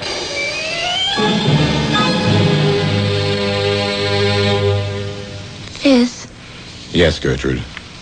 are we doing the right thing? I can't answer that. Once I wanted to be Pygmalion to your Galatea.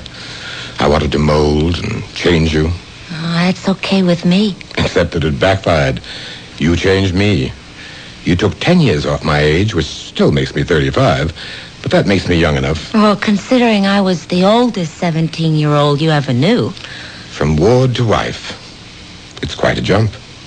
Well, if you don't risk the big ones, you don't end up a winner. A strange twist, but a nice one. Two lost souls found each other, and a life that could have been denied them so easily. And Bascom, for whom there are no excuses, died while awaiting trial from a sudden, massive heart attack. The best and kindest thing he could do for both Carlton and Jerry. Their backgrounds alone were enough to make a human relationship a problem without the complication of Bascom's misguided help. I'll be back shortly. If you have not yet prepared your will, please listen carefully. Without a will, the laws of the state and not you will determine who receives your property and in what amounts. Who manages the affairs of your estate? Your choice as guardian of your minor children may never be known. Your loved ones could face unnecessary legal costs and needless court delays. Now, for only $12.95, you can make your own will quickly and safely with the American Will Kit. You'll receive simple fill-in-the-blank will forms with easy-to-follow directions. The forms were prepared by lawyers to be valid in all 50 states. Order now, and you'll also receive free of charge our easy-reading personal protection guide, giving you important tips and special information that can save you money. Now is the time to take advantage of this special mail order opportunity. To order, call toll-free 1-800-542-1212. Only $12.95 plus shipping. That's 1-800-542-1212. Money back if not satisfied. Call now, 1-800-542-1212. Only one long-distance company offers so many ways to save 24 hours a day. With calling plans that can save you money across the state, across the country, and across the ocean. Only one company, AT&T. Our reach-out plans fit the way you call with all the service and quality of AT&T. No one even comes close. Call 1-800-REACH-OUT now. AT&T, the right choice. Savings potential depends upon subscriber calling patterns.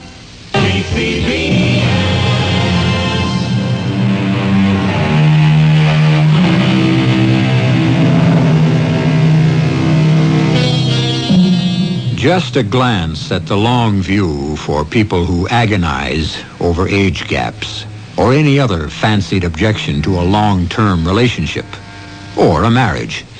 As life, or fate as you prefer to believe, arranged it, it was actually Jerry who died before Carlton. But not before they had had over 30 full years between them. The Lord giveth and taketh away, but if you believe in him hard enough, the odds are on your side. Our cast included Robert L. Green, Jennifer Harmon, Court Benson, Ann Petoniak, and Larry Robinson. The entire production was under the direction of High.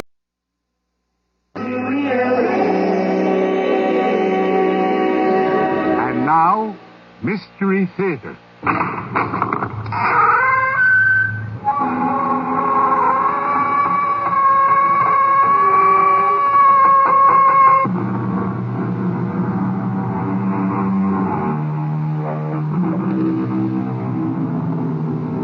Come in.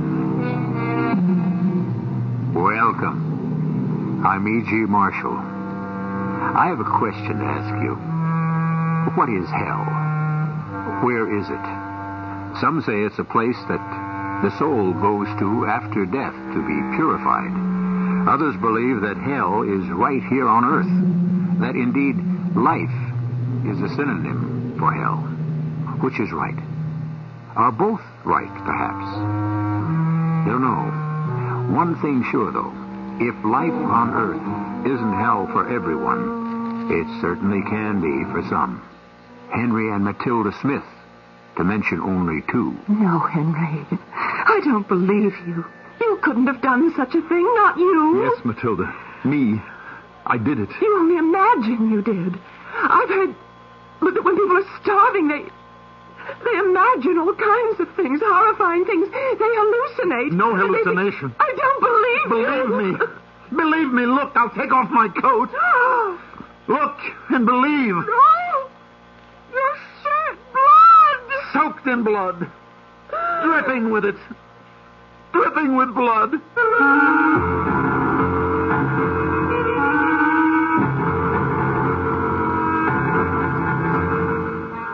Our mystery drama, The Diamond Necklace, was adapted especially for the Mystery Theater from the classic story of Guy de Maupassant by George Lothar and stars Mandel Kramer and Marion Seldes.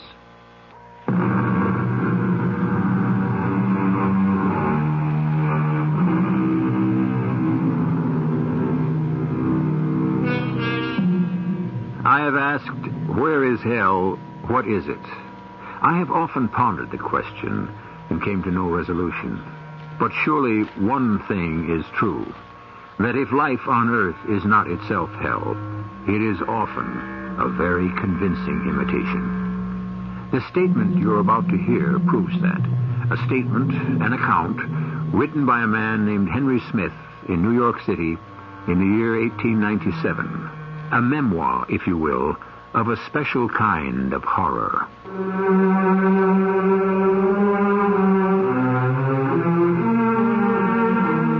Yes, I'm going to kill myself. With this gun. Put a bullet through my head and end once and for all the mortal terror, the hideous misery of these past 10 years. Believe me, it is not the horrors I've been through because of the diamond necklace.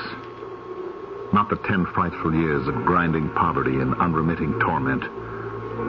Not the murder nor the suicide, not the utter misery, not these that make me take my life. But the shock, the awful shock of what I heard today. A shock which may, for all I know, have unhinged my mind. But in any case, has destroyed all desire to go on living. Where to begin my story? Anywhere will do, I suppose, so I'll begin with that moment when, in sudden frustration, I flung the glass of wine against the wall. Henry! Oh, darling, my darling. I'm sorry, Matilda. I'm sorry. Sometimes I just don't think I can bear anymore. It's too much. Oh, darling. Dearest, the world hasn't come to an end. All right. You've had bad luck for a number of years. Bad luck? Abominable, that's what it's been. Has anyone worked harder than I have to be a success? No, my darling. Has anyone tried more than I have? Tried and tried. Sweetheart. What happens? Every time. The glove shop. All our savings in the glove shop, and it burns to the ground on opening day. All of our savings gone. And then the job at Mountjoy's for 3 years. 3 solid years. I break my back as a clerk, and then I'm promoted to floor walker, and what happens? But it isn't your fault you came down with the flu. It's never my fault, Matilda. That's the point. I try, and I get nowhere. This morning I go back to Mountjoy's. 2 weeks ill, and I go back to the floor walker job, I think. So you go out, you buy steak, a bottle of wine, and we'll splurge a little to celebrate. Sorry, Smith, Collier says. Collier the Great. Collier, head floor walker. Sorry, Smith. We had to give the job to Plateau. It's just too much, Matilda. I can't take it anymore. Oh, please. Look. Here. Another glass of wine. Drink this one. It will relax you. Things won't look so black. You'll see the brighter side. What brighter side? Well, our love, for one thing. Oh, how can you love a failure? I don't love a failure. I love you. And you're not a failure. Henry, dearest, we're young. We're healthy. We're in love. Together we can face anything, overcome anything. Oh, darling, that reminds me. Something came for you in the mail today. It looks important. What is it? Here. Oh, expensive envelope. It's addressed to me. I'll soon find out what it is. Beautiful paper. We sell this kind of heavy vellum. Henry, what is it? I don't understand this. What is it? Here, see for yourself. Here. Mr. and Mrs. Roger Van Wyck Mountjoy III request the pleasure of your company at a dinner party the evening... Request the pleasure of our company? Well, that's impossible. He owns Mountjoy's, and you're... Just another clerk? Is that what you were going to say? No, dearest. Not as impossible as you may think. An invitation like this. But they take a floor walker job away because you've been ill 2 weeks. Because maybe, just maybe, Mountjoy has something better for me. He's noticed how hard I've worked these past 3 years, the long hours I've put in, the overtime without pay. Henry, do you think so? Well, how else do you explain the invitation? I don't. Matilda, dearest, this is it. My luck has changed. Dinner with the Mountjoys. Why, it can mean only one thing. Not just a promotion, but a big promotion. Now, I'll have to rent some dinner clothes. I don't have any. But, darling, I can't rent a gown. You'll buy one. With what? We've got $43 Oh, saved no, up. I'm not going to touch our savings, You've got Henry. to, darling. This is important.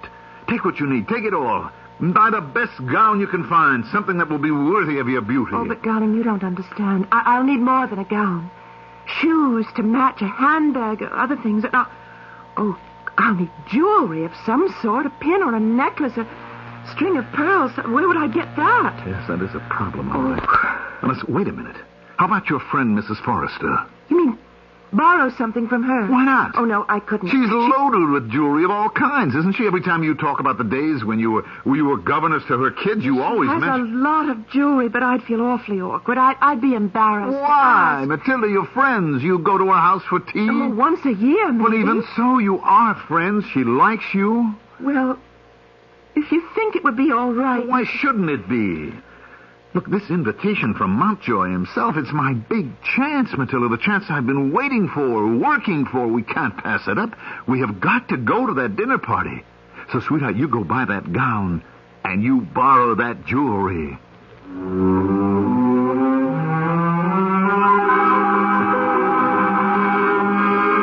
Of course, Matilda, certainly. Oh, it's awfully good of you, Mrs. Forrester. I hesitated to ask, Oh, nonsense, dear. Well, come along into the boudoir. We'll go through all my jewelry, and you shall have your pick. Tell me, how is that handsome husband of yours? Oh, he's fine. Fine. And about to get his big chance at Mountjoy's, too. Oh, an opportunity I'm sure he deserves.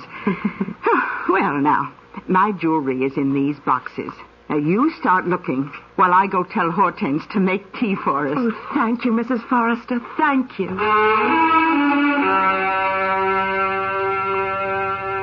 Nothing? Well, but surely, Matilda, surely there must be something that will go with your new gown. These pearls. This emerald pin? One or another of these diamond brooches? Oh, surely there's... so that's it.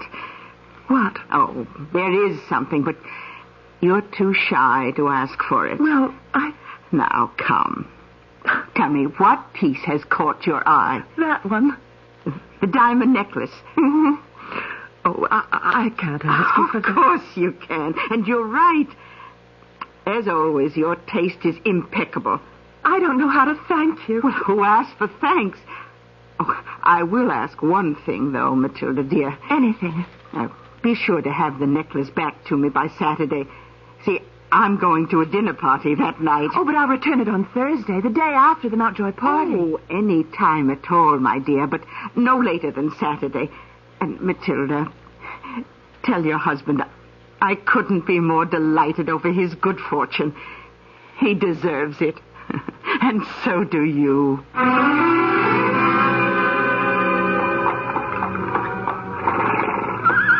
Thank you, driver. No, that's all right. Keep the change. Matilda, wait. Let me help you out. Henry, look. Have you ever seen anything so beautiful? It's a mansion. All lit up, blazing, with those new electric lights. It is a sight, isn't it? Look, the front doors are wide open. You can see people dancing in the ballroom. Oh, those gowns the women are wearing. Henry, do I look all right? You look like a fairy princess. The gown, the diamond necklace. You are a fairy princess. Come, princess. Let's knock them dead. A butler or someone that would give the invitation to? Well, it doesn't seem to be. Oh, it doesn't matter. Oh, look. What? The man coming toward us. That's Roger Mountjoy himself. Matilda, he's going to greet us personally. Can I help you? We're here for your party, your dinner party, Mr. Mountjoy. You know me? Why, of course. We've met, have we? Well, not actually. I've seen you, of course, any number of times at the department store, but we've never really met. Then I'm afraid I'm rather at a loss to understand what you're doing here. Well, Mr. Mountjoy, I'm Henry Smith. Oh? I'm employed by you at the department store. A clerk in sporting goods. You invited me and my wife to your party tonight. So you're the mistake. You are the mistake that was made. The mistake? Let me see the invitation. Certainly. Yes, addressed to Henry Smith. Spelled S-M-I-T-H. That fool secretary of mine. I don't understand. Well, it's simple enough, Smith. I have a friend, a close friend, named Henry Smythe. Spelled S-M-Y-T-H-E. My secretary simply sent the invitation to you instead of him. A mistake. A ridiculous mistake. Ridiculous? What else would you call it? Unfortunate. Embarrassing. Unfortunate, embarrassing, ridiculous, whatever you call it. I am not in the habit of inviting my clerks to my home. Now, I'll say good night to you and to your decidedly attractive wife. I'm very sorry, my dear, very sorry. Being sorry doesn't help matters much, Mr. Mountjoy. Yes. Your secretary makes a mistake, and we make all sorts of preparations for your party. Clothes that we can hardly afford. I said I'm sorry. Good night. No. You can't just put us out like this. Henry, for heaven's sake. Not put us out like beggars. I don't mind for myself, but my wife has looked forward to this.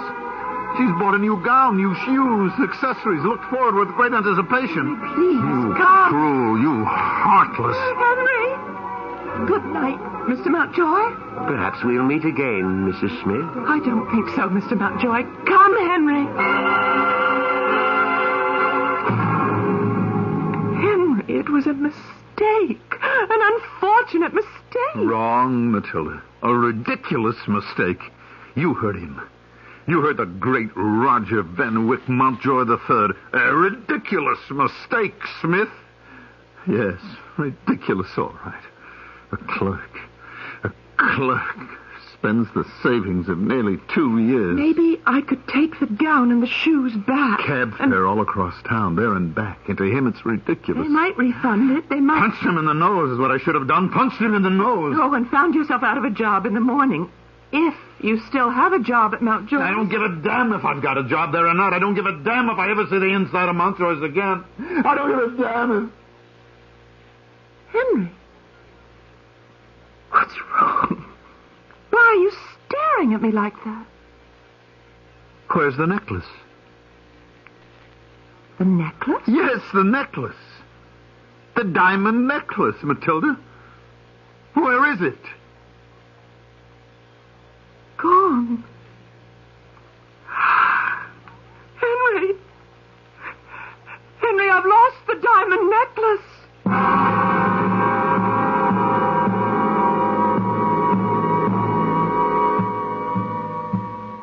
If you're a man listening to my voice, put yourself in Henry Smith's shoes, and if a woman, in Matilda's, and tell me that hell doesn't exist on Earth. Go on.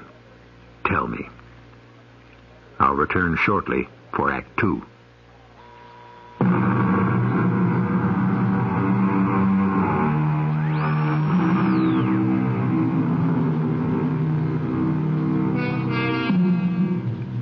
To the thoughtful person, the emotion of terror need not be activated only by the horrendous. There are many forms of terror. The quick and sudden terror which makes the soul scream out in agony. The slow and eroding kind which makes the soul moan in mounting fear. Is the terror of a man going to his death any greater than, say, a baby wailing with hunger and in fear there may not be another meal? Henry Smith can give you the answer.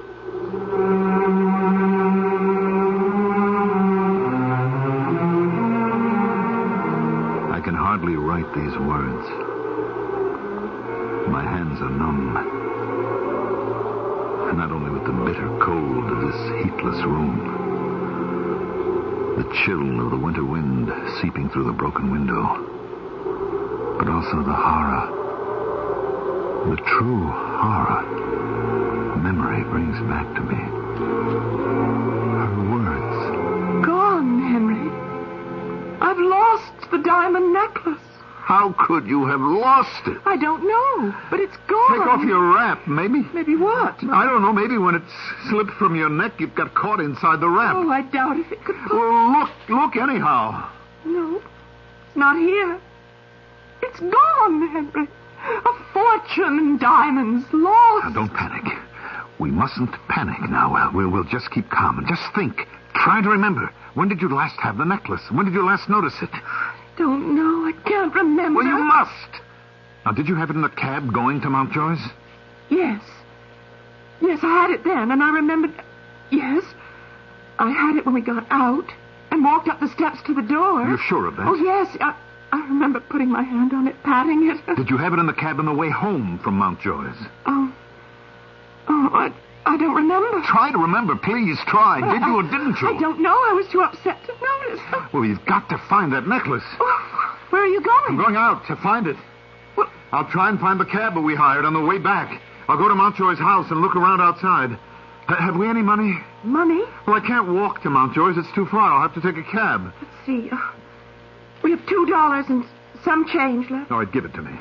Oh, Henry, wait. There's no food in the house for tomorrow. You don't get paid till Saturday. No, I don't. Henry? Oh, that scares you, doesn't it? $2 and change. No food in the house. No pay till Saturday. Oh, it's frightening. I think I'm going to be sick. Henry. Oh, my darling. No, Henry. All right, I'm all right. I'm all right. Expect me when you see me. Henry. What? Forgive me. Oh, darling, it isn't your fault. Get that thought out of your head. It isn't your fault. It is my fault. It is.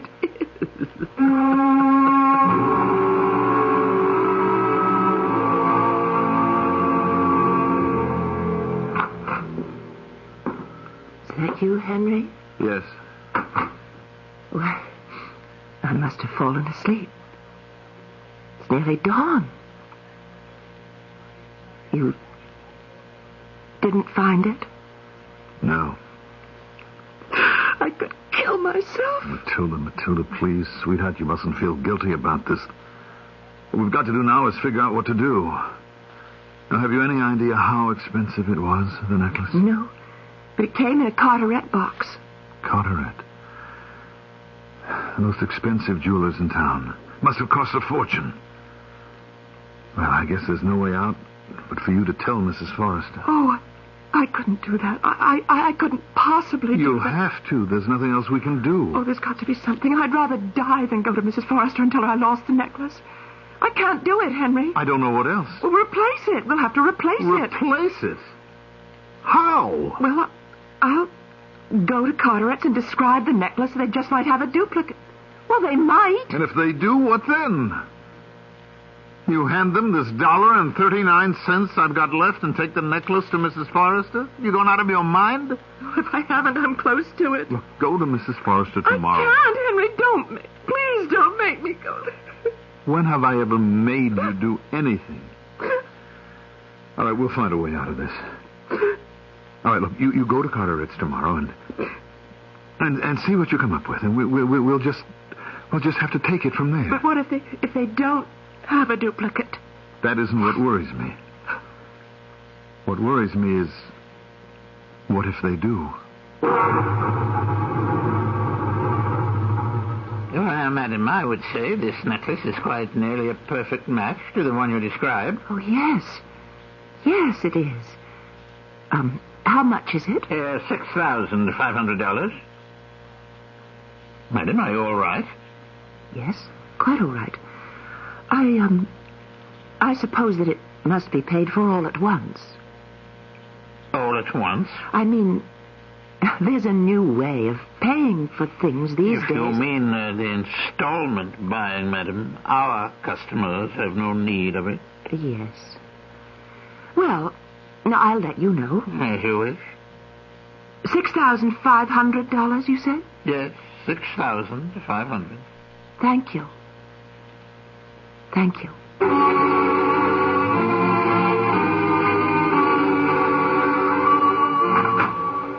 Come in, Mr. Smith.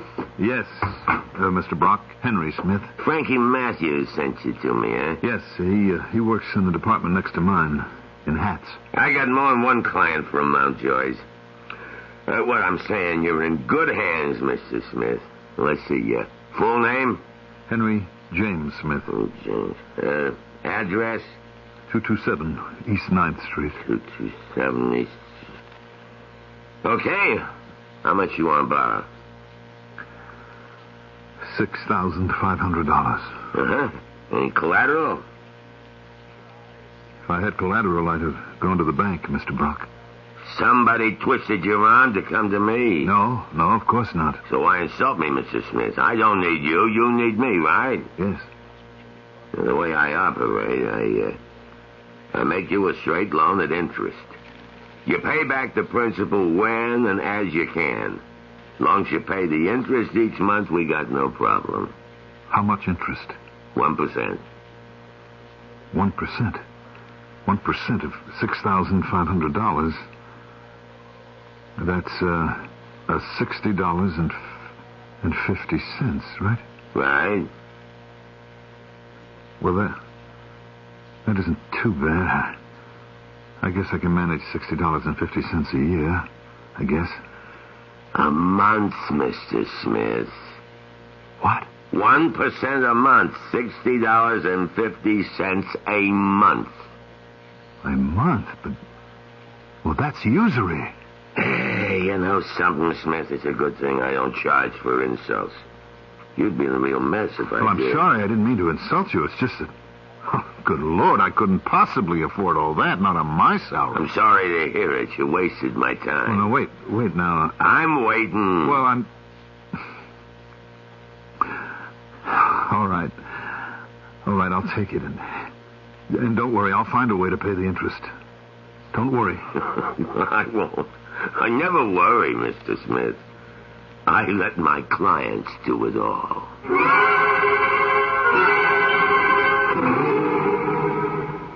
Why, no, Matilda, dear. I wasn't in the least concerned. Well, I did say I'd return the necklace Thursday. Here it is, Saturday. But I'll not be wearing it till tonight, and... Well, it certainly wasn't your fault. The clasp broke. Oh, but the clasp isn't quite the same as the old one. Look, I'll show you. Oh, no, don't bother. Just toss the box over there. Mrs. Forrester, I was wondering... Yes, dear. Wondering... would you know of anyone who might need a governess? You? Yes. You're in need of employment? Well, Henry doesn't make much, and I thought I might help out a little. Oh, I see. Well, see now, I'm afraid I don't know of anyone who needs a governess, no, but Yes? Oh, no, that wouldn't be for you. What? I'm not proud, Mrs. Forrester. If it's honest work... Honest enough, my dear, but exhausting. You see, a friend of mine, a very large family, needs someone to do washing. A washerwoman? I told you it wouldn't be for you. But I'll ask around among my friends and let you know if I come up with anything. Thank you. Now, just let me be sure I have your address correct. Oh, we're moving. Are you? Oh, do you know where? Yes. 121 Delahanty Street. Delahanty? But, my dear, isn't that thought to be something of a slum area? Oh, not that bad. Matilda, child, has something gone wrong? Are you and Henry in some sort of trouble you're not telling me about? No. Well, then why are you willing to take a job as a washerwoman? Why are you moving to Delahanty Street? Oh, very well. I won't press you, but please do keep one thing in mind. I'm always willing and ready to help you in any way. You will keep that in mind, won't you, dear? Yes. And thank you, Mrs. Forrest. Goodbye. Oh, goodbye, my dear. And thank you for returning the necklace. Oh, if you ever want to borrow it again... Thank you. I don't think I will. Not ever again.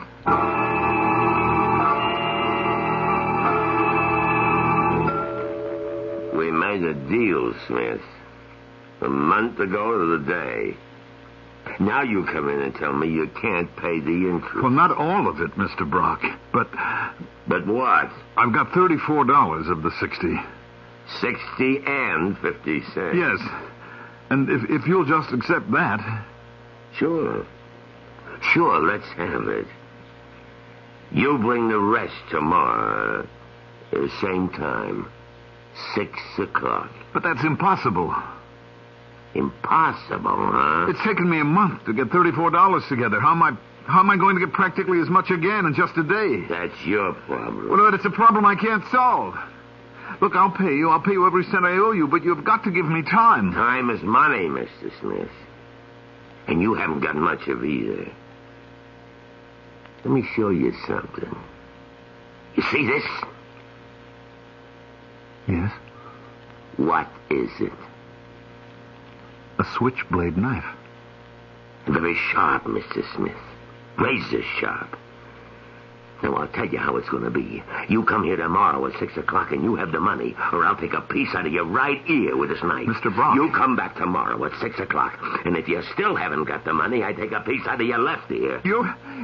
I know what I am. You better know what you are.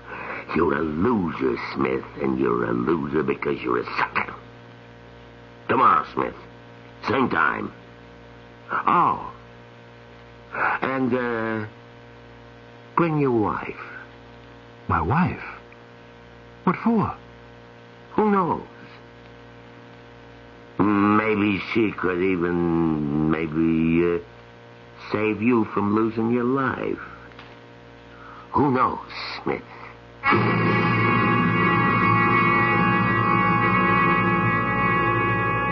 If ever terror, cold, chilling terror, struck through a man's soul, it strikes through Henry Smith's. Snared by circumstances he did not create, he is now like an animal caught in a trap, quivering with terror, shaking with horror, and all because of a diamond necklace. A diamond necklace borrowed and lost. I'll return shortly for Act 3. This is Hugh Downs for the U.S.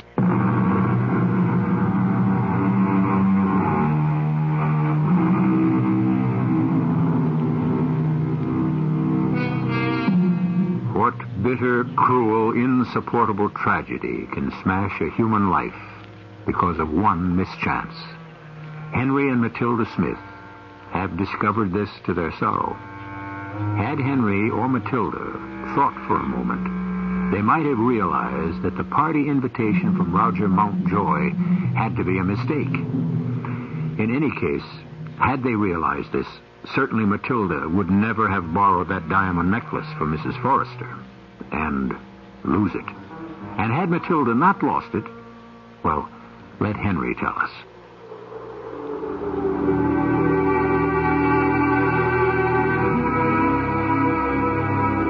The wind outside is strengthening, getting colder.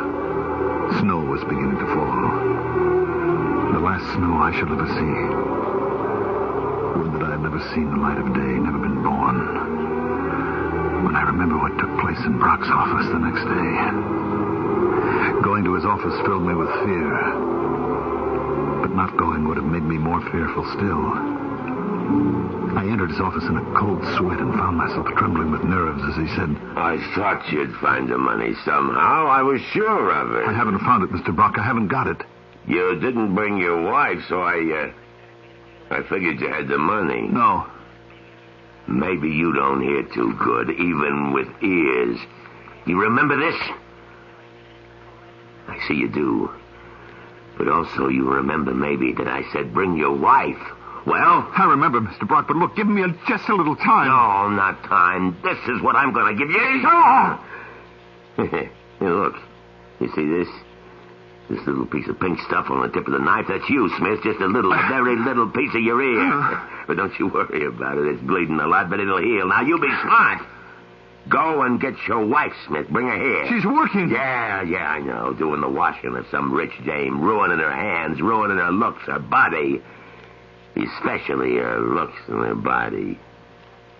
Now, you don't want that now, do Mr. Brock, she's helping me get the money to pay you. There's easier ways. I will not bring my wife here. You think I don't know what you mean by easier ways? Oh, you know, all right. You're smart, real smart. Now, look, let me lay it out for you. You're into me for $6,500. Now, like I tell you, I don't care about you paying off the principal. I got ways of getting that in time. What I want now is the interest. Now, your wife could make more than that in one night. You dirty rotten. Hold it. You miserable. Hold it unless you want me to do more with this. Wait, give me back that knife. Then you give it back. Stay away from me. I warn you, stay away. Why? You'll use the knife on me? I don't think so, Smith. You're going to go and get that sexy wife of yours and you're going to bring her here.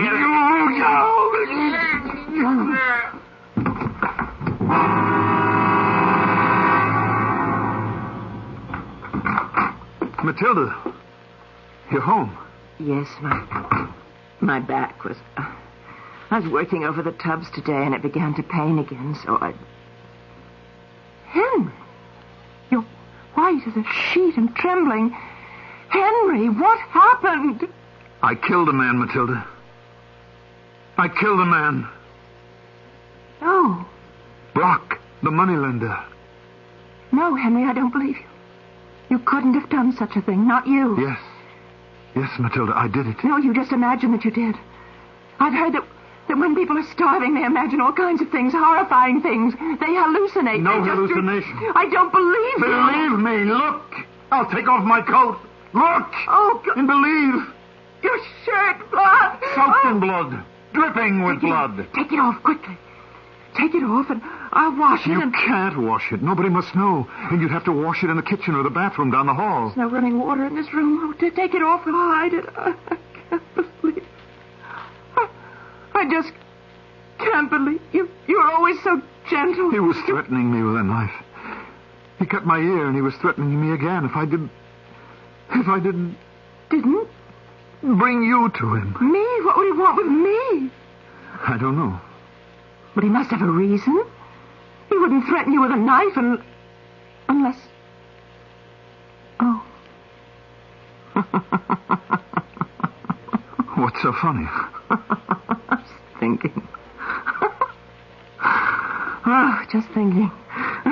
What a surprise he'd have in store. Surprise? Brock? He must have heard how I looked a month ago. He doesn't know what that month has done to me. Why didn't you tell him?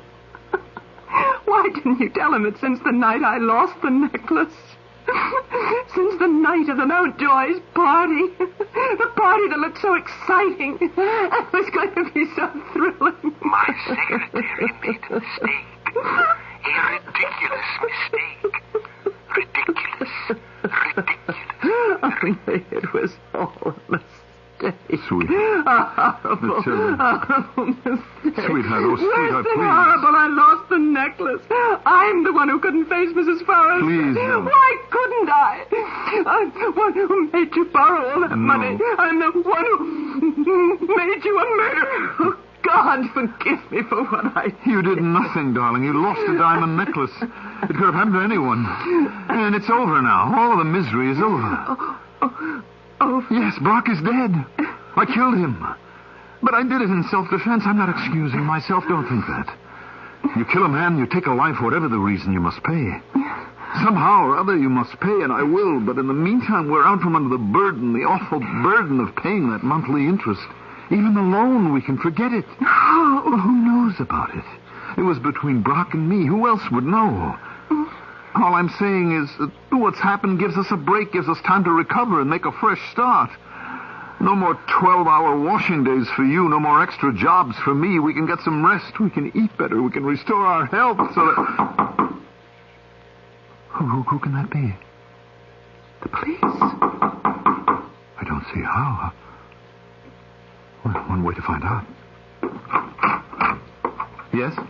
Hi. May I come in? Who are you? Well, I'm afraid we never had the pleasure of meeting face to face, Mr. Smith, but Arnie told me about you, and maybe he told you about me? Arnie? Arnie Brock. I'm his wife, Doris. Or I guess I should say, his widow. No. You won't do this. I won't let you do it. What else is there to do? Something. We'll find a way. You go behind my back, you go to that Brock woman, and you... I agree to do what she wants. What her husband wanted. There's no other way. If I don't do this, we'll both sicken and die. This way, once the loan is paid... But it will never be paid, Matilda. The interest alone, the monthly interest. No interest. Not anymore. What are you talking about? Well, I agreed to become a hostess on one condition. I would pay off the loan with my earnings, but no more interest. And she agreed? Well, there seems to be a shortage of girls, of compliant girls. Here. What's this? It's the agreement I made her sign. No interest, and... Well, would you please hook me up in the back? No. Henry, please. In that dress. In the very gown you bought for the Mountjoy party. It's brand new, Henry. I never got to wear it very long. Never got a chance to dance in it, as I thought I would. Oh, that music was so lovely.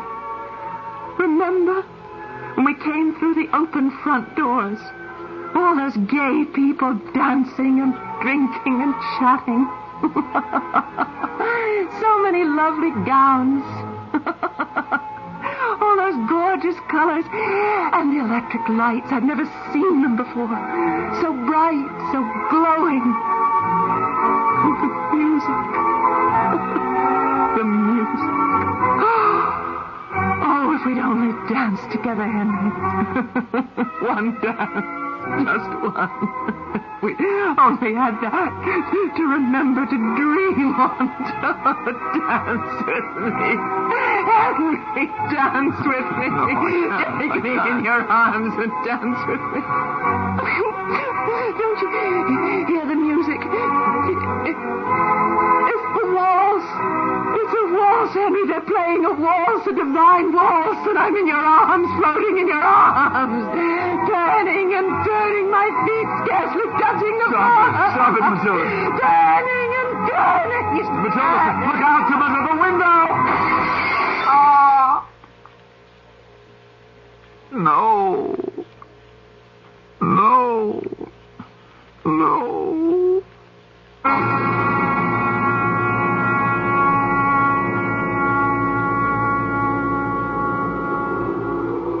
She was dead when I reached her. 5 stories below, in the courtyard, crumpled, broken, dead. We buried her in the gown that she loved so much, the only pretty gown she'd ever had. And I saw the coffin lowered into the ground and heard the first shovelful of dirt fall on her face. I made her a promise. A promise it took 10 years to keep. 498, 499, 500. The debt is paid, Mrs. Brock. Look, tell me something. After she died, your wife, you could have taken off. Flown the coop, I'd never have found you. Instead, you worked yourself to death, close to it anyways, for 10 years. How come? It's the way she would have wanted it.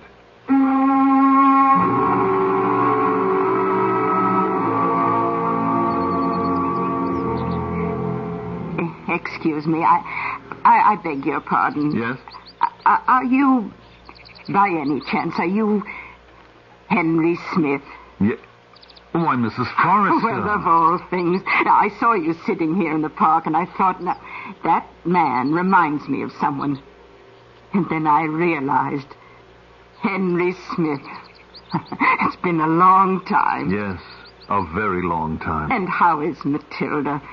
She stopped coming to see me quite a few years ago, and I tried to get in touch with her, but you'd moved and left no forwarding address. She's dead, Mrs. Forrester. Oh. 10 years now. Oh, I am so sorry. She was such a delightful little person. So serious, so sincere. I remember lending her a diamond necklace to go to a party.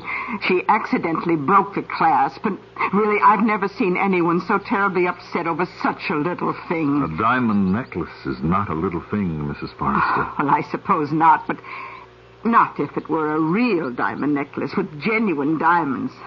Mine were paste. Fake diamonds, worth no more than, $100. Oh, Mr. Smith. Mr. Smith, what? Oh, please, someone help me. This man has fainted.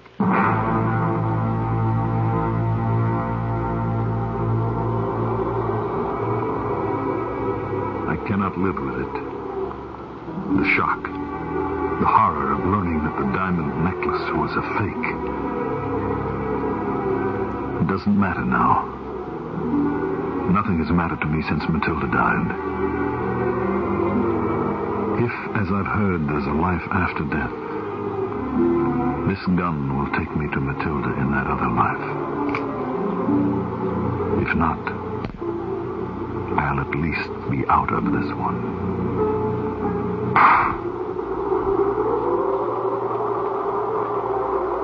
In the words of Guy de Maupassant, how would life have been for these two if Matilda had not lost the necklace?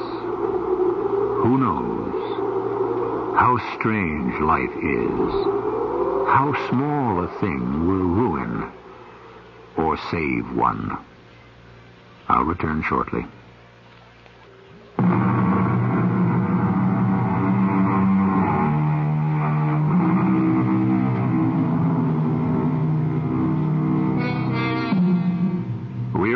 Story to certainly one of the greatest of all short story writers, Guy de Maupassant. I've suggested in the past that we give a thought, a brief moment of thanks to such men as Oscar Wilde and Edgar Allan Poe, to whom really we owe so much. To that list, Let's add Monsieur de Maupassant. I'm sure he'd be pleased.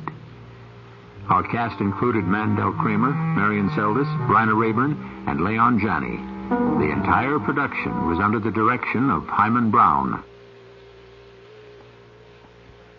This is E.G. Marshall inviting you to return to our Mystery Theater for another adventure in the macabre. Until next time, pleasant dreams.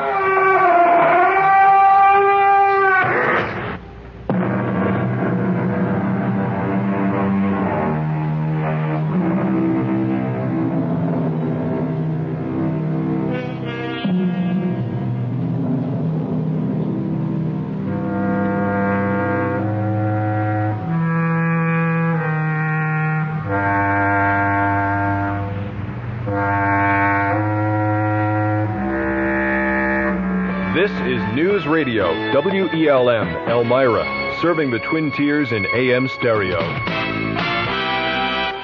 Urging design changes on DC-10s and a busy day for Congress. With Mutual PM, I'm Carrie Moran in Los Angeles.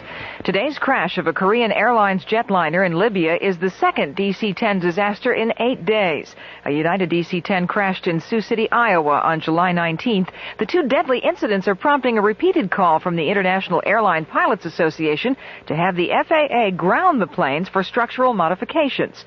IAPA spokesman Daniel Smith. DC-10 has manifested vulnerability to major components that can cause, in the event of a single-site accident, can cause catastrophic results in other systems, ultimately resulting in a crash. But McDonnell Douglas spokesman Don Hansen says a grounding order would be out of line. Needs to be remembered that the accident that happened in Iowa last week and the one today in Tripoli, there's just no indication of any sort that there's any relationship between them. The DC-10s have a 3.8% crash rate compared to 1.5% for Boeing 727. The CBS Radio Mystery Theater presents...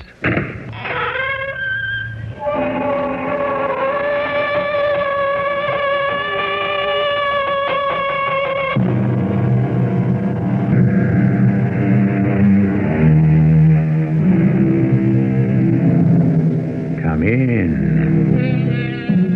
Welcome. I'm E.G. Marshall, waiting to explore with you what is often puzzling and always slightly beyond rational understanding. This story is real, and what happened goes back almost 100 years when Joseph Conrad recorded it. Then, even more so than now, the word Congo had acquired sobering connotation. Sobering indeed, as a commercial trader was to discover. Chaos. Wake up. Wake up, man. Well, what is it? Listen. What do the drums mean? How should I know? Go back to bed, Collier. I can't sleep. I'll ask my cook. You stay inside the house. That's an order, Collier. I don't want to lose you.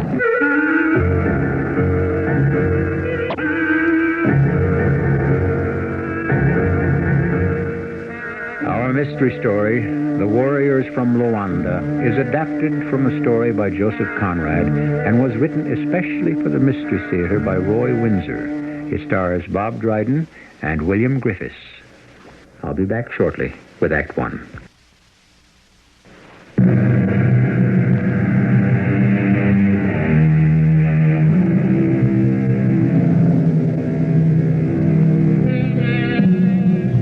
Man is gregarious. He likes the company of others. When men are deprived of human companionship, they undergo subtle changes. They hold conversations only with themselves. Solitary confinement is brutal punishment. It requires strong nerves to endure it. Mental change causes physical change, and a man released from isolation looks different and sounds different. Keep that in mind as we meet the director of the Dutch Great Trading Company. He is saying goodbye to Kayerts and Collier aboard his steamer. Have you any questions, Kate? No, Herr Director. You are in charge. Collier takes his orders from you. Is that understood, Collier? Yes, Herr Director. This is not Amsterdam.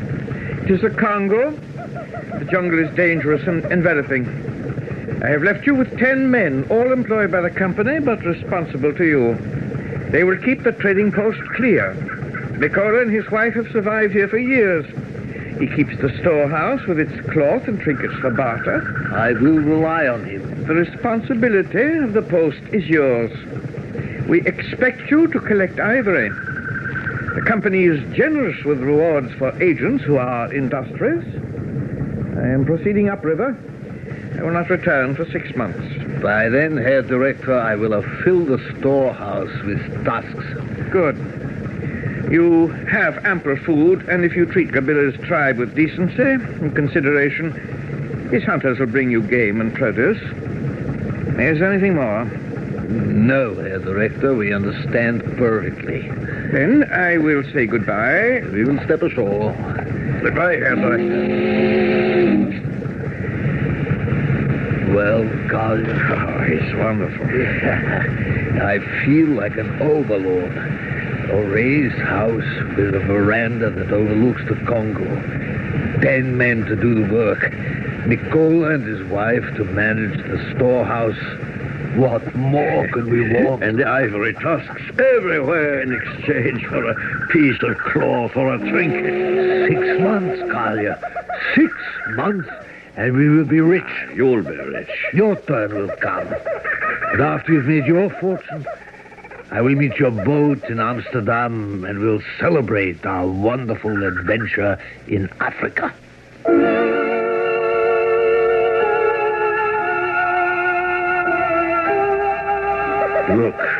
Look how the sun casts a bar of gold across the river. Surface doesn't seem to move. I haven't seen Makola since... he's coming down to us. Well, Makola, we have been admiring the view. You must be careful, Tuan. It is a dangerous river. Ah? The crocodile is very swift.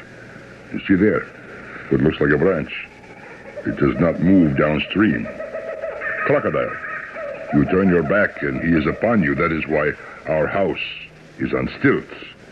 We fear the crocodile more than any other animals in the jungle. Just how do we go about the bartering, Makola? I don't speak the native language. I suppose I could manage the sign language. I speak the tongues. The natives come with tusks. I speak with them. You make the decision, Tuan. The director says that Skibola, is that right, Skibola? Yes, he is chief of a local tribe. Very friendly. Does he supply tusks? No, Tuan. His people hunt only for food and have a village. They do not wander through the jungle. It is the wandering tribes who hunt for ivory, and they bring the tusks to our trading post. And they exchange ivory for cloth and trinkets? Knives, bells, beads. We have many things. That's extraordinary. The director speaks to me about the 10 men, Tuan. Oh, he did? And what did the director have to say? Tuan, it is very hot here. Men must be made to work. If they plant seeds, you will have plenty of produce. Over there was a clearing for growing vegetable. There? Good heavens, it's a thicket. Do you say there was a garden there? Agent before you had men clear the land. He also had the house built, didn't he? Yes, Tuan. He was artist. He spent many hours painting on canvas. Kurt, look up there on the hill behind our house, close to that huge banyan tree. A cross. A tilted cross. Is that where the first agent was buried, Makola? Yes, Tuan. Chewed up by a crocodile, Makola? No, Tuan. Of fever.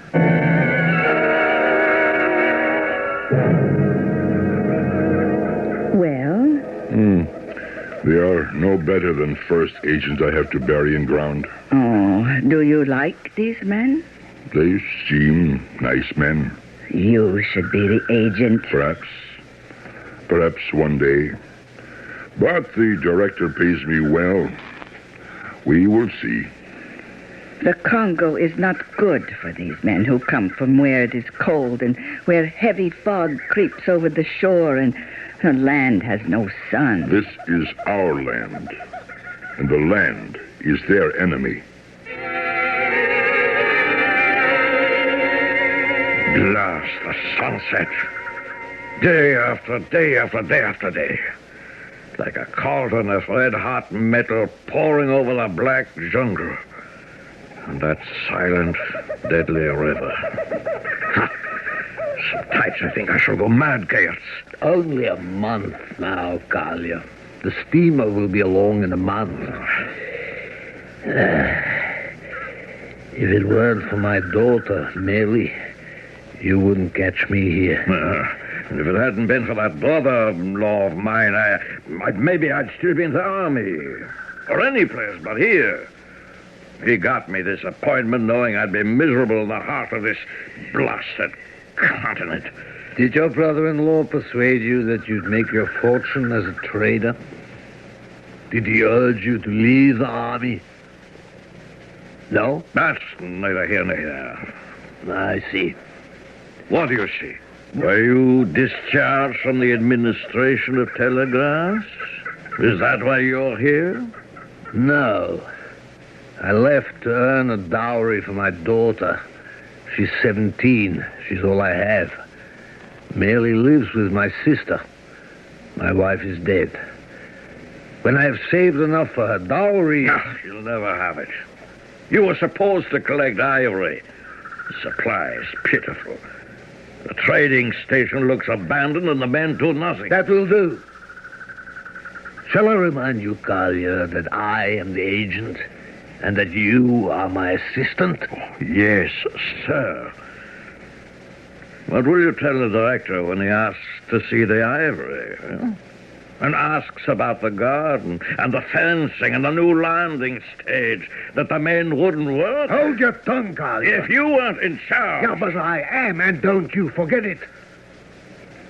Now get down to McCullough's hut and tell him to come here to the house. Well, look down there, Kate. Huh?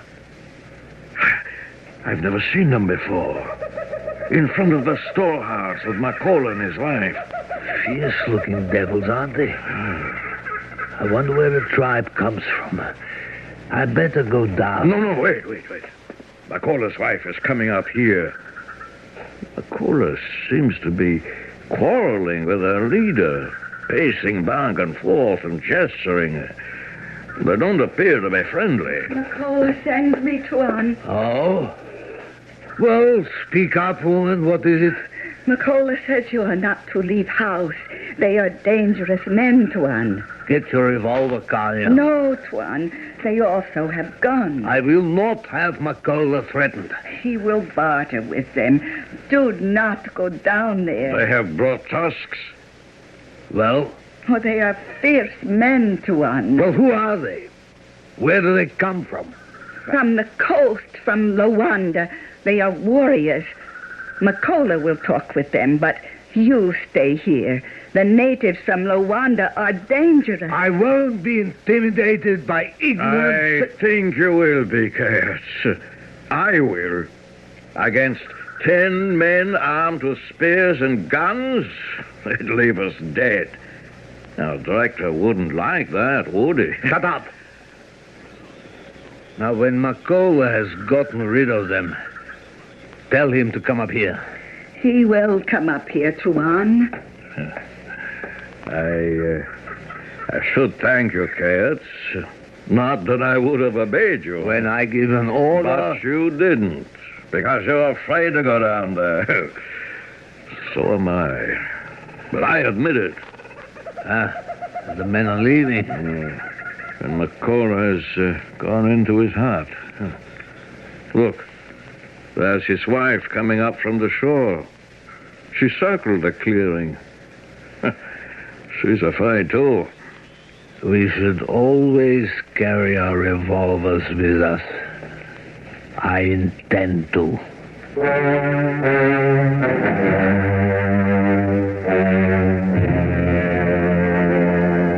You cannot, Macola. The director will be angry. He will never know. I cannot stand up to the men from Loanda. They threaten all of us. They have guns. But the trader and the assistant... There will be no trouble. Oh, they will know. That may be. I am loyal to Great Trading Company, but also to you, to the children. The warriors threaten to kill us. Oh, is it to be done? I have arranged it in my head. It is better you do not know. Better for them, too.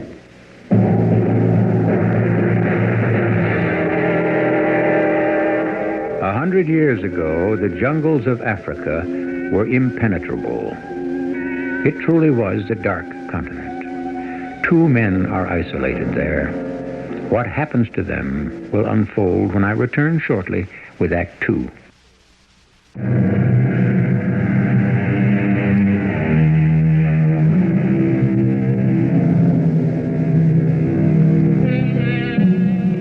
From the beginning of recorded time, man has been driven to explore and to plunder for survival. And from England, Belgium, the Netherlands, explorers lay claim to the riches in undeveloped regions. And they were followed by traders, such as Cairds and Collier, who manned outposts on jungle rivers to barter for ivory. 2 isolated men who await Macola and his explanation about those unfamiliar warriors from Loanda. Takes his own good time, doesn't he? The sun's gone down. That's a blessing. It's positively balmy. Can't be more than 95 degrees. Perhaps we should go for a swim. You're a fool. Congo gives me the shivers. For heaven's sake. Huh? What is it? Isn't that smoke? Huh? See there, off to the right. Isn't that smoke rising above the trees? Yes, it is. 3 columns of it. Macola? Yes? Yes, one carrots, yes? What's that over there? Smoke? Yeah, I can see that. Fire. Villages burn. Shouldn't we take our men and try to help? No. It is too late. Is that Gibola's village? I do not know. It is close by. And you don't care? Gibola's our friend. Let's call out the men, Cairds. Ring the gong. No, Herr Cairds. When villages are burned, natives have been driven out. No one will be there. Who drove them out? Could be the Loanda. The blighters who were here late this afternoon? They are bad men. Did they threaten you, Macola? We argue about tusks. Oh. They have ivory? Very much. Do you get more ivory? Yeah, certainly. We haven't collected very much in the past 5 months. Of course I want ivory, as much as they have. Then I arrange for it. The director will be pleased. I should hope so. Director also asked about fencing and new landing stage. The men he left with me simply won't work. Well, maybe, Tuan, if you show them good time, tomorrow they will work. Give them party tonight. What a wonderful idea. You're to give them a party for doing nothing. Isn't that novel? Palm wine has gone sour. I give it to them and they enjoy themselves. Tomorrow they will work. Well, go ahead. Why not? You stay in house, yes? It is dangerous. You stay with me, Collier. One of them might go off his head. That's an order. Oh, you and your orders. Ridiculous. You have fever, Tuan. You stay quiet. Fever will burn away. I will take palm wine to men. You do not leave house, Tuan. Why should we have anything to fear from our own men? Let me point out something I have said before. I am the agent in charge here, and you are my assistant. The person in charge is McCullough, and don't try to deny it. You will not call me ridiculous in front of a servant. I won't stand for that kind of insubordination. If it happens once more... Yes, what will you do? I'll discharge you. You mean throw me out of our castle on stilts? This vermin-infested hutch of a platform? You're welcome to the whole place. I'll head downstream to the coast. Well, you may do what you please, but you won't survive a day in the jungle. I've warned you, Collier. Now go to bed. Take your quinine and go to bed. You may go to hell. It couldn't be worse than this.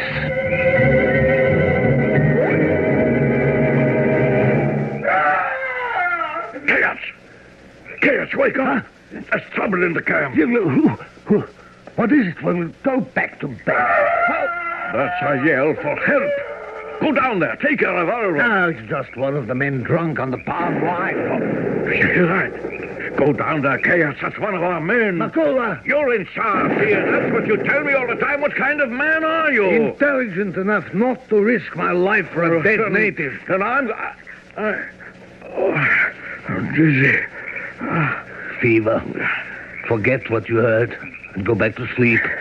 We will find out in the morning. Oh, I have to go to the camp. No, do what you please, but remember the cross on the hill. He died of fever. That's right. Do you prefer a bullet?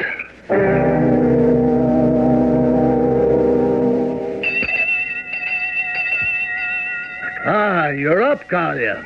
You look better. Where are the men? Well, they will straggle down shortly. I'll toll again.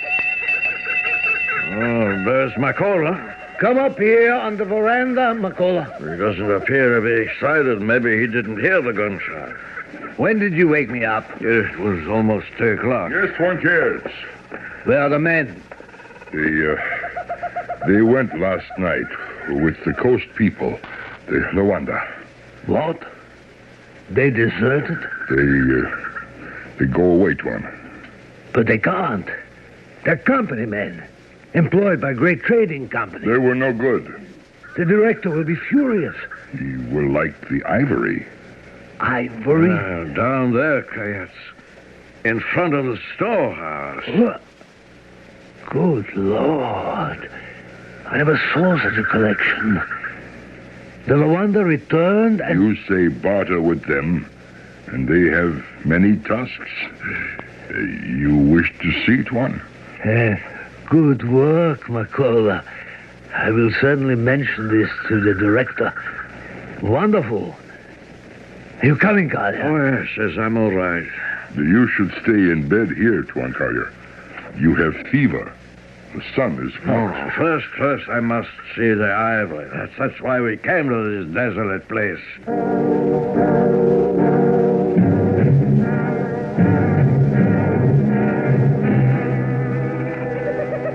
Ah, beautiful. I never saw such tusks, McCullough. I will weigh and store for the director. What did you have to give for it, McCullough? No regular trade. They bring ivory. I tell them to take what they want. The Loanda need carriers very badly. Our men were no good here, Tuan. No trade, no entry in books. All correct. You gave them our men? You exchanged the company men for these tusks? You sold them into slavery? The men were no good to us. Oh, you scoundrel. What a vile thing to do, sell our men for ivory. The director will hear about this, I swear it. I've never heard of a more despicable act. You have no more duties here, McCullough. You and your family are to leave at once. You are very red, Herr Kurtz. If you are so irritable in the sun, you will get fever and die, like our first chief.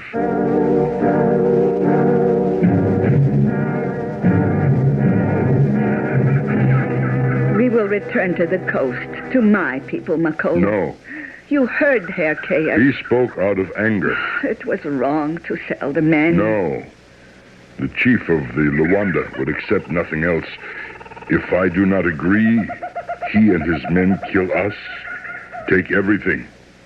We have the ivory and we are alive. Do not worry about Herr Chaos. He will not drive us away. Oh, what will the two men do now for food? They have rice, things in tins. The steamer will be here soon.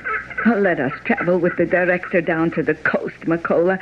I no longer feel safe on this outpost.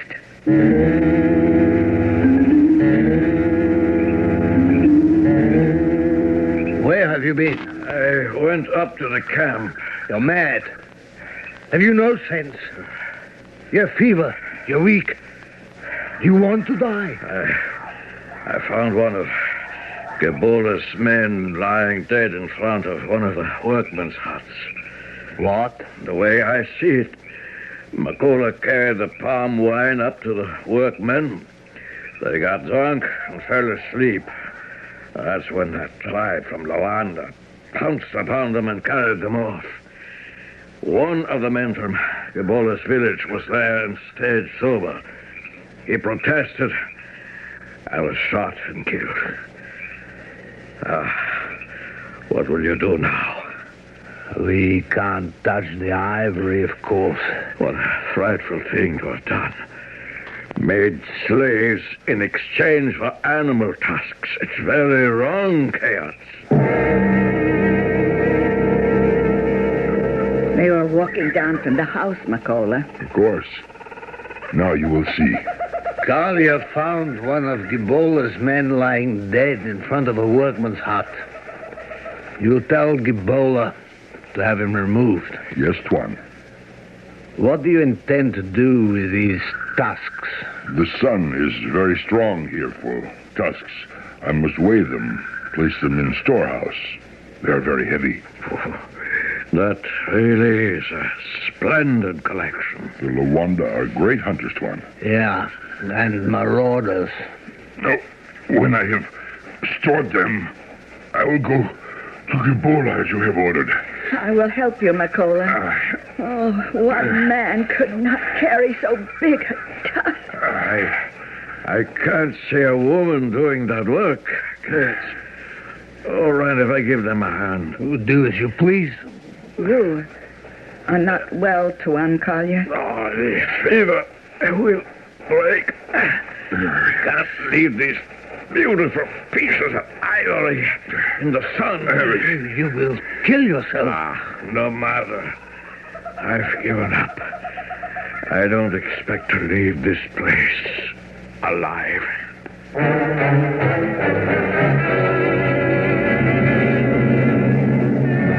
6 months. Remember when we first put ashore? Well, perhaps tomorrow the steamer will come. Oh, that's a great store of ivory cats. It's a shame. We should get credit for it. I have been giving that a good deal of thought. You need some credit. The clearing is overrun with rank grass, the fences... That will do. 6 months, and you haven't accomplished a thing. The station's a disgrace. No ivory, you've lost the company workmen, you've discharged Macola, but he's still here. I'm sick and tired of listening to you talk about position. Where does your face at, Chaos? We're like two blind men in a dark room. But I intend to emerge from that dark room. With credit. You will be dead. Credit? Yeah. Credit for the ivory. You said you wouldn't touch it. I've changed my mind. Selling the workmen into slavery was despicable. Macola did that. I'm still horrified by it. But the men he sold to the Loanda were company men. They worked for the company. They were paid for their work. So the ivory is company ivory. I see.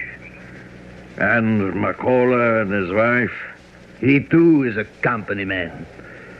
If 10 workmen choose to desert... Preferring to become carriers for the Loanda? Yes, I begin to see. Well, you're not an absolute fool after all, Cats. As compensation, the Loanda brought us a fortune in ivory. The men were worthless to us and to themselves. Yeah, we've done them a favor, and the Loanda have rewarded us. The logic is peculiar. Well, who will know the truth? The director has seen worse things done on the quiet, believe me. I do, and I'm relieved.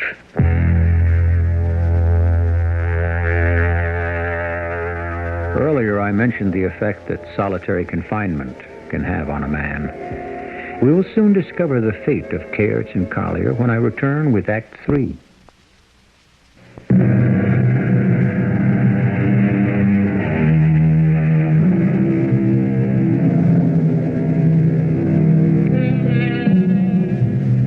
We're unfolding a story written by Joseph Conrad, who in the year 1890 commanded a small Belgian Congo steamboat.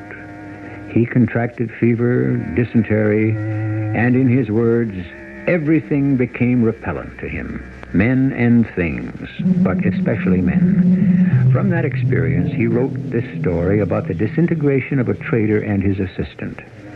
3 more weeks have passed, and McCullough's wife is concerned. The 2 men quarrel and break things, McCullough. I have heard them. Stay away from their house. They have revolvers. They are no longer responsible for what they do. Oh, they are starving. They have rice. But nothing else. The Polish people do not bring game or fruit. They are weak and they are starving. I do not care. I have no respect for them. They do not belong here. Have pity on them. No. Leave them alone. Time will tell against them. The steamer is late. The director is busy with other stations. I do not know when he will arrive. The men will be dead. Then Gibola's wish will be granted.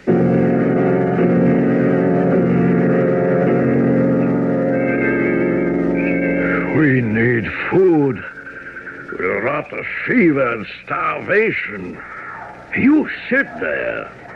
You're in charge of this pest hole. Do something, Cairds. The steamer will... For all you know, the steamer's passed us by. We have to do something. I have ivory for the director. Ivory. Blast the ivory. And the jungle. Burn it down. Exterminate the natives. Set fire to the whole continent. Oh, you are crazy. You sit there moaning over that picture of your mill. I warn you, Collier. Free me. Free me from this place. Free me. I'm so sick.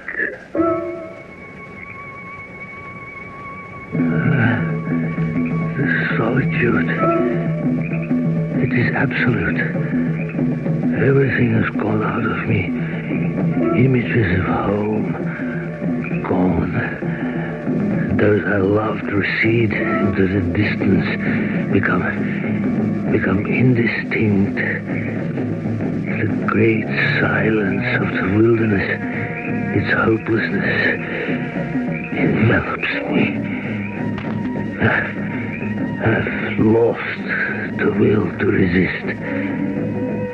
Death stalks us, and I have no will to resist. No will.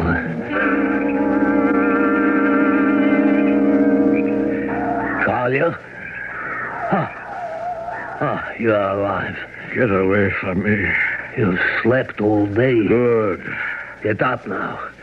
Don't lie there and rot. I fixed supper. I can't choke down any more ice. There's coffee. Then bring out the sugar. What are you holding it for? Only a few lumps left. Well, bring it out. It's for when we are sick. Sick? I'm sick to death. Bring out the sugar or I'll strangle you to death. I forbid you to speak to me that way. You what? I'm your chief. Chief? Who's safe? There's not safe here. There's nothing here but you and me. Fetch the sugar, you blundering idiot. Shut up, Kalia. I dismiss you. You miserable scoundrel. You flabby, good-for-nothing civilian. Put down that stool. Make me. Stop it. Come back here. Open that door. Open it, you coward. He's mad. Revolver. Where is my revolver? I have to control my nerves. If you don't bring out that sugar, I'll break the door down. I'll show you who's master. I have to get out of here. The window. Drop to the ground and run for the river. Past McCullough's hut and the storehouse. Run. My legs. This morning I couldn't walk a yard without groaning. Run. Run for my life. He's mad. I'm waiting for you, kids. You can't escape. Better jump in the river. You come near the house, I'll kill you. Come on now. You're out there someplace and I'm waiting for you. What is this all about? This madness? What did we quarrel about? Sugar. A lump of sugar. How preposterous. I will remain hidden behind the house. Where are you, Tez? I'm coming for you. I hear him. Which way do I run? To the left or to the right? Yes, you... I'm hit. My shoulder. He'll fire again. I don't hear him. Kalia!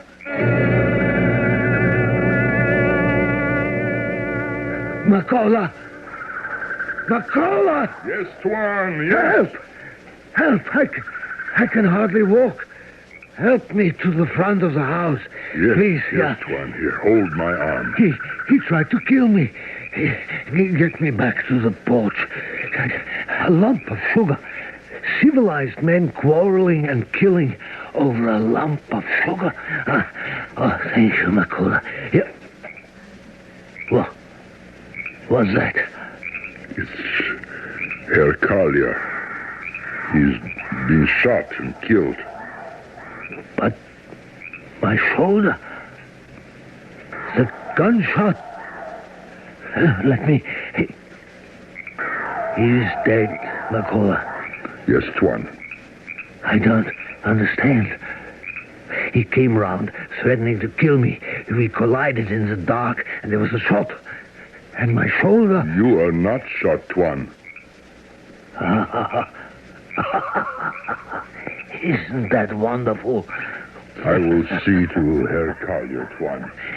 That miserable brute, that pompous, lazy, insolent misfit, he's dead. I'm well rid of him. Threatening me. He didn't learn very much in the army about obedience. There was mutiny. The director will understand. Tuan, is this your revolver? Yes. Yes, that is mine. There is only one revolver, Tuan. Where is his? I don't know. He came after me to shoot me. I will look. Now what will I do?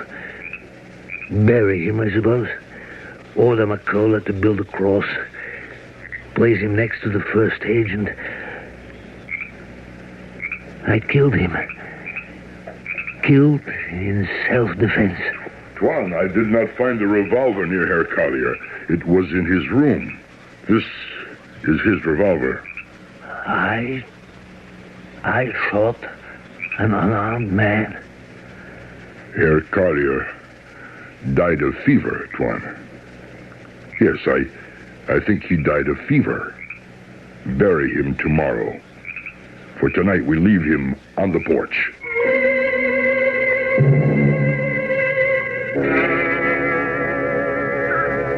I am dreaming.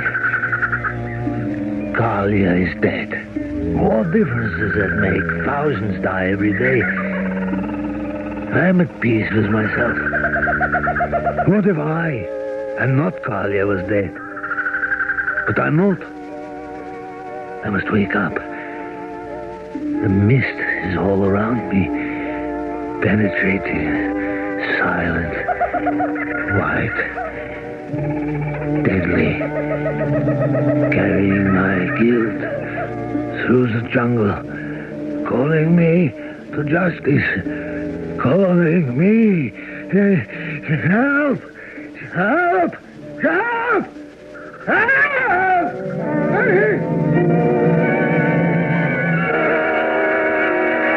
He's gone mad. He runs wildly to the shore. The steamer. Carrots! Carrots! He's gone. He runs into the jungle. Oh, how do we explain what happened to Herr Carrots? He went mad from fever, ran into the forest. Both men are gone. That is all the director will need to know. And we go downriver to the coast with the director? Yes. The company sends stupid men to the station. I want no more of them. They offend the natives. We do not collect enough ivory. You have a great store of ivory, Makola. Thanks to the Loanda. And to the workmen who are now their slaves.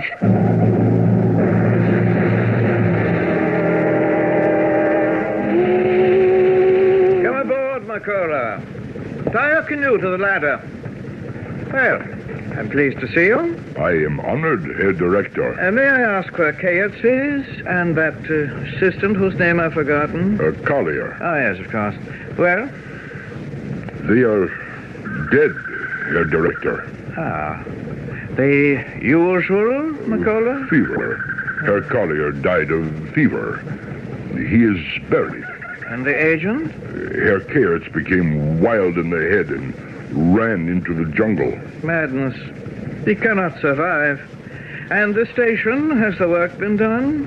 No, Sir Director. I feared as much. Imbeciles. The company men did not work. Last full moon, they leave station. They join Loanda's. This unlucky station one. Well, there's nothing wrong with the station. It's the fools the company sends me to mend them. Any ivory? You come ashore to see.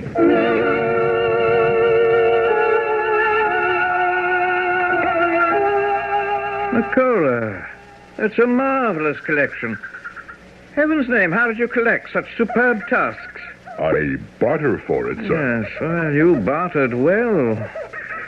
I see you still have half the supplies I left with you. What tribe brought you this wonderful collection? Loanda. Ah, I understand. And it was with the Loandas that the workmen went? Yes, sir. Amusing. We think alike, Makola. Yes, sir. Both of us have a shrewd understanding. I think that you could become an outstanding agent for a great trading company. I'll have my men load the ivory aboard. Then you and I will talk further? Yes, sir.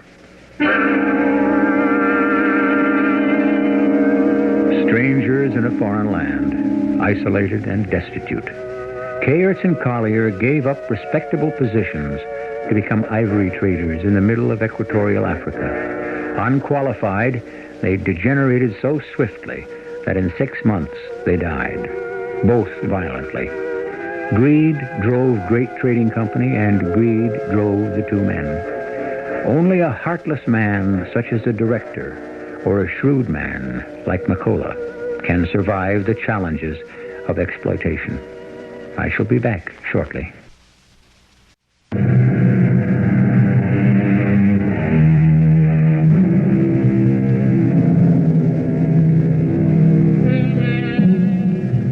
Conrad wrote this tragic story in 1895.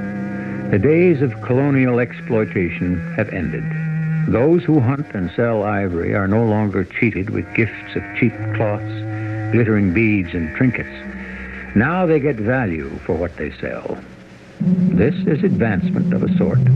And the dignity we formerly accorded only to each other is now, we hope, accorded to all mankind. Our cast included Robert Dryden, William Griffiths, Joe Silver, and Joan Arliss.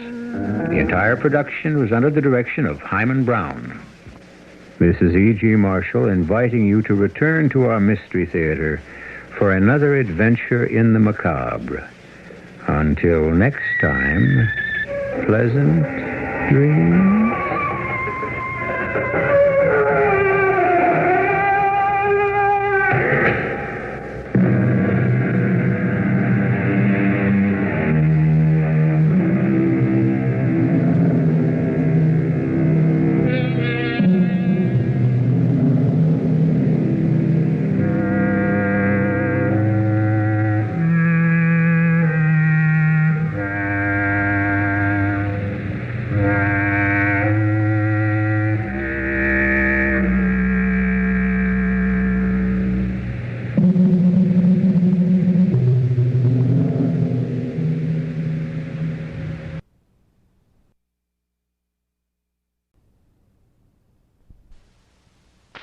The CBS Radio Mystery Theater presents...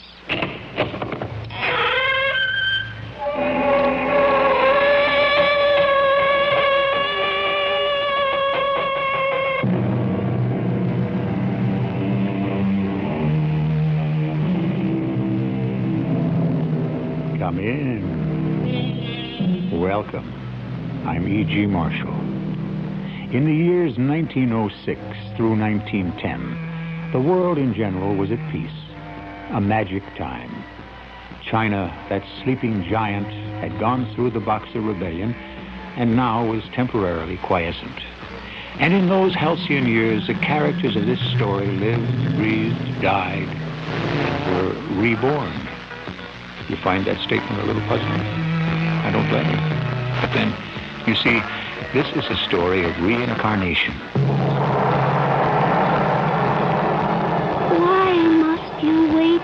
So long. Wait. Through 2,000 years, the lotus flower blooms and dies and is born again. But I lie drowning while my ancestors cry in vain for me to join them. I am in my own prison. How can I come to you? Seek me out where I lie, but hurry. We have so little time to become immortal. Find me. Find me. Find me.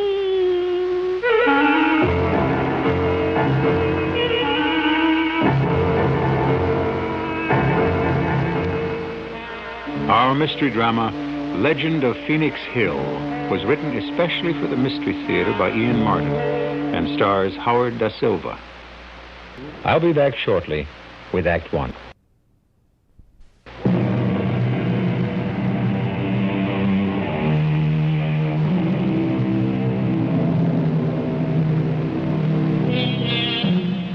In the beginning of this century, here in America, the world was awakening to a new tempo, a new set of beliefs, horizons that had no limits. We'll forget Mr. Olds, Mr. Ford, the industrialists, and concentrate instead in the fields of academia.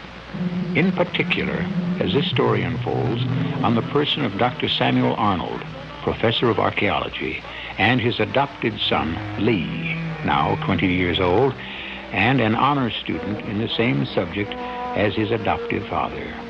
Only somehow, suddenly, the chemistry between them has gone wrong. You're being unreasonable, Lee. Which goes double, Papa. That's my view of you. Oh, don't be a child. This expedition is expensive. It can only afford experts and specialists. They haven't any better credentials than I have. All right, son. If you think you can prove that, give me a for instance. Just give me time, and I'll prove to you how very important it is that I have to be along. My name is Samuel Arnold. I hold the chair of archaeology at Windham University. On a most generous grant in this year of 1906, I am organizing a trip to Hunan in China, in the belief that in the alluvial deposits there, we may unearth a wealth of artifacts from the great Han Dynasty, which flourished 2,000 years ago.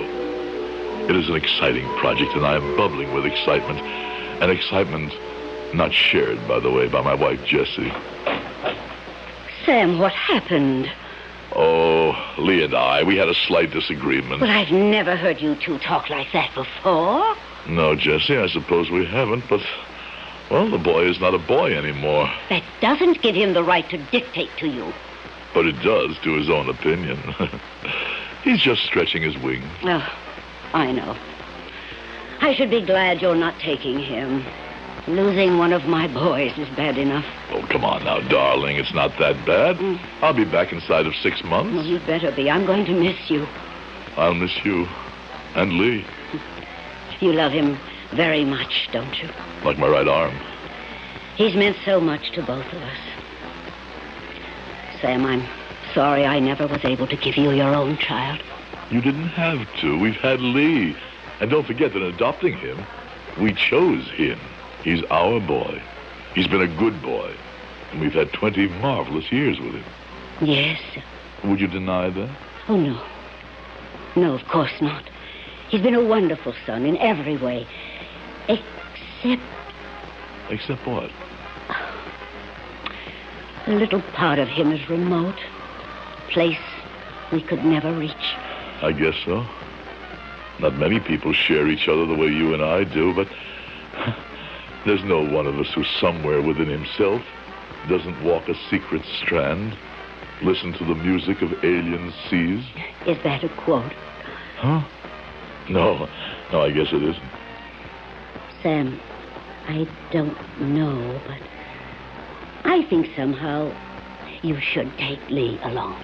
Darling, how can I justify a student on an expedition for which every first-ranked person in this field has offered himself? I have to judge each member of the team on what he can offer the whole. I know, Sam. I understand. But somehow I don't know why. Something inside me tells me you've got to take Lee with you. It was nonsense, of course. Or was it? So many times during all the years I have watched and been surprised by this incredible son of mine. His parents, as well as I could judge from the Adoption Bureau, were American citizens. But I've always sensed that one of them must have had an Oriental background. Two sources for my hunch. One, a sheerly ethnological suggestion, a certain fold in the skin above the eyes, which gave them an Oriental cast. The other, I don't know how to explain that except to tell you that, well, to tell you the facts in this curious case as it developed. Lee, where have you been the last few days? I don't know. What do you mean you don't know? I'm not going to lie to you. I went to New York, and I had a lot of drinks, and somehow I found myself in Chinatown. Where in Chinatown? I don't know the address. I was just stumbling along, and suddenly there was this Chinese beside me, and he said, "You want to be happy. You come have pipe dream." And he took me inside. To an opium den? I guess so. It was all mixed up. I remember I was lying on a pad, and the whole world was swimming around me like I was in a fishbowl tank. And then, all of a sudden, there was this sound, and she was there. Why must you wait so long? Wait? Through 2,000 years, the lotus flower blooms and dies, and is born again. But I lie drowned, while my ancestors cry in vain for me to join them. I am in my own prison. How can I come to you? Seek me out where I lie. How can I find you? Follow in your father's footsteps, and it will be made known. But How? Seek the magic mirror. It will tell you all. But come fast, fast, my lover. The body may last, but in this prison, my soul is a fading butterfly. Where have they blown us with the wind? To the edges of darkness and the empty void? We have so little time to remain immortal. Find me. Find me. Find me. Papa, I tell you, it was weird. I woke right up in this little place, and they were having a fair. You know, stalls and games and balloons and all, and I wandered around a while, and then there was this one place, and it had, you know, old metal and brass and lamps and things like that. And there was another Chinese behind the counter, and this was what I bought. Let me see it. Here. Where did you get this? I'm telling you, I don't know. I just have it. And it's really important. I wouldn't dispute you for the moment. You realize how ancient this must be? I got a feeling. And what it is? Why do you think I shined it up? It's a mirror. A metal one. Heaven knows how ancient.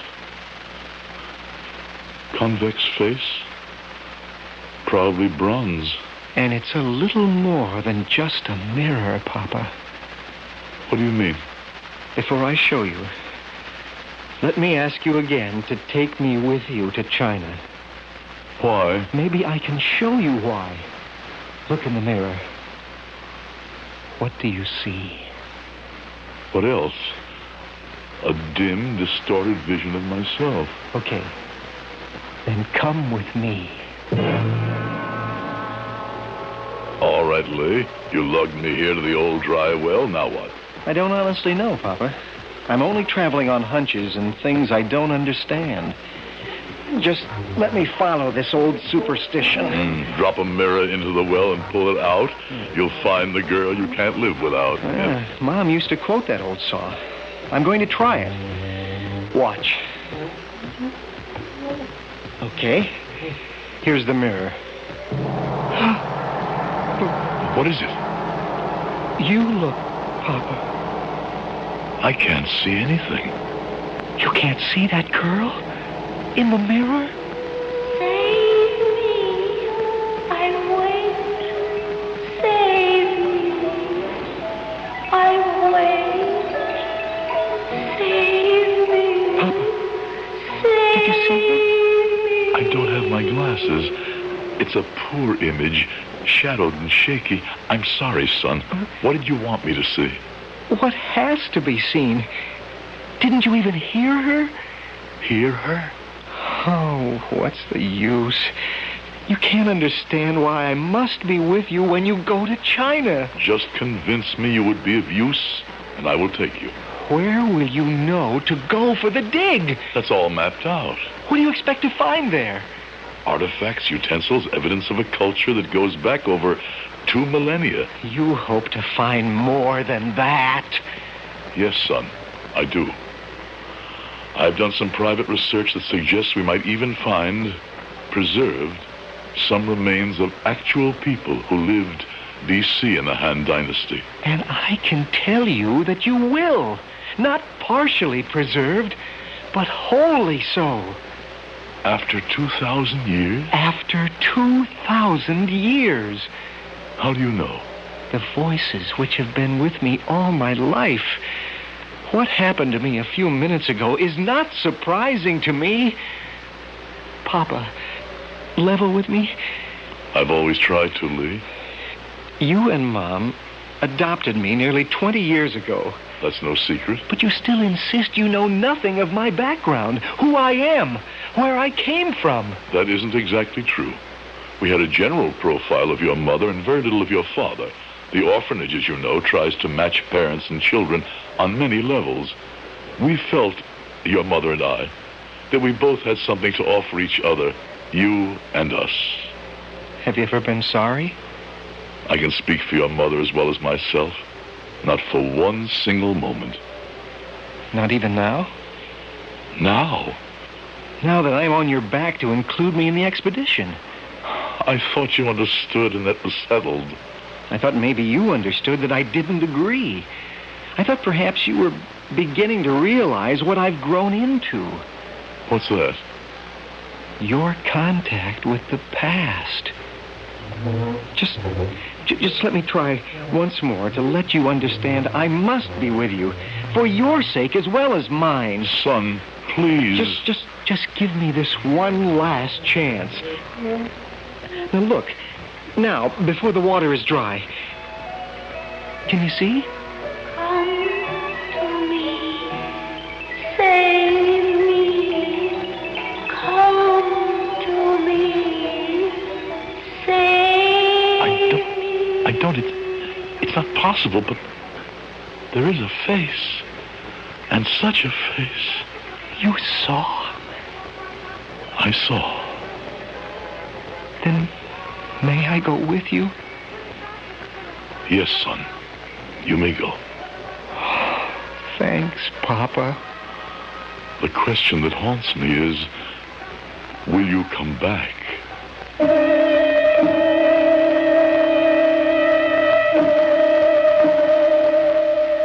A strange beginning to a very simple story.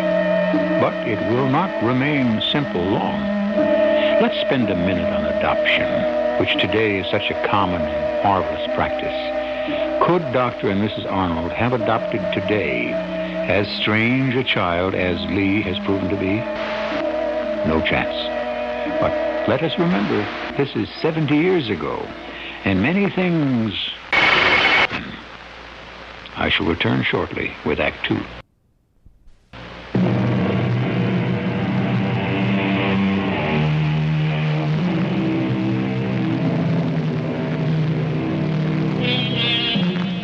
In 1906, the two great methods of commercial travel were the railroad and the steamships.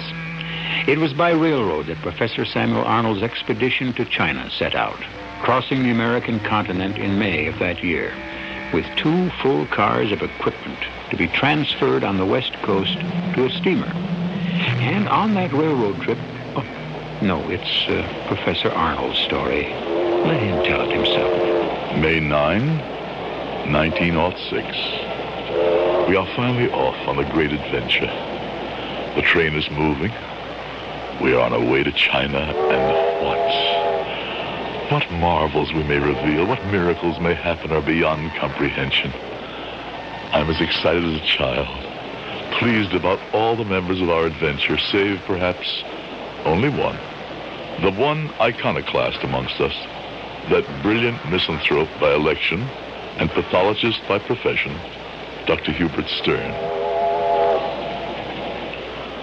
By heaven, I never thought we'd do it, but we're on our way. And I should have my head examined. Why, Hubert? We're getting involved in this Chinese pipe dream. It's really ludicrous.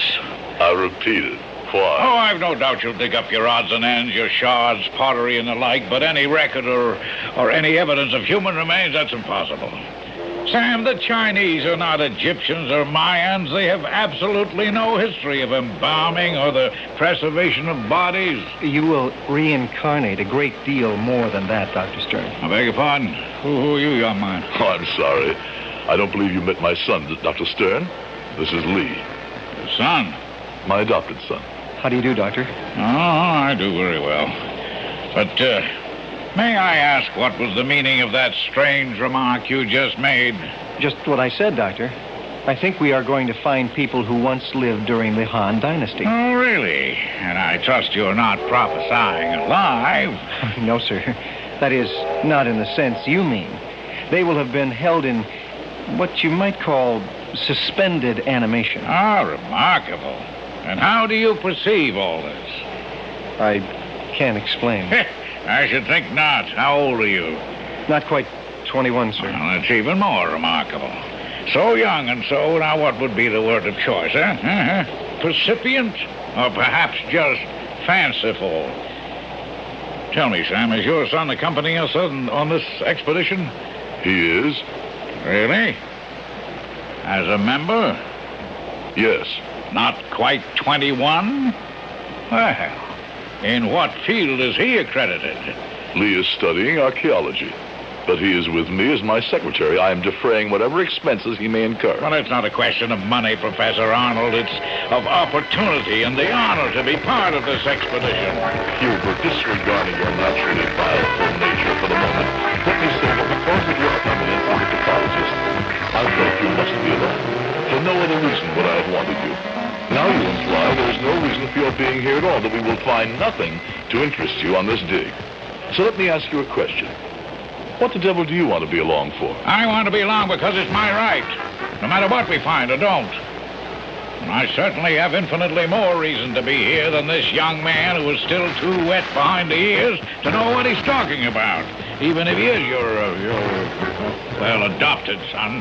I may be young by your measurements, Dr. Stern, but in China, you may discover that you are the amateur. Lee, no matter what the provocation, you will not be rude to a man of Dr. Stern's eminence.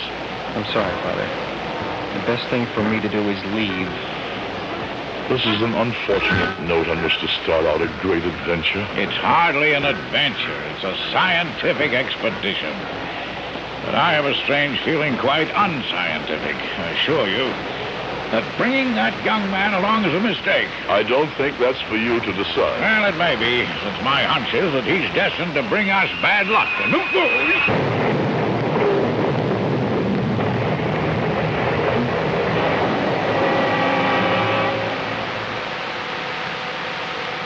April 19, 1906. We are at last in San Francisco, and the refurbished supplies and equipment lost in the train wreck on March 9th, scarcely after we had begun, are now on the dock waiting to be loaded on the ship. Everyone has taken the unfortunate delay very well. The loss of a month on our special calendar, with the exception of Dr. Stern, he unreasonably has marked Lee as a sort of Jonah, as though he was some threat to our plans. Morning, Sam. Morning, Hubert.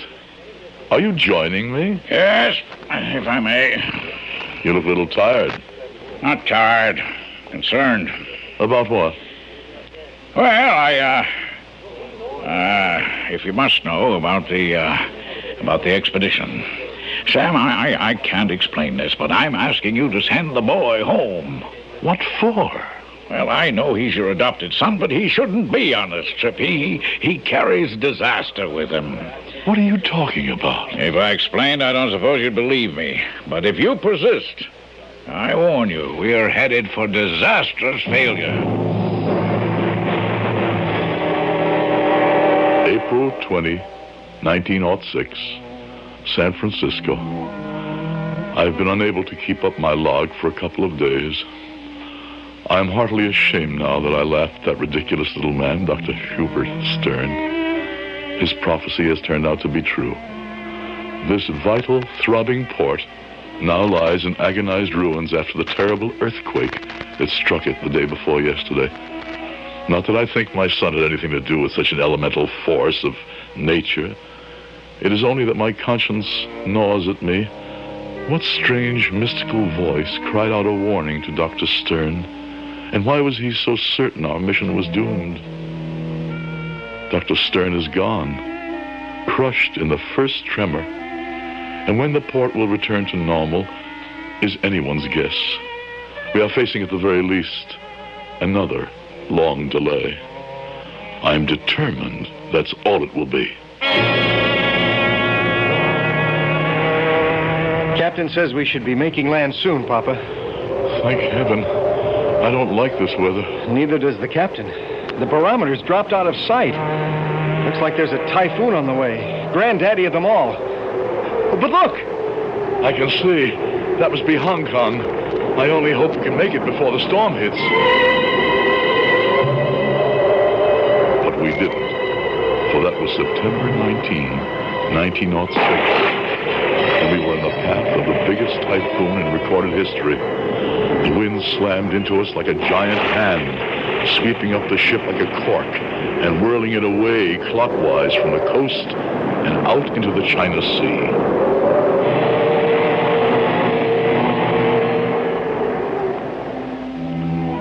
September 28, 1906. For the first time almost since we began this journey, my heart is beginning to lift. Today we watched the ship from which we were all rescued when the storm had blown itself out, towed into port, and made fast at the dock. By some miracle, waterlogged though she may be, she did not go down. And I am awaiting now a report from our British contact here in Hong Kong as to how badly damaged our cargo is. Come in.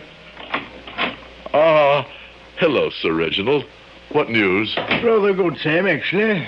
Take a little time, it's drying out, one thing and another, but I don't think we have to be too down in the mouth. Oh, by the way, Professor Arnold, allow me to introduce His Honor Huang Du Chang. I am most honored, most estimable Professor. Thank you. How do you do? Mr. Chang is, shall I say, Mandarin or governor of the area where we all hope eventually to dig in Hunan. Well, this is a pleasure. But I'd expected to meet you on your own home ground. Surely it's a long trip here to Hong Kong from Sarasa Gol. A long trip, yes, but I felt an imperative one. I wish you to call off your expedition, Professor Arnold. Call it off? Certainly not. Sir Reginald, I thought I had the assurances of the British government that... Oh, no one's going back on his word, anything like that.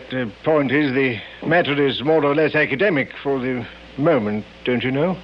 No, I don't know. Why? Well, with the delays, we've rather come a cropper. I mean, we've lost the good summer weather, and winter is hardly the time for a dig. We still have a couple of reasonable months. Certainly enough time to make a start. The delays have been unfortunate, of course, but accidents of nature... Excuse me, Professor, but we Chinese do not consider them accidents, and certainly not wholly of nature. A train crash because of a river flooded and swept away the roadbed, the San Francisco earthquake, a monstrous typhoon. Surely you can't believe our expedition had anything to do with them. I'm afraid we do, Professor. What? Our ancestors, we think, have spoken. They do not wish to be disturbed. But good Lord, this is ancient superstition. We are scientists. You can't seriously believe, Mr. Chang, that there's any logical connection between the accidents we've weathered and our expedition? At least one member of your expedition did, Dr. Stern. He felt there was a bad influence traveling with you. How could you know about Hubert? You may remember Dr. Stern visited China several years ago and made our acquaintance at that time. Before he died, he wrote to both of us about... Damn it, I'm sorry to bring this up, but about your son. You can't think that the presence of a boy, not yet 21, is any way injurious to the success of our mission? Let me please explain. First, I must recall to you a legend of our people. In the year of the peacock, or as reckoned in the Western world, the year 23 BC, exactly 2 millennia ago, the Sun Emperor in the Han Dynasty was Han Chu-Xiang, and the Emperor had a daughter of surpassing beauty who was called Mai Lung. According to custom, this princess was promised in marriage to the highest of the mandarins in the province of Hunan. But Mai Lung thirsted after a young warrior in the imperial guard, as he did for her. There was no hope for their love, so the night before the imperial wedding, hand in hand, the lovers climbed the 77 steps of the tower, the sacred temple, and hand in hand flung themselves to their death on the rocks below. The emperor, prostrated by sorrow, had the broken body of his daughter reclaimed and restored and buried in a tomb, so that her beauty would remain undimmed for twice 1,000 years. I am aware of the legend. In part, that is why we are here, with the hope that by some miracle of the embalming art, we may find this ancient princess who lived 2,000 years ago. And my answer to that is over my dead body. Not at least if your so-called son is part of that discovery. So-called? Just because he is adopted? And why? What do you have against him? The young warrior with whom Princess Mairong met her death was called Litseang. When he lay broken on the rocks, he was not yet dead. It is said he screamed aloud that in another world, another time, he would come back to reclaim his love. We believe, my countrymen and I, that your son Li is the reincarnation of that man, and we will not let him take our princess from us.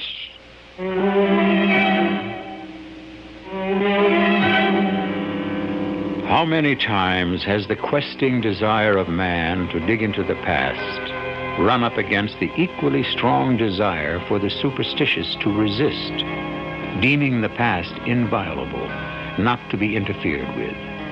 And although the human urge is to add to knowledge, is it always in the human interest to explore things long buried?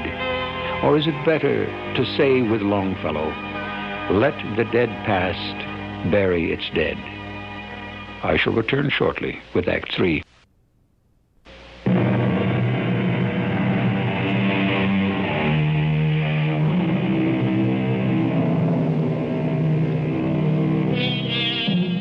Whatever Henry Wadsworth Longfellow's feeling about leaving the dead undisturbed was, it is not shared by Professor Samuel Arnold. He has come to China to dig, and to paraphrase a utility company slogan, dig he must. So, unwillingly, he has forced himself to a disagreeable task. So what you're trying to tell me, Papa, is I'm out? It's so ludicrous, I know, but we are on an alien shore when in Rome. I know this is important to you, an adventure, a call, a dream, even something more than that. But... A lot more than that. Remember the mirror in the well? Remember the face? Yes. And remember you agreed that I was your contact with the past? Oh, that was 1,000 lifetimes ago after what we've been through in the last few months. Son, if I try to take you with us, they will not grant permission for the expedition to leave. Answer me something, Lee. Why? You mean, why me? Yes. Who are you? You know that better than I do. Except... Except what? Go on. Please don't misunderstand this, but I feel it was fated for me to come here at this time and at this place. And more than that, that somehow I am coming home. The girl in the mirror? Yes. That and 1,000 sense memories. Hard to explain. Don't try. You are going to take me after all? No. I am more than ever determined to send you home. I am assailed by feelings I neither understand nor can cope with. I have to save you somehow from fate. And for your mother, who might never forgive me if I didn't. I'm arranging for your departure on the first boat I can book you on. 5 October, 1906. At last we are on the site. A whole lifetime of anticipation, dreaming, speculating. I feel guilty about Lee, but I mustn't. I can't think of that for the moment. With Sir Reginald today, I scrambled all over Feng Huanshan, which means Phoenix Hill. It's really quite incredible when you face it. What? That you are so convinced we will uncover human remains. Why? Because there's nothing in the Chinese culture as we know it to suggest that they knew anything about or care enough to preserve the human body. Yes, I know. Artifacts, yes, I hope and am convinced we will uncover those. But what makes you so sure we will uncover human remains? I don't know. Write it off in American terms to what we call a hunch. A little more than that, I should think. I should hope. Yes, a good deal more than that. I can't explain, or rather I won't, except to say that the vision was my son's. I say, that's too bad. What a pity you had to send him home. I wonder if perhaps in human terms, it wasn't a blessing. 7 November 1906. We have been digging now for a month, and it is only in the last few days that we have probed deep enough to expect results, but there are none to report. I find that I do not trust Chang. For some reason, I feel that he has deliberately misled us. You have found nothing yet, Professor. No. Hard to understand. The terrain is perfect. Soil, location, history. I say, Professor, we seem to have made a strike. Have a look at these. Yes, clay figures. Yes, these could be. What else have you got? 1 or 2 seals cut from jade or some other hard stone. Yes, possibly. And here, we've just uncovered a mortuary vessel, embellished with bronze forms and encircled by bands of hunting scenes in relief. By heaven, we may have struck pay dirt at last. Come on, let's go have a look. 8 November 1906. It has just turned midnight, and I am almost too exhausted to enter this in the log, but I must. Because now I am convinced that this expedition is doomed.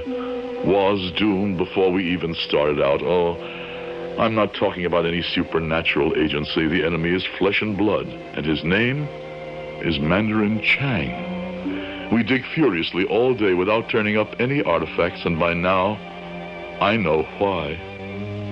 The artifacts were buried recently for us to discover. The dig, in other words, has been salted in an attempt to mislead us into thinking that we are digging at the right place. Why? And why is Chang attempting to delude us? Yes, who is it? All right, I'm coming. Lee, son, what are you doing here? Wait till I close the door. Are we alone? Yes, but now, where? I didn't go home. It's as simple as that. I cashed in my ticket and used the money to come up here to Fen Huangshang. You disobeyed me. Yes, because I knew what Chang would do to you. How could you know? My mirror told me. Told you what? In 3 more days, it will be my birthday.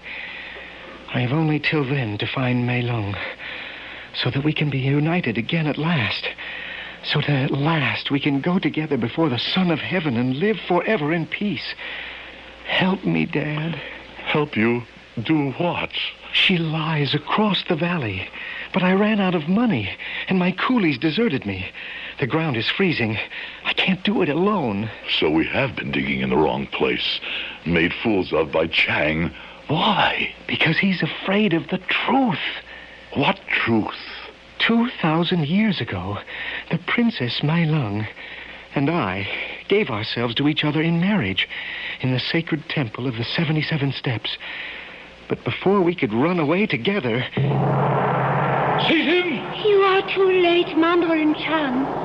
We are married. Seize the priest, too. Take him outside, kill him, and burn the body. No! No! Do not hurt him. He knows too much. He has to die. And Lee... not Lee, too. That depends on you. If you will marry me, I will let him go. But I cannot. I am already married. Only the boy, you, and myself know that. And my soldiers, they can be trusted to keep the secret. If you wish to save Li Tsetung, you must marry me. I will not lose face. You cannot force me. Take him. One of you help me with the girl. Let me go. Let me go. When my father hears Your of father this, promised you to me, and I intend to have you. Mei Lung, don't think of me. Think of yourself. To die is not so much. And you will join me one day. Don't sell yourself to him. Drag him to the edge of the cliff.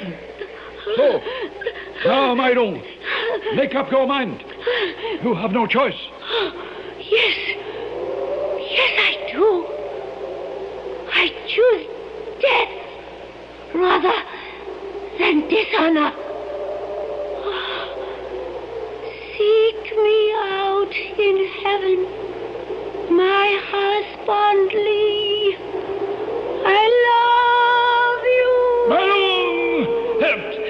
Send him after her. Throw him off. Mei Lung, I come!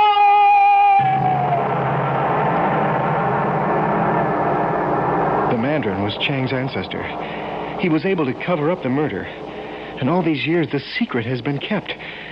It has lain buried in the coffin. How do you know all this? The same way as I know where she lies. She told me through the mirror. This is how I found the right place. Holding the mirror by this cord around it and using it like a dowser uses a wand or a stick to find water. Watch and listen. Hurry! My darling, hurry! I have waited so long. We all of us watched and listened in awe, heard the faraway voice, watched the burnished metal glow and shimmer in the dancing light of the flare, and swore that just for a moment we could see in it a face, young and of unsurpassed beauty, the face that 8 hours later stared up at us from where the Princess Mei Long lay in what had been an airtight coffin, immersed in a bath of red liquid, 2,000 years old and as perfectly preserved as if she had gone to sleep only the night before. I must say, I'm absolutely dumbfounded. I might say I'm terrified.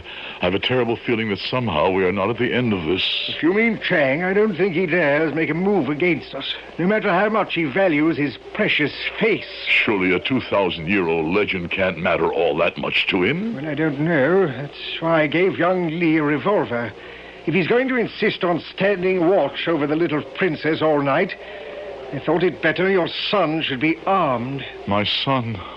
I wonder, is that really who he is?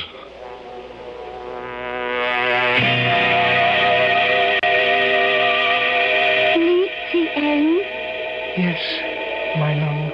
You know what still has to be done. Yes, but then I will lose you again. So long as my body still lives, I cannot join my ancestor. If I cannot, then you can never join me. Lift me from where I lie. I want to go home. If it must be. Goodbye, my heart. Put me down.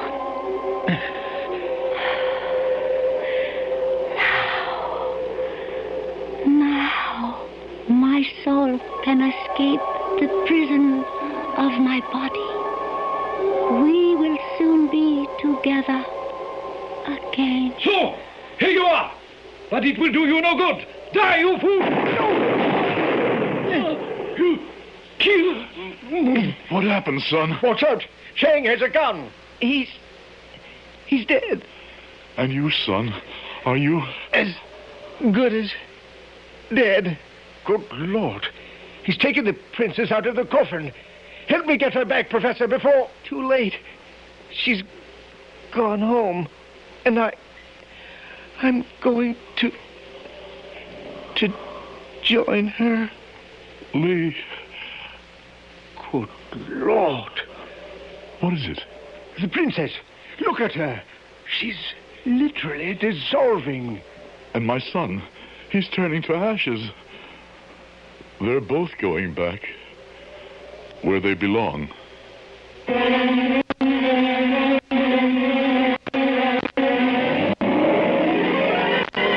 curious tale, and one I'm sure many of you may scoff at and call hard to believe. Perhaps. Yet, only the other day, in northern Hubei province, the cradle of Chinese civilization, Chinese archaeologists discovered the body of a man buried and embalmed at least 2,000 years ago, with a complete set of teeth, elastic skin, movable joints, and intact internal organs, even to the thyroid, the organ which decomposes most easily. So, which is stranger, truth or fiction?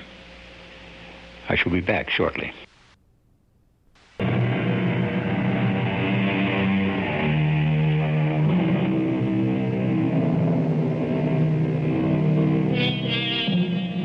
Death is nearly always tragic, particularly when it overtakes the young.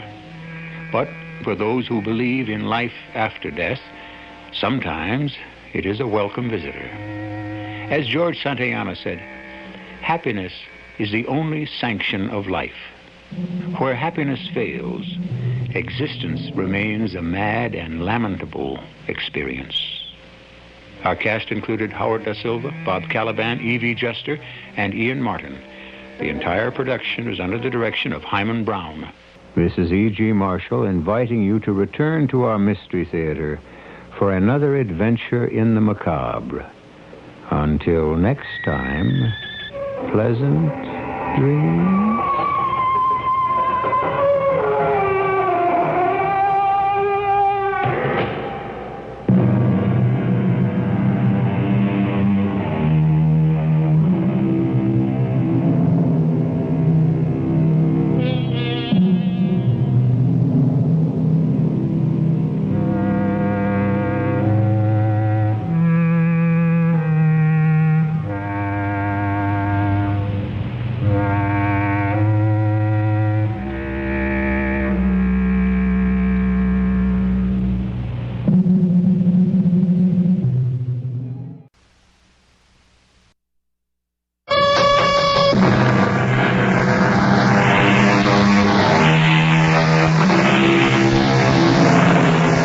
Come in.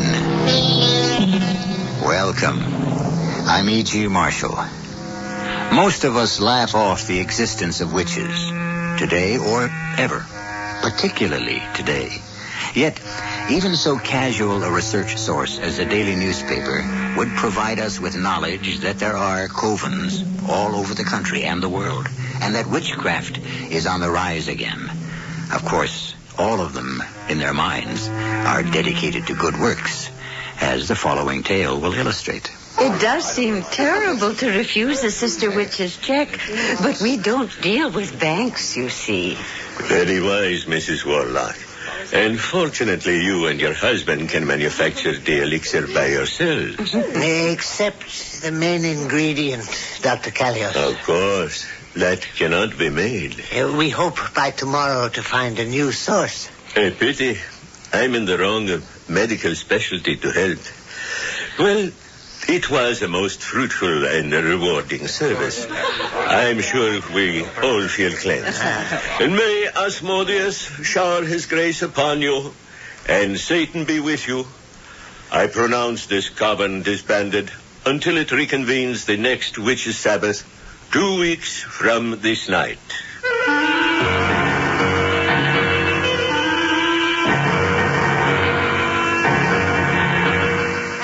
Our mystery drama, The Witches Almanac, was written especially for the Mystery Theater by Ian Martin and stars Virginia Payne and Robert Dryden.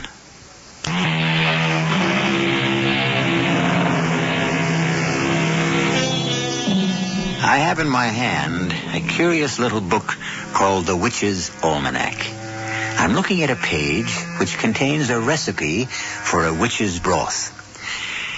Rendered eye of newt, pressed gall of goat, extract of lizard's liver, garnish with fur of bat and minced tail of a poisoned rat. Boil in alcohol and lace with the blood of one virgin. Ludicrous or horrifying? The date of the book is 17th century. But witches still live, believe it or not, and are busy casting spells. Well, that's the last of them. And just on time. Huh, it's the witching hour. Here you are. 23, 24. And all is silence. 12 midnight on the nose. What are you up to? Oh, just checking over tonight's sales while I wait for the kettle to boil. We gotta have our own special toddy before we go to bed. Oh, I'd have made that. I always do. All right, lovey. I got to get a particularly good night's sleep tonight. Why, hon? It's gonna be a real busy day tomorrow. Oh? Now we've got most of the supplies in. I've got to start on a brand new batch of the elixir first thing tomorrow. At least get to preparing the mash. Mm. We did a land office business tonight. Pretty near cleaned us out. Was it that good? All we're going to be able to do to meet the demand.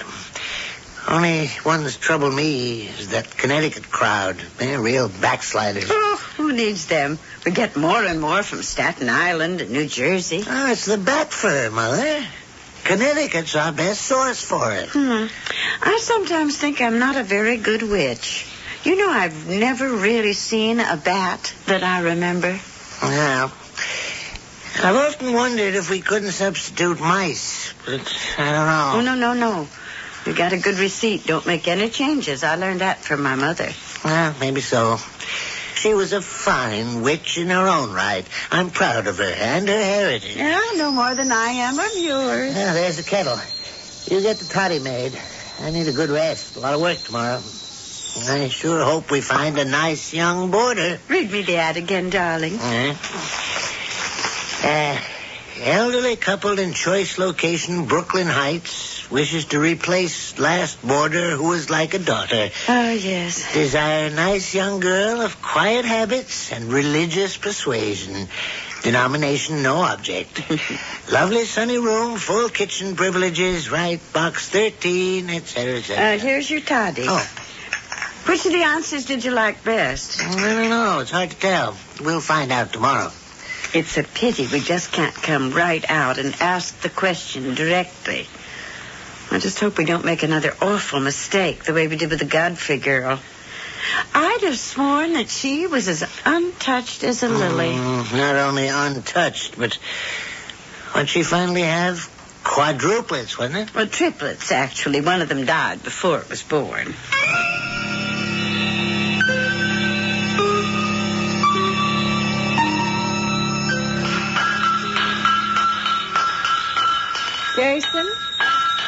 Jason? What? Oh. Land sakes, what a racket. It's Sunday. It won't bother the neighbors. I waited till they got off to church or mass. Don't say words like that in front of me. You know I don't like that kind of language. Oh, I'm sorry. Just slipped out. Well, that's what they call it. The way other people talk and think is their way of life, it doesn't affect us. Except in a business way, of course. That's what brought me out to the forge. It's about time for the, you know what, to be arriving. Yeah, well, I'll just finish off this andiron here and be right with you. Did you start up the still? There's no point till we get the blood. But the mass is all ready for it to be added. Suppose we don't find the right girl. No, we'll find her sooner or later. Why don't you get on back and maybe start some weeding out? You're the one with the eye for them. And I got to finish these here andirons. And then I got 2 sets of fire tools and a weather vane I got to get out. And the stable needs some new horseshoes. Jangle the old bell there 3 times. If you think you have a live one, and I'll come right over. You know I like to have you with me. Yeah, well, I'll tell you. At least give me till after midday mass. Till the midday services are over, and I'll be over by 1. Looks like the first of our hoped-for maidens has arrived.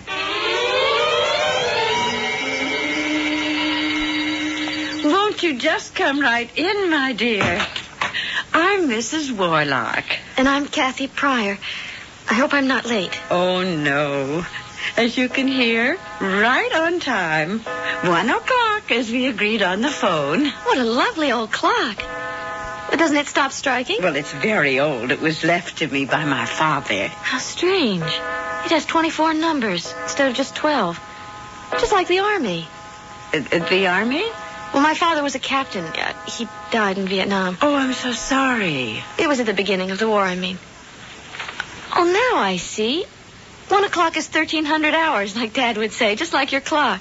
Yes. For 1 p.m., it strikes 13. How unusual. Come now, I'll show you the room. It's upstairs. And as we go, you must tell me about yourself. You're very young. Yes, I guess so. 18. Not so young these days, but... But? Well, after Father was killed, Mother was... Oh, well, she wasn't very well, so since I was the only child, I had to take care of her until she died recently.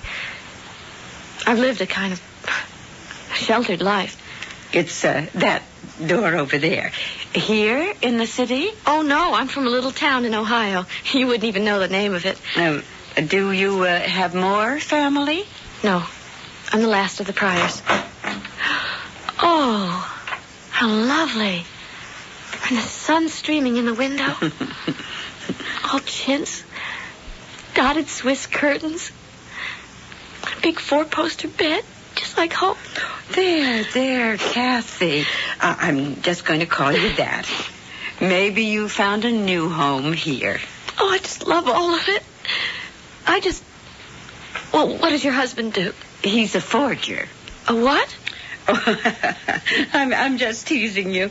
Although he really is, that's the name for it. Here, come to the window. You see our other building in the backyard? Yes, with the smoke coming out of the chimney? Oh, it won't bother you. We have a fan that blows it off toward the river and away from the house. That's Jason's smithy. He's an iron worker. And still, occasionally, a blacksmith. How fascinating. There's my husband, Jason, coming now. Tell you what, dear, you look about, and I'll go down and bring him up to meet you. Pretty as a picture, and I'm certain quite perfect for our purpose. You sure she's a virgin? Well, I can tell you one thing. None of the others were. You could tell that at a glance. That's why I didn't ring the bell. Let's hope this one does. Ring the bell, I mean. Of course, by tonight, I can tell for sure when I get a blood sample. Any more coming? No, this was the last. Oh, honeybee, weren't we lucky? Mm-hmm. You see, Satan smiles on us. Come on, let's go upstairs and see if we can't seal the pact. Oh, no, Mr. and Mrs. Warlock. I do love it here. Especially being able to see a little of the water and the bridge. But what, my dear? Well, I'm sort of embarrassed. You see, I had no idea how expensive New York would be, or how hard it would be to find a job. I have so little money left now, and you've been so sweet. I just hate to take advantage of you. Because the way things are, I'm not even sure I can afford to stay a whole month. What sort of work do you do, Miss Pryor?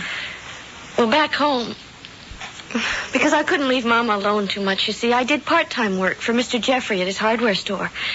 See, we lived right over it. A lot of the typing and bookkeeping I could do at home with Mama. You can type and keep books? Oh, yes. Oh. And take dictation and file. You know, anything a secretary has to do. I took a secretarial course after I finished high school. Land sakes, if you aren't the one. Didn't give you much chance to see much of the boys, did it? No, but that's all right. I'm not ready to be married yet, and I wouldn't want to date too much till I am. Boys today take, well, a lot too much for granted. And I don't know how to handle that. Godfrey, if I had a daughter, I'd want... No, sir. We're not going to let you get away from us. Tell you what. Make your proposition. You be my secretary, straighten out my accounts for a half a day in exchange for room and board here.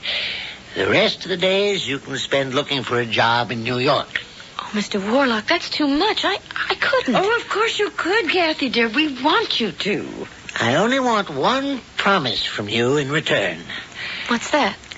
That till you find that Mr. Right, you'll keep on making this your home. Oh, you're wonderful. Of course I want to, but... No, that's the end of buts. You're going to come with me. We'll drive over to New York to your hotel, pick up your stuff, and by the time we get back, Mother here will have a good home-cooked meal that'll not only melt in your mouth, but tell you better than any words, you found a new home.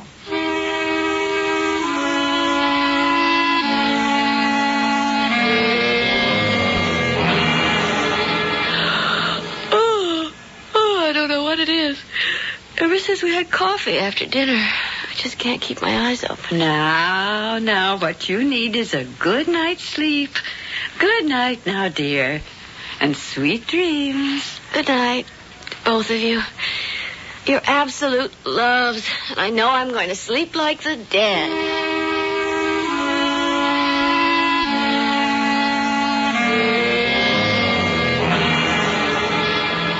Well, asleep yet? I just peeped in.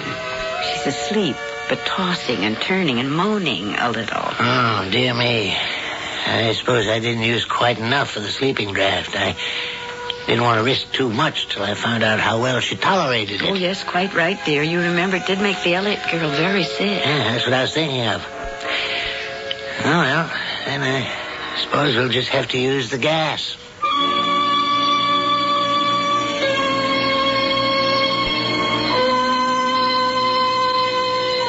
Will you walk into my parlor? Said a spider to a fly. It's the prettiest little parlor that ever you did spy. Well, we all know what happened to the trusting fly. But Kathy, what is in store for her? I'll return shortly with Act 2.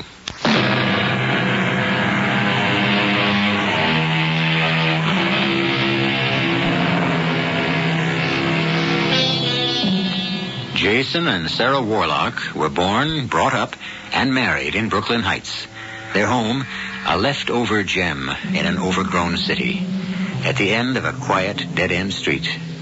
No neighbors save small manufacturers and warehouses on the street, for the Warlock house was originally a stable, a quiet place for quiet people who lived a quiet life, unsuspected and unholy. Is she all right? Fine. Sound asleep. I'd better close the window now. The gas is all gone. Yes, Jason. It's closed. Put the rubber tourniquet on her arm now. There. Not too tight. Oh, I wouldn't hurt her for the world. This is the only part I never feel quite right about. Now, she won't feel a thing. And think of how much she's going to do for so many of our finest. Our youth and strength and vitality is going to spread among our faithful. Hush, hush, little one. That's all. By tomorrow, you'll never know what our coven owes you and will owe you in the vast unwinding of eternity. Sleep well, pretty. Sarah. Yes, Jason. If she's all she seems to be, she may turn the key in the door for all of us for everlasting life.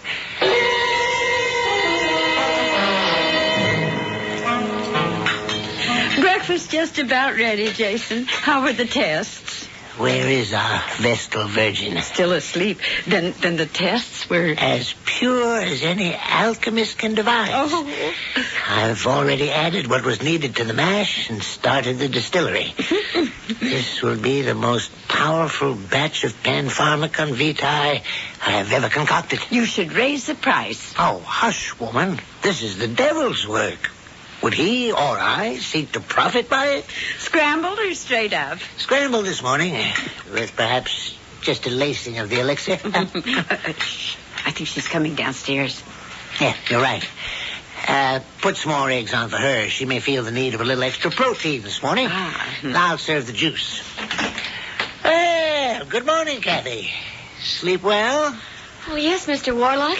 Except for... For what, dear? It's silly. Somewhere in the middle of the night, I thought I felt a pain in my arm as if something had bitten me. Oh, let me see. Oh, yes. There is a little bit of a mark there.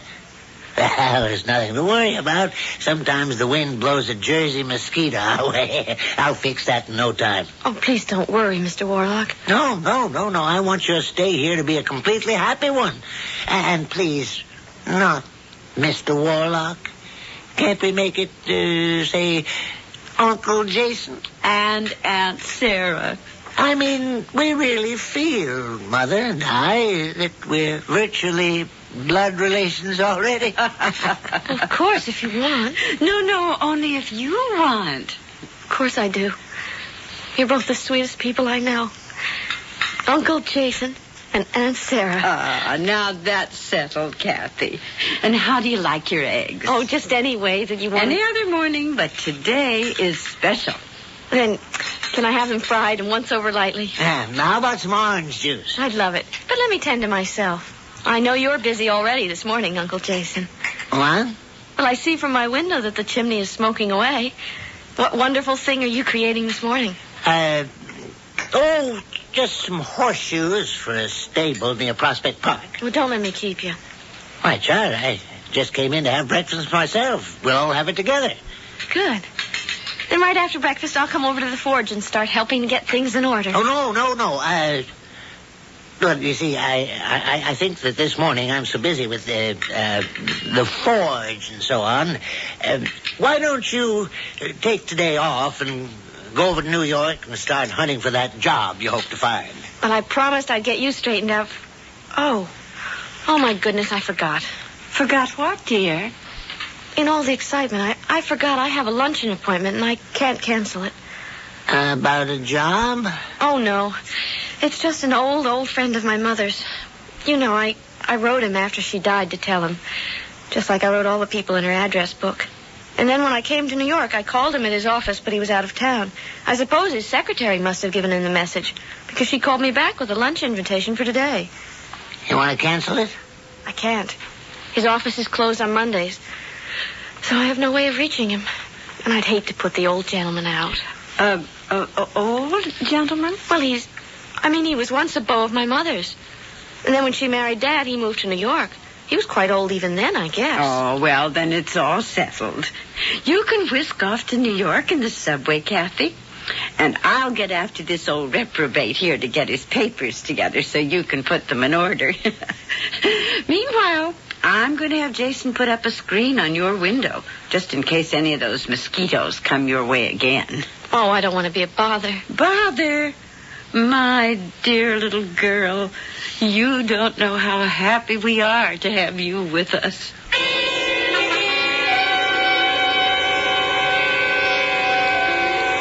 Yes, mademoiselle. May I help you? Yes, I'm having lunch with a Mr. Patrick Trent. I don't know if he's here yet. No, not yet. But let me take you to his table. This way, mademoiselle. Henri, a chair for the lady. Oh, thank you. Oh, pardon, mademoiselle. Monsieur Trent has just arrived. That's Mr. Trent? Yes. Excuse me? Miss Pryor? Yes, Mr. Patrick Trent? Junior. I guess not that anymore. My father died in Florida 4 days ago. Oh. I just came back from his funeral. Oh, I'm so sorry. What can I say? Oh, please don't. Mind if I sit? Of course not. Dad he knew it was coming. Not so soon, of course. And he wasn't all that young. But he was meticulous about everything. And he told me he had this appointment with you. So I'm trying to fulfill all his promises and round things off. Can I order us a drink before lunch? Oh, I don't know. I'm not a drinker. I wouldn't know what to order. Well, why not leave that to me? I'll take it easy. But we really ought to celebrate. Or at least me. You know, in a period of absolute despair, suddenly you were there, one bright, shining light through the murk.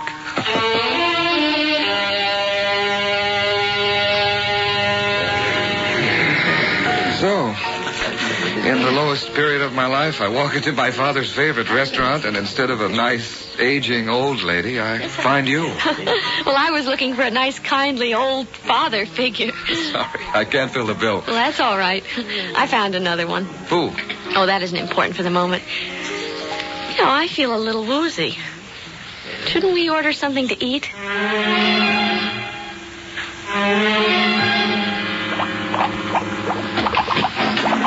Sarah, hey, what are you doing here? You scared me.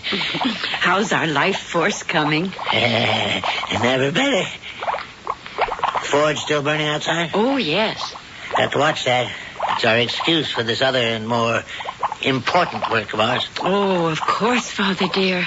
You know I don't like you coming through the secret door by daytime. What is it? I've had quite a few calls. The Bronx, Queens, and Mascot can recycle bottles for us if we pick them up. Oh, and you better stop by Mrs. Fernglass right here in Columbia Heights. Fine. I can leave this cooking for the rest of the day and take the panel truck to pick them up.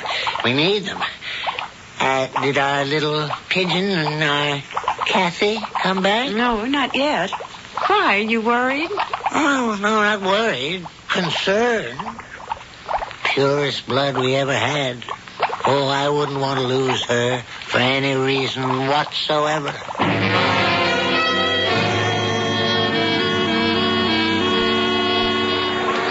So, now you've seen the lady herself, the Statue of Liberty.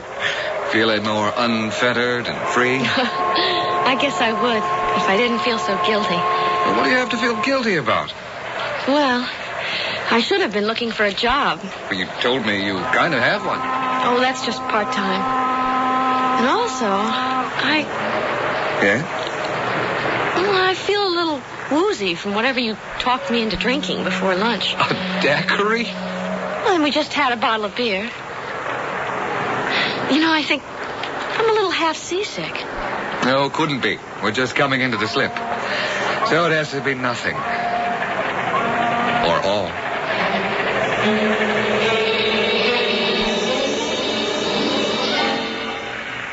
What did you mean there on the boat? Or all? Oh, it's just a feeling I have about us. Come on, let's get the subway for Brooklyn. You don't have to take me home. I can manage. I know, but I have to go to work. I'm not a lawyer like my dad, just a reporter. Lowly police precinct duty, it's that. Come on, we both have to get off at the same station. Clark Street, right? Well, that's my stop. But for you? Before I get there, I get your phone number and address, I hope, for future reference. Then I go to work.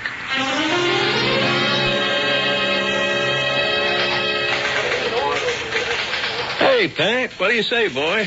How's the world treating you? Oh, great, Sergeant. I just met a girl. Do they make them anymore? I thought they threw away the old mold when they created Mez. You better believe this one is no mess. She's Miss all the way, Jim. Well, she sure seems to have made a hit with you. Oh, bullseye. I'm kind of late, Sarge, so before I have my editor on my tail, what's new on the blotter? Well, you didn't miss a thing. Just the usual.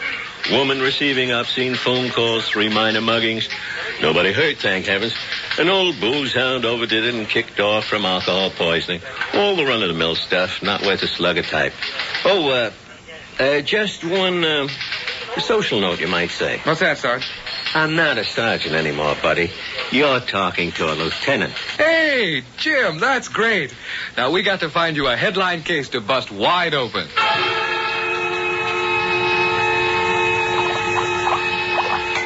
That the last case? Yeah. It's not even half full.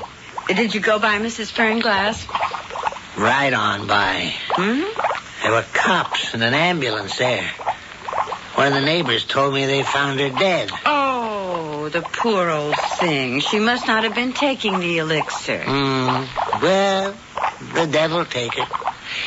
He must have wanted her home. Yes.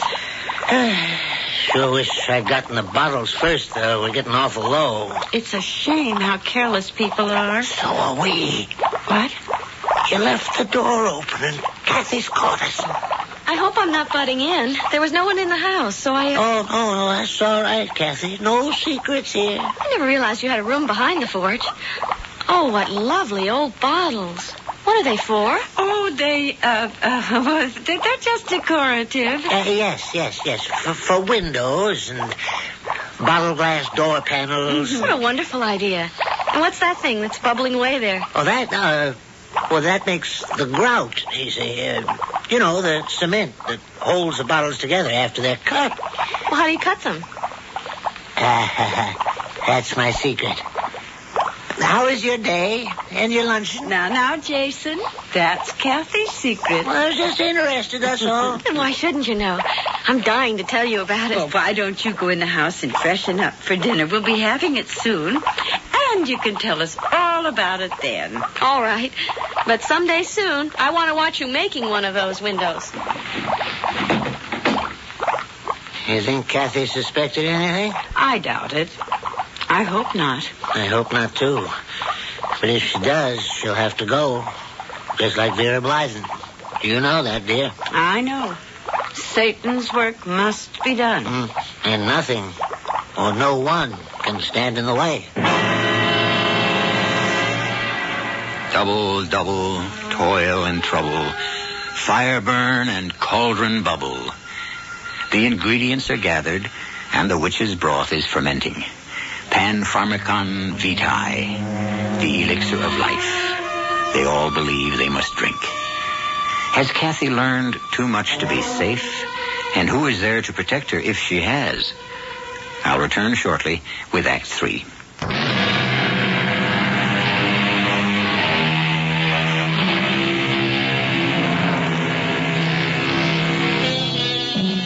There is nothing more inexplicable than an obsession.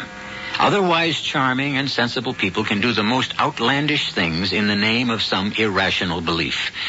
And the terrible danger of witchcraft is that it is a hidden belief, secret and unknown. In their wildest dreams, no one who knew that dear old couple, the Warlocks, could have suspected the havoc they are capable of. Least of all, Kathy, as she prattles away about her day in town with her newfound aunt and uncle. Now, you're sure you won't have some more cherry cobbler, Kathy? Oh, no, thanks. It was yummy, but I couldn't hold another thing. Tell me, dear, are you going to see this young man of yours again? I don't know. He did take my address and phone number before he went to the police station. What? The police station? Yes. He's a reporter for the Brooklyn Journal. Oh. I would be a little careful of those reporters. They're a wild lot, they say. Oh, not Pat. He's very kind and quiet and thoughtful. Still, the ones that work the police beat get pretty hardened by the things they see. Yes. I'd be very careful about a young fellow like that. Why, you two dears. You're protecting me like I was your own flesh and blood. So you are. Now we got you.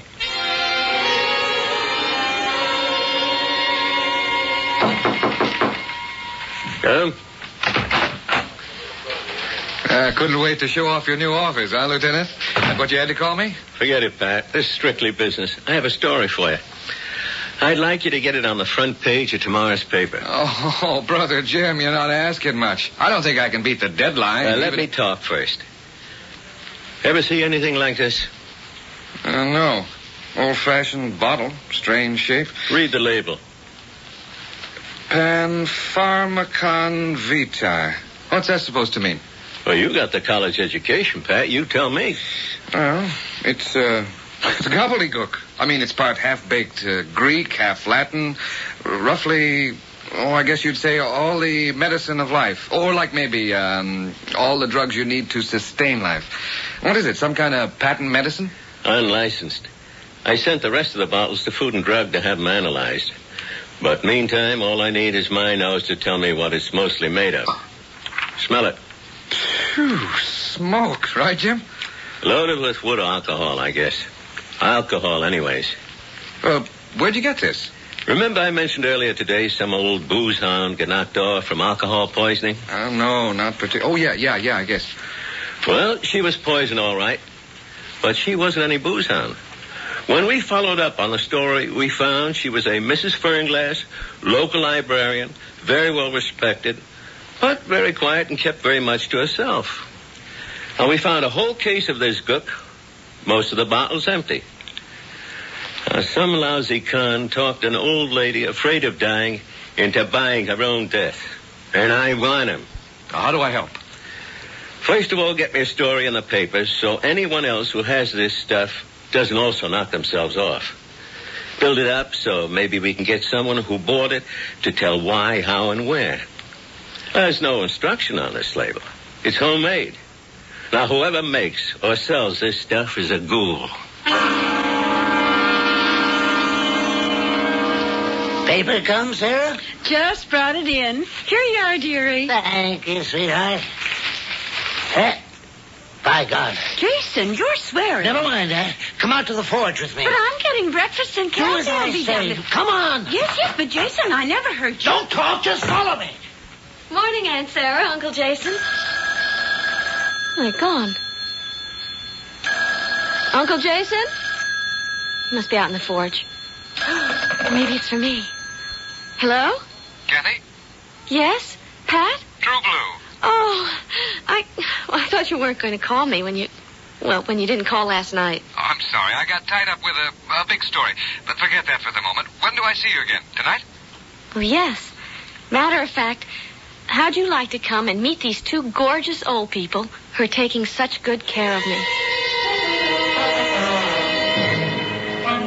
No wonder the police were at Mrs. Fernglass's yesterday. Oh, poor old thing. If she had only been taking the Panpharmacon. She took too much. You know, I always warn everyone against that. Now this witch hunt is on. I may have to get rid of all the bottles I filled. But why, dear? We're not doing any wrong. Yeah, we know that, but the rest of them, they outside, the unbelievers, they'll want to persecute us. But how can they find us? Nobody in the coven will come forward. No, but Kathy might. It's a chance we can't afford to take. She's got to disappear.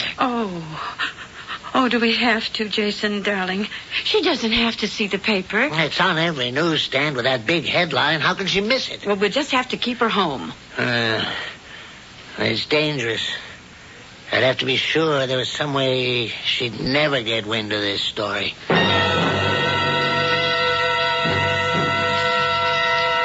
What are you doing here, Jason? I had to come, Dr. Callius. I have a problem. I can't fit you in today. I'm booked solidly. Not a psychiatric problem. This affects you directly as High Priest of the Coven. There's somebody I'm afraid will have to be removed.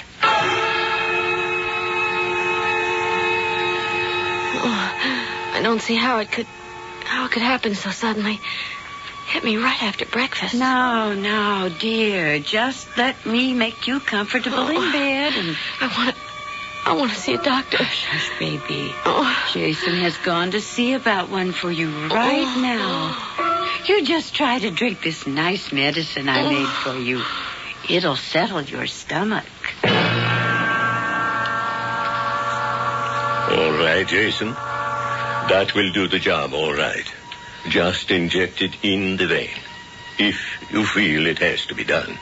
I don't want to hurt the poor child. Besides, she was such a perfect subject. But we must protect the coven at all times. I asked her out, yes. But how can you dispose of the... The body? Oh, for a smithy, that doesn't present any problems. For a witch, isn't cremation what we all want afterwards?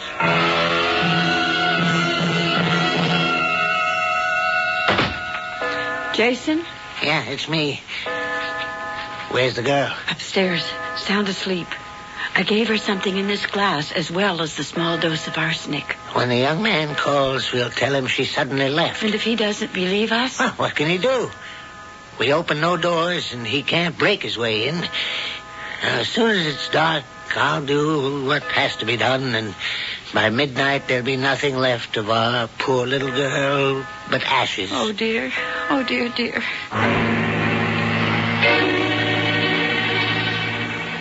Pat Trent speaking. Who? Oh, yeah, put her on. Hi, Kathy. What? The story? Oh, look, I told you. All right. It was just an old lady who was buying some kind of phony patent medicine that killed her. It was loaded with alcohol and had... Huh? What shape was the bottle? Well, it was old-fashioned, sort of octagonal and... What? Look, honey, I'm at work. I can't just walk out on... No, wait a minute, Kathy. Wait a minute. Kathy? Kathy? Damn. Is she crazy or something?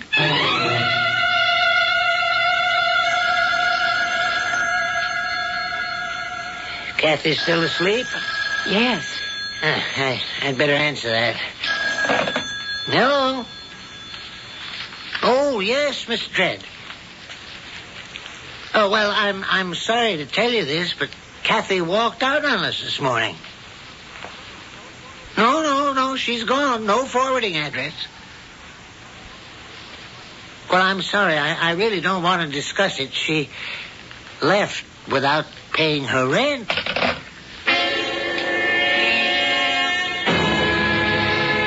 Jim, you've got to help me. You say you went to the house and no one asked. Yeah, but I am sure someone was there. Jim, this kid's in danger. Well, what can I do, Pat?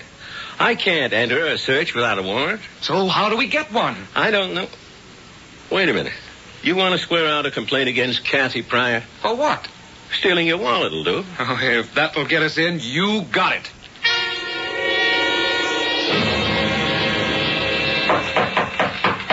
Open up. This is the police. Open up or we're coming in. Oh, dear me, what is it? I'm looking for Kathy Pryor, charged robbery. Well, she's not here. She left. I have a search warrant here. Open up and I'll decide for myself. Police, help! Okay, that does it. Open up, or do you want me to kick the door in?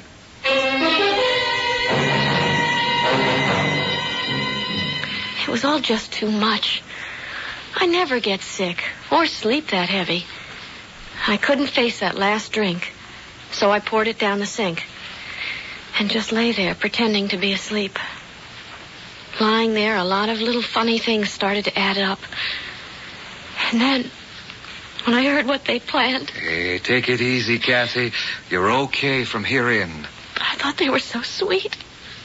But they're ghouls. Absolute ghouls. You're right, Miss Pryor.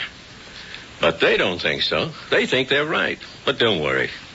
We have enough on them and the doctor to put them away for a long time. They confessed? We bore down a bit on the old man, and the old lady came to his defense like a tiger. She blurted enough of it out for us to get the rest. But what's the matter with them? They're witches, Miss Pryor. And in their world, that means they're good. That's the way they feel. I'll tell you how I feel. To hell with them.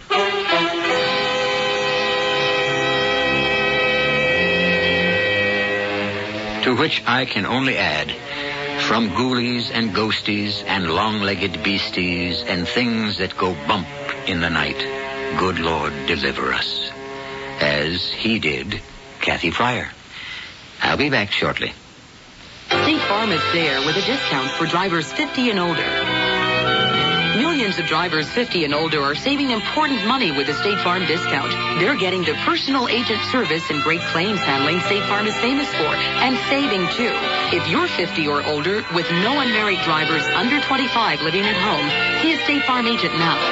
And like a good neighbor, State Farm is there. The discount's not available in every state. Other restrictions apply. If you have not yet prepared your will, please listen carefully. Without a will, the laws of the state and not you will determine who receives your property and in what amounts. Who manages the affairs of your estate? Your choice as guardian of your minor children may never be known. Your loved ones could face unnecessary legal costs and needless court delays. Now, for only $12.95, you can make your own will quickly and safely with the American Will Kit. You'll receive simple fill-in-the-blank will forms with easy-to-follow directions. The forms were prepared by lawyers to be valid in all 50 states. Order now, and you'll also receive free of charge our easy-reading personal protection guide, giving you important tips and special information that can save you money. Now is the time to take advantage of this special mail order opportunity. To order, call toll-free 1-800-542-1212. Only $12.95 plus shipping. That's 1-800-542-1212. Money back if not satisfied. Call now, 1-800-542-1212.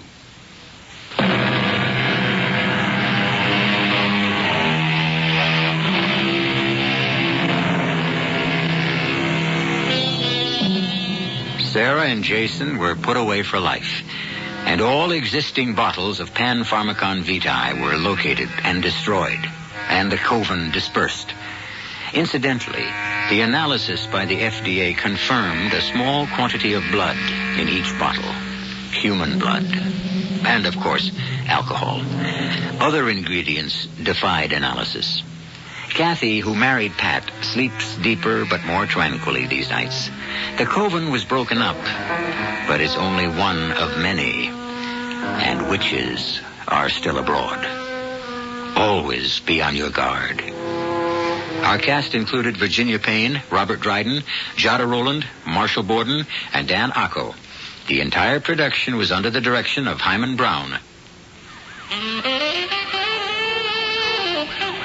I've been teaching math here for 16 years. And you know what I expect of my students?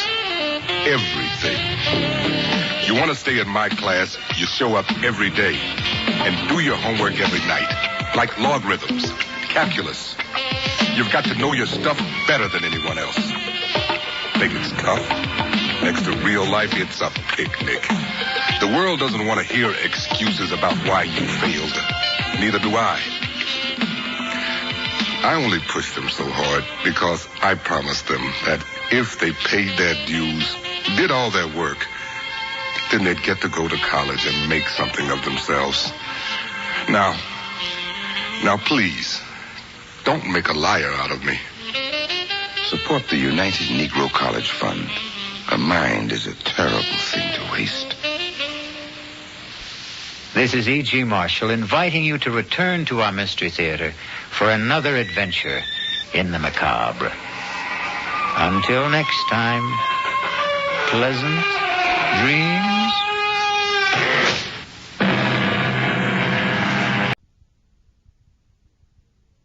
CBS Radio Mystery Theater presents...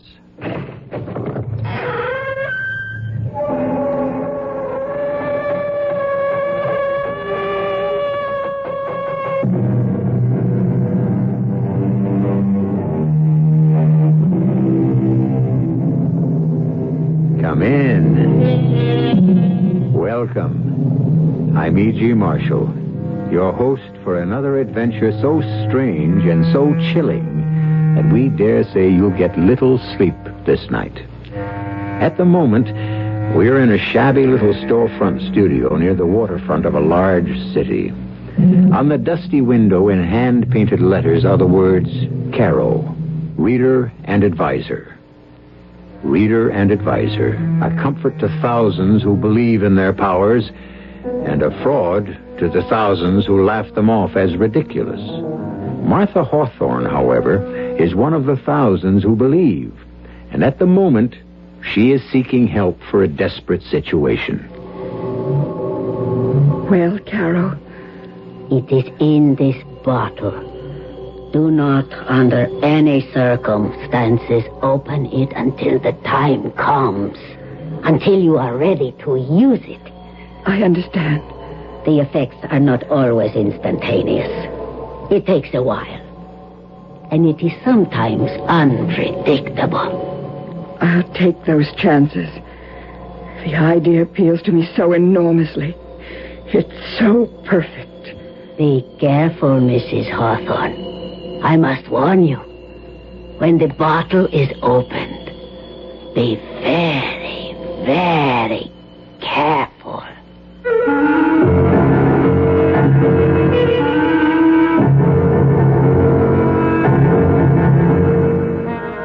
Our mystery drama, Black Widow, was written especially for the Radio Mystery Theater by Bob Juran and stars Robert Dryden and E.V. Juster. It is sponsored in part by Anheuser-Busch Incorporated, brewers of Budweiser. I'll be back shortly with Act One.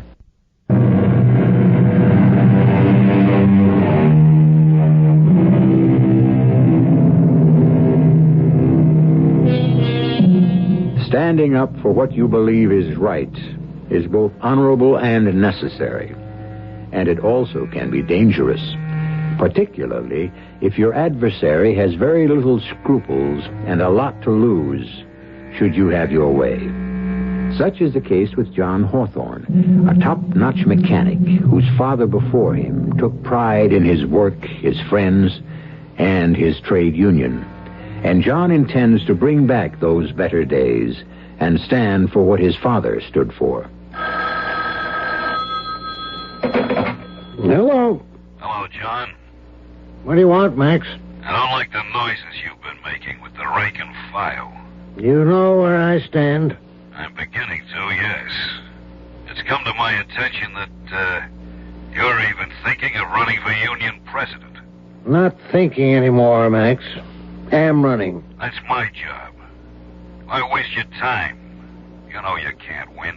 I know that damn near the whole membership is fed up with you and that so-called business manager of yours. You see, Max, what I've got that you haven't is the membership on my side. A membership? Don't act so naive, John. They don't have any say in the union's affairs. You're right there, Max. And that's been the whole trouble. I intend to give this union back to the members. We'll see. Let's talk about it in person.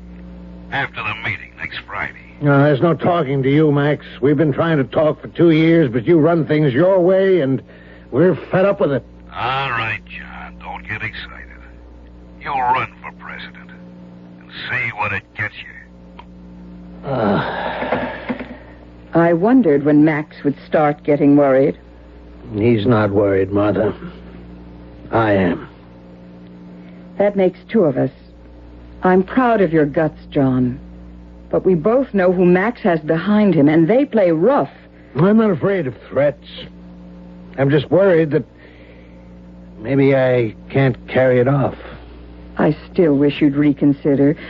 You have to do what you think is right. I don't want to be a hero's widow. No. They wouldn't try anything like that. Oh, I expect a little rough stuff, maybe, but I've got my eyes open. And I've got my protection, too. Oh, John, is it worth it? What's it going to do to Lillian and me? Nobody's going to get hurt. Except Max Conger. He's never had a serious challenge to his authority. We're a small, independent mechanics union that used to be great until Max Conger and his friends got their claws into us. I know you've been upset about it for months. But let someone else carry the standard. I have to, Martha. My father was shop steward for years, and now me. The guys just look to me to do it. Well, I can't say I'm not proud of you. I guess I wouldn't want you any other way. I'm home. Hi, Lillian. Hello, baby.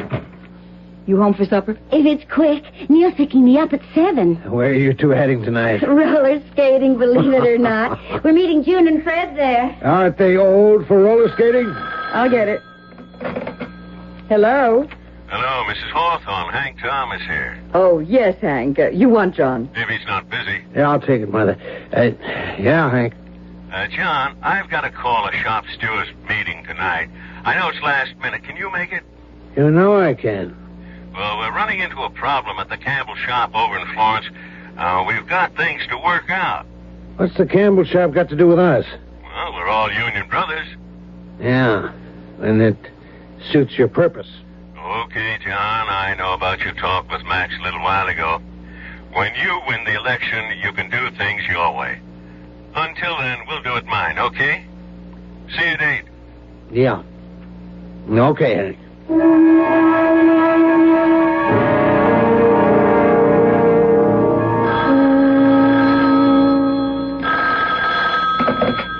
Hello? Hello, Mrs. Hawthorne. Hank Thomas again. I hope John hasn't left yet. Oh, he did. About 10 minutes ago. Oh, too bad.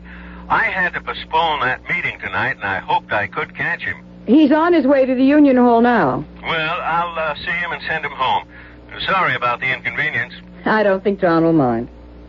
Well, bye, Miss Hawthorne. Goodbye.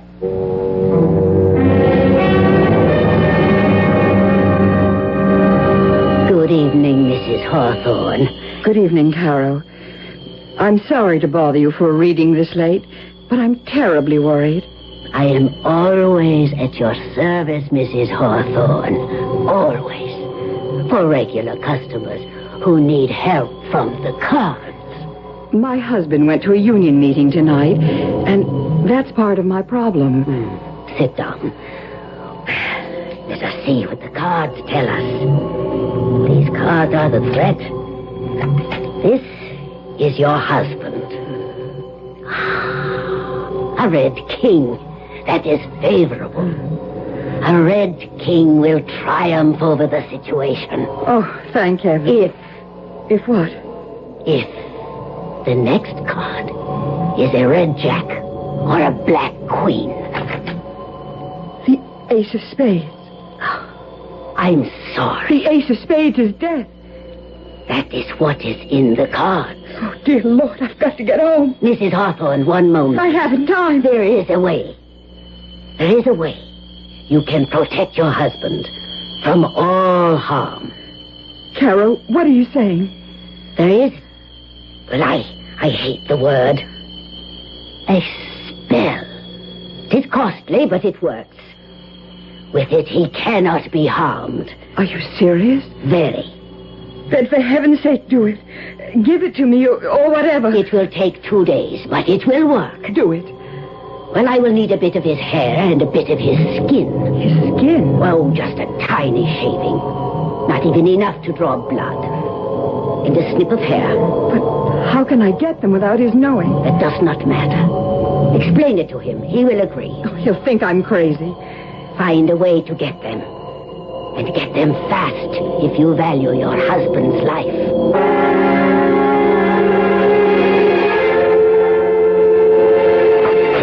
John? It's me, Mother. Where'd Dad go? To a shop steward's meeting. But after he left, Hank Thomas called to say it was canceled. I thought your father would be home long before this. Oh, they probably went for a drink. They usually do. But the meeting was called off. I'm so... Mother, what is it? You're shaking. Lillian, your father's in danger. Oh, Mother, have you been seeing that Carol person again? I had to. I had to know what would happen with this union business. Oh, Dad can handle himself, and you know it. What did your advisor say? You mustn't tell anyone, Lillian. She's going to give me a spell to protect your father. A spell? I don't like seeing you this way. Believing something like this would work. Well, it's voodoo. Or worse. It's not going to protect Dad. It's making a wreck out of you. This union business is making a wreck out of me. If I can find a way to stop it, I will. Well, this isn't the way to stop it. With witches' spells and... John forgot his key. Not a word to him about this. Well, how is the... Oh. Miss Hawthorne? Yes? Lieutenant Carey, 14th Precinct. What's happened? John? What is it, Mother? Police, ma'am. Mr. Hawthorne met with an accident. Oh, no. I'm too late. Oh, what happened? Hit and run, apparently. No witnesses. Oh, how bad. I'm his daughter. Fatal. Oh. I'm sorry. Will you come with me, please? Oh, Mother. I was too late. I was too late. Give us a minute, please. Oh, of course. I'll be outside. Mother, we have to go to police headquarters. He's dead. And I was too late. Mother, please. It's hard for us. We have to go.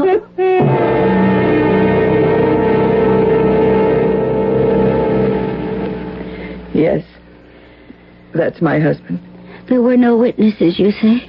Not as far as we know, but someone might come forward. There's always a chance someone saw it happen. It was no accident, Lieutenant. If you know something, Miss Hawthorne... My father was challenging the Union authority. And suddenly, he's dead on the street. No witness. Nothing to tie them in with it. Are you making an accusation, Mrs. Hawthorne? Yes. I'm accusing Max Conger and Hank Thomas of murder. Well, that may be impossible to prove. Let's go home, Mother. Home? What's left of home? Now that... I'll have a car take you back. We'll talk with you both, Miss Hawthorne, when your mother's recovered a little.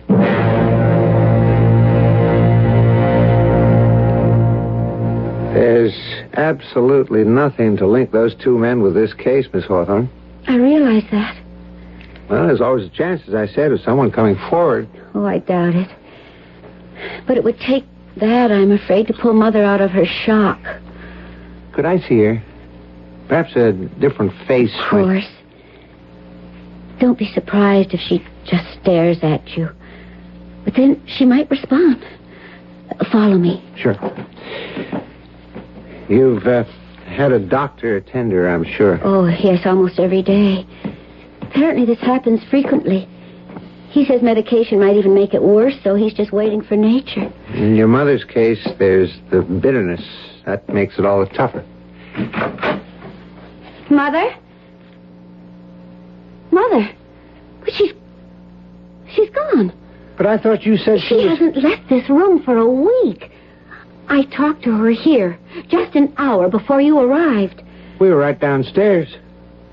How could she get by without our seeing her? The back stairs. It's possible, but it's not probable. But where would she go? Now, I have to ask this. Did your father have a gun? No. Not that I know of. I've got to use your phone, and fast.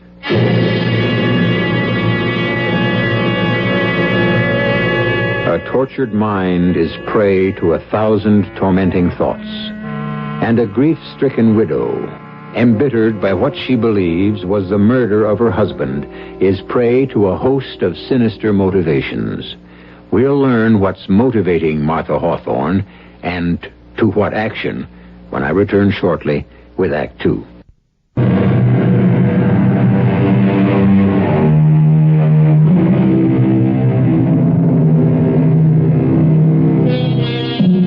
Martha Hawthorne has at last been motivated. For a week after her husband was killed in a hit-and-run accident, she sat motionless in her room, harboring the bitterness of suspicion, convinced he was murdered by the men he challenged. But for Martha Hawthorne, there was no way to prove it. Now, dressed entirely in black with a widow's veil, she seeks the help she so desperately wants. Sit down, Mrs. Hawthorne. Well, I was sorry to hear of your husband. We were too late, it seems. They didn't give me a chance to protect him. Are you so certain these men were responsible? I'm certain. Then would not the police be the ones? The police can't do anything. There's no proof, no witnesses. That's why I'm here. I want revenge. If it is in the cards, perhaps. Not the cards. You know what I want. Yes. One that will be as foolproof as theirs. Are you sure? I'm certain. Mrs. Hawthorne, please listen. I have been your advisor for almost 3 years. You are a gentlewoman. What you are doing now is out of grief and bitterness. Wait. Wait a month, and I will not wait. Very well. There is a very effective method. And you would be above suspicion. Exactly what I want. There is some risk to you. That doesn't matter. Come back tomorrow. I shall have it ready. It is in this black bottle. Do not, under any circumstances, open it until the time comes. Until you are ready to use it. I understand. The effects are not instantaneous. It takes a while. And it is sometimes unpredictable. I'll take those chances. The idea appeals to me so enormously. It is so perfect. Be careful, Mrs. Hawthorne. I must warn you. When the bottle is opened, be very, very careful. Martha, come in. I hope I'm not interrupting anything, Max. Of course not. I imagine you're surprised to see me. You're always welcome here, Martha. You know how I felt about John's death. Your flowers were very thoughtful. Hit and run's a cowardly thing. If we can find out who killed John and just left him But there... he's conveniently out of your way now. Wouldn't you say whoever did it did you a favor? Martha, what a thing to say. John was a fine man. But still a threat to you. And your position. We had our differences, yes, but to say that... You don't fool me, Max. Oh, I don't say you were driving the car. But John's death was no accident, and you know it. You arranged it. You're taking chances with that attractive mouth of yours, Martha. What you mean is I'll be next? This is ridiculous, Martha. I wouldn't threaten you. Nor I you. But if a certain piece of evidence I have proves to be right, I'll drop the proof of John's murder right in your lap. What evidence? That's my secret. It's in my garage. You'd know it if you saw it. And it points right to you and Hank Thomas. I don't believe you. That doesn't concern me. I came here, Max, because I want you to know I'm not making wild accusations. When I can prove it, and I know I can, I'll do what's fair and right. Go ahead. You think you can tie me or Hank into this? Go ahead. You're going to be very sorry, though. Oh, no, I'm not, Max. You are. Martha.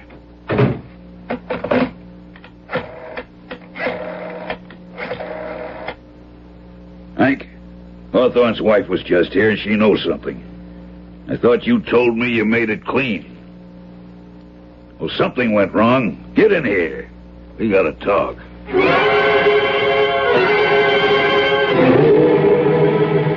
Mother, why can't we have the lights on? And why have you been pacing by that window for an hour? You'll know when it happens, Lillian. And I'm pretty sure it will. Why don't you tell me? Wait. There. Yes. There they are. Who? Max Conger and Hank Thomas. What? They're heading for the garage. I knew it. Mother, I insist on knowing what's going on. That's it, Max. Come into my parlor, little flies. I'm ready for you now. I knew you'd prove your guilt. Mother, should I call the police? No. Stay right here by the window. Keep watching the garage. Watch everything they do. I'll be back in a few moments. Where are you going? Never mind. Just stay here and don't leave the window whatever you do.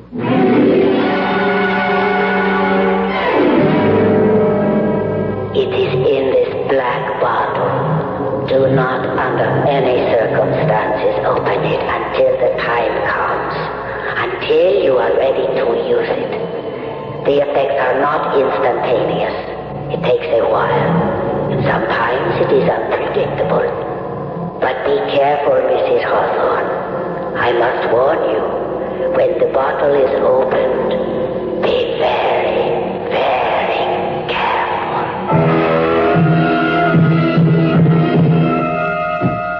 Keep the light low. What are we looking for? I don't know, but she said I'd recognize it. She or the daughter's liable to see us. There's nobody home. I've been phoning for an hour. And no lights in the house. Well, then. This is crazy, Max. How could she have any evidence? She's working on your nerves. How could she trace it to us? I don't know. And that's what worries me. Flash your light around, but keep it low. Early. Look at that. Yeah. Looks like a black widow. They're dangerous. Not if you don't touch him. See? It just sits there. It gives me the creeps. Let's get out of here. Not till I find what I came for. The spider's gone. Oh, look at everything. What stands out? I don't know, Max. But if you're not leaving, I am. Go, then, and leave me the light. Yeah. Wait. Look. That black widow spider again. It's right in front of the door. It won't attack. At least I don't think so. If you touch one by accident, that's when they fight back. Look at it, though. Takes little steps toward us. It's disappeared again. They don't like the light, I think. They head for dark corners. I got chills just looking at that thing. I'm getting out of here, Max. Okay. There's nothing here. Martha's bluffing. So, Mrs. Hawthorne, it was effective. Very. I'll need another one. Are you sure you want to continue this, Mrs. Hawthorne? Absolutely certain. Very well. I shall have another for you tomorrow.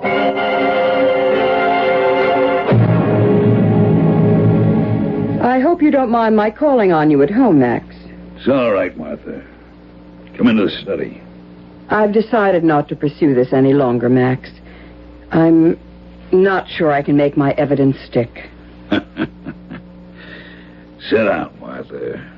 Let's be friends. John and I were. John hated your guts, and you know it. I know for certain that you and Hank killed John. But I'm giving up. You won't be seeing me again, Max. Well, if you want it that way, Martha. But my door is always open to you. Your courtesy doesn't impress me, Max. May I drive you home? No, thanks. It's a lovely night. Well, then, good night, Martha. Goodbye, Max.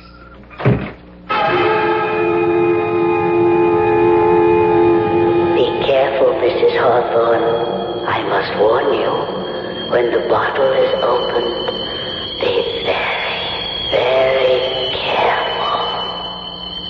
I'll be careful. Here's to your health, Max.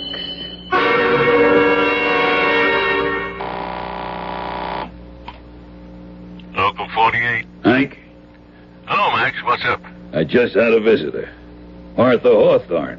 Oh? She's giving up. She knows she can't prove anything. She's finally admitting it. There's still that nosy detective to deal with. He hasn't got a... Oh!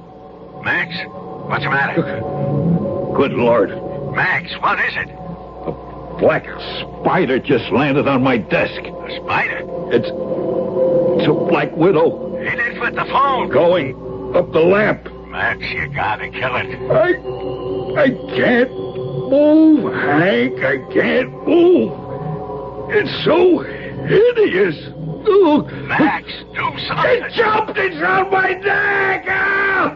Get off. Get off. Max. It bit me. I'm bitten. Max. Oh, get an ambulance.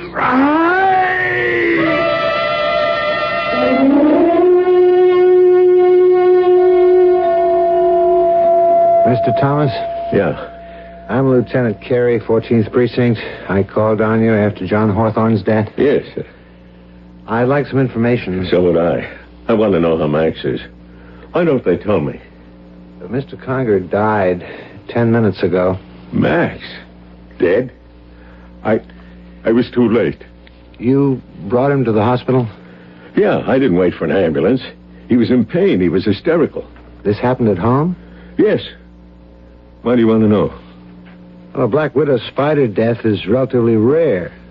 Did he say anything on the way to the hospital? No.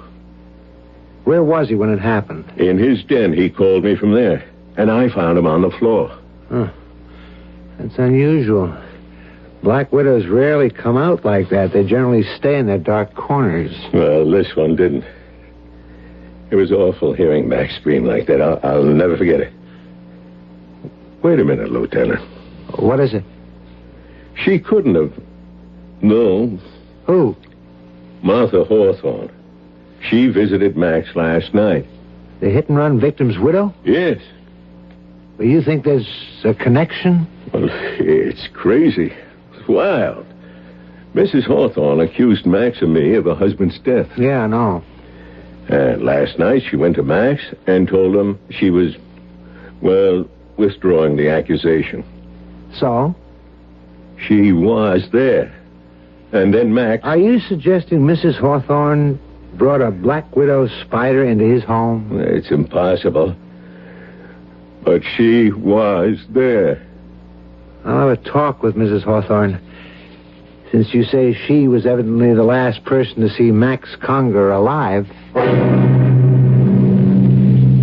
Back again, Mrs. Hawthorne. Well, I read of the man's death in the paper. You think me a murderer, Kara? No. I'm an executioner. That man killed my husband. And I'm not quite finished, Kara. I'll need one more. Just one more.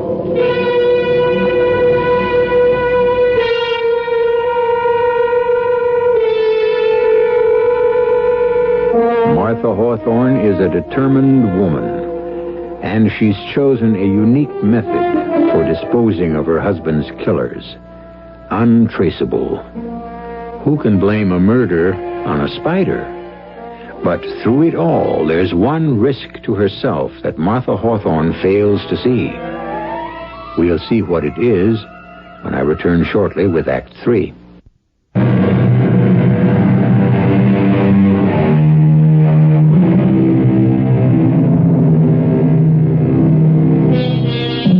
Will you walk into my parlor, said the spider to the fly. 'Tis the prettiest little parlor that you ever did spy. Oh, no, no, said the little fly, to ask me is in vain, for who goes up your winding stair can ne'er come down again. Martha Hawthorne, still bent on avenging her husband's death, has one more victim of her bitterness to dispose of. But the victim is beginning to fear for his life, and has suggested to Police Lieutenant Carey that there may be some connection between Martha Hawthorne's visit to Max Conger and Max's subsequent death. How can I help you, Lieutenant Carey? It's about the death of Max Conger. That was dreadful. I make no pretense of liking Max, but I was shocked when I read of his awful death. A spider, oof. Mr. Conger's associate, Mr. Thomas, says you visited him that night. I did, that's true.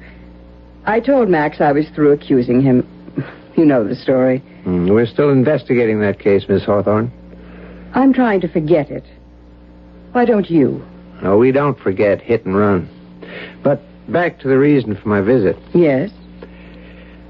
I don't know how to say this, but you visited Max Conger, and a short time later, he was bitten by a deadly spider.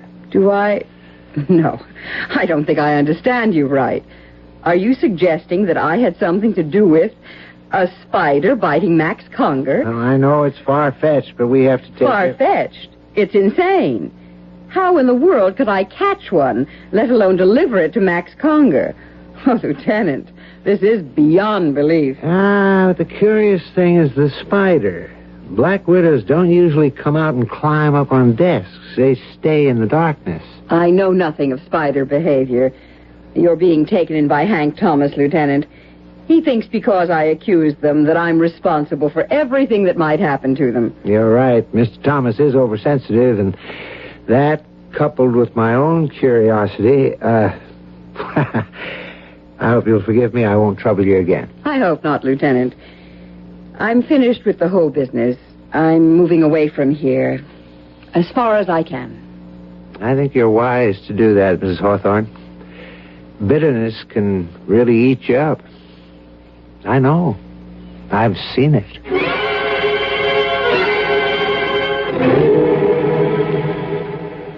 I don't care what you say, Lieutenant. I'm in danger. Now, Mr. Thomas, Mrs. Hawthorne can't possibly do you any harm. She did it to Max. Why are you so sure Mrs. Hawthorne is out to get you, as you put it? Well, she's a hysterical, bitter woman. And a threat to me. No, not Miss Hawthorne, Mr. Thomas. But someone is. What? The reason I'm pursuing this is because there is something strange. Two members of the same union meet with accidental deaths within 2 weeks of each other. There's no one sabotaging the union. John Hawthorne had an accident. His hysterical wife's making waves. Now, if you won't protect me from Martha, I'll set up my own defense. She told me she was forgetting the whole thing. Yeah, she told that to Max Conger. And look what happened to him. There's no way of... Not for you, maybe. But I know different. That spider was no accident. All right, I'll tell you what I'm going to do, Mr. Thomas. I'm going to post a guard at your home and your office. No one, including Mrs. Hawthorne, will be able to approach you. That makes me feel better. But I can't do it indefinitely. It's just until I can make heads or tails out of this whole thing.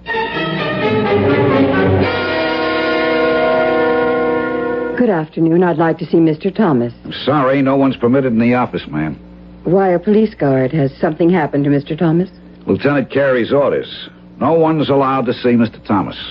He's all right, then? Yes, and Lieutenant Carey intends to keep him that way. But I don't understand. I've known Mr. Thomas for years. I'm Martha Hawthorne. Oh, yeah. Well, sorry, Mrs. Hawthorne, but he said you particularly were to be kept out. I'm very sorry for him. He must be living in terrible fear. Can you imagine anyone being afraid of me? Excuse me. Yes, sir? Oh, it's you. Where's my secretary? She's gone to lunch, sir. Well, when she gets back, I'm going home. Yes, sir. Hank, what's the trouble? Who's out there? It's me, Martha. Leave, Martha, now. Oh, Hank, please. Hank? Hank? What's he doing in there? You all right, Mr. Thomas? I'm all right. He's moving furniture against the door. Oh, no, it's pitiful to see someone so frightened. There's no danger, Mr. Thomas. Not anymore. I've got the door barricaded. I'll send her away. I'll leave now. There's no use. Mrs. Hawthorne's leaving now, sir. I feel sorry for him. I really do. So terribly sorry.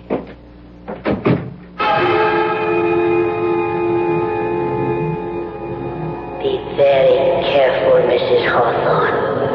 I must warn you, when the bottle is opened, be very, very careful. So Hank Thomas won't see me. Well, we'll see about that. And now here's to your health, Hank. Mr. Thomas, Mrs. Hawthorne's gone now. She really gone? Yes, sir. Okay, but don't let her back in.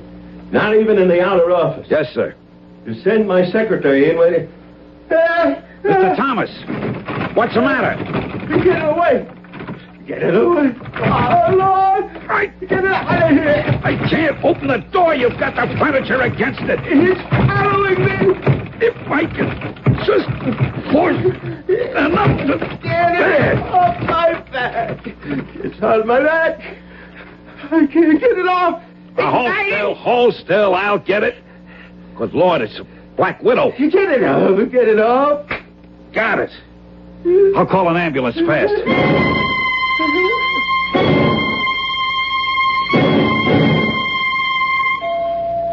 What's the word, Lieutenant? Dead. Heart failure. What's the matter with you, Joe? I put you there to guard him, and bingo, he gets it with you right under his nose. I ought to have your badge. Lieutenant, I swear nobody went into that office. You said Mrs. Hawthorne left shortly before he started screaming? About 2 minutes. Maybe less. While she was there, in the outer office, did you see her take anything from her purse? Oh, not a thing. I can swear to it. She wasn't there more than a minute. He told her to leave. And she never went into his private office? I wouldn't have let her. Your orders.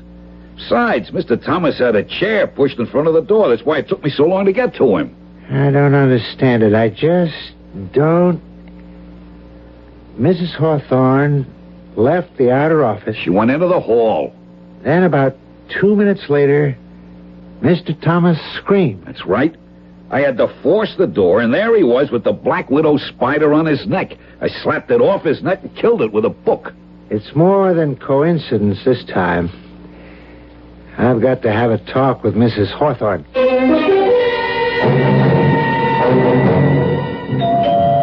Coming. Who is it? Lieutenant Carey. Oh, hello, Lieutenant. Miss Hawthorne, I must speak with your mother right away. Oh, she's not here. Did you know she visited Hank Thomas' office this afternoon? No. I got home at 6. Mother wasn't here and there wasn't any note. I just assumed she'd gone shopping or something. Hank Thomas died from a heart attack after being bitten by a Black Widow spider. Oh, my heavens, no. It happened minutes after your mother was there. Oh. From what I can learn from my guard, your mother never went near the private office. Well, then... But this right on top of Max Conger, it's just not coincidence anymore. The two men die in the same way shortly after your mother visited them. Oh, this is ghastly, Lieutenant. I just can't believe Mother... It is highly improbable, but how do you explain it? I don't know. Look, I'll tell Mother you want to see her the minute she gets home. I'd like to wait, if you don't mind. Very well. Come on in. I'll get us some coffee. It's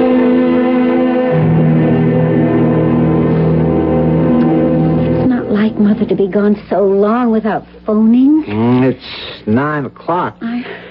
Is there a friend she might have visited? Oh, several. I could call... Yeah, maybe you'd better. Because in 10 minutes, I'm going to put out an all points on her. Oh, there she is. Hello, Mother? Oh. No, she's not here. Who? Oh, yes, I know. Urgent? Why? Oh, then Mother hasn't been there today. Yes, I'll have her call you. Who was that? Mother's reader and advisor. Someone named Caro. Well, she's been going to her for years. Oh, one of those spooks? Oh, Mother believes her. Unless she's checked with Caro, she won't... Oh, wait a minute. Oh, dear Lord. I wonder... What is it? Well, when Mother thought Dad was in danger, she told me this Carol was going to give her a spell. A spell? Yes, a spell to protect him. I just laughed it off. I mean, advice from the cards is one thing, but could this have anything to do with the spiders? Where is this Carol? Well, I don't know exactly. Somewhere near the waterfront, I know that. I'll find her.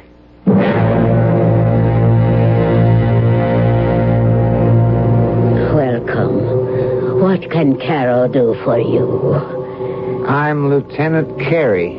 Police? Now, don't get upset. Just a few questions. Mrs. John Hawthorne is a client of yours? Yes, for several years. But what is the trouble? Has something happened to Mrs. Hawthorne? No. But her daughter says you were going to give Miss Hawthorne a spell to protect her husband. Some believe. Some do not. Did Mrs. Hawthorne ask for another spell? Something involving spiders? Then you know. 2 men have died from black widow spider bites shortly after Mrs. Hawthorne visited them. When did the second man die? This afternoon. My man killed the spider, and we've taken it to the spider was killed? Yeah, it's in the lab for study. Oh, no. I warned her to be careful. I told her to be careful. Then you did supply Mrs. Hawthorne with deadly spiders? No. But you're saying... I did not give Mrs. Hawthorne spiders. Well, what did you do, then? It's obvious that this whole thing started here. She came to me for a deadly weapon, yes. She wanted revenge. And you gave her the spider? No! I told you I did not. How could an ordinary spider be depended on to do what she asked? Yeah. That's been bothering me. I gave Mrs. Hawthorne a potion. A potion?